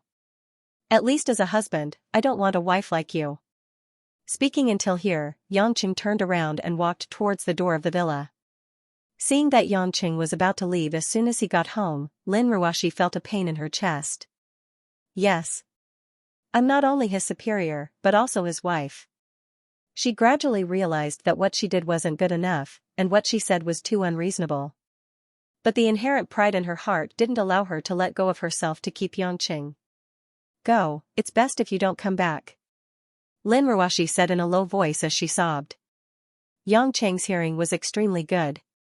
Although it was as soft as a mosquito, he could still hear it clearly. He turned around and sneered, don't worry, other women are begging me to go. Having said that, Yangqing walked out of the room without looking back, slamming the door shut with a loud bang.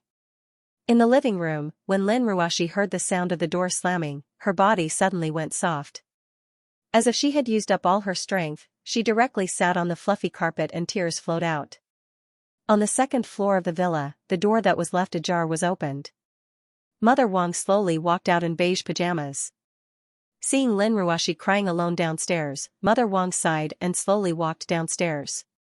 Coming to Lin Ruoxi, Mother Wang squatted down and patted Lin Ruoxi's shoulders. Miss, don't cry. It's bad for your health if you cry too much. Mother Wang. Lin Ruoxi raised her head with tears in her eyes. Looking at Mother Wang, who had a loving expression on her face, she threw herself into Mother Wang's arms and sobbed, "Mother Wang, Yangqing said he doesn't want me. He went to find another woman." Wang Ma patted Lin Ruoxi's back and said warmly, "Miss, young master was just saying that out of anger. If he really didn't want you, he wouldn't have said so much to you. His love for you is deep, and his responsibility is deep." At this moment, Lin Ruoxi was like a little girl crying to her elders. She didn't have the air of a CEO of a big company at all. She was so fragile that it made people want to love her. "I also know that I didn't do well enough, but why was he so fierce? I was just scared. His smile was so cold, and I felt my heart hurt. Miss, I heard everything from upstairs. You shouldn't treat young master the way you treat in the company." Mother Wang touched Lin Ruoxi's long hair and wiped away the tears at the corner of her eyes. She said softly, "Mother Wang didn't study much, but in my opinion, a woman has to go through many stages in her life. There's love, marriage, being a wife, giving birth to children, being a mother.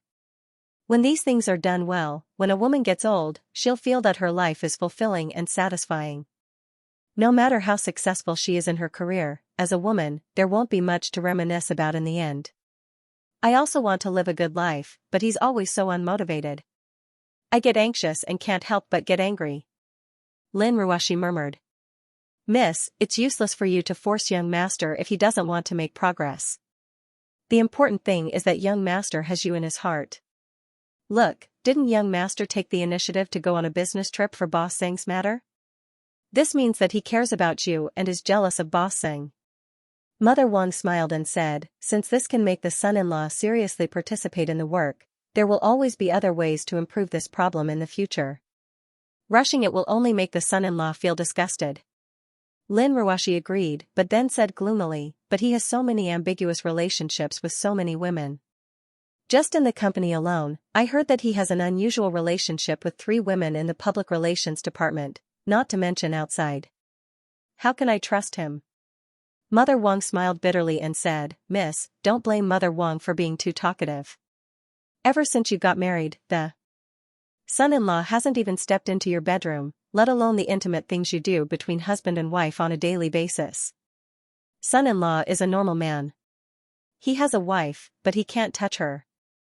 If he can't touch her, wouldn't that be asking for his life? Miss, if a beautiful clock can't turn, a beautiful dress can't be worn, and a luxurious car can't be driven, it doesn't have much meaning. You can't ask the son-in-law to keep you like an antique and wait for the day when the price goes up, right?" Mother Wang. "What antique? Sell it? It sounds awful." Lin Ruoxi blushed and pouted coquettishly. Mother Wang smiled and stretched out her hands to hold Lin Ruoxi's delicate face. "Miss, think about it. In the whole of Zhonghai, how many girls can be compared to you? If you give young master a little something, he won't have the mood for other women. At that time everything will be easy. Even if Miss doesn't use those little tricks, young master might still go to work properly." "Really?" Lin Ruoxi was a little moved. "Of course." Mother Wang struck the iron while it was still hot. These are all from Mother Wang's experience. Men, after all, have simple thoughts. Who doesn't want to perform well in front of the woman they like? What I'm afraid of is that the woman won't reciprocate even if he performs well. What Miss needs to do now is to let young master understand that Miss cares about him too. It'll be good if he has the motivation to continue working hard." Lin Ruoxi blinked in confusion. "Mother Wang, I'm going to say something. Don't dislike it. Are you using your own experience to teach me?" Mother Wang was at a loss for words. She stammered and said with an unnatural expression, "Although I, Mother Wang, don't have much experience to teach Miss and I'm not a good role model, I'm old and I naturally know more about these things. I know more about the fickleness of the world and the fickleness of human nature than Miss. Moreover, since young, when have I, Mother Wang, ever lied to Miss?" Lin Ruoxi nodded on Qin. She asked hesitantly, "But he seems to be really angry now. What if he doesn't come back? Then go look for him." Mother Wang helplessly stroked Lin Ruoxi's head. "Miss, you can't always let young master take the initiative to interact with you. A husband and wife should love each other. The ancients said that helping each other in times of hardship is the same principle. should I invite him home? Lin Ruoshi pouted awkwardly. Wang Ma said earnestly, Miss, in this world, there's no bond more sacred, more beautiful, and more sincere than that of a husband and wife. Parents will leave one day, friends and relatives won't always be together, and children will also fly to the sky that belongs to them when they grow up. Only a loving husband and wife will grow old together and walk to the end. So, when you've decided on a partner, you must cherish him. Lin Ruoshi listened in silence. After leaving the villa, Yangqing wasn't as angry as Lin Ruoshi imagined him to be. As soon as he stepped out of the door, Yangqing let out a long sigh. He was also trembling with fear from what he said earlier. After all, when he first met Lin Ruoshi, he had seen her unyielding character. She was a woman who would jump off a building without hesitation. If he killed his wife with just a few words, he would be in big trouble. However, this couldn't be helped. From Yangqing's point of view, Lin Ruoshi was intelligent in most aspects. However, in terms of emotional intelligence, she was pitifully weak. She needed to be taught well. Otherwise, she would be a highly intelligent vase that was still empty inside. Of course, since he was already out of the door, even if Yangqing wanted to save face, he couldn't go back so soon. Hence, he drove away from Dragon Garden and went straight to the Rose Bar where Xianxia was. Xianxui's daily routine was very unstable. When Yangqing arrived at her fragrant boudoir, this beautiful woman who became the underground queen of the West District after settling the West Union Society was lying on the bed watching a movie. Xianxui's schedule was very unstable. When Yangqing arrived at her fragrant boudoir, this beautiful woman who became the underground queen of the West District after settling the West Union Society was lying on the bed watching a movie. Seeing Yangqing suddenly enter the door, it undoubtedly gave Xianxia a pleasant surprise. She leaped from the bed and threw herself into Yangqing's embrace. Seeing Yangqing suddenly enter the door, it undoubtedly gave Xianxia a pleasant surprise. She leaped from the bed and threw herself into Yangqing's embrace. Why are you suddenly asking this? Even when you were in Zhonghai, you would often ignore me for a week. Xianxia said quietly. Yangqing blushed with shame. This woman's emotional intelligence was really high. With just a simple sentence, it made him feel a sense of guilt and tenderness towards her. He couldn't help but want to dote on her even more. There was no point in talking too much. Yangqing decided to finish his business before talking about other things. Hugging Xianxui's increasingly plump and soft body, after a few hundred rounds of sex on the bed, the muslin nightgown that covered Xianxui's body had long since been thrown to who knows where. That rosy body was tightly pressed against Yangqing's chest. She was panting and her eyes were half closed. The pair of round and soft breasts were squeezed into two large hemispheres. The small grapes on the top would occasionally give Yangqing a strong sense of pleasure because of the rubbing. Although Yangqing had Mo Qianni to accompany him these days, the relationship between the two was still in the nurturing stage. Moreover, it was a business trip, so he couldn't just casually push her down. Mo Qianni also couldn't easily overcome the hurdle of Lin Ruoshi, so she had been suppressing her masculinity. After finally getting a release from Xianxui's body, Yangqing comfortably leaned against the headboard. He stroked Xianxui's soft hair with one hand, feeling a little drowsy. Xianxui was tossed around quite a bit, but she was still in high spirits. She curiously asked Yangqing why he wanted to see her as soon as he came back. Yangqing didn't hide it. He told her about how he returned home and taught the iceberg CEO a lesson. After listening, Xianxui couldn't help but giggle. She turned over to the side, and her two plump snow-white thighs kept kicking on the bed. A fragrant wind blew, causing Yangqing to fiercely swallow his saliva again. I thought that a woman like her was a very sophisticated and mature woman. Listening to you, hubby, why does she sound like a 16 or 17-year-old girl? Xianxui seemed to have discovered a new continent. Yangqing rolled his eyes. It's not that exaggerated. She's different from you. Although you both have been living independently since you were young, your living environment made you understand the ways of the world. Ruoshi's living environment made her learn to manage the company and compete with others in the business world. Things like family and relationships are a complete mess. That kind of woman is generally very pure and very lovable. In other words, because of her ignorance, it makes men have the desire to protect her. Xianxui playfully said. Yangqing frowned. How can she be so cool? But she's a little silly. Xiang Wei patted her calves, her heels just enough to touch her round buttocks that were exposed to the air, causing her buttocks to undulate. Holding her chin with both hands, she said, listening to you, I really want to see her. It's not a funny thing. Yangqing curled his lips. What's the big deal? Anyway, I won't threaten her position. I just want to see this pure and lovely wife. As the two talked, looking at Xiang Wei's perfect curves, Yangqing's little brother below had a tendency to move again. Xiang Wei found that the situation was not right. She couldn't stand more rain and dew. Her beautiful eyes turned and immediately thought of diverting Yangqing's attention.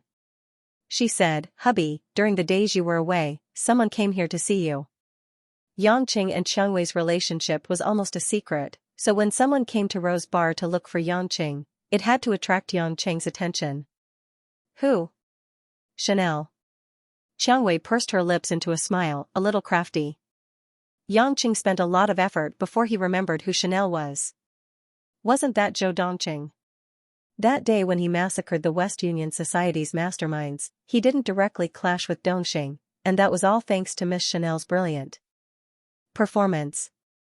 To be honest, other than the fact that he couldn't stand Chanel's flirtatious eyes, Yangqing was still quite friendly towards Zhou Dongqing. What did he come for? Seeing Yangqing's expression as if he was facing a great enemy, Xiang Wei giggled, I don't know either. Miss Chanel was just surprised to show her face, so she wanted to come here to see you, but it just so happened that you were on a business trip, so he came for nothing. Next time you come, tell him that if he wants to find a man, he should find someone with common interests. I'm not that type. Yangqing said with a pale face. Xiang Wei mischievously said, Miss Chanel is so beautiful, even as a woman, I'm envious and jealous, how could a pervert like you not be tempted? Yangqing felt that this woman couldn't be disciplined properly after being spoiled. He immediately sat up and carried Rose by her waist, placing her on his thighs. Raising his hand, he smacked down on her round buttocks. Pa pa pa. After 3 smacks, a red palm print appeared, and her butt trembled, causing Xiang Wei to moan 3 times, her face flushed, and her eyes watery. Do you dare to say it again? Yangqing asked, pretending to be angry. Xiang Wei timidly shook her head, pouting, but the smile in her eyes didn't disappear. Yangqing sighed in his heart.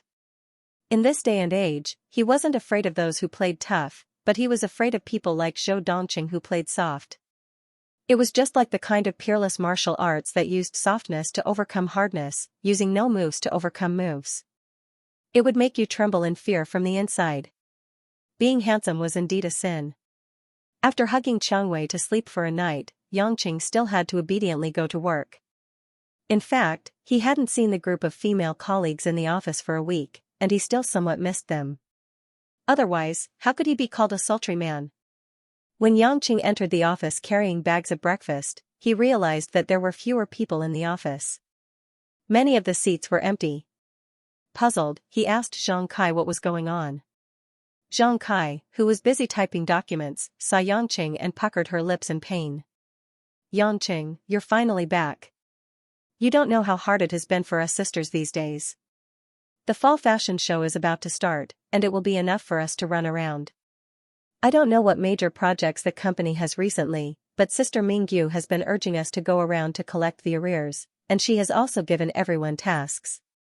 We're like headless flies, running around and around. Yangqing knew the inside story. It seemed that the collaboration with Chunlin Media and Muyun Corporation required a large investment, so these female public relations staff were extremely busy. The key point was that before the contract was signed, it would not be made public, so these poor girls didn't know why they were so busy. Hey, breakfast! Zhang Kai saw the breakfast in Yangqing's hands, and her beautiful big eyes lit up. She directly snatched a bag of pan-fried buns and happily ate it. Look at you, you haven't had a good breakfast these days, Yangqing said with heartache. Zhang Kai's small mouth was puffed up. What, we're used to eating the breakfast you bring, so everyone basically forgets to buy their own breakfast. Yangqing was very satisfied with this answer. He didn't expect that he already had such an important position, and he couldn't help but feel elated. After giving out breakfast, he returned to his seat and saw that Zhao Hongyan, who was the closest to him, was wearing a light pink suit today. Her hair was loose, and she wore a bright yellow hair clip. Her legs were still seductive black stockings, and she looked a little more energetic than before. It seemed that she had walked out of the haze of cold family violence. Zhao Hongyan saw that Yangqing had returned, and she looked up with a slightly shy smile. Did the business trip go well? It can't be said to be smooth, but I completed the task. I'm more concerned about you. Has the matter been resolved? Zhao Hongyan stopped smiling and nodded seriously. I've cut ties with the Yu family and completed the divorce procedures. Although it wasn't pleasant in the end, at least I don't have to worry about it in the future. If their family, especially that Yu Hui, harasses you again, just tell me directly. Oh right, how about your father's surgery? Zhao Hongyan said gratefully, don't worry, the two brothers were frightened by General Lin, and they'd been worried about whether their family's business would be bought over. As for my father, the doctor said that they've found a kidney source, and they have enough funds now. They plan to wait for a few days for my father to be in a better condition for the surgery, and the success rate is still very high. It's all thanks to you that we have this situation now. It's all thanks to you, CEO. I just moved my lips and chased away a few flies. Yangqing smiled indifferently. It's different. If it wasn't for you, I wouldn't have the courage to come this far. Zhao Hongyan suddenly smiled. If this was in the ancient times, would you have to repay me with your body? Yangqing touched his nose awkwardly. You can't play it like this. You seduce me as soon as I come back. I'm already a broken shoe. A woman's modesty doesn't matter to me. We're already so familiar with each other. If you want to seduce me, just seduce me. Zhao Hongyan teased with a pink face. The scene of him reaching into Zhao Hongyan's lace underwear appeared in Yangqing's mind. At this moment, seeing the mature and beautiful young woman who had just divorced, he couldn't help but feel a little hot in his heart. It wasn't that Yangqing was in heat whenever he saw a woman. Yangqing himself was also very helpless. His strange illness not only brought him shackled pain, but also some strange effects. For example, when it came to sex between men and women, his endurance was especially strong. This was also the reason why Xianxia, who had an extremely good physique, couldn't stand it. There was also a side effect, which was that his control over his hormones was very weak, making it harder for him to resist the temptation of women. This might also be the reason why his brain's nerves were mutated. Otherwise, with Yangqing's personality, he might have already pushed away pure girls like Li Jingjing and Tang Tang, high school girls far away. Why would he bother to get involved in this pool of muddy water? He had always been entangled like this. Just as he was thinking about these things, his phone suddenly rang. After taking a closer look, it turned out to be Li Jingjing calling. Hello, Jingjing. On the other end of the phone, Li Jingjing seemed to be relieved and complained, Big brother Yang, why haven't I been able to get through to you for so many days? I thought something happened. Yangqing was stunned. This phone number was given to him by Lin Ruoxi, and he didn't pay attention to the range. He didn't expect that he couldn't get through to Hong Kong. This Lin Ruoxi was too stingy. She had so much money that she couldn't even spend it on a global connection. He had misunderstood Lin Ruoxi. How could Lin Ruoxi do it herself for a phone? Naturally, she would leave it to her subordinates to handle. The CEO didn't even say what kind of business to handle, so wouldn't it be better to do something closer and keep the rest of the money in her pocket? Helplessly, Yangqing had to briefly tell her about his business trip to Hong Kong and then asked Li Jingjing what was the matter. Li Jingjing didn't ask much and said directly, I want to tell Big Brother Yang that I moved out of my home. She had previously said that she would move out to prevent Motherly from constantly urging Li Jingjing to date and get married. He didn't expect this girl to really move out so soon. A young and beautiful girl living alone in this big city. Although it was only a short distance away from her parents, it was definitely a completely different concept. Whether it was taking care of herself daily or safety issues, she couldn't be careless about them.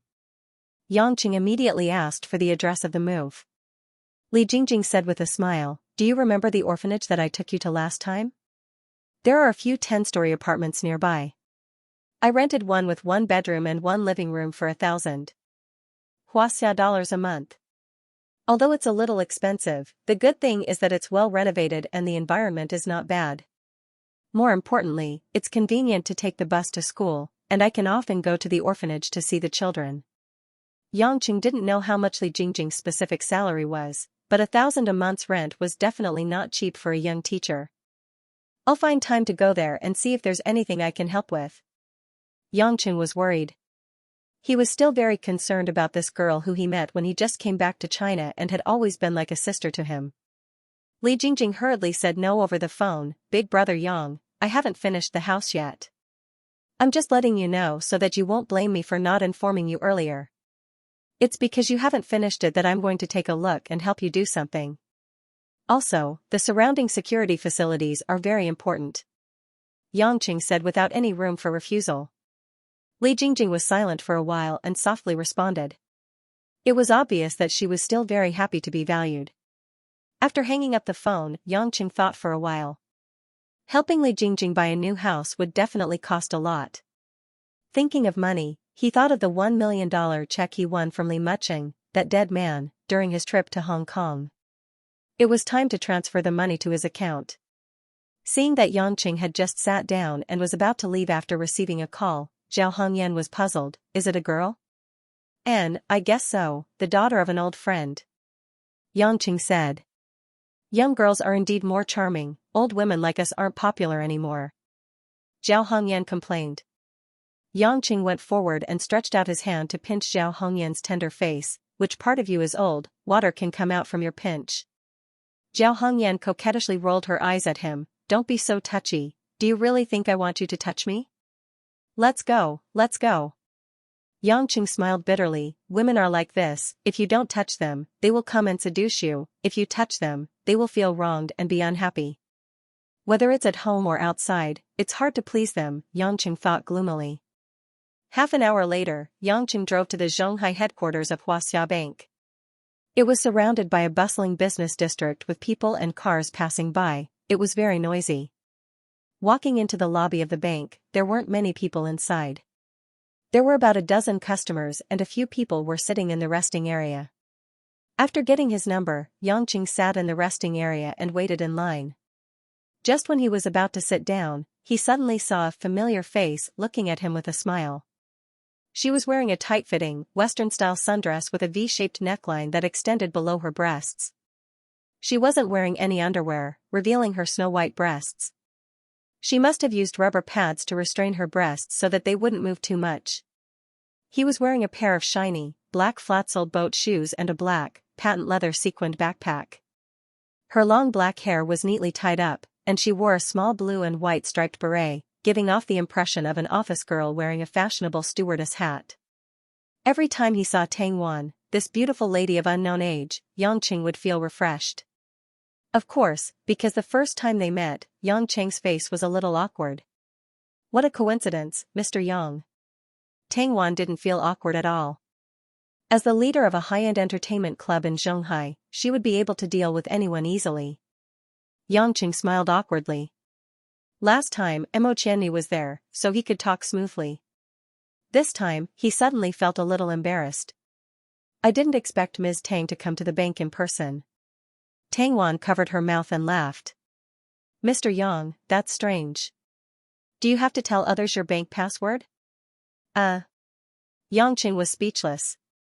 It wasn't that he thought he said something stupid, but when he was overseas, Yangqing knew he was rich. If the Forbes list had the ability to investigate the personal assets of those extraordinary people, Yangqing felt that he might be one of the world's top billionaires. Bill Gates might not even be in the top 10 in their circle. However, his money was indeed managed by someone else. Until now, Yangqing didn't even know how much money he had, nor did he know how he got it. Therefore, in Yangqing's subconscious mind, rich people wouldn't personally come to the bank to deal with these affairs. Even when he returned to Huaxia, Yangqing had only been to the bank a few times. He was very vague about these bank procedures. Tang Wan saw Yangqing's sullen face and didn't speak. In her heart, she only thought that Yangqing was a playboy from a rich family, so he didn't know much about these trivial matters. She didn't say much and reached out to Yangqing. "It's rare to meet you. Let's shake hands." Yangqing immediately reached out to shake Tang Wan's hand. It was smooth and soft. A woman's age or maintenance was very direct based on her hand. Tang Wan's hand was like a 16-year-old girl's. He really couldn't figure out how she had a child in high school. But that was other people's private affairs. Yangqing could only silently sigh in his heart that Tang Wan's husband was blessed to have such a beautiful wife. It was estimated that only a good person who had done 180 lifetimes would have such a good reward. Thinking of his own family, Yangqing couldn't help but curse. He didn't even know when he could hold his hand, let alone give birth to a child in high school. After finishing the formalities, they sat in a different seat. The two didn't talk. Tang Wan was not interested in chatting with a playboy. In her opinion, Yangqing had nothing worth appreciating except his strength. And Yangqing was too embarrassed to speak. The procedures at the bank counter, if it wasn't simple work such as depositing and withdrawing money, often took a lot of time. After waiting for almost 20 minutes, Yangqing's and Tang Wan's numbers were called on the radio. The two walked to different counters almost at the same time and smiled politely at each other. "Hello, how can I help you?" A freckled female personal service staff asked Yangqing with a smile. Yangqing took out the slightly wrinkled Xiaxia's bank check from his pocket and handed it over. "Help me transfer this money to my account." As he spoke, Yangqing took out his bank card and stuffed it in. The female staff was still smiling when she picked up the check, but when she saw the long string of zeros on it, she couldn't close her mouth no matter how hard she tried. Her eyes widened in a daze. "Miss, what are you doing? Isn't it just $1 million?" Yangqing urged. He still wanted to rush back to Yulei to play games. The female staff hurriedly made a shushing gesture and said with a stiff smile, "Sir, lower your voice, don't let others hear." "Don't you know? If it's more than 20,000, you need to make an appointment in advance. If it's more than 100,000, you need to go to the customer service manager for one-on-one service. If it's more than $1 million, you need to go to the VIP customer service and make an appointment in advance. Maybe you need to be a director to handle it, and you need to do some investigation and review." Yangqing said unhappily, "Why are there so many rules? This check is real, the money is mine, why do you bank care so much?" "But this is the rule," the female staff said awkwardly. "Rules are made by people. People are alive, but rules are dead. Can't you change it for the customer? The customer is God. You're a few years older than me, why are you so immature?" Yangqing was a little annoyed. It was so troublesome to spend his own money. How could he stand it? "Let me tell you, I'll write you a note now. I'll say that I'm asking you to help me transfer the money to my account. If you want to cause trouble, come find me. I'll give you my signature and fingerprint. How about that?" The female staff was about to cry. What kind of customer was this? Were all rich people like this? He didn't even know how to make an appointment for $1 million. He came to the counter with a wrinkled check and shouted. He even wrote a small note and fingerprint when he went to the bank. "Sir, I'm just a small staff. I don't have the ability to do these things. Please don't make things difficult for me." "I'm not making things difficult for you. I'm just letting you have fun. Think about it, with just a tap of your little hand on the keyboard, $1 million will be transferred by you just like that. How satisfying would that be?" Yangqing continued to encourage her. The female staff didn't want to lose her job, so she stubbornly shook her head. Yangqing was angry. He was in a dilemma. He slammed the black marble surface of the counter. "Are you going to give me my $1 million or not?" he shouted loudly. Not only did Tang Wan, who was handling some procedures nearby, hear it, but the other customers also heard it. The security guard at the entrance of the bank also heard it. Okay. In broad daylight, someone came to the bank alone and wanted to extort $1 million? Everyone shouted at the same time in their hearts. Tang Wan was shocked. What's wrong with this man? Although it looked bad to her, it wasn't to the point where he wanted to rob her. A tall man wearing a green security uniform immediately walked forward with a baton in his hand. With a solemn expression, he stared at Yangqing like a tiger watching its prey. "Mister, please don't do anything that violates the law, otherwise I will immediately hand you over to the police to be dealt with." Yangqing didn't know whether to laugh or cry. He touched his forehead. The female staff immediately explained, "Don't be like this. This gentleman isn't trying to rob you. He wants to transfer money. Don't be rough." With this shout, the surrounding people understood. Of course, they knew that 1 million had to be booked. So, they looked at Yangqing with a bit of contempt. They thought that Yangqing was an uncultured nouveau riche who didn't know the rules of the bank even though he had money. Tang Wan sighed silently. She really didn't understand why Mo Qianni and Li Jingjing would like this man. He didn't even know such basic rules. How could he shout such words in public? Seeing that they knew each other, Tang Wan stepped forward and suggested, "Mr. Yang, why don't you make an appointment with the VIP customer service center now? There are usually no customers. You can just go through the formalities." Seeing that Tang Wan had said so, Yangqing estimated that the poor female staff wouldn't agree even if he continued. He sighed and said, Okay. Hurry up and make an appointment. Don't delay my meal." The female staff breathed a sigh of relief and smiled gratefully at Tang Wan. Then, she began to call the customer service manager for Yangqing to report the situation. The security guard understood that this was a misunderstanding. He looked at Yangqing with vigilance and turned to walk back to the door. But at this moment, there was a sudden commotion outside the bank's door. Screams and shouts broke out as if a pot had exploded. All the people in the bank heard the noise and looked outside the door. A horrible scene happened. A total of 7 to 8 men wearing black leather jackets and black masks with submachine guns in their hands rushed into the bank like a black whirlwind. Da-da-da-da-da. A series of firecrackers sounded. The submachine gun in the hands of the first masked macho man burst into orange sparks. The glass door of the bank was directly smashed into pieces, and the glass debris flew everywhere. The security guard, who had just walked back to the door, didn't have time to react. He was hit by a burst of bullets. He staggered a few steps back and fell into a pool of blood. The bullets hit the wall and floor tiles. It raised a layer of stone dust.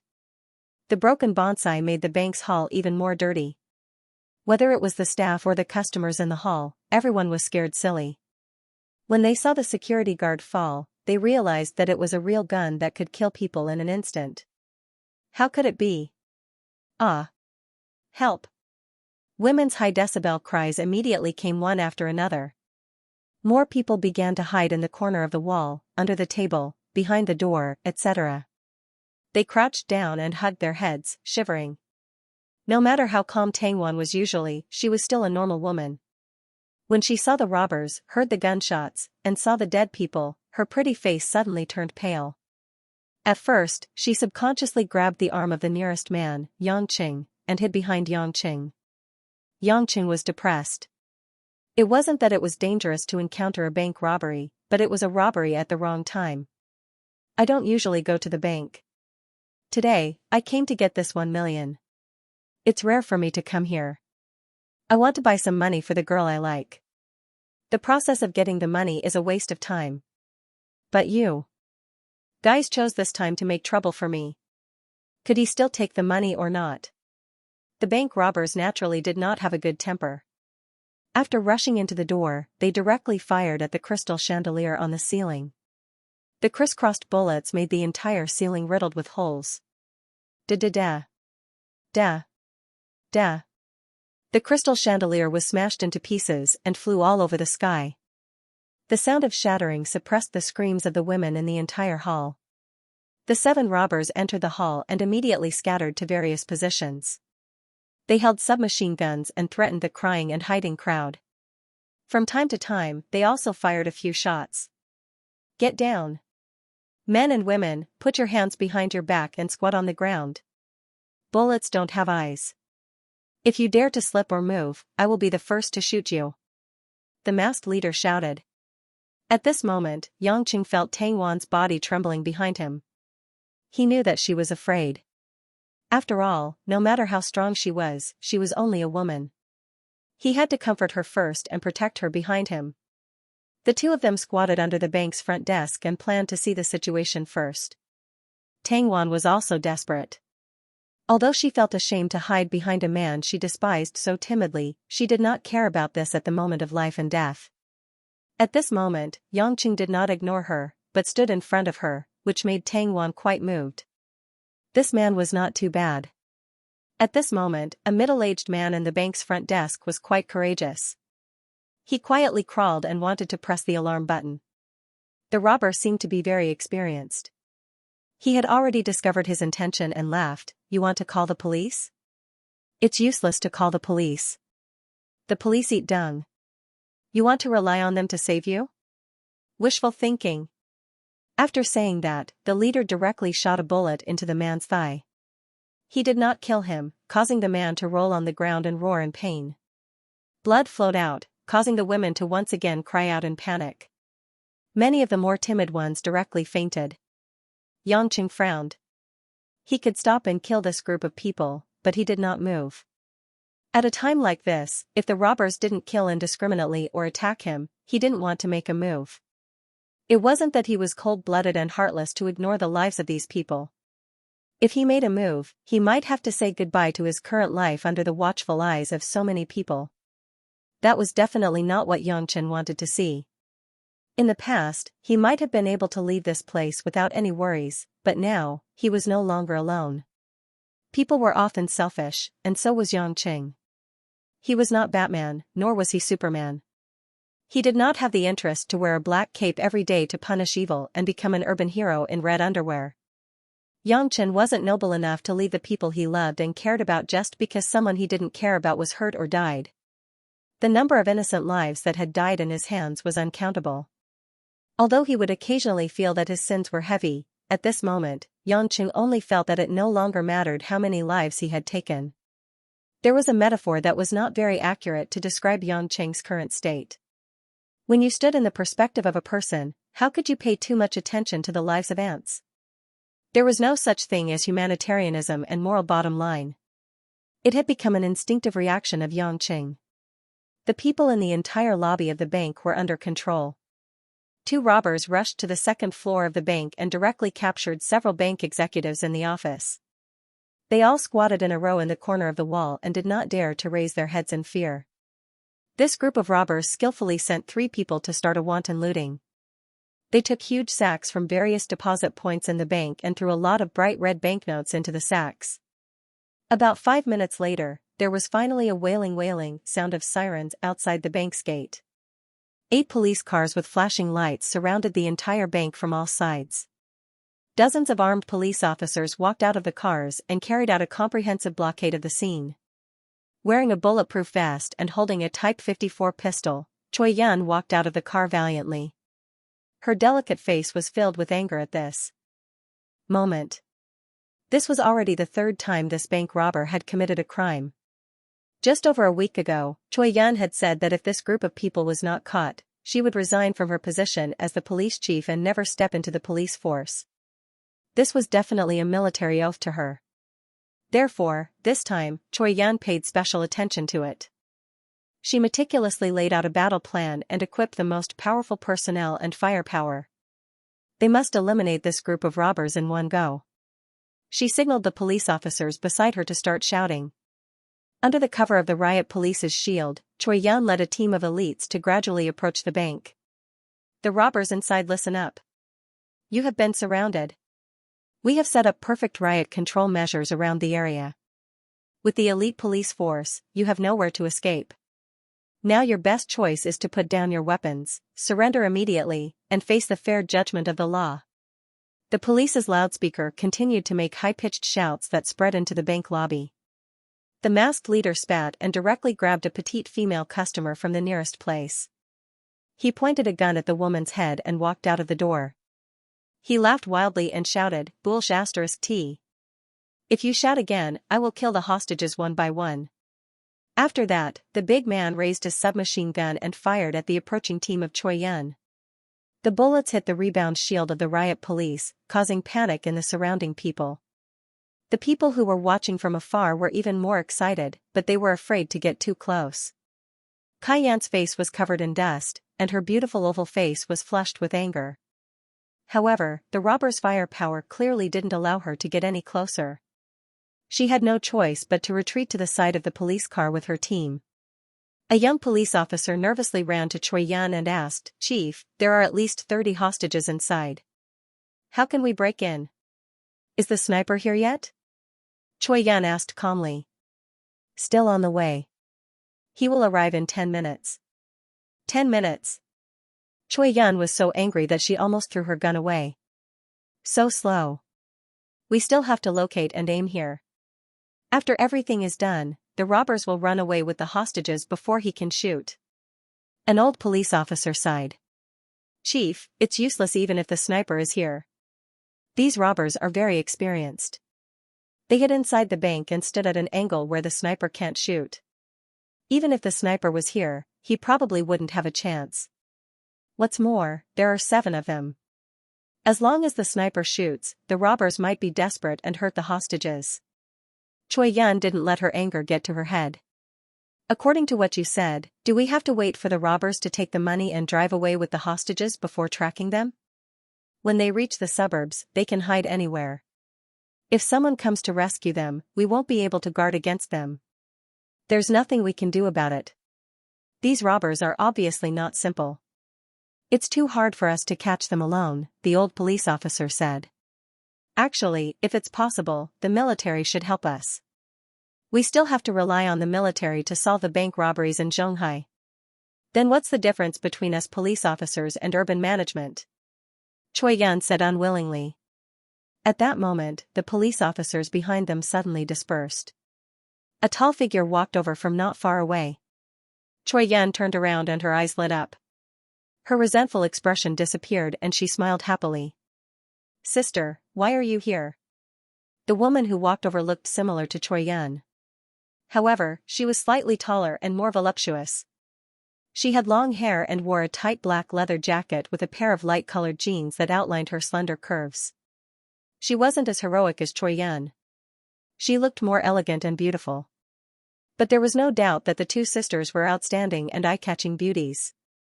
The person who came was none other than one of the group of 8, Flower Rain, who hadn't appeared since Xianxia saw through her.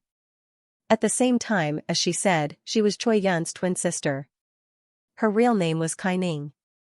Kai Ning glanced at the blocked bank and said, "I saw the news at home and heard my parents talking about it. So I came to see if I can help you." Choi Yan seemed to be relieved. She smiled happily and said, "I was so anxious that I forgot that you're home.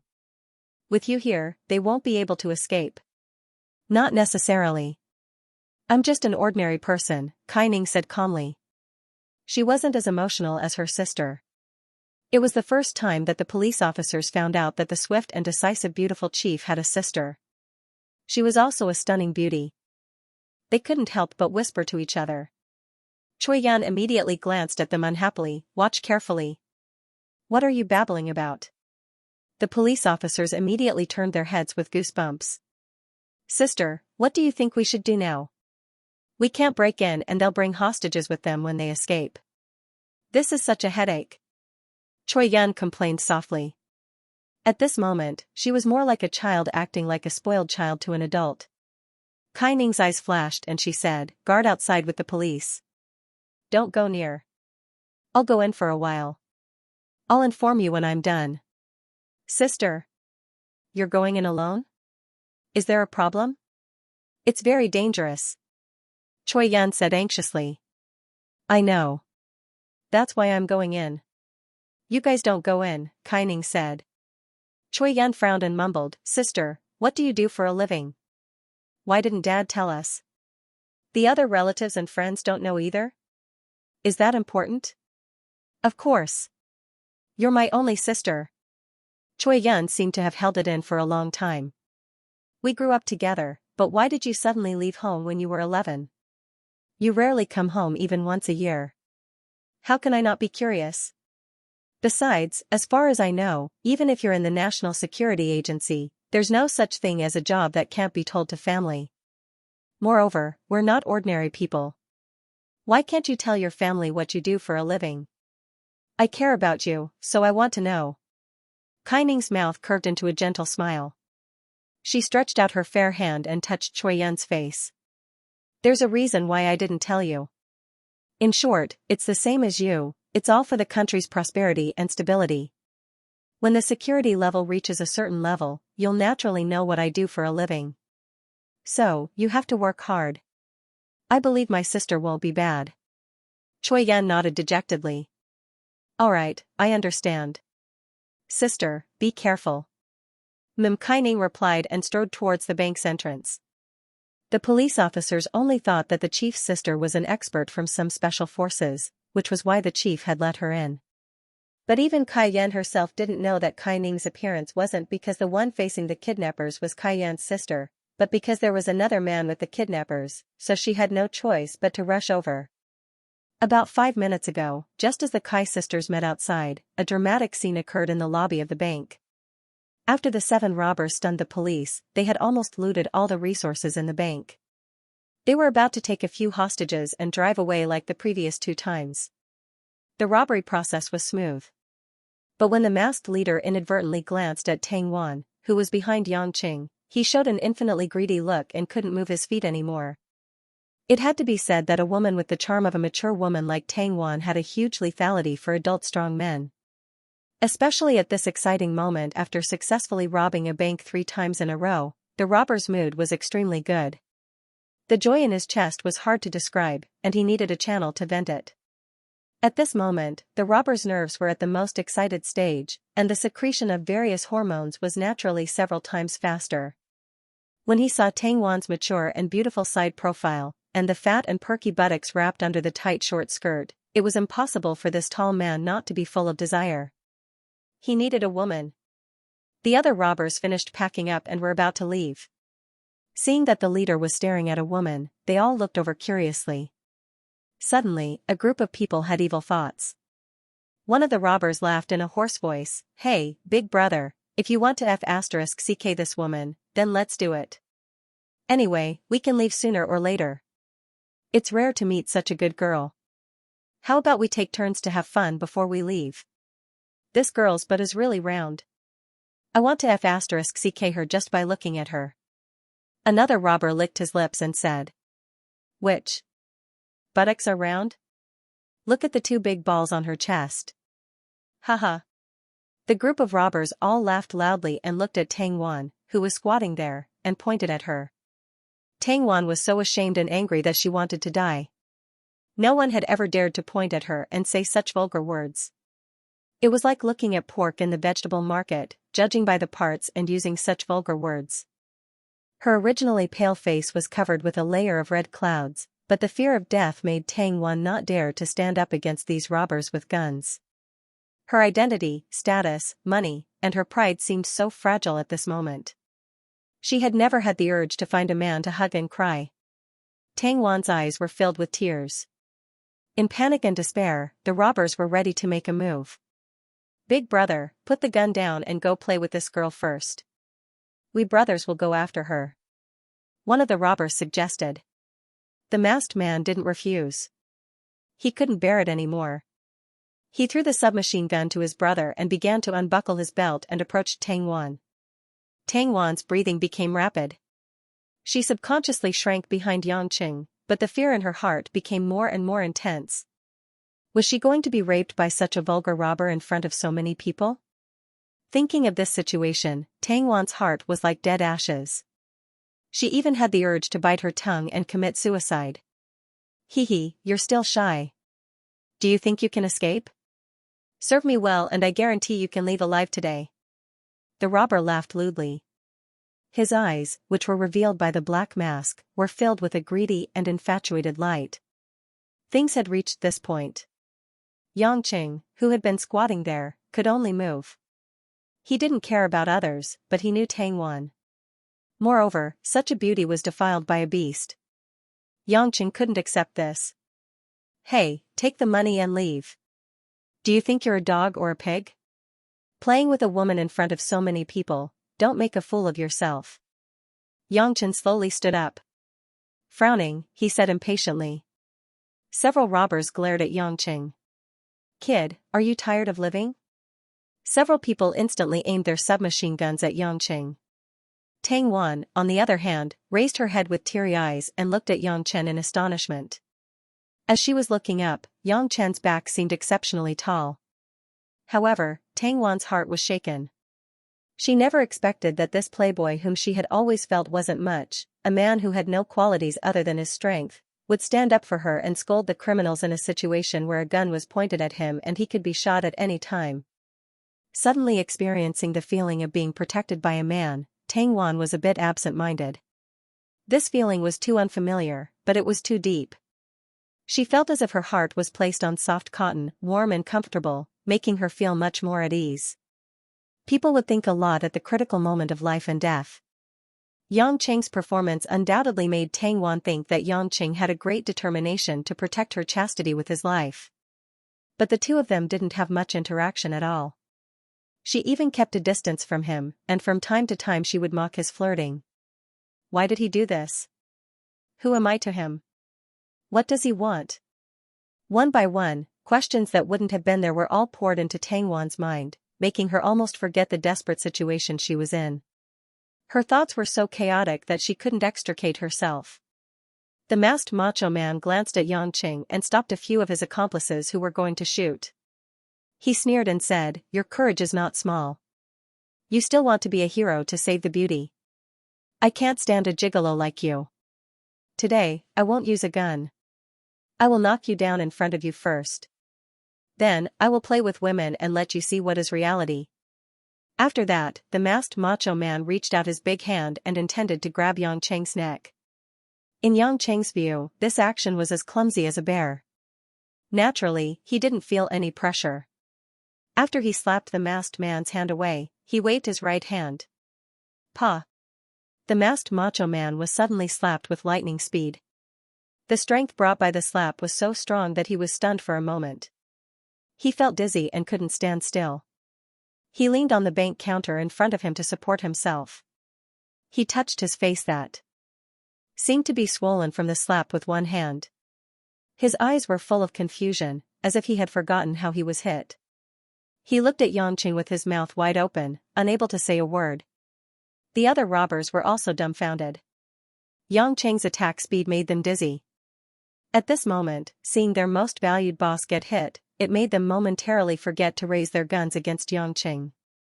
Yang Cheng was already full of displeasure. Now that he was going to do it, he couldn't be bothered to hide it anymore. He opened his mouth and scolded, "You motherf asterisk cur. Can you f asterisk king robbers have some professional ethics? How can you always rob in the same city?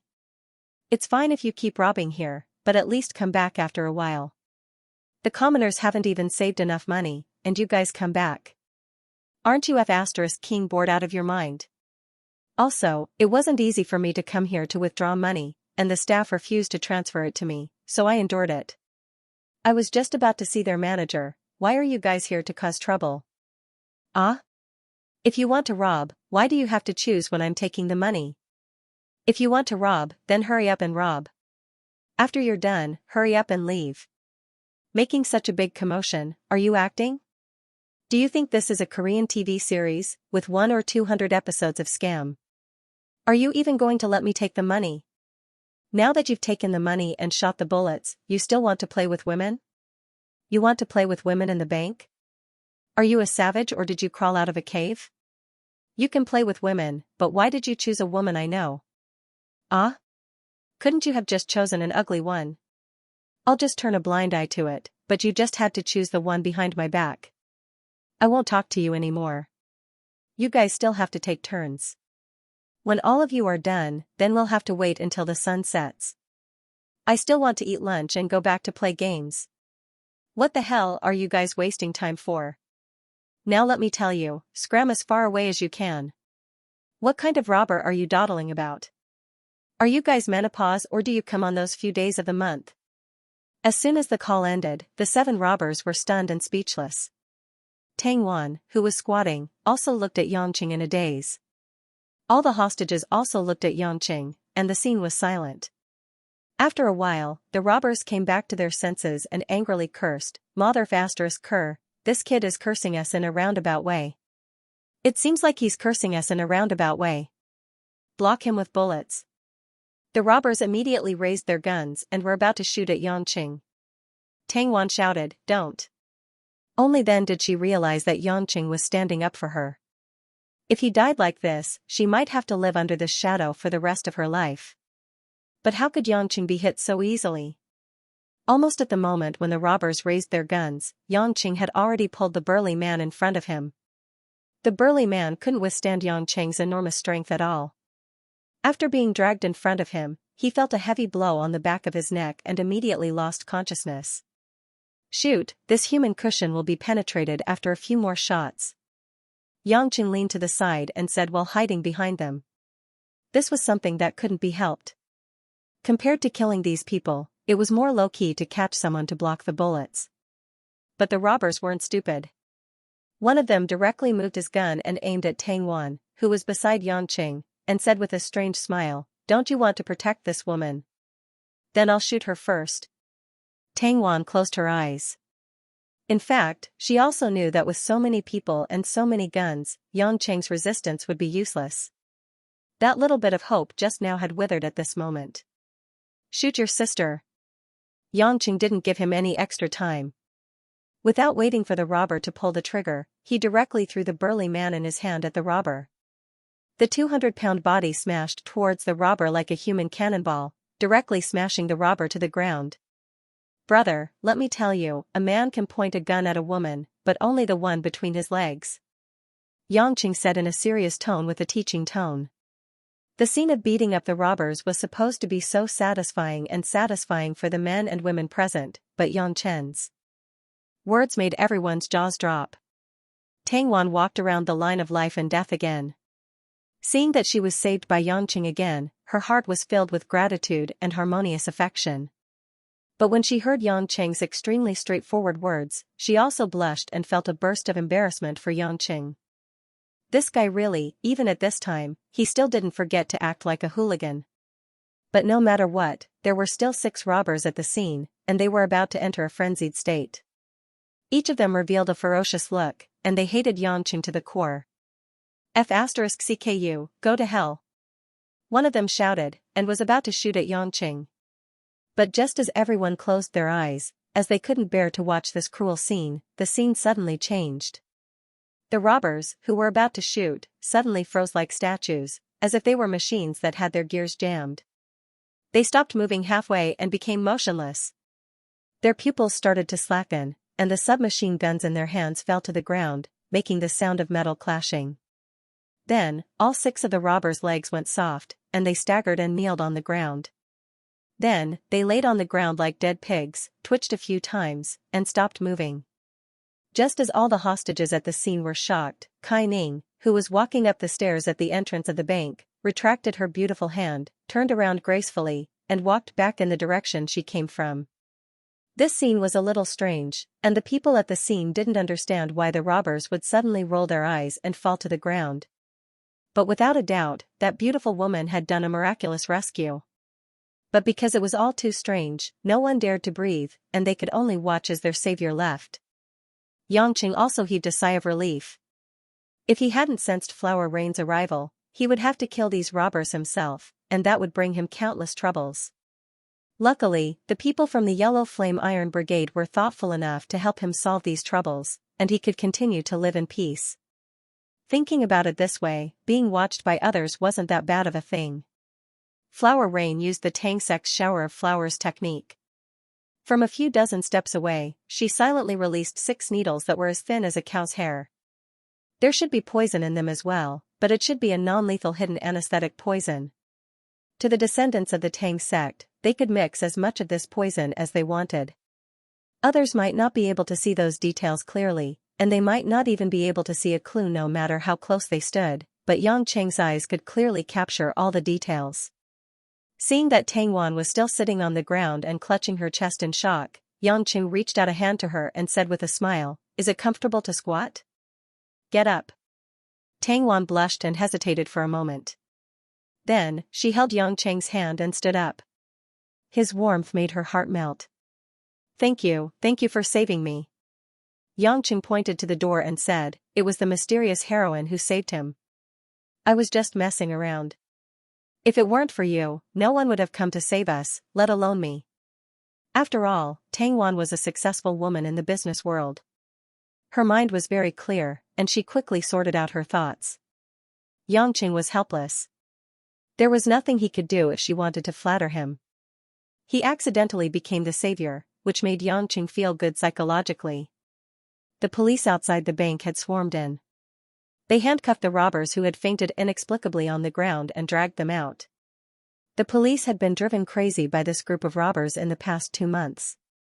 At this moment, when they saw that the criminals were finally arrested, they were relieved, but they also secretly vented their anger on the robbers, intentionally or unintentionally.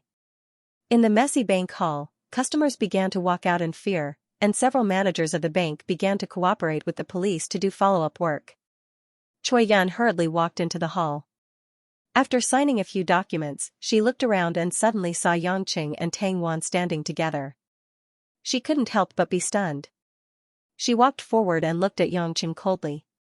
She suspiciously said, "Why are you here? The bank is not opened by your family. Why can't I be here?" Xianxia felt funny. Every time this kind of mess happens, you will be involved. How can I not suspect you? Choi Yun asked with a sneer. Chen Dihai's matter happened twice, Anqing's matter happened again, and Xianxia inexplicably became Lin Ruoxi's husband. Others didn't know, but she was clear about Lin Ruoxi's real background and meaning, so she couldn't help but suspect whether Xianxia had other motives.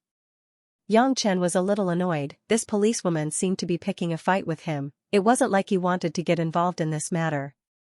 But no matter what, she was still Lin Ruoxi's childhood friend, so he couldn't hurt her too much. He could only endure and said, "If there's nothing else, I'll be leaving first." No. Choi Yun directly stood in front of Xianxia. She frowned and said, "Are you guilty?" Xianxia, I now seriously suspect that you are an accomplice of the robbers, and even have a direct relationship with the recent 3 bank robberies. So you will be taken back to the police station as a suspect for joint investigation. There was a trace of coldness in Xianxia's eyes. I can't afford to offend them, but I can't hide from them. Anyone would be angry about this, not to mention that Xianxia had just experienced a fight, and his mood was not stable. But at this time, Tang Wan said, "Bureau Chief Kai, I believe that Mr. Yang is innocent. If he hadn't stepped forward and stalled the robbers, I would have been gone. The hostages here can't wait for the lady to rescue them. Please don't embarrass Mr. Yang." "President Tang, why are you with him?" Choi Yun also seemed to know Tang Wan. She said sternly, "This man is very dangerous. He has been to the police station several times. If it's not because of beating people, it's because he's involved in dirty things between men and women. In short, he's not a good person. I hope President Tang won't be deceived by the false image." Tang Wan looked at Xianxia and saw Xianxia smiling awkwardly at her. She knew that what Choi Yun said was true. She felt a little uncomfortable in her heart, but she thought that Xianxia had just saved her. She couldn't let Choi Yun take him away. She could only continue to persuade, let bygones be bygones. But it's all thanks to Mr. Yang. "Bureau Chief Kai, please do Tang Wan a favor and let Mr. Yang go." Choi Yun was in a difficult position. As the second daughter of the Kai family and the police chief of the West District of Zhonghai, she was very clear about this woman's connections and the forces behind this woman. Although she had the powerful Kai family behind her, it would definitely be difficult for her to move forward in Zhonghai in the future if she lost face. She really didn't understand why Tang Wan, a famous and wise woman, would help this man who didn't look like a good person. While Choi Yun was hesitating, Choi Yun's cell phone rang. She looked at the phone number. It turned out to be her sister Kai Ning. "Sister, where are you? Why did you disappear in a flash?" Choi Yun asked as soon as she picked up the phone. She was curious why her sister disappeared after settling the trouble. Kai Ning didn't answer and said lightly, "Don't make it difficult for that man." "Which man?" "Xianxia." Choi Yun was stunned. Why was even her own sister helping this man? They knew each other. "Why, sister? I want to hear your reason." Choi Yun asked stubbornly. Kai Ning was silent for a moment.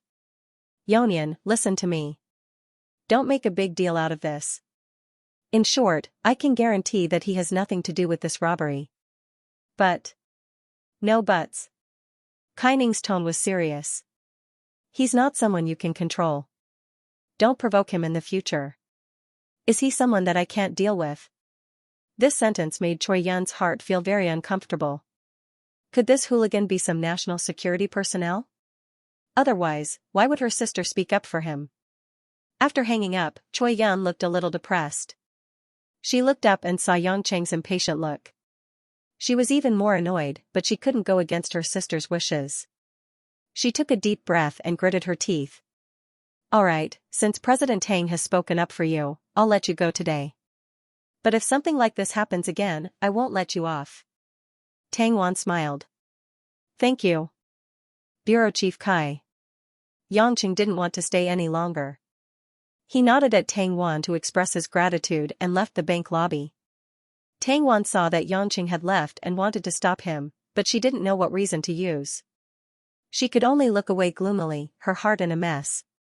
Yang Cheng walked out of the bank lobby and was about to take advantage of the chaos to leave quietly. But suddenly, a large group of reporters with microphones and cameras rushed towards him. It's him, it's him. Sir, are you that hero? Everyone was shouting and talking at the same time.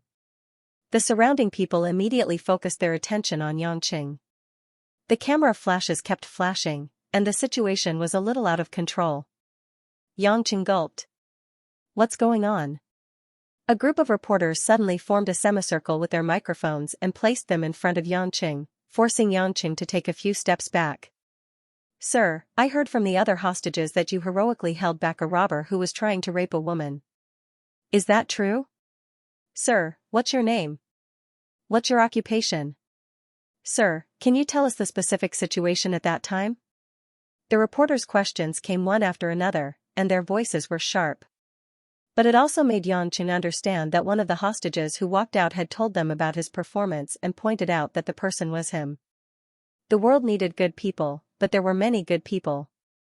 After all, most of the bad people were in prison. So, everyone needed heroes.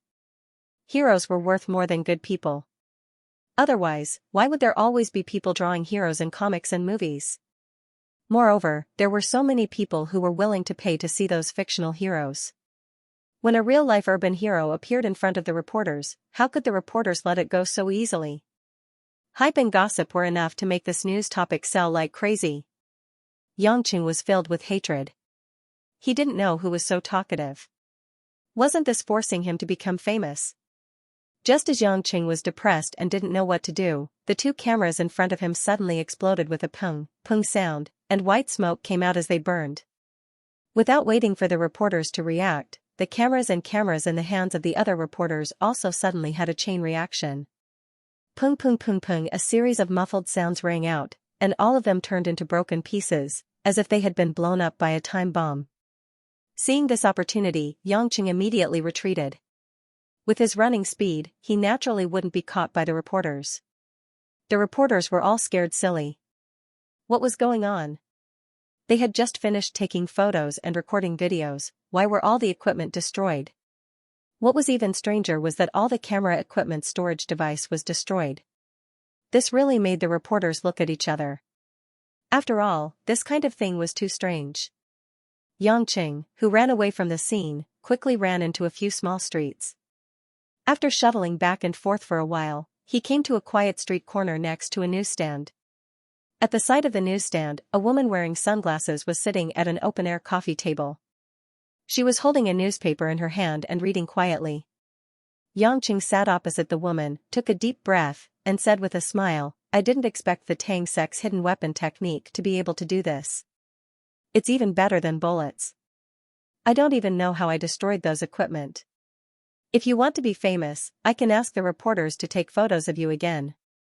Flower Rain put down the newspaper in her hand, and looked up at Yang Cheng. Yang Cheng hurriedly waved his hand, Don't, really, I was just joking. I didn't mean anything else. Both of you sisters are so serious. If you don't have a sense of humor, your future boyfriend will be exhausted. A cold light flashed across Kai Ning's eyes behind her sunglasses. I can't beat you, but that doesn't mean you can bully me. Tisk. Yang Cheng took a deep breath, and smiled awkwardly, Miss Flower Rain, you're being too serious. I'm just thanking you for helping me out. You don't mind us knowing your whereabouts? I do, but there's always a gain and a loss. If I were in your shoes, I wouldn't carry a moving bomb around, Xianxia said with a smile. Kai Ning pondered for a moment, and said, you're not a bomb, you're a nuclear bomb. The corner of Xianxia's mouth twitched. Seems like you have a sense of humor too, but this joke is a little cold. I'm telling the truth, Kai Ning said unwillingly. When I approached the bank just now, I purposely used my sex qigong, but you still noticed me. I really don't understand why. I clearly concealed my aura perfectly. Xianxia laughed in his heart. So this girl was upset that her qigong was exposed. Do you want me to teach you how to truly conceal your aura? Are you willing? Flower Rain suppressed her excitement. No, how am I going to mingle in the future if I teach you? Xianxia winked at her. Flower Rain's expression turned ugly after being teased. She stood up, turned around, and left. Seeing the cold beauty reveal such a deflated expression, Xianxia felt an evil sense of satisfaction. He waved at her and said, goodbye.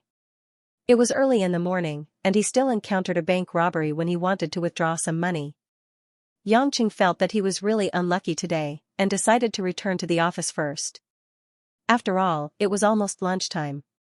But just as he got up from his seat, the phone in his pocket vibrated. He took it out and looked at the number. It was actually Mother Wang calling. He had just quarreled with Lin Ruoxi at home yesterday, so Xianxia thought that Mother Wang was trying to persuade him to come. But after all, she was an elder who cared about him, and he couldn't go against her wishes, so he quickly picked up the call. Son-in-law, are you okay? Are you okay? Mother Wang bombarded him with questions the moment the call ended. Xianxia was stunned. Mother Wang, speak slowly. What do you mean, are you okay? There was a live broadcast of a bank robbery on the television just now, and you happened to be there. Miss and I happened to be at home, so we saw it on the television. Mother Wang's tone was slower, and she was relieved when she found out that Xianxia was fine. What could happen to me? Aren't I fine now? Xianxia comforted her. Mother Wang suddenly said, son-in-law. Miss saw the news and drove to find you in a hurry. She is probably on the way now. Are you still at the bank?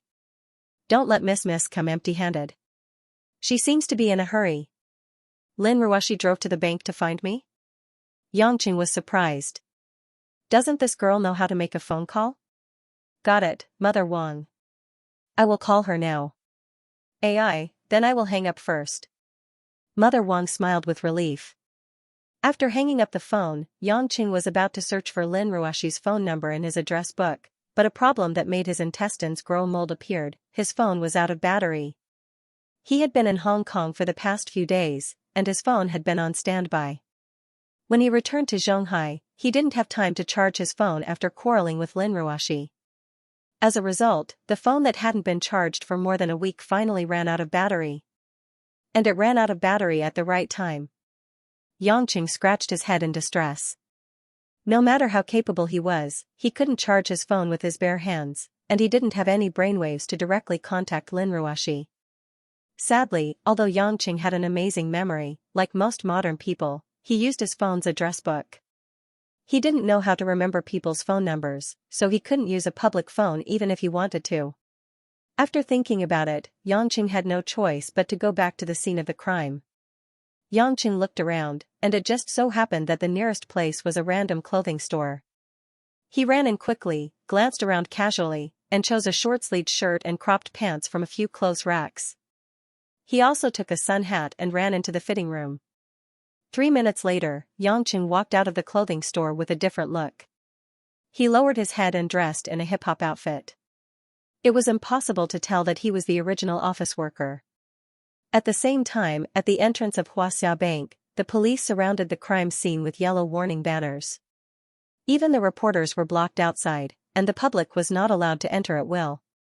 The internal police were questioning the bank's senior management about the details of the crime, and many investigators were collecting specific evidence of the crime in the scene in an orderly manner. At this time, a red Bentley, like a rainbow, suddenly braked at the edge of the flower bed next to the crime scene. Wearing a white cotton sportswear, Lin Ruoxi, with her hair down, hurriedly ran out of the car, slammed the door, and quickly walked toward the warning banners. A police officer who was in charge of the scene immediately blocked in front of Lin Ruashi and said nervously, "Miss, the crime scene is temporarily closed." "Go away, I'm looking for someone," Lin Ruashi said coldly. "Sorry miss. I really can't let you in." The police officer was still a young man. His face turned red when he saw the icy beauty in front of him, but he still insisted on doing his job. Lin Ruashi ignored him and stepped forward, wanting to force her way in. After all, she was a woman who had been the CEO of a large company for a long time. At this moment, Lin Ruashi's gaze directly made the male police officer's legs go weak, and he didn't dare to stop her. "Sigh. What are you doing, woman?" A policewoman with a sharp voice happened to arrive. Seeing that Lin Ruashi was about to force her way in, she immediately grabbed Lin Ruashi's arm and pulled her back. Lin Ruashi struggled to break free and looked at the policewoman angrily. "Don't touch me." "Yo, I can't touch you. Who do you think you are?" "The police are working on a case." "What are you doing here? Are you an associate of the terrorists or an expert in our department? Why should I let you in?" The policewoman laughed sarcastically. "I said, I'm looking for someone." Lin Ruashi's voice rose by several degrees, but she was still a young girl in her 20s. Facing a 40-year-old policewoman in front of her, her imposing manner was a bit weaker. The policewoman sized up Lin Ruashi and snorted. "Looking for someone? This is called obstructing official business. Something happened here. It's not like there's only one victim. Why didn't the victim's family run in like crazy like you? Look at you, a pretty girl, is there something wrong with your brain? Do you think that because you're pretty and you drove a luxury car, we, the police, deserve to let you in? Do you think the whole world owes you? Don't you see so many enthusiastic people around? The victim's family are all waiting obediently." Saying that, the policewoman pointed at the crowd outside the police cordon. Indeed, there were some people who were already dissatisfied with Lin Ruashi's sudden intrusion and looked at her with unfriendly expressions. Lin Ruashi was stunned on the spot. The words of the policewoman kept echoing in her ears. "Do you think that because you're pretty and you drove a luxury car, we, the police, deserve to let you in? Do you think the whole world owes you?" Similar words had just been said to her by that man last night. Today, there was another stranger saying the same thing to her. Lin Ruashi's pretty face was pale, and her breathing was a bit labored. The colorful gazes around her made her realize for the first time in her life that she was so unpopular. Silently turning around, Lin Ruashi wanted to walk back to the car. But after a few steps, she couldn't help but turn around and ask the policewoman with a pleading tone, I just want to see someone. I want to know how he is. Can you let me in?" If she didn't remember wrongly, Lin Ruashi knew that this was the first time she used such a tone to speak to someone. It was so humble, so weak. The policewoman seemed to be able to understand Lin Ruashi's feelings at the moment. Her expression softened a little, but she still shook her head. "Rules are rules. If you want to see the hostage, you have to wait until the scene is settled." Lin Ruashi bit her thin lips, turned around sadly, and walked back to the car. Sitting in the car, Lin Ruashi's eyes immediately turned red. She lowered her head, and tears fell like a broken string of pearls, one by one. She didn't know why she wanted to cry so much, but she couldn't help that kind of sourness. Perhaps it was self-blame, or perhaps it was shame, or perhaps it was grievance. No matter what, Lin Ruashi felt that everything around her made her feel helpless. A feeling of powerlessness arose in her heart, and she felt that she was about to collapse. After quarreling with Xianxia yesterday, although Mother Wang had comforted her, she had been fighting an intense internal struggle in her heart. Her pride didn't allow her to bow down to a man easily, but Xianxia's words when he left, his determination, had deeply hurt Lin Ruashi's heart, causing her faith to waver, and her confidence to loosen. Originally, she thought that she could stand firmly in her original position, and wouldn't compromise because of such a thing. In fact, that was how she had gone through her previous life experience. She just needed to be herself, and no one could force her to change. But unexpectedly, when she flipped to the headlines that morning, Yang Cheng's face flashed across the bank robbery case. When she saw the eye-catching words under the headlines, such as "many people injured" and "strong firepower," Lin Ruoshi could no longer suppress her emotions. For the first time, even she felt inexplicably out of control.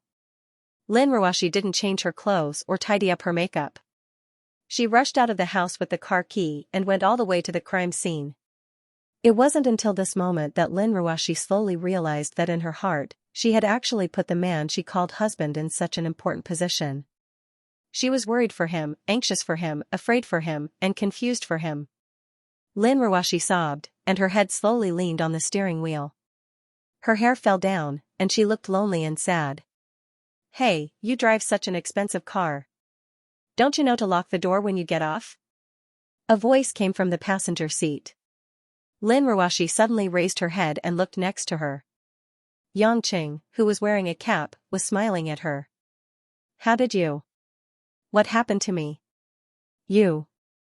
Lin Ruoshi wanted to ask if Xianxia was injured, but now that she saw the same lazy smile, Lin Ruoshi was speechless. Xianxia looked at the woman in front of him, who was crying so hard that her eyes were red like peaches. He sighed and took a soft tissue from the paper box in the middle of the car. He naturally reached out and tucked the corners of Lin Ruoshi's eyes. Her tears quickly soaked a large piece of tissue, and it was like a spring, unable to be wiped off.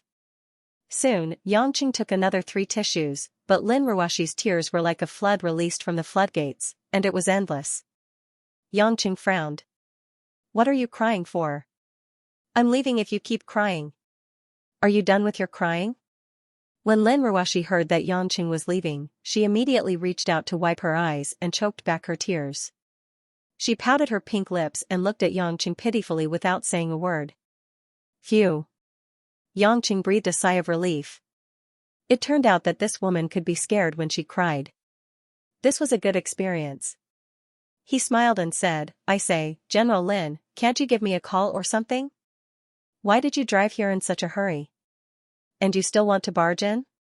This is not the style of the wise and calm General Lin. Lin Ruoshi rubbed the corner of her clothes and whispered, I was too anxious just now." Xianxia was stunned. "Too anxious? What's the rush? Anxious for me?" "Anxious to the point that I can't make a rational judgment, and even want to barge in and confront the police." He thought that she was silly just now, but now she seemed so cute. Thinking about it, Xianxia's heart warmed. This was a different kind of warm feeling. Xianxia didn't know whether it was the love of a partner or the care of a family, but he suddenly enjoyed the sound of Lin Ruoshi's sobs at this moment, because it made him feel his weight in a woman's heart. No matter how powerful a person was, what he did was nothing more than to let the people he cared about appreciate and value him. Narcissism was just boring self-comfort. "Xianxia. Are you okay?" Seeing that Xianxia didn't speak, Lin Ruoshi thought that he was not feeling well or injured, so she immediately asked. Xianxia shook his head. "I was just thinking, why were you anxious when I treated you like that last night?" Lin Ruoshi lowered her head and was silent for a moment. Then she said, "I'm sorry, it's my fault. I was too much and too willful. I apologize to you." Although he was mentally prepared, Xianxia was still surprised to hear such words from Lin Ruoshi's mouth. He smiled and said, "General Lin, I'm very flattered by your sudden action." Lin Ruoshi pursed her lips. "You still won't forgive me, right? I've never really resented you. Your temperament is caused by the living environment you grew up in and your work experience. It's not incomprehensible for you to do that. No, you definitely haven't forgiven me." Lin Ruoshi looked at Xianxia with certainty, her eyes full of hidden bitterness. "Why?" Xianxia asked.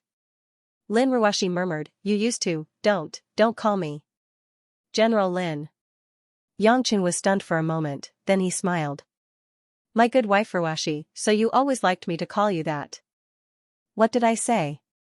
"My wife, you're very coquettish on the inside." "You're the one who's coquettish on the inside." Lin Ruoshi's face instantly blushed. She was so beautiful, but she finally put down a big stone in her heart. Only then did she believe that Xianxia didn't really blame her. Xianxia looked at the woman in front of him with a trace of satisfaction and said with emotion, "Ruoshi, have you realized that we're becoming more and more like a normal husband and wife?" "Huh?" Lin Ruoshi raised her head, obviously not understanding what he meant. Between us, there's a cold war, there's bickering, there's disputes, there's communication, there's reconciliation. You'll be worried for me, and I'll be thinking for you. Actually, these things are all experienced by ordinary couples in their daily lives. No one could be happy and sweet together all the time. The small struggle between husband and wife could always bring new feelings and experiences. Of course, we're still lacking a lot, such as sweet words, support each other, understanding and tolerance. Xianxia said slowly, but I think we're definitely heading towards the most beautiful destination. One day, we'll be able to enjoy the happiness that ordinary couples have. As long as we can trust each other, that day won't be too far away. Look, the current you, can't you already accept me calling you little Ruashi, baby Ruashi? After saying that, Xianxia winked at her. Lin Ruashi was a little fascinated. She calmly smiled and nodded, I'll try my best to change it. Next time you go on a business trip, I'll call you to express my concern. Xianxia didn't know whether to laugh or cry. This girl took it as a call to express her concern the next time he went on a business trip. He quickly explained, not only this matter, but other small details in life are also good ways to improve our relationship. For example, we give each other small gifts from time to time, go shopping together, watch a small movie, eat some snacks in a small restaurant that we can't usually eat. I think these kinds of life are good experiences for you and me. Lin Ruashi blushed and said, I don't really understand these things. Seeing his iceberg wife suddenly become like a young lady in love, filled with rich emotions, Xianxia felt that it was novel, and at the same time, he felt a little playful. He reached out his hand to cover his left chest, and acted as if he was in pain.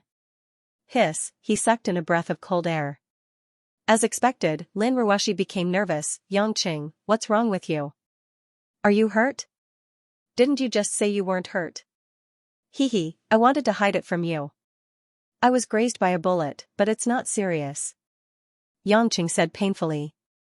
When Lin Ruashi heard grazed by a bullet, she immediately asked, what should we do? I'll send you to the hospital, right now. No need. Xianxia sincerely said, put your hand on my chest, touch it, rub it, and I'll feel much better. Oh. Lin Ruashi didn't think too much. She stretched out her white and slender palm, wanting to press on Xianxia's chest. Suddenly, Lin Ruashi's movement paused. Her watery eyes, which were originally filled with worry, were filled with a layer of doubt. Gradually, the doubt turned into a dark cloud. Her pretty face, which had a concerned expression, also returned to its usual frosty expression, and even became a lot colder. Lin Ruashi sneered and asked Xianxia, what kind of gunshot wound? Is it that if I rub it with my hand, you'll feel much better? Xianxia knew that his little trick had been seen through by Lin Ruashi, who had regained her calmness, so he could only smile. Xianxia. You just said that we should trust each other. You lied to me so quickly. After a scream, the car shook. Under the surprised gaze of many people, Xianxia escaped from the front passenger seat in embarrassment. He didn't even close the door as he ran away from the scene. A day later, Xianxia finally obtained the 1 million yuan from another Huaxia bank in Zhonghai and transferred it to his account. With this, Xianxia became a millionaire for the first time since he returned to China. Xianxia enjoyed the feeling of looking at money like an ordinary person. On Wednesday afternoon, Xianxia and Li Jingjing made an appointment to meet at the Zhonghai Furniture Mall to help Li Jingjing buy some furniture. Li Jingjing came with a white sequined purse and wore a light yellow chiffon dress. She didn't have any makeup on her face and looked delicate and charming. Brother Yang, you can actually come on the weekends. It's not good to ask for leave like this because I have to work today, Li Jingjing said as they walked into the furniture mall. You're already moving in, how can you keep delaying the purchase of furniture? It's just half a day of classes, your students aren't so stupid that they can't get into university without you, Xianxia smiled indifferently.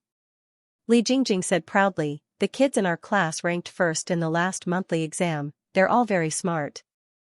Xianxia thought of the girl who was also Li Jingjing's student, how are Tongtong's grades? That girl is very clever, is she playful and doesn't like to study? Tang Tang has been very obedient recently, it seems that her mother is quite strict with her. Her grades are top 10 in the whole grade, I think she still has a lot of potential. If she's more self-conscious, she might be able to get into the top 3, Li Jingjing talked about her student with relish. Yangqing was a little surprised, no wonder that girl didn't look for him for so long. She occasionally played Warcraft with Yuanyi online, and Yuanyi also said that Tang Tang hadn't looked for him for a long time. It turned out that she was working hard for the college entrance examination. "Brother Yang, you care about Tang Tang a lot?" Li Jingjing asked sourly. Yangqing was stunned and touched his nose. "Jingjing, your brother Yang isn't at the stage where I'm so hungry that I can't be choosy." Li Jingjing pursed her lips and nodded. "It seems that Big Brother Yang's taste is very high.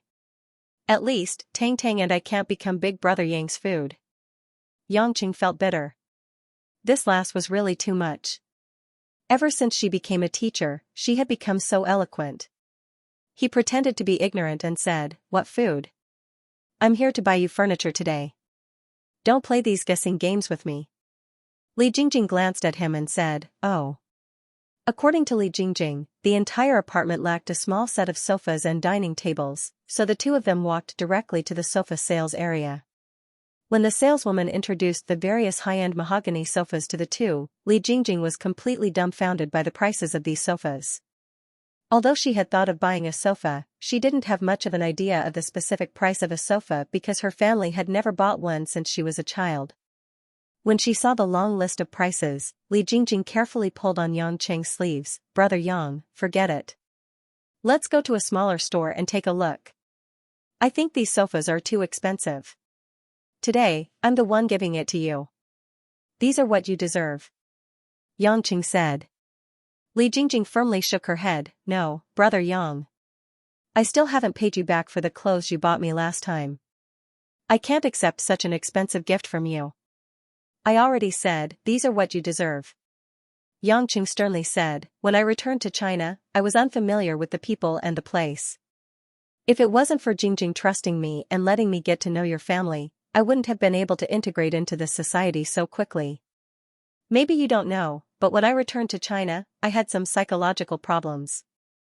Thanks to you, I quickly returned to my normal state. I didn't tell you before, but I'm telling you now. I hope you don't have too much guilt. These monetary returns are far from the help you gave me." Although Li Jingjing didn't know what kind of help Yangqing was talking about, she knew that Yangqing was only repaying her. The sense of guilt in her heart was reduced, but at the same time, there was an infinite sense of loss. After all, he was only repaying her rationally, not because of any feelings. Yangqing saw Li Jingjing's sadness, but he couldn't say anything more. Li Jingjing was different from other women who were close to him. Her parents, old Li and his wife, were friends to him. If he regarded Li Jingjing as a lover, maybe Li Jingjing would accept it happily, but he had no face to face old Li and his wife. He could only take care of her as a younger sister and give her care in life. For Yangqing to accept Li Jingjing's feelings from time to time without any scruples, it was as difficult as ascending to heaven. Just as Yangqing decided to buy a light orange sofa, a voice that he didn't like to hear suddenly appeared in front of him. "Mr. Yang, I didn't expect to meet you here." Xianxia, who was wearing a black suit and a pair of black-rimmed glasses, suddenly walked over slowly from not far away. With a strange smile on his face, he looked between Yangqing and Li Jingjing, intentionally or unintentionally. After the battle of words with Xianxia that night, he hadn't seen this so-called senior again. He didn't expect to meet him on such an occasion. "Director Zheng is also here to look at the furniture?" Yangqing smiled relaxedly, while Li Jingjing, who was behind him, stood behind Yangqing with a bashful expression. Xianxia touched the nearest sofa emotionally. "I just moved to Shanghai not too long ago, and my house still lacks a sofa. I like to decorate the place I live in myself, so I came over to take a look." Then Director Zheng, "Take your time to look. We have already finished looking." "Sigh, Mr. Yang, why are you in such a hurry?" "I was just about to say that when I was still in school, I also came here to buy furniture for myself. However, at that time I still had Ruashi to accompany me.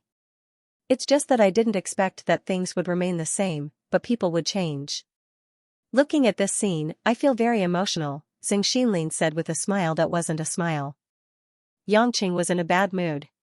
Why would Lin Ruashi accompany me to buy furniture for no reason? However, he knew that he couldn't show it, so he casually said, "This means that Director Zhang's charm isn't enough." What shouldn't be yours will never be yours. Of course, I'm not as charming as Mr. Yang. Marrying such a beautiful woman and having so many beauties to accompany you. I wonder who the beautiful lady beside Mr. Yang is to you. Zhang Xinlin finally asked the most important question. However, when Li Jingjing heard this question, she perked up and looked at Yang Qing nervously. This was also a question that she had always wanted to ask, but she didn't dare to ask it. This was because she was afraid that the answer would completely shatter her dreams. Yang Qing was silent for a moment, then said calmly, "This Miss Li is the daughter of a good friend of mine. I treat her like my younger sister." Mr. Zheng, don't think too much. Younger sister. Li Jingjing turned her head away and bit her lips. Although she had already guessed that this would be the answer, she was the only one who could understand the feeling of actually hearing it. A hint of understanding flashed through Zhang Xinlin's eyes, and his smile became even gentler. So that's how it is. I'm really envious that even Mr. Yang's younger sister is so pure and refined. If there's nothing else, we'll be leaving. Yang Qing really had the urge to punch Zhang Xinlin, because Zhang Xinlin's smile made him feel very uncomfortable. Furthermore, it was as if there was a treacherous plot brewing in this guy's heart. After paying and arranging the details of the furniture delivery, Yang Qing brought Li Jingjing back to the car and drove towards Li Jingjing's apartment. In the car, Yang Qing saw Li Jingjing's sorrowful expression and sighed. "Jingjing, I'm sorry." "Big brother Yang, you don't have to be sorry. I already know my position in Big brother Yang's heart, and I won't ask for anything." Li Jingjing raised her head and forced a smile. "Big brother Yang, that guy seems to be full of hostility towards you. He was my wife's senior in university. He was very dissatisfied with me marrying my wife." Yang Qing didn't hide anything. He knew that if he were to hide anything from Li Jingjing at this time, it would be the greatest harm to the girl. Li Jingjing nodded her head in understanding and said with a smile, "I've never seen what kind of person sister-in-law is. She must be a super beauty. That bad guy looks well-dressed, and ordinary women definitely won't be interested in him." "Yeah, she's indeed not an ordinary woman. Ordinary men wouldn't be able to stand her," Yang Qing said with a bitter smile. Li Jingjing pondered for a moment. "I wonder who's more beautiful, sister-in-law Yang or the big sister I met at the orphanage." "The big sister you met at the orphanage?" Yang Qing frowned. Why did Li Jingjing have another big sister? "Yeah, didn't I mention it before when I brought you there? I went there because I was influenced by that big sister. That's why I wanted to bring storybooks for the children and tell them stories." Li Jingjing's mood became a lot better. She smiled and said, "When I played with the children last week, that big sister was also there. Although we didn't ask each other's names, we chatted a lot. She said that she would bring me to her house to play in the future and let me see some good things." "Good things? What good things?" Yang Qing asked. Li Jingjing blushed and said, "I said that I like Hello Kitty's things." That big sister was very happy. She said that she has a lot of collector's editions of Hello Kitty and would bring me to see them. No matter how unsophisticated Yang Qing was, he knew what a Hello Kitty was. He didn't expect two girls in their 20s to talk about this. He couldn't help but smile. However, it was always a good thing for Li Jingjing to make a new friend. She could volunteer at the orphanage all year round, so her character shouldn't be bad. After arriving at Li Jingjing's apartment, Yang Qing looked at the building in front of him. Although it was a bit old, it didn't feel run down. The surrounding security was also quite good, which made him feel a lot more at ease. After getting off the car together, they walked up the stairs to the 4th floor of the apartment. At the entrance of Li Jingjing's apartment, the two saw a person sitting at the staircase in front of the door. The two couldn't help but be stunned. "Dad. Why are you here?" Li Jingjing called out softly. Old Li stood up from the staircase. He was holding a cigarette in his hand. He had been smoking by himself in silence, as if he was thinking about something. "I'm worried about you, so I came to take a look." Old Li smiled kindly at Li Jingjing, then looked at Yang Qing and said, "Xiao Yang, you're here too. We haven't seen each other for a long time." Yang Qing saw that Old Li was a little uncomfortable, so he roughly understood in his heart.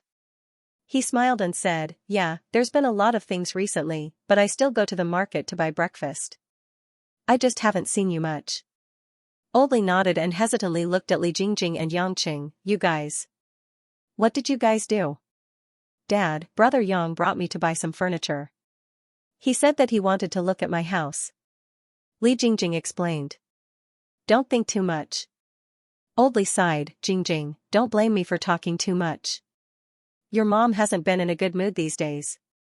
It's fine if you move out alone, but you can't always ignore her words. Marriage is not a joke.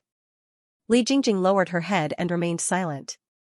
Yangqing knew that these words were actually meant for him, but Old Li gave him face and didn't directly ask him to leave Li Jingjing. Xiaoyang, don't blame me for talking too much. I only have one daughter, Jingjing. Old Li said with a dry face, I heard from Jingjing that you're already married. You should also pay attention to your image. If you get too close, it won't be good for the both of you. Yangqing nodded in understanding. He looked at Li Jingjing, whose face was a little pale, and felt helpless in his heart. In the end, he still couldn't play the role of an ordinary person. Indeed, as a parent, how could he tolerate his only daughter being with a married man? She was still so young, so beautiful, and so pure. He had always simplified some things too naturally, often neglecting the feelings of ordinary people. In the current situation, he really shouldn't make things difficult for Old Li and his wife. Perhaps it would be good for everyone to keep a distance from Li Jingjing. Jingjing, I'll leave first. I'm relieved to know that your place is safe. Listen to your father and don't let your mother be worried. Yangqing said. Li Jingjing's eyes were a little red, but she replied softly, got it. Yangqing didn't stay any longer. After saying goodbye to Old Li, he left the apartment. On the way back to the company, Yangqing recalled a lot of the happy scenes he had with Old Li's family when he had just returned to the country. He really felt guilty to their family and made up his mind not to take the initiative to contact Li Jingjing in the future. Back in the company's office, a group of female public relations workers were busy and anxious.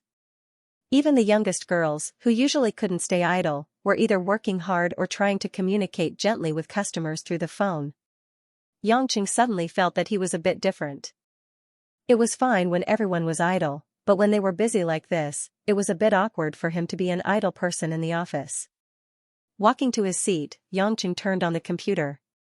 After playing games for a while, Zhao Hongyan, who was the closest to him, took a document and walked to Yangqing's side. She put it on Yangqing's desk and said, Yangqing, help me give this document to Sister Mingyu in the office. I'm going out to see a customer.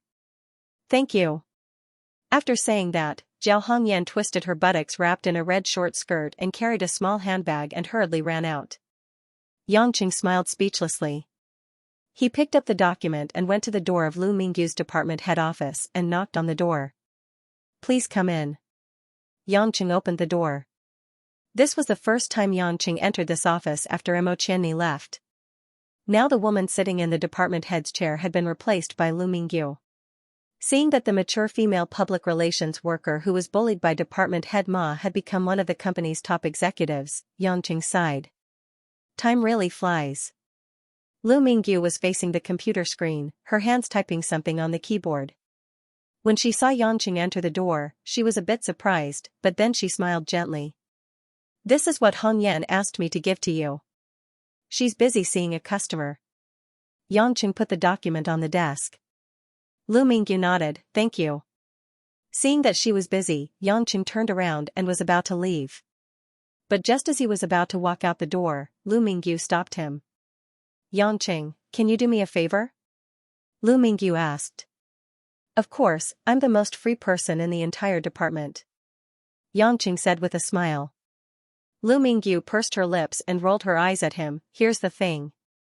In the afternoon, I plan to go to the autumn fashion show to meet with the person in charge of Donghua technology. The models from various modeling companies are already in the mock show. I want to confirm the progress of the venue layout and see how the models are doing. Can you accompany me? Although she was already the department head of the company, Lu Mingyu didn't buy herself a car. On the one hand, it was the financial problem of her family. On the other hand, it was better to take a taxi than to buy a car in Zhonghai. Naturally, Yangqing didn't have any objections. Although he didn't know why Lu Mingyu wanted him to accompany her, It was more comfortable to be a driver than to sit in the office and be a different kind of employee. After Lu Mingyu packed up, the two of them left the company and went to the Zhonghai International Convention and Exhibition Center that was rented for the autumn fashion show. When they arrived at the Convention and Exhibition Center, Zhang Ming, the person in charge of the project from Donghua Technology, was already waiting at the door. He was a middle-aged man in a white shirt and had a good appearance. He was 1.8 meters tall and could be considered a high-class white-collar worker. When Zhang Ming saw Lu Mingyu, he was obviously a bit excited. But when he saw Yangqing who accompanied Lu Mingyu, his expression seemed to be unnatural. Lu Mingyu signaled to Yangqing with her eyes. Yangqing suddenly realized that no wonder he was suddenly called along. It turned out that the other party wasn't a good person. Lu Mingyu was also especially cautious after the incident with department head Ma. Miss Lu Mingyu is a model example of a serious and responsible person. I didn't think that you would personally come here to inspect so late at night. Zhang Ming took the initiative to extend his hand to shake Lu Mingyu's. Lu Mingyu smiled formally and shook his hand simply. A model can't make any mistakes on the runway. The degree of compatibility with the runway is also very important. If I don't see the final result, my heart will always be uneasy. Zhang Ming felt that Lu Mingyu was wary of him, and his expression became more and more unpleasant. He directly forced a smile and made a gesture of invitation, leading Lu Mingyu and Yangqing into the venue. As soon as they entered the Convention and Exhibition Center, the strong lighting effect made Yangqing feel that the entire space was like a scene from a magic movie. On the runway with bright lines, rows of tall and slender models wearing ordinary clothes were training on the runway, making the final sprint for the show that was going to be held soon. Because the modeling company was international, many of the models on the runway were blonde Westerners, which made Yangqing feel a little nostalgic. After all, in the past, most of the women he saw were Western women. The director of Donghua Technology, Zhang Ming, knew that he didn't have a chance to get close to Lu Mingyu today, so he gave a simple reason and directly left. After Lu Mingyu brought Yangqing around the Convention and Exhibition Center, she let out a sigh of relief and said with a smile, "Looks like there's no problem. The stage and lighting have achieved the desired effect. This task can basically be completed. Don't you need to communicate with the models?" Yangqing asked. Lu Mingyu smiled weirdly and said, "You're the one who wants to communicate, right? Your eyes keep glancing at the models. As expected, men are not good things. I'm just looking at their postures from a purely appreciative perspective. Appreciating beautiful things shouldn't be considered a bad habit. I hope that's the case, otherwise I would have misjudged you," Lu Mingyu said with a face full of disbelief. "Don't chase away the wolf, let a lion in the door." Yangqing smiled, "Even if I'm a lion, you still didn't let me in the door, right?" Lu Mingyu's face blushed. This topic was a little ambiguous, so she changed the topic. "To be honest, sometimes I really envy those models, they can always walk so confidently and proudly." "They're all flat-chested, what's there to envy?" Yangqing mumbled. "Flat-chested?" Lu Mingyu couldn't help but giggle. The reason why most of these international models don't have big breasts is so that they can better support all kinds of fashionable clothes. Now that you mention it, they're like a pitiful airport. "They're all bones, I can't feel anything when I touch them," Yangqing lost interest. "As if you've really touched them before," Lu Mingyu rolled her eyes at him in disdain. Yangqing chuckled, "How could I not have touched them before? I've touched them quite a bit, but it's meaningless to say it out loud. Actually, rather than saying that I envy their work, it's more like I'm envious that they can freely display the beauty of young girls." Lu Mingyu looked at the models on the runway in fascination and said, "I'm not afraid that you'll laugh at me if I tell you this, in another year or two, I'll really be in my 30s. But I haven't even worn a set of sexy clothes, I've never been in a relationship, not to mention those crazy and exciting things that young people do nowadays. Sometimes when I think about it, I've been muddle-headed all these years." "Didn't you have a boyfriend for a few years?" Yangqing remembered that Lu Mingyu once told him that her boyfriend went to the army and never came back. Lu Mingyu smiled bitterly, "Yeah. I met him in university. Before he went to the army, he told me to wait for him, but ever since he joined the army, he never contacted me again. Some of my friends said that if it were them, they would have mutiny long ago, but I was afraid that he would come back one day and say that I let him down, so I didn't look for a boyfriend again." Actually, until now, although I occasionally think of him, sometimes I can't even remember what he looks like. Am I too stupid? Yangqing felt that Lu Mingyu was not worth it. After all, with her beauty, it was too expensive to waste so much of her youth waiting for a man who would never come back. But this was her private matter, so it wasn't appropriate for him to say too much, so he only said, as long as you think it's worth it. Is that so? Lu Mingyu smiled faintly, that's true. Seeing that it was getting late, Lu Mingyu suggested, since you're working so hard as a chauffeur and also helping me block flies, I'll treat you to dinner. Where to? Yangqing also felt hungry. The old place. Lu Mingyu blinked and said. The old place Lu Mingyu was referring to was the restaurant where she first brought Yangqing to eat. It was also the restaurant where Yangqing came to eat alone and met Li Jingjing and Jiang Shua. After calling his mother Wang, Yangqing drove Lu Mingyu to this local famous Chinese restaurant. After entering a corner of the hall, the two sat down. After ordering, they naturally began to chat. But not long after, Lu Mingyu, who was laughing happily, suddenly showed a shocked expression on her face. She stood up from her seat with a whoosh. Her eyes were looking in the direction of the restaurant's entrance. Sister Mingyu, what's wrong? Yangqing puzzledly turned his head and looked in the direction Lu Mingyu was looking at. When he saw the person walking towards him, Yangqing first felt a sense of déjà vu. After thinking about it carefully, he remembered that it was the female PR from another company that he and Lu Mingyu had met the first time they came here to eat. It was Wang Yu, whom Yangqing had teased and called Matsushima Kid. Wang Yu was not wearing a professional suit. Instead, she was wearing a light pink floral dress and white high heels. Her petite and exquisite body, coupled with her eyeshadow and red lips, was indeed full of feminine charm. She didn't bring two male attendants like last time. Instead, her hands were softly holding onto a tall man. She looked like a little bird, very happy. The man was wearing a well-tailored Armani suit. The smooth lines and delicate light-colored patterns highlighted the man's tough temperament, making him particularly charming. The man's physique was relatively strong. His skin was pale, and he had sharp eyebrows and starry eyes. Walking together with Wang Yu, they attracted the attention of countless people in the restaurant. Yangqing didn't understand why Lu Mingyu had such a strong reaction.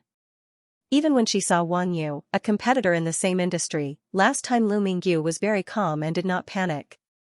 But at this moment, when Lu Mingyu looked at the man and woman walking slowly, her mature and beautiful face turned green and white, and her breathing was abnormally short. At this time, Wang Yu and the man, who were approaching, finally noticed Lu Mingyu, who was standing there. Because she had just been appointed as the head of the public relations department, Lu Mingyu's attire was much more restrained than before. She wore an old-fashioned black suit, loose black cotton trousers, and a pair of short sandals. But with her outstanding delicate appearance, it was easy to recognize the unique beauty of a mature woman.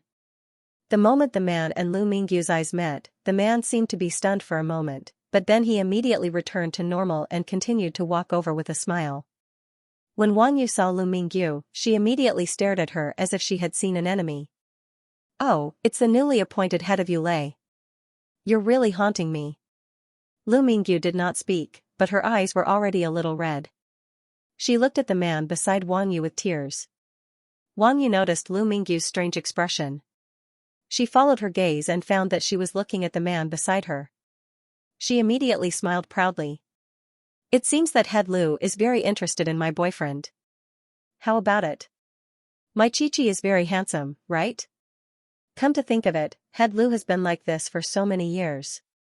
She has been selling herself to this and that. I guess she can't find a boyfriend anymore. Which man wants her? How pitiful. Lu Mingyu turned a deaf ear to it. She stared at the man beside Wang Yu and asked, Chi Kai, when did you come back? The man named Chi Kai smiled relaxedly. Actually, I retired more than a year ago. However, I was working in another province as a department manager in a company. 2 months ago, I returned to Shanghai and became the director of the branch here. More than a year ago. Lu Mingyu shook her head slightly. Why? Why don't I know anything? What do you want to know? Why do you want to know? Chi Kai felt it was ridiculous. He raised his eyebrows and said, although we had a good relationship in college, we didn't have to report everything to you. Seeing that Chi Kai and Lu Mingyu knew each other, Wang Yu immediately said to Chi Kai coquettishly, Chi, how can you talk to this vixen? I forbid you to talk to her. Chi Kai reached out his finger and scratched Wang Yu's small pointed chin with an evil smile. Vixen? You are the vixen. She is just my old classmate. Why are you jealous of her words? You are so annoying. Wang Yu shook Chi Kai's hand. Her face was full of shyness, just like an innocent girl. Lu Mingyu bit her thin lips, took a deep breath, and said with a sad smile, old classmate? I don't know who was the one who said that I must wait for him when I got on the train, and said that he must come back here and live with me for the rest of his life. Chi Kai. You really let me down. Yangqing, who was sitting next to them, finally understood that this man was the boyfriend that Lu Mingyu had been waiting for. But now it seemed that this man had played a trick on Lu Mingyu. Chi Kai frowned and said, Lu Mingyu, when you were in college, you were young and didn't know anything. You just said it casually. How can those things count? I don't believe that you haven't found a man to relieve your loneliness for so many years. Nowadays, it's normal for a beautiful woman to have 3 or 4 male lovers.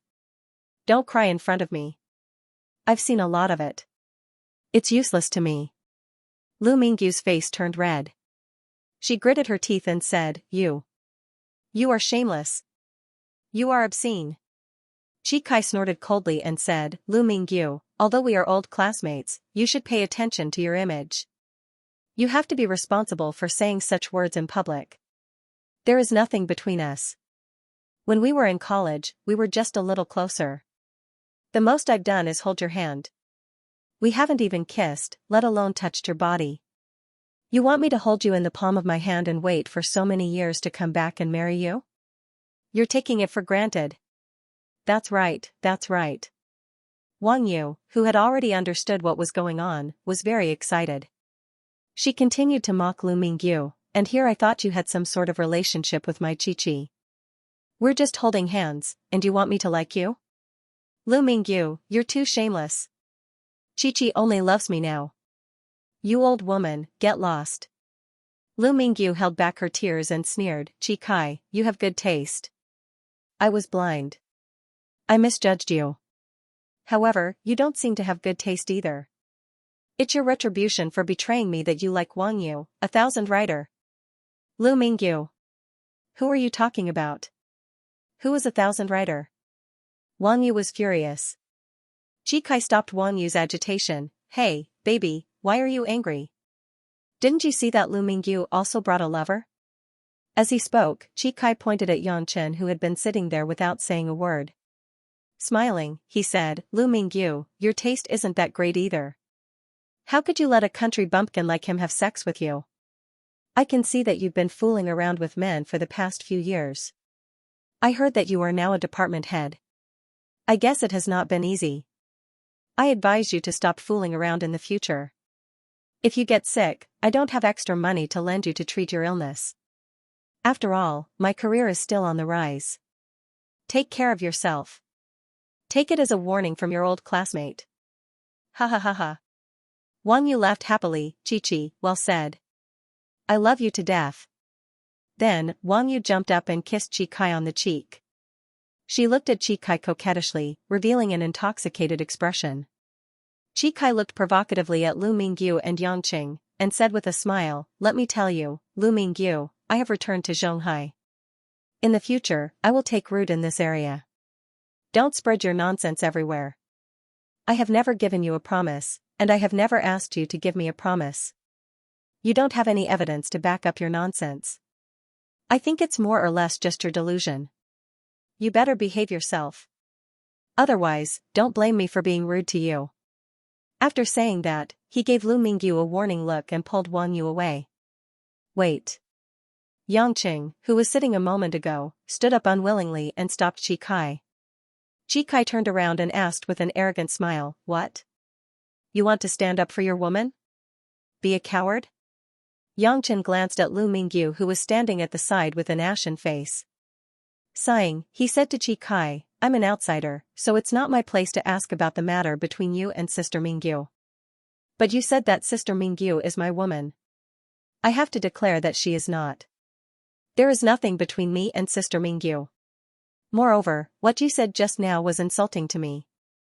This should be considered a personal attack. You must apologize to me now. Apologize? Chikai seemed to have heard the funniest joke and said happily, Kid, do you know what kind of soldier I was in the army? What? I'm a field soldier, a special force. I specialize in capturing criminals. I've killed quite a few people, Chikai said coldly. Yangqing shook his head, that has nothing to do with me. I am asking you if you apologize. Apologize? I didn't say anything wrong.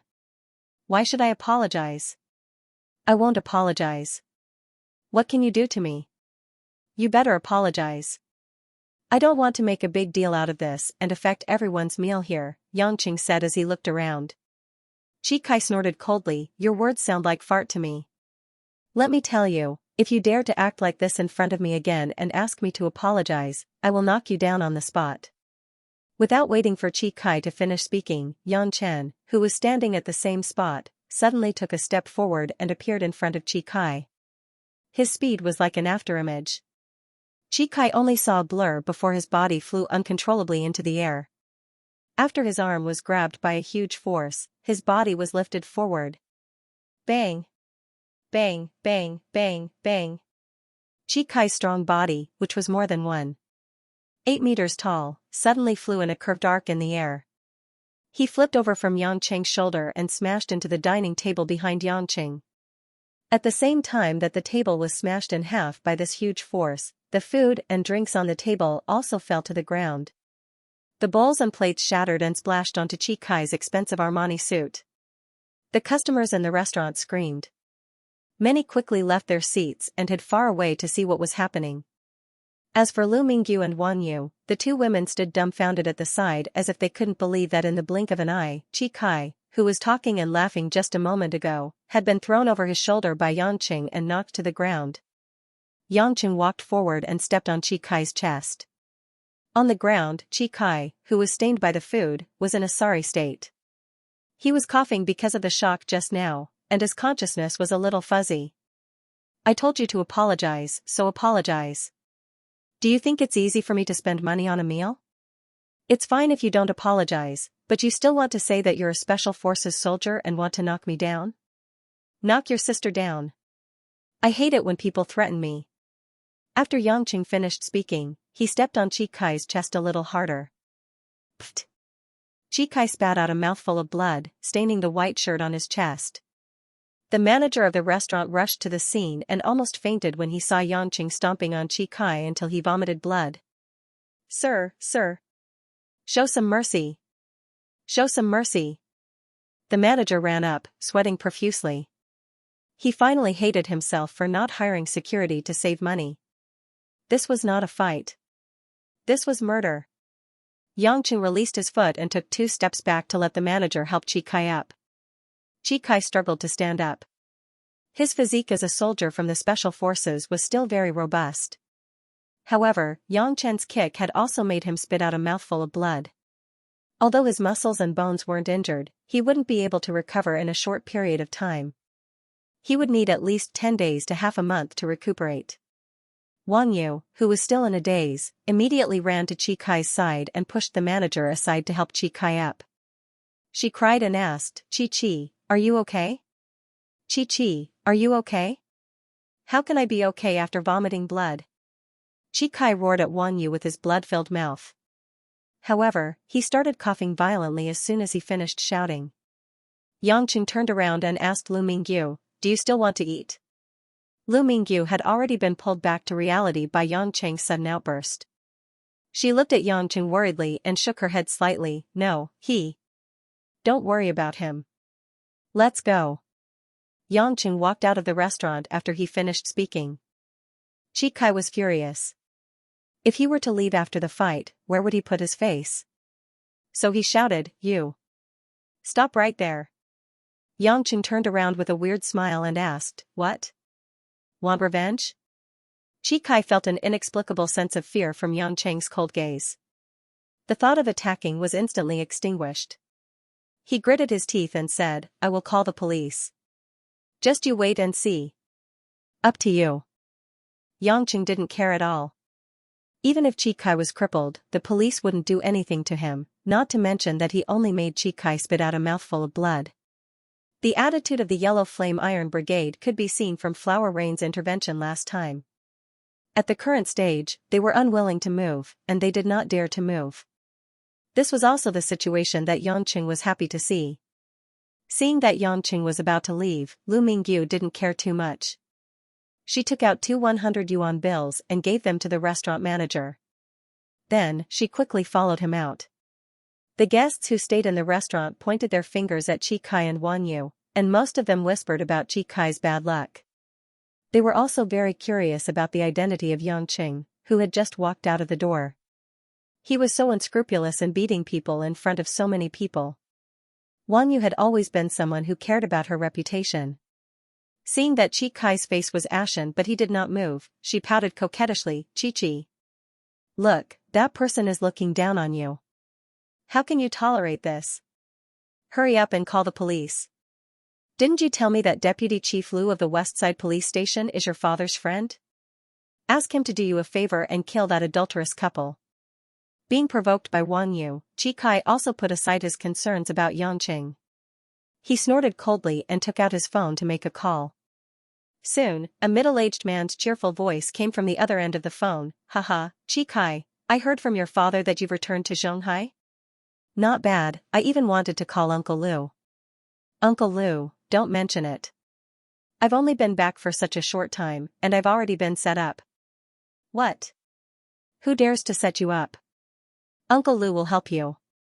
Chi Kai smiled proudly. "Uncle Lu, just now I was eating at the Cantonese restaurant near your police station, and I was accidentally kicked by a man. You have to do something about this. He must have eaten a bear's heart and a leopard's gall. You dare to cause trouble here? Don't worry, Uncle Lu is here. Chi Kai, tell me that man's name, and I will immediately check it for you." Chi Kai looked at Wan Yu, who had shaken hands with Yang Cheng before, and knew Yang Cheng's name, so she quickly told Chi Kai. Chi Kai said, "His name is Yang Cheng, and he works for Yulei International." "Uncle Lu, this is related to the personal safety of ordinary people. Such a person should be put in prison for more than 10 years. On the other end of the phone, Deputy Director Lu agreed with a smile, but not long after, he suddenly made a sound, and then there was no more sound. Chi Kai frowned, feeling that the situation was not very good. "Uncle Lu, Uncle Lu? Are you there? Why aren't you talking? Have you checked?" Chi Kai. After a long time, Deputy Director Lu said slowly, "You've just returned to Shanghai, don't cause trouble. Some things, if not serious, just let it go. Young people should not be rash. Take a step back, and the world will be clear. Uncle Lu, this matter, just let it go." "Uncle Lu. You can't do this. Why do you suddenly want me to let it go?" "Chi Kai, I'm about to have a meeting. First, say hello to your father for me." "Goodbye, goodbye." Deputy Director Lu quickly hung up the phone. Chi Kai angrily threw the phone on the floor tiles. "What the hell is this meeting? What kind of meeting is this after work? Are you trying to fool a child?" Chi Kai clenched his teeth and said. Seeing that her plan had failed, Wang Yu disdainfully said, "I think your relationship is not strong enough. I thought your family was very powerful." "Pa." Chi Kai suddenly slapped Wang Yu's face, making Wang Yu dumbfounded. "F***ck, get away from me. I don't want to see you." After Chi Kai finished cursing, he left the stunned Wang Yu and quickly left the restaurant under the strange gazes of a large number of customers. Almost at the same time, Lu Mingyu, who ran out of the restaurant, caught up with Yang Cheng, and the two had already gotten into Yang Cheng's car. Lu Mingyu's face was full of worry as she said anxiously, "Yang Cheng, you're too impulsive. Chi Kai's family has an official background. He'll really call the police to arrest you." Yang Cheng looked at Lu Mingyu with a smile that was not a smile. At this moment, his intellectual and charming face was full of nervousness. "Sister Mingyu, I feel very gratified. What? Lu Mingyu did not understand. I hit your boyfriend, but you only care about me. Should I set off firecrackers to celebrate? Yangqing said with a smile. Lu Mingyu lowered her head and said faintly, he's not my boyfriend. It's just that I, a silly woman, have made a mistake for so many years. A beautiful woman, since her university days, had wanted to live together with a man until old age. Even if that man suddenly joined the army and only said at the train station that she would wait for him, the woman would still abide by this simple promise without hesitation. There were no words, no paper, not even any witnesses. The woman only relied on the trace of conscience and hope in her heart to wait silently and spend her best years alone. But when that man appeared again without warning, he told the woman that her waiting was simply ridiculous. The man had never really wanted to reunite with her, and even spared no effort to hurt the woman with tricky and vicious words in order to clear his responsibility. Yangqing felt that if it weren't for Lu Mingyu, who had rich social experience and a generous nature, if it were any other woman, she would have already wanted to commit suicide by jumping off a building at this moment. Sister Mingyu, you're much stronger than I thought. Yangqing said sincerely. Lu Mingyu smiled sadly, if I'm not strong, do you want me to cry on the spot? What's the use of crying? It'll only make others laugh at me and make a woman like Wang Yu happy. I'm not that stupid. It's just 7 or 8 years, I can afford it. Although she said so much, sparkling tears still hung on her smooth cheeks. Lu Mingyu took out a tissue to wipe her tears and sweetly said, in order to celebrate that I finally broke free from the boring shackles that bound me, and in order to thank you for kicking him hard for me, I've decided to treat you to a bar for a drink. Do me the honor, Master Yangqing. Yangqing smiled and nodded. At this time, there was really no reason to refuse this injured woman's small request. After all, after so many years of waiting, Lu Mingyu had almost no friends. Although there were a lot of men who coveted her appearance, there were almost no real male friends. After Yangqing drove the car to the nearest bar that looked larger, he and Lu Mingyu walked into the dimly lit interior of the bar. The two chose a seat near the bar counter and sat down. Lu Mingyu directly asked for 4 bottles of Chivas. After filling up Yangqing and herself, she began to drink without any scruples. The amber whiskey was like clear water, trickling down the woman's pink sandalwood mouth and down her throat. Yangqing didn't drink to his heart's content. First, he was afraid that his brain wasn't working well. Second, he knew that what Lu Mingyu needed was someone's company, to make her feel that she wasn't alone. Gradually, 2 bottles of Chivas were in her stomach. Lu Mingyu's pair of watery eyes were like clear autumn waters, rippling with moving ripples. The seductive figure wrapped in a professional suit displayed a soft and plump charm, attracting many men in the bar to frequently look over. A passionate and hot woman often didn't have the fatal attraction of a ripe peach wrapped in a thick shell. Yangqing saw that Lu Mingyu was gradually getting drunk, but he didn't stop her. At this time, giving her a good night was more useful than persuading her with good intentions. Yangqing. Lu Mingyu's voice was languid and sweet. She was already a little tongue-tied, sounding especially tender and charming. Anne? Do you know why I always take you to that Cantonese restaurant? Lu Mingyu said with her head tilted. Yangqing shook his head. He really didn't know. Lu Mingyu pursed her lips and smiled. Because, when I was in university, that person often took me to eat there. We first met there. The place that was originally the happiest place had now become the place that broke her heart. Yangqing picked up the bottle and filled up Lu Mingyu's glass. He said, it starts there and ends there. It's pretty good. Yeah, it's pretty good. Lu Mingyu reached out to take the glass, but her hand didn't use any strength. The glass was caught in midair and fell directly to the ground. Bang bang. The sound of glass breaking was heard. Lu Mingyu stared blankly at the spilled liquor on the ground for a while. She leaned on the table, her shoulders shook, and she cried loudly. Yangqing quietly watched as Lu Mingyu cried on the table. In the noisy bar, such a scene was not strange. The men and women in the city lived under pressure and always needed a channel to vent. Yangqing was just curious as to why Lu Mingyu could cry so much. She waited until the customers at the opposite table changed 2 times, but she still lay on the table and did not get up. Chao Shuachin said that women were made of water, and these words could not be false. Sister Mingyu, it's getting late. Let me take you home. Yangqing asked for Lu Mingyu's opinion. In fact, he also had to go home. He had just eased his relationship with Lin Ruoxi, and he could not suddenly play all night. Lu Mingyu finally raised her head. Her eyes were red and swollen, and she reluctantly smiled. Have another drink. After that, Lu Mingyu poured herself another glass of Chivas Regal. After drinking it in one gulp, she stood up shakily and picked up her bag. Let's go. Yangqing looked at the remaining half bottle of wine on the table. Well, this woman drank 3 bottles of wine with more than 40% alcohol by herself, and she still did not collapse. No wonder she could become the head of the public relations department. However, it was obvious that Lu Mingyu was struggling to walk.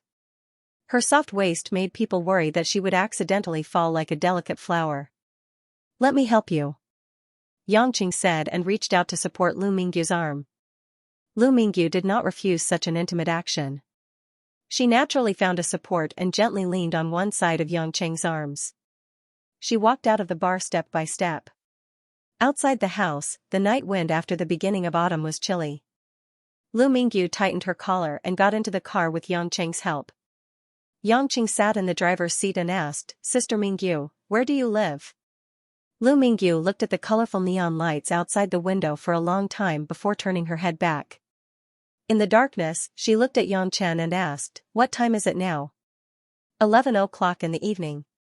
Yangqing looked at the time on the dashboard. Don't send me home, find a hotel nearby. If I go back like this, my parents will be worried, Lu Mingyu said. This reason was not good enough. It was more important to get drunk. Wouldn't his parents be worried if he didn't come home at night? But Yangqing didn't point it out. Although he felt a little strange in his heart, he nodded and agreed. Yangqing found the nearest 4-star hotel. The name was quite elegant. It was called Maple Forest Hotel. After parking the car, he helped Lu Mingyu into the lobby. When the hotel staff saw Lu Mingyu walking unsteadily in Yangqing's arms, they all had a look of understanding. They had seen this kind of thing many times and didn't find it strange. Sir, what kind of room would you like to book? The lady at the front desk asked. Yangqing thought for a while. He looked at Lu Mingyu, who had no idea, and said, a single room is fine. It's for this lady. The few surrounding staff all had the same thought in their minds, too stingy. We're going to sleep together, yet you're still so righteous as to choose a cheap bed. But he couldn't just say, you two should choose a big bed if you want to do that. He could only smile and find a single room for Yangqing. Yangqing took the elevator upstairs with Lu Mingyu and entered the small single room. At this moment, Lu Mingyu was getting more and more dizzy. Her whole body was almost hanging on Yangqing's body. She was relying on Yangqing to not fall. Yangqing carried the woman's heavy and plump body and laid her flat on the single bed. He turned on the bedside light. Under the dim yellow light, Lu Mingyu's watery eyes were slightly open. She was a little drunk and charming. Her cherry mouth breathed in the air and the fragrance of the woman. Because of the heat dissipation from her body, Yangqing could smell the rich body fragrance of a mature woman. The smell of hormones was intoxicating. Yangqing saw that. Lu Mingyu had no intention of sleeping by herself. He thought about it and decided to help her to the end. Since they had already come to this point, he should let her have a good rest. So he walked to the back of the bed and helped Lu Mingyu take off her black leather shoes. Lu Mingyu was wearing flesh-colored pantyhose. Her toes were round and delicate, and her feet were clean and flawless. When Yangqing took off her shoes, Lu Mingyu's feet curled up unnaturally. Then she loosened them, revealing a bit of nervousness. Yangqing lifted the quilt and covered Lu Mingyu up to her chest. He stood up straight and looked at Lu Mingyu. At this moment, her cheeks were slightly red. Although she was drunk, Lu Mingyu could still feel what happened. Sister Mingyu, I'm leaving first. If you need anything, you can call me. Yangqing said and turned to leave. Yangqing. Lu Mingyu suddenly called out weakly, don't go. Stay with me, okay? Just one night. Yangqing turned around. He had thought that Lu Mingyu would do this. From the beginning when she requested to stay in a hotel, he was aware of this layer of meaning. But when he really heard Lu Mingyu make such a request, Yangqing was still a bit surprised. The impression that Lu Mingyu gave him had always been that of a big sister in the office. She was dignified and gentle, and occasionally revealed a bit of the hidden charm of a mature woman. She was different from women like Zhao Hongyan and Zhang Kai. She usually dressed more conservatively and spoke less. Most of the time, she just listened to the chatter of other girls and just smiled. This didn't mean that Lu Mingyu lacked a woman's charm. On the contrary, such a temperament made it easier for men to feel the desire to conquer her, hoping to pry open her tough shell. So, when Lu Mingyu asked Yangqing to accompany her for one night, Yangqing was surprised and a bit excited. Yangqing wasn't the legendary Lu Xiaohui, and God knows if the woman Lu Xiaohui hugged was as beautiful as Lu Mingyu. Such a charming woman proposed to spend a night together, and the other party was in a period of emotional distress. If he refused, it would be a stupid and inhumane choice from both his and her standpoint. There were some things that adult men and women could understand easily, especially when it came to cooperation. Okay. Yangqing nodded. Then I'll go take a shower first. Lu Mingyu's blushing dimples became even more charming.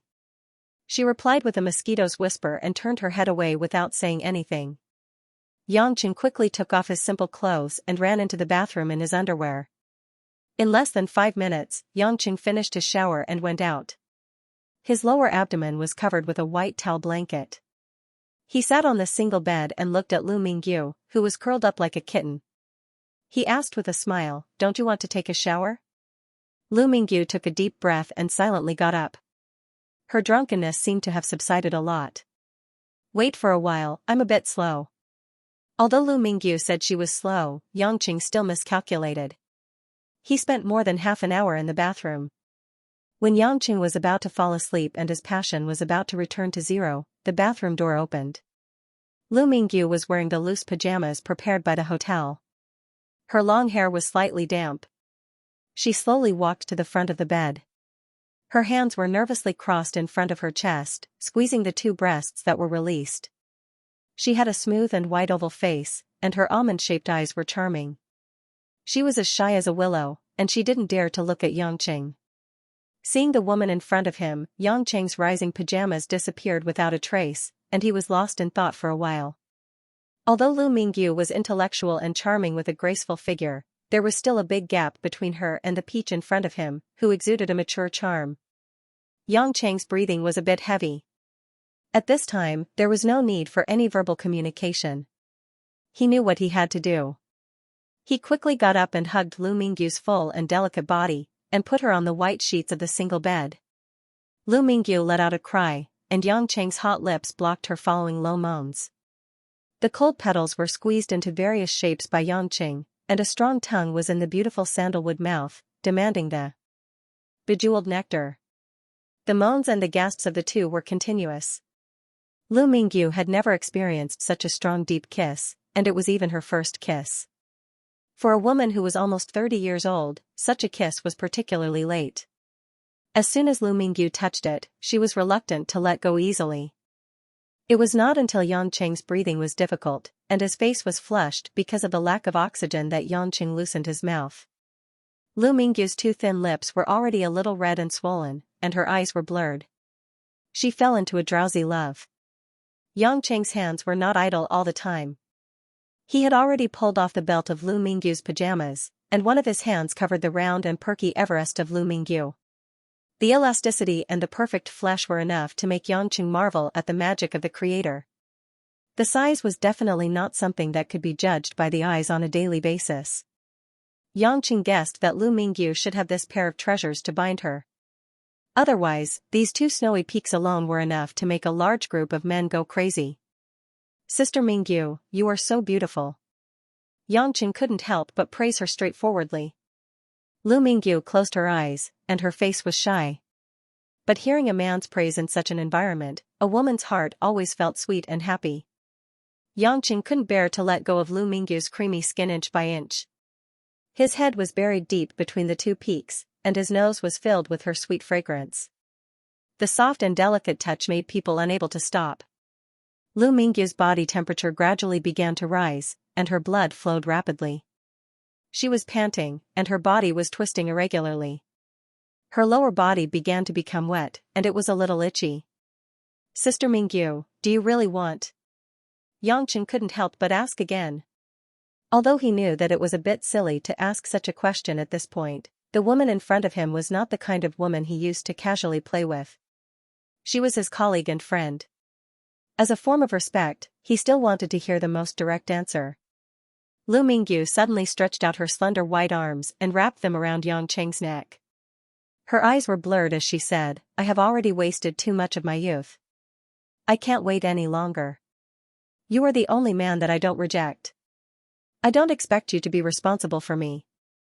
I only hope that when I need you, you can give me an embrace to lean on. Tonight, I belong to you.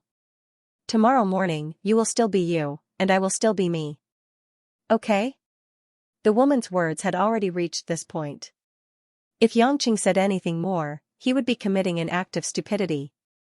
With a swift and violent movement, he tore off the pajamas on Lu Mingyu's body that had long been pulled open. Yangqing held his breath as he admired Lu Mingyu's body that was as if it was carved out of white jade. He held her two white and tender thighs that were suffused with pink flesh, and slowly pulled them apart, revealing the unbearably miserable fragrant grass. Lu Mingyu tilted her head and bit a corner of the bedding. Her eyes were closed, and her eyelids were constantly trembling. When Yang Cheng's high-spirited dragon horn pierced into the narrow and winding path, Lu Mingyu finally couldn't help but release her mouth, and let out a muffled groan. Yang Cheng was about to stop and give Lu Mingyu some time to breathe, but Lu Mingyu suddenly opened her eyes, and a pair of hands grabbed onto Yang Cheng's arm. "Don't pity me." With that said, Lu Mingyu took the initiative to borrow strength, straightened her waist, and let the hardness directly sink into the deepest part of her pink and tender body. Yang Cheng's whole body quivered. This kind of stimulation made his eyes a little red, and the manic feeling in his heart couldn't help but want to vent. When Yang Cheng began to wreak havoc on her uncultivated body with all his strength, Lu Mingyu revealed an infinitely charming smile, like a blooming azalea, or a scattered red plum on the bedsheet. The next morning, as the sky turned bright in the east, Yang Cheng woke up and saw Lu Mingyu sitting at the head of the bed. She had already dressed herself up and combed her black hair into a bun. Seeing Yang Cheng sit up with his shirtless upper body, Lu Mingyu, who had just received the nourishment of rain and dew for the first time, didn't feel awkward, and calmly smiled at him. "In the past, I read in some magazines that doing this kind of thing is for the man to put in the effort, and the woman to enjoy it. Seeing you sleeping so soundly, I now feel that it's true. Doesn't it hurt?" Yang Cheng looked at the woman's bottom with a strange expression. Last night, he had gone crazy. Lu Mingyu shook her head and joked, "I'm already an old woman, what's there to hurt? I just like old women." Yang Cheng said seriously. Lu Mingyu giggled and patted the sheets. "Okay, get up. This hotel has a buffet for breakfast. Let's go to work after eating." 15 minutes later, the two arrived at the buffet downstairs. The buffet of Maple Hotel was quite sumptuous, with many Chinese and Western foods. Yang Chen took 4 tea eggs, scooped a big bowl of millet porridge, 2 baskets of steamed buns, 2 steamed buns, a plate of vegetables, and a plate of fruits. He started wolfing down the food. Lu Mingyu only took a plate of vegetable salad and used Honeymaster salad dressing, a typical girl's way of eating. Yang Cheng felt a little weird and frowned. "You're eating a salad so early in the morning, it's not enough calories. You don't need to lose weight, eat something else. The salad dressing is sweet and has calories. Moreover, I don't need to lose weight, I need to maintain my figure," Lu Mingyu said. Yang Cheng stuffed a peeled tea egg into the woman's plate. "As a man who has touched your entire body, I need you to put on some weight." Lu Mingyu blushed and looked around to make sure no one heard and complained, "What are you talking about? I told you yesterday, after this, you are you and I am me. Don't interfere with each other. We're just colleagues, nothing else. How could yesterday and today be the same? Is the me from yesterday and the me from today still the same to you? Do you know how different you are to me now and yesterday?" Yang Cheng asked while looking at Lu Mingyu. Lu Mingyu silently lowered her head and couldn't say a word. "There are some things that can't be done just by saying it. I think you can't do it, and I can't do it either, Xianxia said seriously.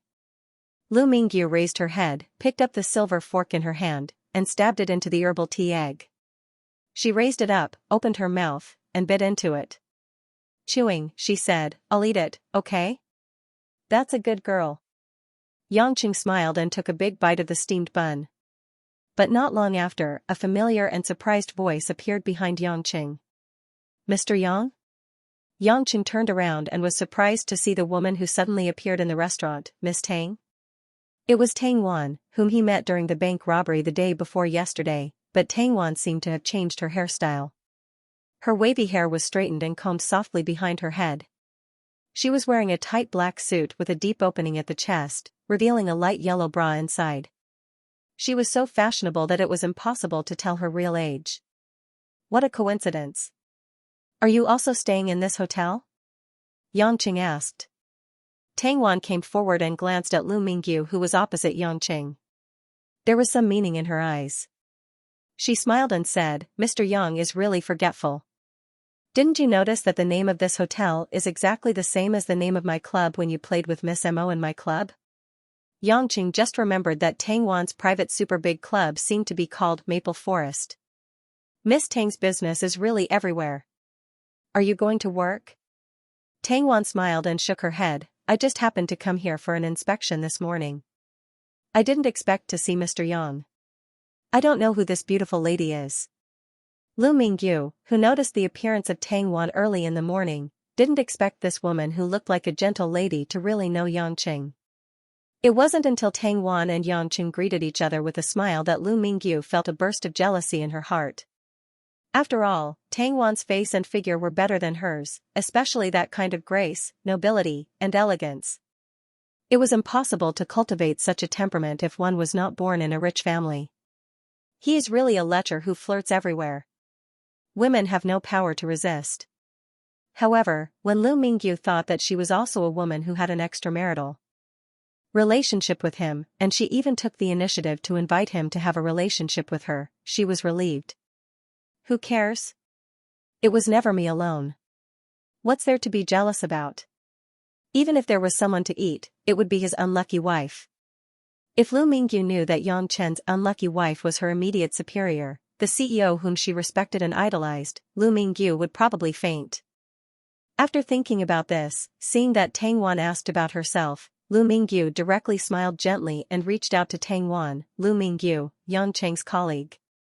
It's nice to meet you, Miss Lu. My name is Tang Wan. Tang Wan also shook hands generously. Xianxia felt that the eye contact between the two women was full of a strange atmosphere, but as a man, he couldn't see through their respective thoughts.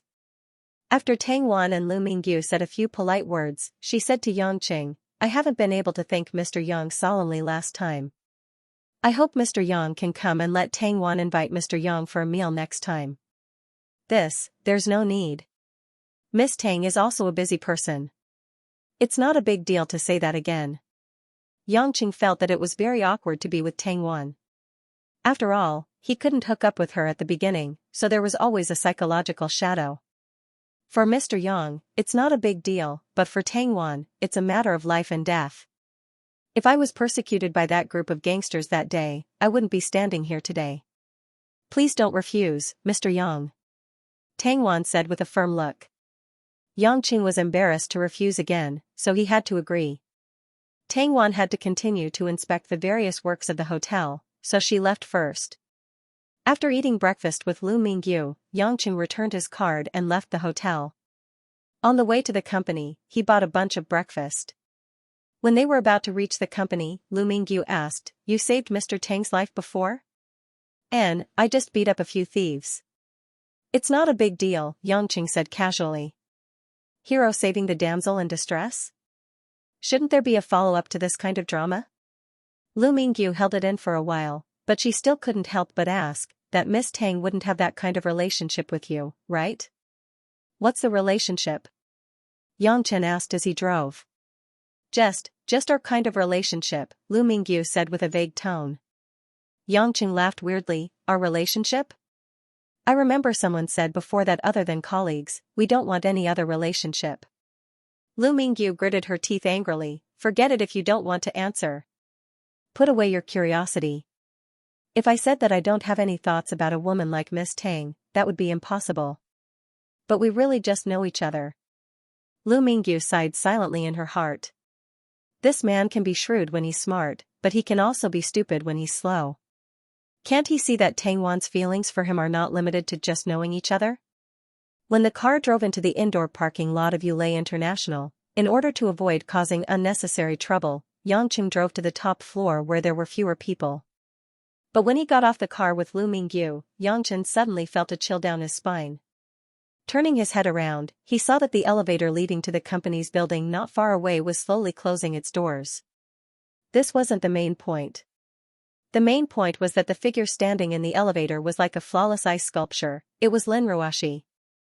Yangqing watched as the elevator door closed. Lin Ruoshi's cold and piercing gaze made his heart pound. Oh my god. His luck was too bad. Why did this chick have to stop at the top floor as well? And she just happened to see him and Lu Mingyu getting off the car at this time. Thinking about how he didn't return home last night for no reason, and how he was caught coming to work with another woman today, Yang Cheng's head started to hurt. He had coaxed her for the past 2 days for nothing. Lu Mingyu saw Yang Cheng standing there with a bitter smile and asked in confusion, "What's wrong?" Yang Cheng came back to his senses and smiled calmly, "It's nothing. I'm mainly worried about the future development of the company. So I'm standing there thinking about the blueprint for my work. You know, I'm very serious about my work." Originally, he thought that after his relationship with Lu Mingyu was exposed, there would be a storm or a world of ice and snow. But in fact, Yang Cheng realized that he didn't suffer any disasters. The reason was simple. Yulei International's long-awaited fall fashion show had officially opened. At the same time, there were also other fashion product exhibitions and product exchanges. Lin Ruoshi didn't have time to care about him at all. The entire Zhonghai International Convention and Exhibition Center was surrounded by Yulei's iconic advertisements. The smiling faces of the beautiful women in the company made countless ordinary people and the employees and bosses of other companies jealous. As the most leisurely member of the PR department, Yang Cheng could only bite the bullet and do some work in this situation where there was a shortage of manpower. But the work he did was easy. He only had to help a few beautiful female commentators translate the conversations of some business partners from smaller languages. For Yang Cheng, moving his mouth was acceptable. Moreover, listening to all kinds of familiar foreign accents, he felt a little nostalgic. The climax of the exhibition was naturally CEO Lin Ruoshi's speech on the stage. When Lin Ruoshi, who was wearing a black business suit, a white shirt, and a pink flower pinned on her chest, walked onto the stage, the audience's exclamations and applause mixed together, forming a strange atmosphere. In fact, as the CEO of Yulei International, Lin Ruoshi would receive the attention of the fashion industry from all sides. But because of her personality and conservative personal style, the outside world's news about this beautiful CEO was pitiful. Many entertainment media used to secretly report some of Lin Ruoshi's private life in the past. But this ruthless and direct woman, with a net worth of tens of billions, was said to have directly acquired those newspapers and media and joined Yulei's fashion publishing business chain. After that, there were very few media outlets that dared to spread news about Lin Ruoshi without her consent. After all, the entertainment media's gossip magazines were small businesses, and couldn't afford to be tossed around by big capitalists. And those large state-owned media, who would be so stupid as to offend a cold and ruthless female capitalist with an unpredictable background? Therefore, for most of the people present, it was their first time seeing Lin Ruoshi, and they were still shocked by the beautiful face that appeared on the big screen. Lin Ruoshi looked at the huge venue with her usual ice-cold eyes. She didn't show any gentleness or warmth just because the other party was her client and business partner. However, these people did not have much dissatisfaction in their hearts. After all, the other party's strength was there for all to see. To put it bluntly, the rich were the masters. Even if she was arrogant, there was a reason for her arrogance, not to mention that she was so beautiful. Today, I am standing here. This is my first public speech as the chairman of the board of directors of Yulei International and the president of the company. Following the silence, Lin Ruoshi began to speak in a clear voice, "I'm not good with words, and I don't like to read manuscripts written by others. So, I'll make it short. In the past few years, apart from a few key negotiations where I personally participated, most of the company's business collaborations were handled by the public relations department and the various branch heads. Regarding this, many of my colleagues here and those who couldn't come have doubts and speculations about my personal style, thinking that I don't respect the cooperation and communication between companies. Today, I specially came up on stage to clarify this misunderstanding. The reason why I didn't participate in those activities was just that my personality wasn't suitable. I'm not good at socializing and communicating with people.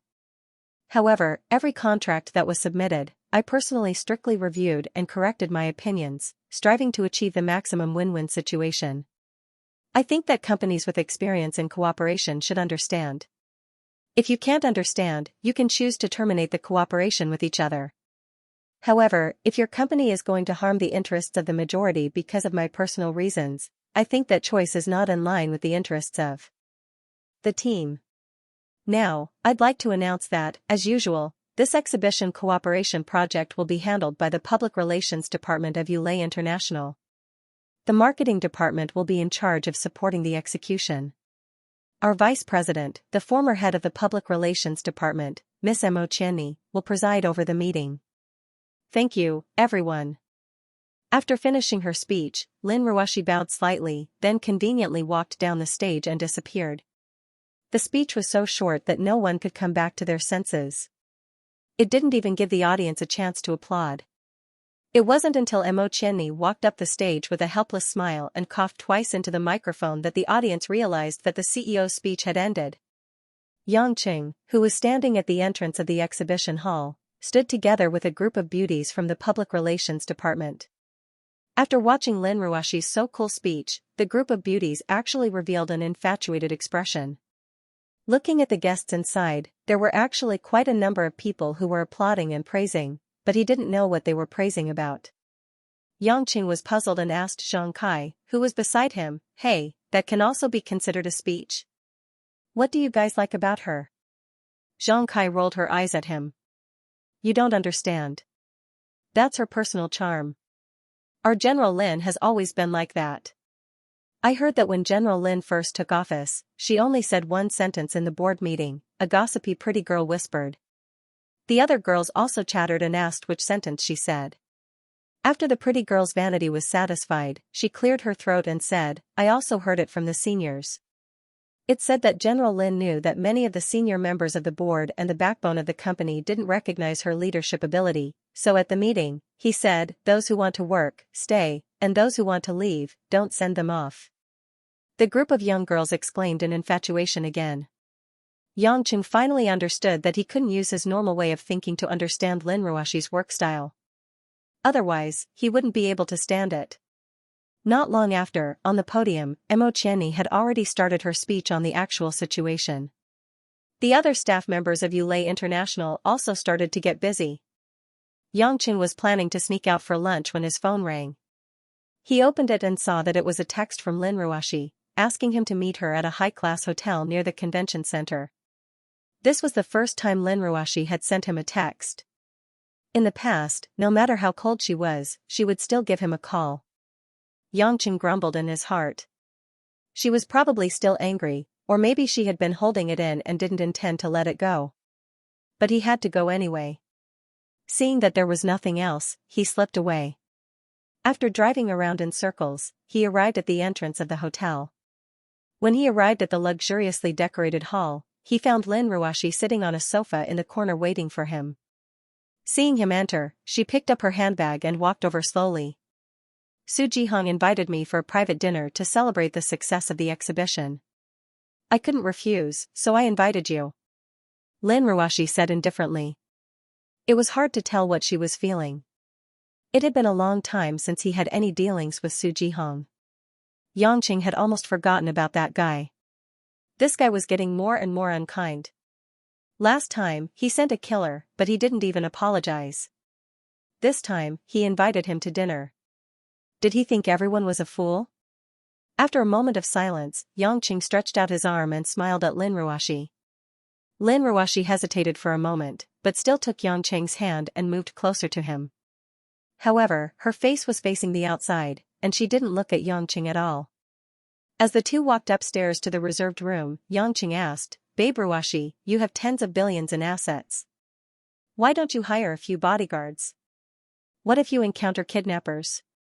As long as I keep a low profile and don't show my face, no one will recognize me. My grandma didn't hire bodyguards, and I won't hire one either." Lin Ruashi replied. Yangqing agreed. He patted his chest and said, "Don't worry. Whoever kidnapped you, I'll save you." Lin Ruashi coldly glanced at him. "You have so many women outside. Can you save them all?" These words made Yangqing choke. As expected, she came. She had been sulking all this time.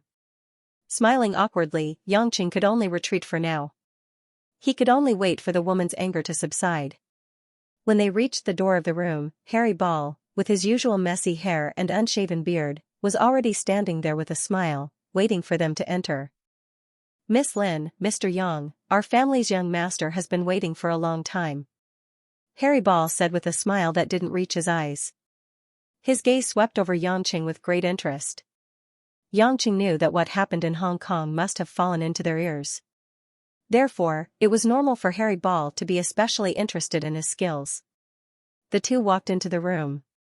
Su Jihong was adjusting a large LED TV. The TV screen was showing the situation inside the exhibition center. "Ruashi, Mr. Yang, welcome." Su Jihong greeted them with a smile. He didn't feel awkward at all because of Yangqing's appearance. Lin Ruashi simply nodded her head. She sat on the guest seat and quietly watched the TV. Although they had already left the exhibition center, Lin Ruashi was still more concerned about the situation inside. Su Jihong was also clear about Lin Ruashi's preferences. He didn't rush to let the waiter serve the dishes. Instead, he left Yangqing at the side and talked to Lin Ruashi about the situation of the exhibition, as well as the follow-up projects of the cooperation, etc. Lin Ruashi became serious when it came to talking about work. She chatted with Su Jihong every now and then. Because he didn't understand these businesses, Yangqing could only sit on the chair at the side and stare blankly. Looking at the situation, Su Jihong planned to treat him as heir and ignore him for a while. Yangqing's mouth slightly raised. He directly patted the table with his palm. "President Su, you guys continue to talk. Can I order some snacks to eat? It's boring sitting here." Su Jihong had been fooled by Yangqing before. He was especially careful as he was extorted. He tried to ask politely, "What does Mr. Yang need?" "Give me a bottle of ordinary domestic red wine and some caviar. We will eat after you guys finish talking." How about that? Red wine and caviar were not considered high-end products. Domestic red wine was at most $100. As for caviar, it seemed to be a high-end product, but now it could be found all over the world. Anything with fish eggs was called caviar. "Mr. Yang, feel free," Su Jihong said generously and ignored Yangqing. Lin Ruashi looked at Yangqing with disappointment. She wanted to use the conversation with Su Jihong to stimulate Yangqing and let Yangqing participate in business-related discussions or learn some theoretical knowledge after realizing his own shortcomings. She didn't expect that this valuable knowledge and experience couldn't be compared to a bottle of red wine and a plate of caviar. After Yangqing happily ordered a bottle of red wine and a plate of caviar from a waiter, he sat in his seat and enjoyed it alone. At this time, Su Jihong inadvertently looked back and immediately found something wrong. The caviar on Yangqing's plate was round and plump, and its color was clear and transparent, even faintly glowing with a golden luster. This kind of caviar was definitely not ordinary. High-quality caviar was called black gold because of this characteristic. Su Jihong finally realized that he had overlooked something, and that was, he did not ask Yangqing what kind of caviar he wanted. With a heart full of anxiety, Su Jihong smiled and asked Yangqing, "Mr. Yang, the caviar you ordered looks pretty good." Yangchen was stuffing his mouth with a spoon. He gulped down another mouthful of red wine, which tasted great. He rolled his tongue and said in enjoyment, "Yeah, the caviar of the great white sturgeon from the Caspian Sea really tastes different. I have to thank Boss Su for your hospitality, hee." The Caspian Sea's white sturgeon? Su Jihong's face suddenly darkened, and he was on the verge of going berserk. In the eyes of the French, who were the most infatuated with caviar, there were only 3 kinds of sturgeon eggs in the world that could be made into qualified caviar. These 3 kinds of fish were beluga, osietra, and sevruga. The highest grade of beluga, which was the white sturgeon, was produced less than 100 times a year, and only beluga over 60 years old could be made into caviar.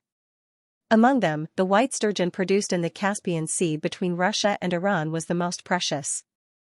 This kind of caviar, in the market, could easily reach a price of more than $2,000 per 100 grams. This also meant that within the borders of Xianxia, eating such luxurious food, including the various taxes, storage, and transportation costs, the price of each bite was no different from gold. Mr. Yang, you really know how to enjoy life. Su Jihong forcefully held his breath and said with gritted teeth. If it were not for Lin Ruoshi by his side, he suspected that he would have let Harry Ball close the door and secretly kill this guy who repeatedly provoked him. Damn it. Pervert. B*****. Su Jihong roared in his heart. Spending tens of thousands was fine, and he would not care about that, but it had to be for this man who was his enemy in the open and in the dark. How could he not be angry? Yangqing waved his hand. Not at all. CEO Su, do you want a bite too? There are still a few left on my plate. How many? Did he think it was popcorn? Su Jihong almost spat out a mouthful of blood again. He forced a smile and said, no need, Mr. Yang can keep it for himself.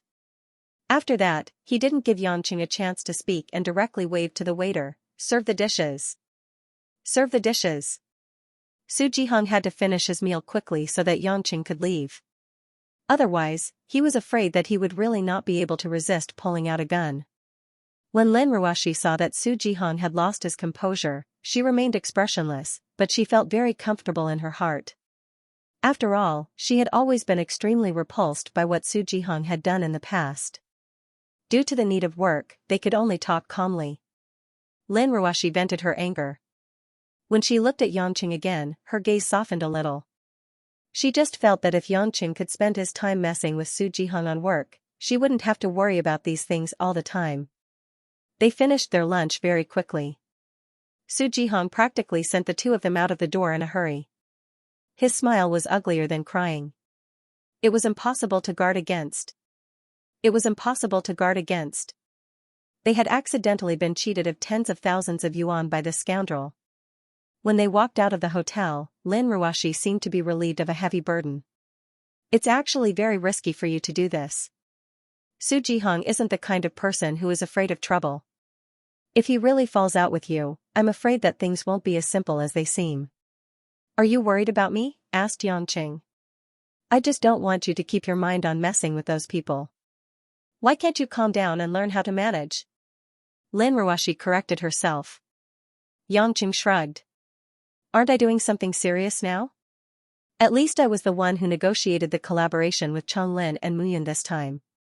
Speaking of this, Lin Ruoshi reminded him, Li Muhua will personally lead a team to Zhonghai next Monday to sign the final agreement. At that time, you'll be the main person in charge, so you must be there. Don't be too careless. Don't worry. Since I promised you, I'll do it well. Where are we going next? Lin Ruoshi thought for a while. Get in my car. We're going somewhere else. Yangqing didn't ask where Lin Ruoshi was going. He figured that the place she needed him to go was probably a place where she needed a shield. Soon, the 2 of them arrived at the ground floor of Zhonghai's Emperor Building. This building was famous for being a high-end shopping center. Every floor was either a high-end KTV, conference center, or a high-end clubhouse. Following Lin Ruoshi into the building, Yangqing could see that the staff of the building were all beautiful young women with graceful figures and wearing cheongsams, or handsome men in suits and ties. It was enough to show the importance of serving their clients.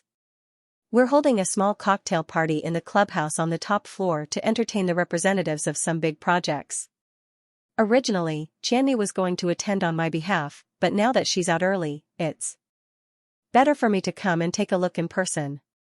I asked you to come with me because I hope that you can interact more with the elites of these big companies. It might be of great help to you in the future. Lin Ruoshi explained as they walked, the signing of the agreement next week will also be held here. I'll bring you around to familiarize yourself with the lower floors. Then if I go in with you, what kind of identity would that be? Yangqing asked with a smile. Lin Ruoshi paused, pursed her lips, and said softly, as the person in charge of an important project, you don't have to explain too much. Yangqing already knew this answer, so he didn't care too much. It would be strange if Lin Ruoshi suddenly announced to the world that he was her husband. After all, although their relationship had improved, there were still many obstacles between them. When they arrived at the entrance of the clubhouse on the top floor, Yangqing was a little stunned because the name of this clubhouse was Maple Forest again. It can't be Tangwan's again, can it? Yangqing mumbled to himself as he followed Lin Ruoshi into the clubhouse. They walked past a few large indoor potted plants and entered the hall. At this time, there were already dozens of people in the hall holding champagne and cocktails. Seeing Lin Ruoshi enter the hall, many people were surprised, but they were all experienced in social occasions, so they didn't immediately surround her. Only a few people walked up to greet Lin Ruoshi, and after some compliments, they talked about business. Yangqing's appearance didn't attract many people's attention. After a few people simply greeted him, they focused their attention on Lin Ruoshi, who rarely appeared in public.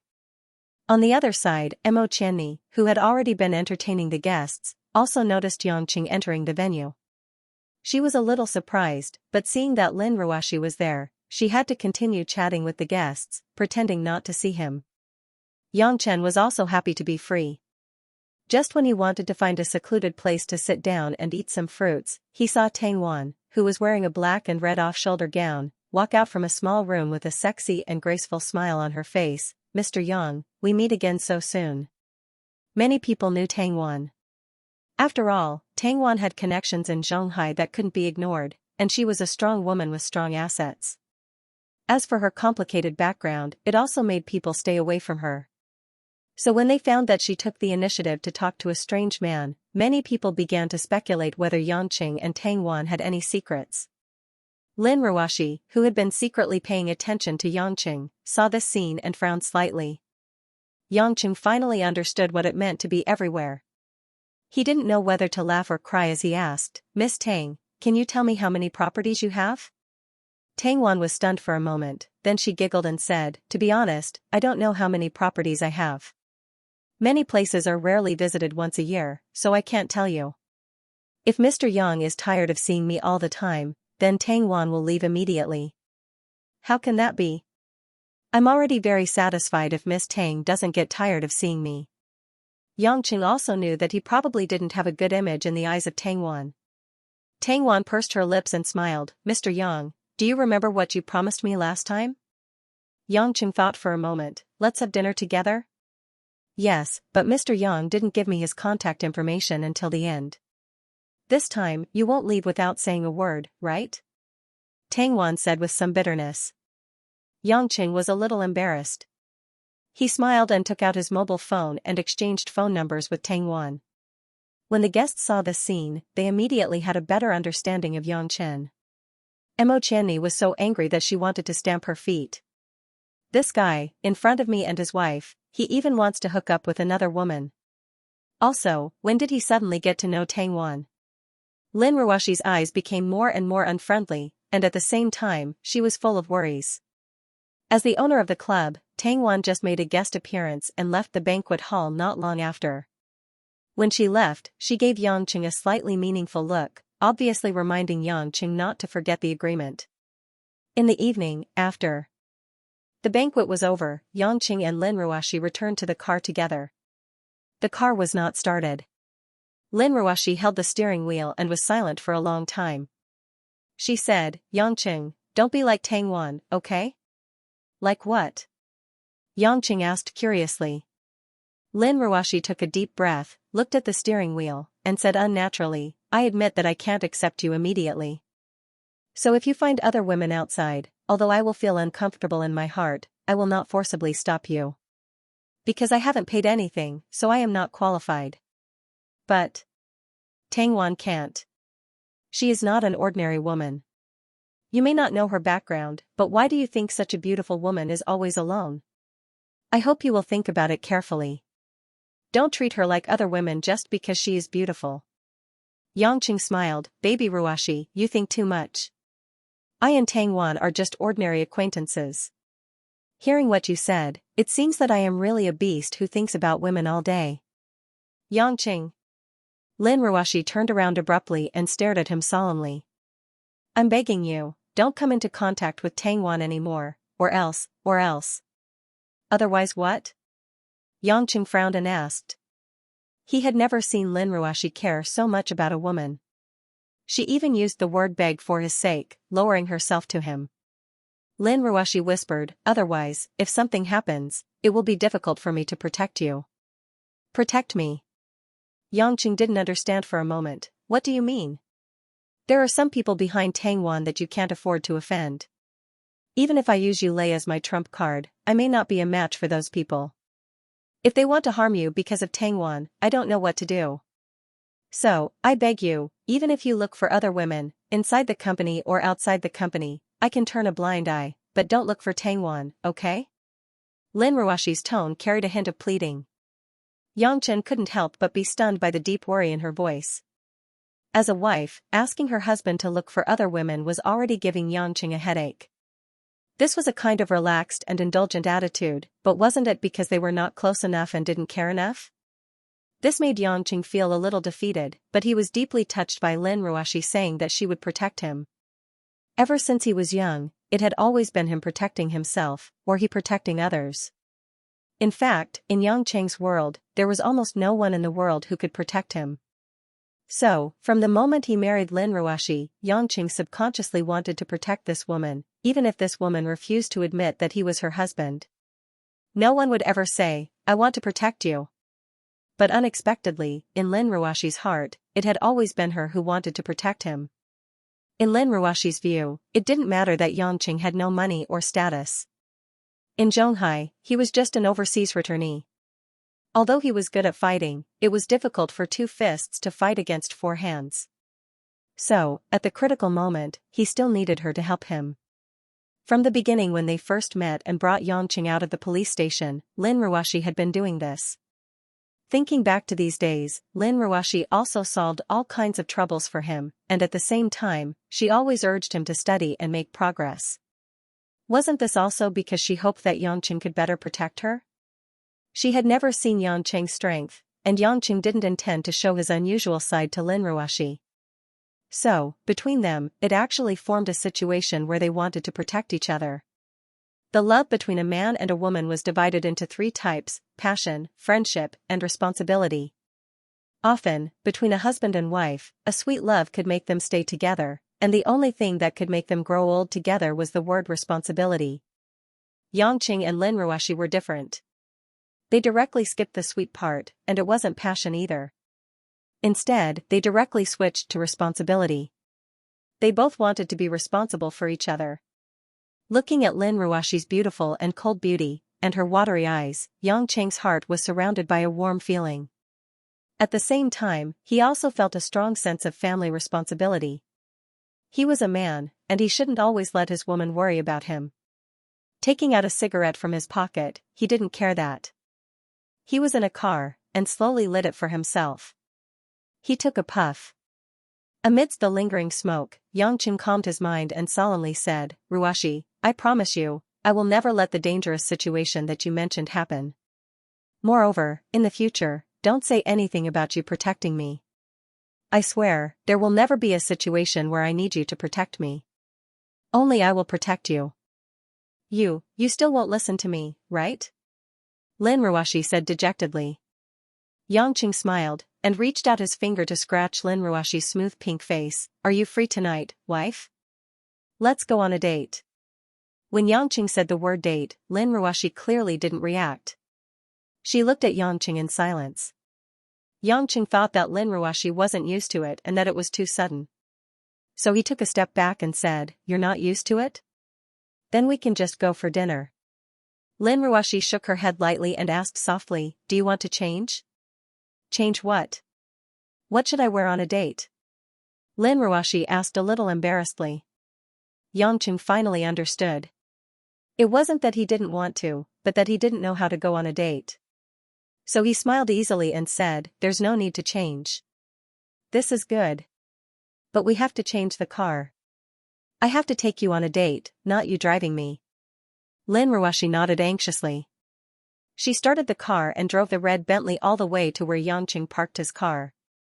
They got out of the car and sat in the white M3. "Where are we going?" It was their first date, so Lin Ruoshi was a little nervous and weak.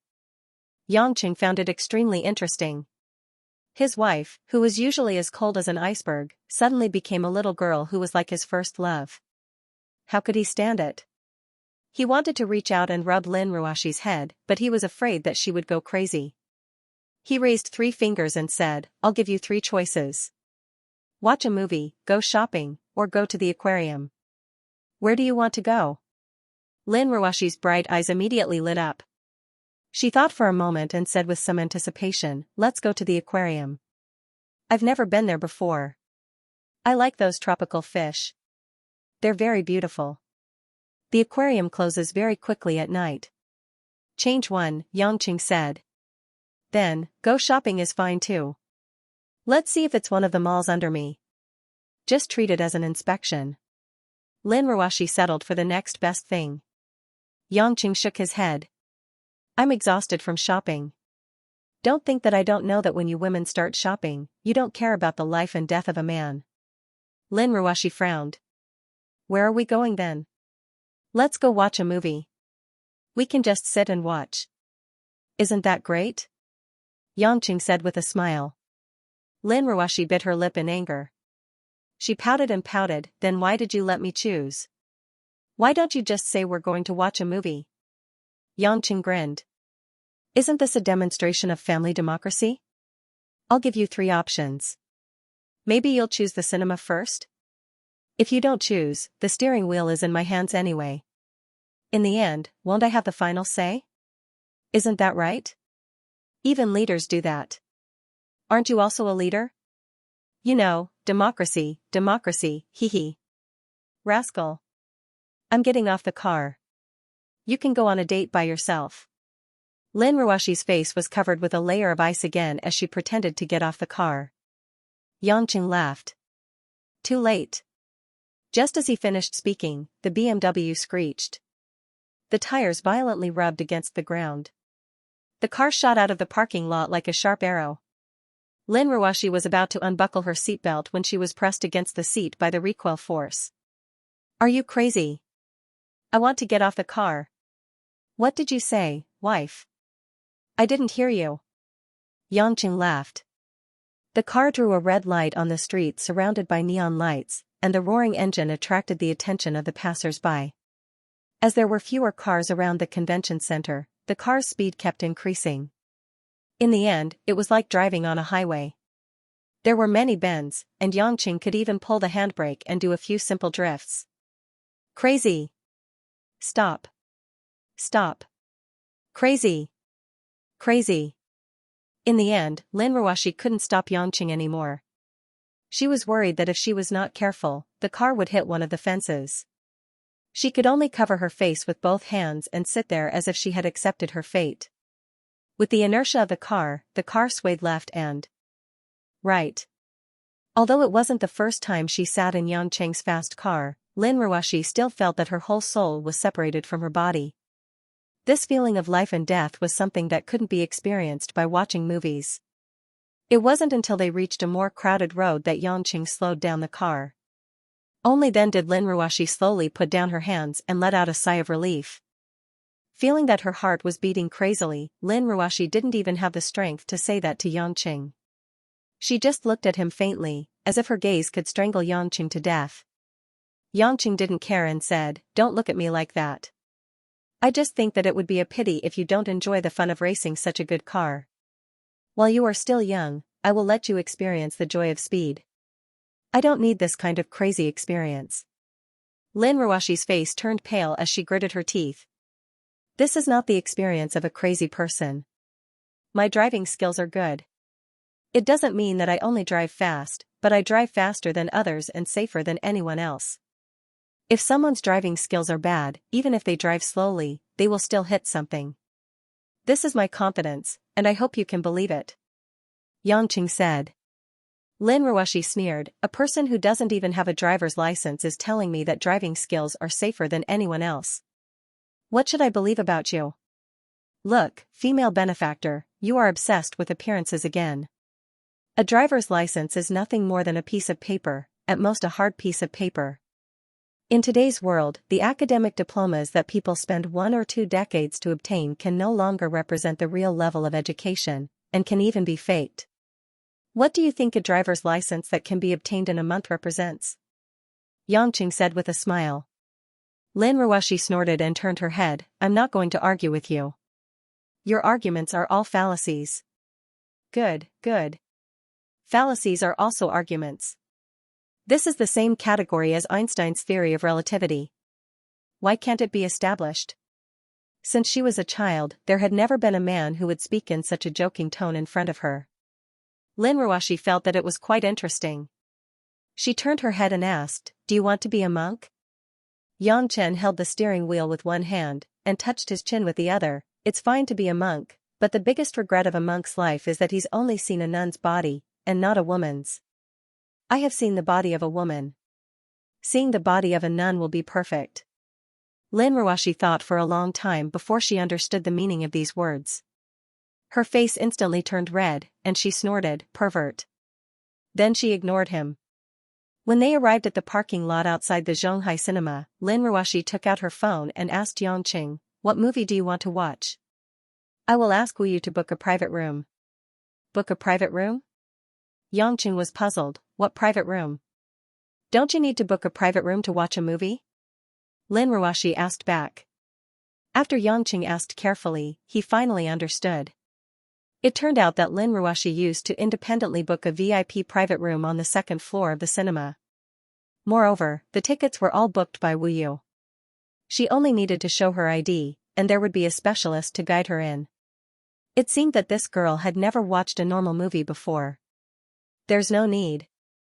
Get off the car and walk over to choose a movie. Then I will buy the tickets. Why do you need to book a private room? Are you sitting on the 2nd floor to see the people below or to watch the movie? Yangqing said with a smile. Lin Ruoshi was not used to carrying her bag and followed behind Yangqing. There were passers-by coming and going, and most of them were young men and women who came to watch a movie. In such a noisy atmosphere, Lin Ruoshi felt that everything was very novel. Walking to the door of the cinema's ticket office, there were movie posters on both sides. Yangqing pouted and said, choose. Which one do you like? Lin Ruoshi glanced back and forth, and her eyes were locked on the poster of Alice in Wonderland. After a long time, she reluctantly moved her eyes away. Looking at the other posters, she shook her head and said, I don't care. You choose. Yangqing laughed in his heart. It seemed that she liked it but didn't dare to say it. She was afraid that he would laugh at her for being a little girl. He pretended to ponder for a moment and said, then let's watch Alice. The poster is quite bright. Okay. Lin Ruoshi immediately agreed with a smile. Yangqing looked at her mischievously, and Lin Ruoshi realized that she had revealed her inner thoughts. She blushed and turned her head away. After Yangqing bought 2 ordinary tickets, the two walked into the cinema.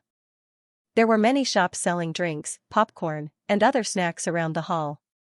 Yangqing bought a bucket of popcorn and 2 glasses of orange juice before entering the theater. Lin Ruoshi sat in the ordinary seat in the middle of the theater. She saw that there were many men and women sitting around. Everyone was waiting for the movie to start. There were whispers all around. A paper bucket of popcorn was placed in front of her. Lin Ruoshi turned her head. In the darkness, Yangqing was looking at her. Come, take it. You haven't eaten dinner yet. Fill your stomach. It's all right, I've never eaten it before, Lin Ruoshi said softly. My dear wife, how about giving me some face? Yangqing said as if he was coaxing a child to eat. Lin Ruoshi pouted and took the bucket of popcorn. She reached for one and stuffed it into her mouth. It was sweet, fragrant, and crispy. It had been too many years since she had eaten this kind of thing. Lin Ruoshi couldn't help but eat a few more. Seeing that the woman was eating with relish, Yangqing put the orange juice beside Lin Ruoshi's seat. Drink some juice if you're thirsty. Don't choke. Lin Ruoshi's heart was filled with warmth. Cheap tickets, cheap seats, cheap food and drinks, and the surrounding environment was so noisy. She had never thought of experiencing these things in person in the past. However, such a scene was much more interesting than she had imagined. Was it because she felt fresh and special, or was it because someone was accompanying her to watch a movie? Lin Ruoshi sipped on the straw and drank the juice. She was immersed in a different kind of experience. The movie Alice in Wonderland on the big screen had already started. Seeing Alice's wonderful journey in the fantasy world in the movie, which seemed real and dreamlike, emerged in Lin Ruoshi's mind. A sentence that she had heard in a certain drama appeared in her mind. There's a disease called Alice in Wonderland syndrome. It's like an optical illusion that you see when you look through a telescope upside down. Every day, you see a fairy tale world. It's a kind of syndrome that's both magical and sad. I definitely have that kind of syndrome. Otherwise, why would the time I spent with that good-for-nothing man become a fairy tale? Lin Ruoshi had always remembered these words in her heart, but she had never experienced it. This scene quietly surged into her mind. As she thought about it, Lin Ruoshi felt her cheeks burning up and turning red. So ashamed, so ashamed. When did she become so shameless? How could she think of such mushy words? But she couldn't help but occasionally glance at the person beside her, and immediately lower her head. Is this girl okay? Why is her face so red? Does she have a fever? In the dark, Xianxia noticed Lin Ruoshi's strange behavior. His mind was full of questions. When the movie ended, the lights in the theater lit up, and the audience left one after another, bustling toward the exit. Xianxia looked back and found that Lin Ruoshi had already finished the entire bucket of popcorn. He couldn't help but laugh. Your appetite is bigger than I thought. Lin Ruoshi knew what he meant. She unknowingly finished the popcorn and explained with a pink face, I just saw that you didn't eat, so I was worried that it would be a waste. Who said I didn't eat? I saved it for you. I haven't had dinner yet. Xianxia said. Then are we going to eat dinner? Lin Ruoshi asked. She still wanted to continue. Of course, what do you want to eat? Lin Ruoshi blinked and whispered, how about cake? Xianxia groaned in his heart. It was shocking enough that his wife liked to eat glutinous rice balls, but she also liked to eat cake like a little girl? Lin Ruoshi saw that Xianxia didn't have any intention of agreeing. She felt that her proposal would not be agreed to, so she said with some disappointment, I was just casually mentioning it. If you want to eat or something else, that's fine too. Let's eat cake. I remember there's a Starbucks across from the theater. Although it's just an ordinary chain coffee shop, we can make do with it. I don't think you've eaten there before. Lin Ruoshi's eyes lit up. She suppressed the joy in her heart and casually nodded. As one of the most common coffee chain brands in the world, Starbucks was indeed the choice of ordinary people. However, in Xianxia, many people seemed to regard it as a high-end consumer, which was a strange phenomenon. Lin Ruoshi, who had done a lot of research on this famous chain brand, had known about it since she was young. However, due to her identity, she had never been there. Therefore, when Xianxia suggested going to Starbucks, she was very willing to nod. The two walked out of the theater and in the night wind, they walked towards the Starbucks across the street. Lin Ruoshi was wearing a fashionable business suit from work during the day. Her hair was let down and fluttered in the wind. Her stunning beauty and the cold temperament she had accumulated since she was young attracted a lot of attention the moment she appeared. Lin Ruoshi was used to this kind of attention since she was young, but Xianxia, who was beside her, felt a little uncomfortable in his heart. After all, his woman was being stared at by others like a beast protecting its food. It was always sad. However, there was no other way. Xianxia felt that if he, Mo Qianni, and Lu Mingyu went out on the streets, some people would like to look at Mo Qianni, and some would like to look at Lu Mingyu. They each had their own merits, and they were all eye-catching beauties that suited most people's tastes. However, if Lin Ruoshi were to stand among them, everyone would only pay attention to Lin Ruoshi. This didn't mean that Mo Qianni and the others weren't beautiful, but some people were born with an outstanding aura. The neon lights on the roadside and the flashing headlights on the road lit up the entire downtown area of Shanghai. The streets were filled with the hustle and bustle of people. To Lin Ruashi, this was different from the past, because she wasn't alone in this small corner. There was someone accompanying her. Suddenly, when crossing the road, Lin Ruashi felt a hot hand holding her left hand. Rough, thick, hot, and hard, it made Lin Ruashi's heart beat faster. She turned her head to look at Yangqing and saw Yangqing winking at her. Be careful when crossing the road. This is a pedestrian crossing. Lin Ruashi wasn't used to it, but she didn't struggle. You have to hold hands on a date. Yangqing said with a smile. Lin Ruashi pursed her lips, looked down at the road, and didn't say anything. After holding hands and walking into Starbucks, Lin Ruashi looked around curiously. After all, she had never been here before. She went to the counter and ordered a strawberry cake and hot mocha, while Yangqing ordered an American-style iced coffee and 2 chocolate cakes. Since there weren't many people at this time, it was quickly served. The two took the coffee and cake to a table near the window and sat down. They looked at the night view of the street outside the window while eating slowly. The cafe was playing a melodious flute canon, and the melody was light and relaxing. Lin Ruashi ate the strawberry cake very slowly. After taking small bites, she looked around the layout of the cafe and asked Yangqing, "Do you know how Starbucks was born?" Yangqing was eating the cake with a spoon. "I don't know. What's so special about it?" "I read the biography of Mr. Howard Schultz, the founder of Starbucks, which told a story before he founded Starbucks," Lin Ruashi said faintly. "When Mr. Schultz was young, his father lost his job, and his family was very poor. To make his father happy, he stole a can of coffee beans from a shop for his father at Christmas. His father was very happy at the time, but in the end, because the shop owner came to ask for money, Mr. Schultz was beaten up. After that, the relationship between him and his father became very stiff." Yangqing put down his spoon and saw Lin Ruashi's thoughtful look. He knew that she might be thinking about her family and her crazy father, so he couldn't help but listen carefully. Mr. Schultz swore at that time that he would have the money to buy the best coffee to prove it to his father. So, he kept studying hard, and in the most difficult time, he used his football skills to get a scholarship.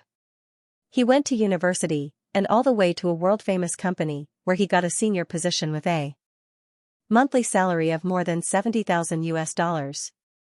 After he became successful, he bought the best Brazilian coffee beans for his father, and told his father that it was to prove to him that he was beaten up for that can of coffee beans many years ago. His father asked, "You did so much for such a boring thing." Mr. Schultz was very angry. After that, he became estranged from his father, and even told others that his father was dead. Until his father died, Mr. Schultz refused to go home to see him, saying that he had to discuss business. Until one day, when he was sorting out his father's belongings, he found the can of coffee that was stolen from his father many years ago. He realized that his father had kept that can of coffee, and had always treasured that memory. At that time, he regretted it very much, because he also saw a crumpled letter in the can. On it was written that Schultz's father's biggest dream was to have a warm cafe, and grind coffee beans for his wife and children. Unfortunately, his incompetence prevented him from realizing this dream. Other than beating his children, he really couldn't think of a way to let his children know that he was their father. So, Mr. Schultz and his wife founded Starbucks together, and it has been developed to this day. "Thinking of your father?" Yangqing asked. Lin Ruashi nodded. "I used to hope that my father would be like Mr. Schultz's father. Although he didn't treat me well, he loved me deeply in his heart. But, in the end, hope and reality are not the same." Yangqing knew that this was nothing more than a wake-up call. He said softly, "So, there's such a story. It seems that you have read all the books you bought." Lin Ruashi rolled her eyes at him. "Do you think I'm just a piece of paper to paste on the wall?" "Hee hee." Yangqing smiled. "Don't worry. I will be a capable father in the future. I can still grind coffee beans for my wife and children." Lin Ruashi blushed. Although she hoped that Yangqing would work hard, she didn't want to admit it. "Who wants you to grind coffee beans? When did I promise to give birth to your children?" Yangqing asked mischievously, "Did I say you're the wife and the child are yours? Maybe after a while, you don't want me anymore, and I will change my wife?" "You are thinking too much. You. Stop talking nonsense." Be careful, or I will pour it on you. Lin Ruoshi glared at Yangqing angrily. She picked up the hot mocha on the table, stood up, and pretended to pour it on Yangqing. Although Yangqing knew that she was just threatening him, he still hugged his chest and shrank back. Even if you are angry, don't pour it on my clothes. It's not a matter of clothes. Rogue. Rogue. Lin Ruoshi gritted her teeth. She took back the coffee cup and drank a mouthful of hot coffee. There was a layer of milky cream on the surface of the hot mocha coffee. When Lin Ruoshi drank it casually, the cream immediately stained her thin and well-defined upper lip. Yangqing saw the milky line and couldn't help but sigh. Look, look. Why do you women like to do this? Only when you are with a woman will you be clean. When you are with your husband, you like to smear cream on your lips. Are you still pretending that you don't know anything? Lin Ruoshi realized that there was something on her lips. She felt embarrassed to lick it, so she wanted to wipe it off. However, there was no napkin on the table, so she wanted to take it from her bag. Don't look around. It's too troublesome. I will help you solve it. Yangqing said as he leaned over and moved closer to Lin Ruoshi's flawless face. As the distance between their faces was getting closer, Lin Ruoshi gradually realized what Yangqing wanted to do. Her watery eyes widened, and for a moment, her heart was in a mess. It was as if the world was a blank. Finally, Yangqing's lips kissed Lin Ruoshi's lips that were covered with cream. It was cool, soft, and had a milky fragrance. Lin Ruoshi was stunned, as if a spring thunder had exploded. Even after Yangqing returned to his seat, Lin Ruoshi was still sitting there in a daze, not knowing what to do. Yangqing felt that this woman was very cute. Why? I think the paper towels will consume the wood pulp and damage the environment. Do you want me to use cloths? You bought them for me, and you can't bear to wipe them. Lin Ruoshi came to her senses. She actually let him kiss her. Although he was her husband in name, and she was not taken advantage of, it was still a kiss. When she lost her virginity to him, it was also in a daze. The two of them did not feel anything at all. But now, they could really feel each other's breath and temperature. Thinking of this, Lin Ruoshi's dimples were so charming that water could almost be squeezed out. Don't do this in the future. Also, I asked someone to buy the clothes. I can't be bothered to buy them for you. Such a beautiful scene is ruined by your unromantic words. Can't you just pretend that you bought them? Yangqing lectured with a helpless smile. So noisy. Hurry up and eat. This is a cake. Then hurry up and eat the cake. Lin Ruoshi lowered her head, and the blush on her face could not fade. She began to speed up eating the cake as if she had a grudge against it. But with every bite, why did it feel like the cake had been added with honey? It was extraordinarily sweet. End of chapter 181. Don't forget to subscribe, like, and share the video to support the channel.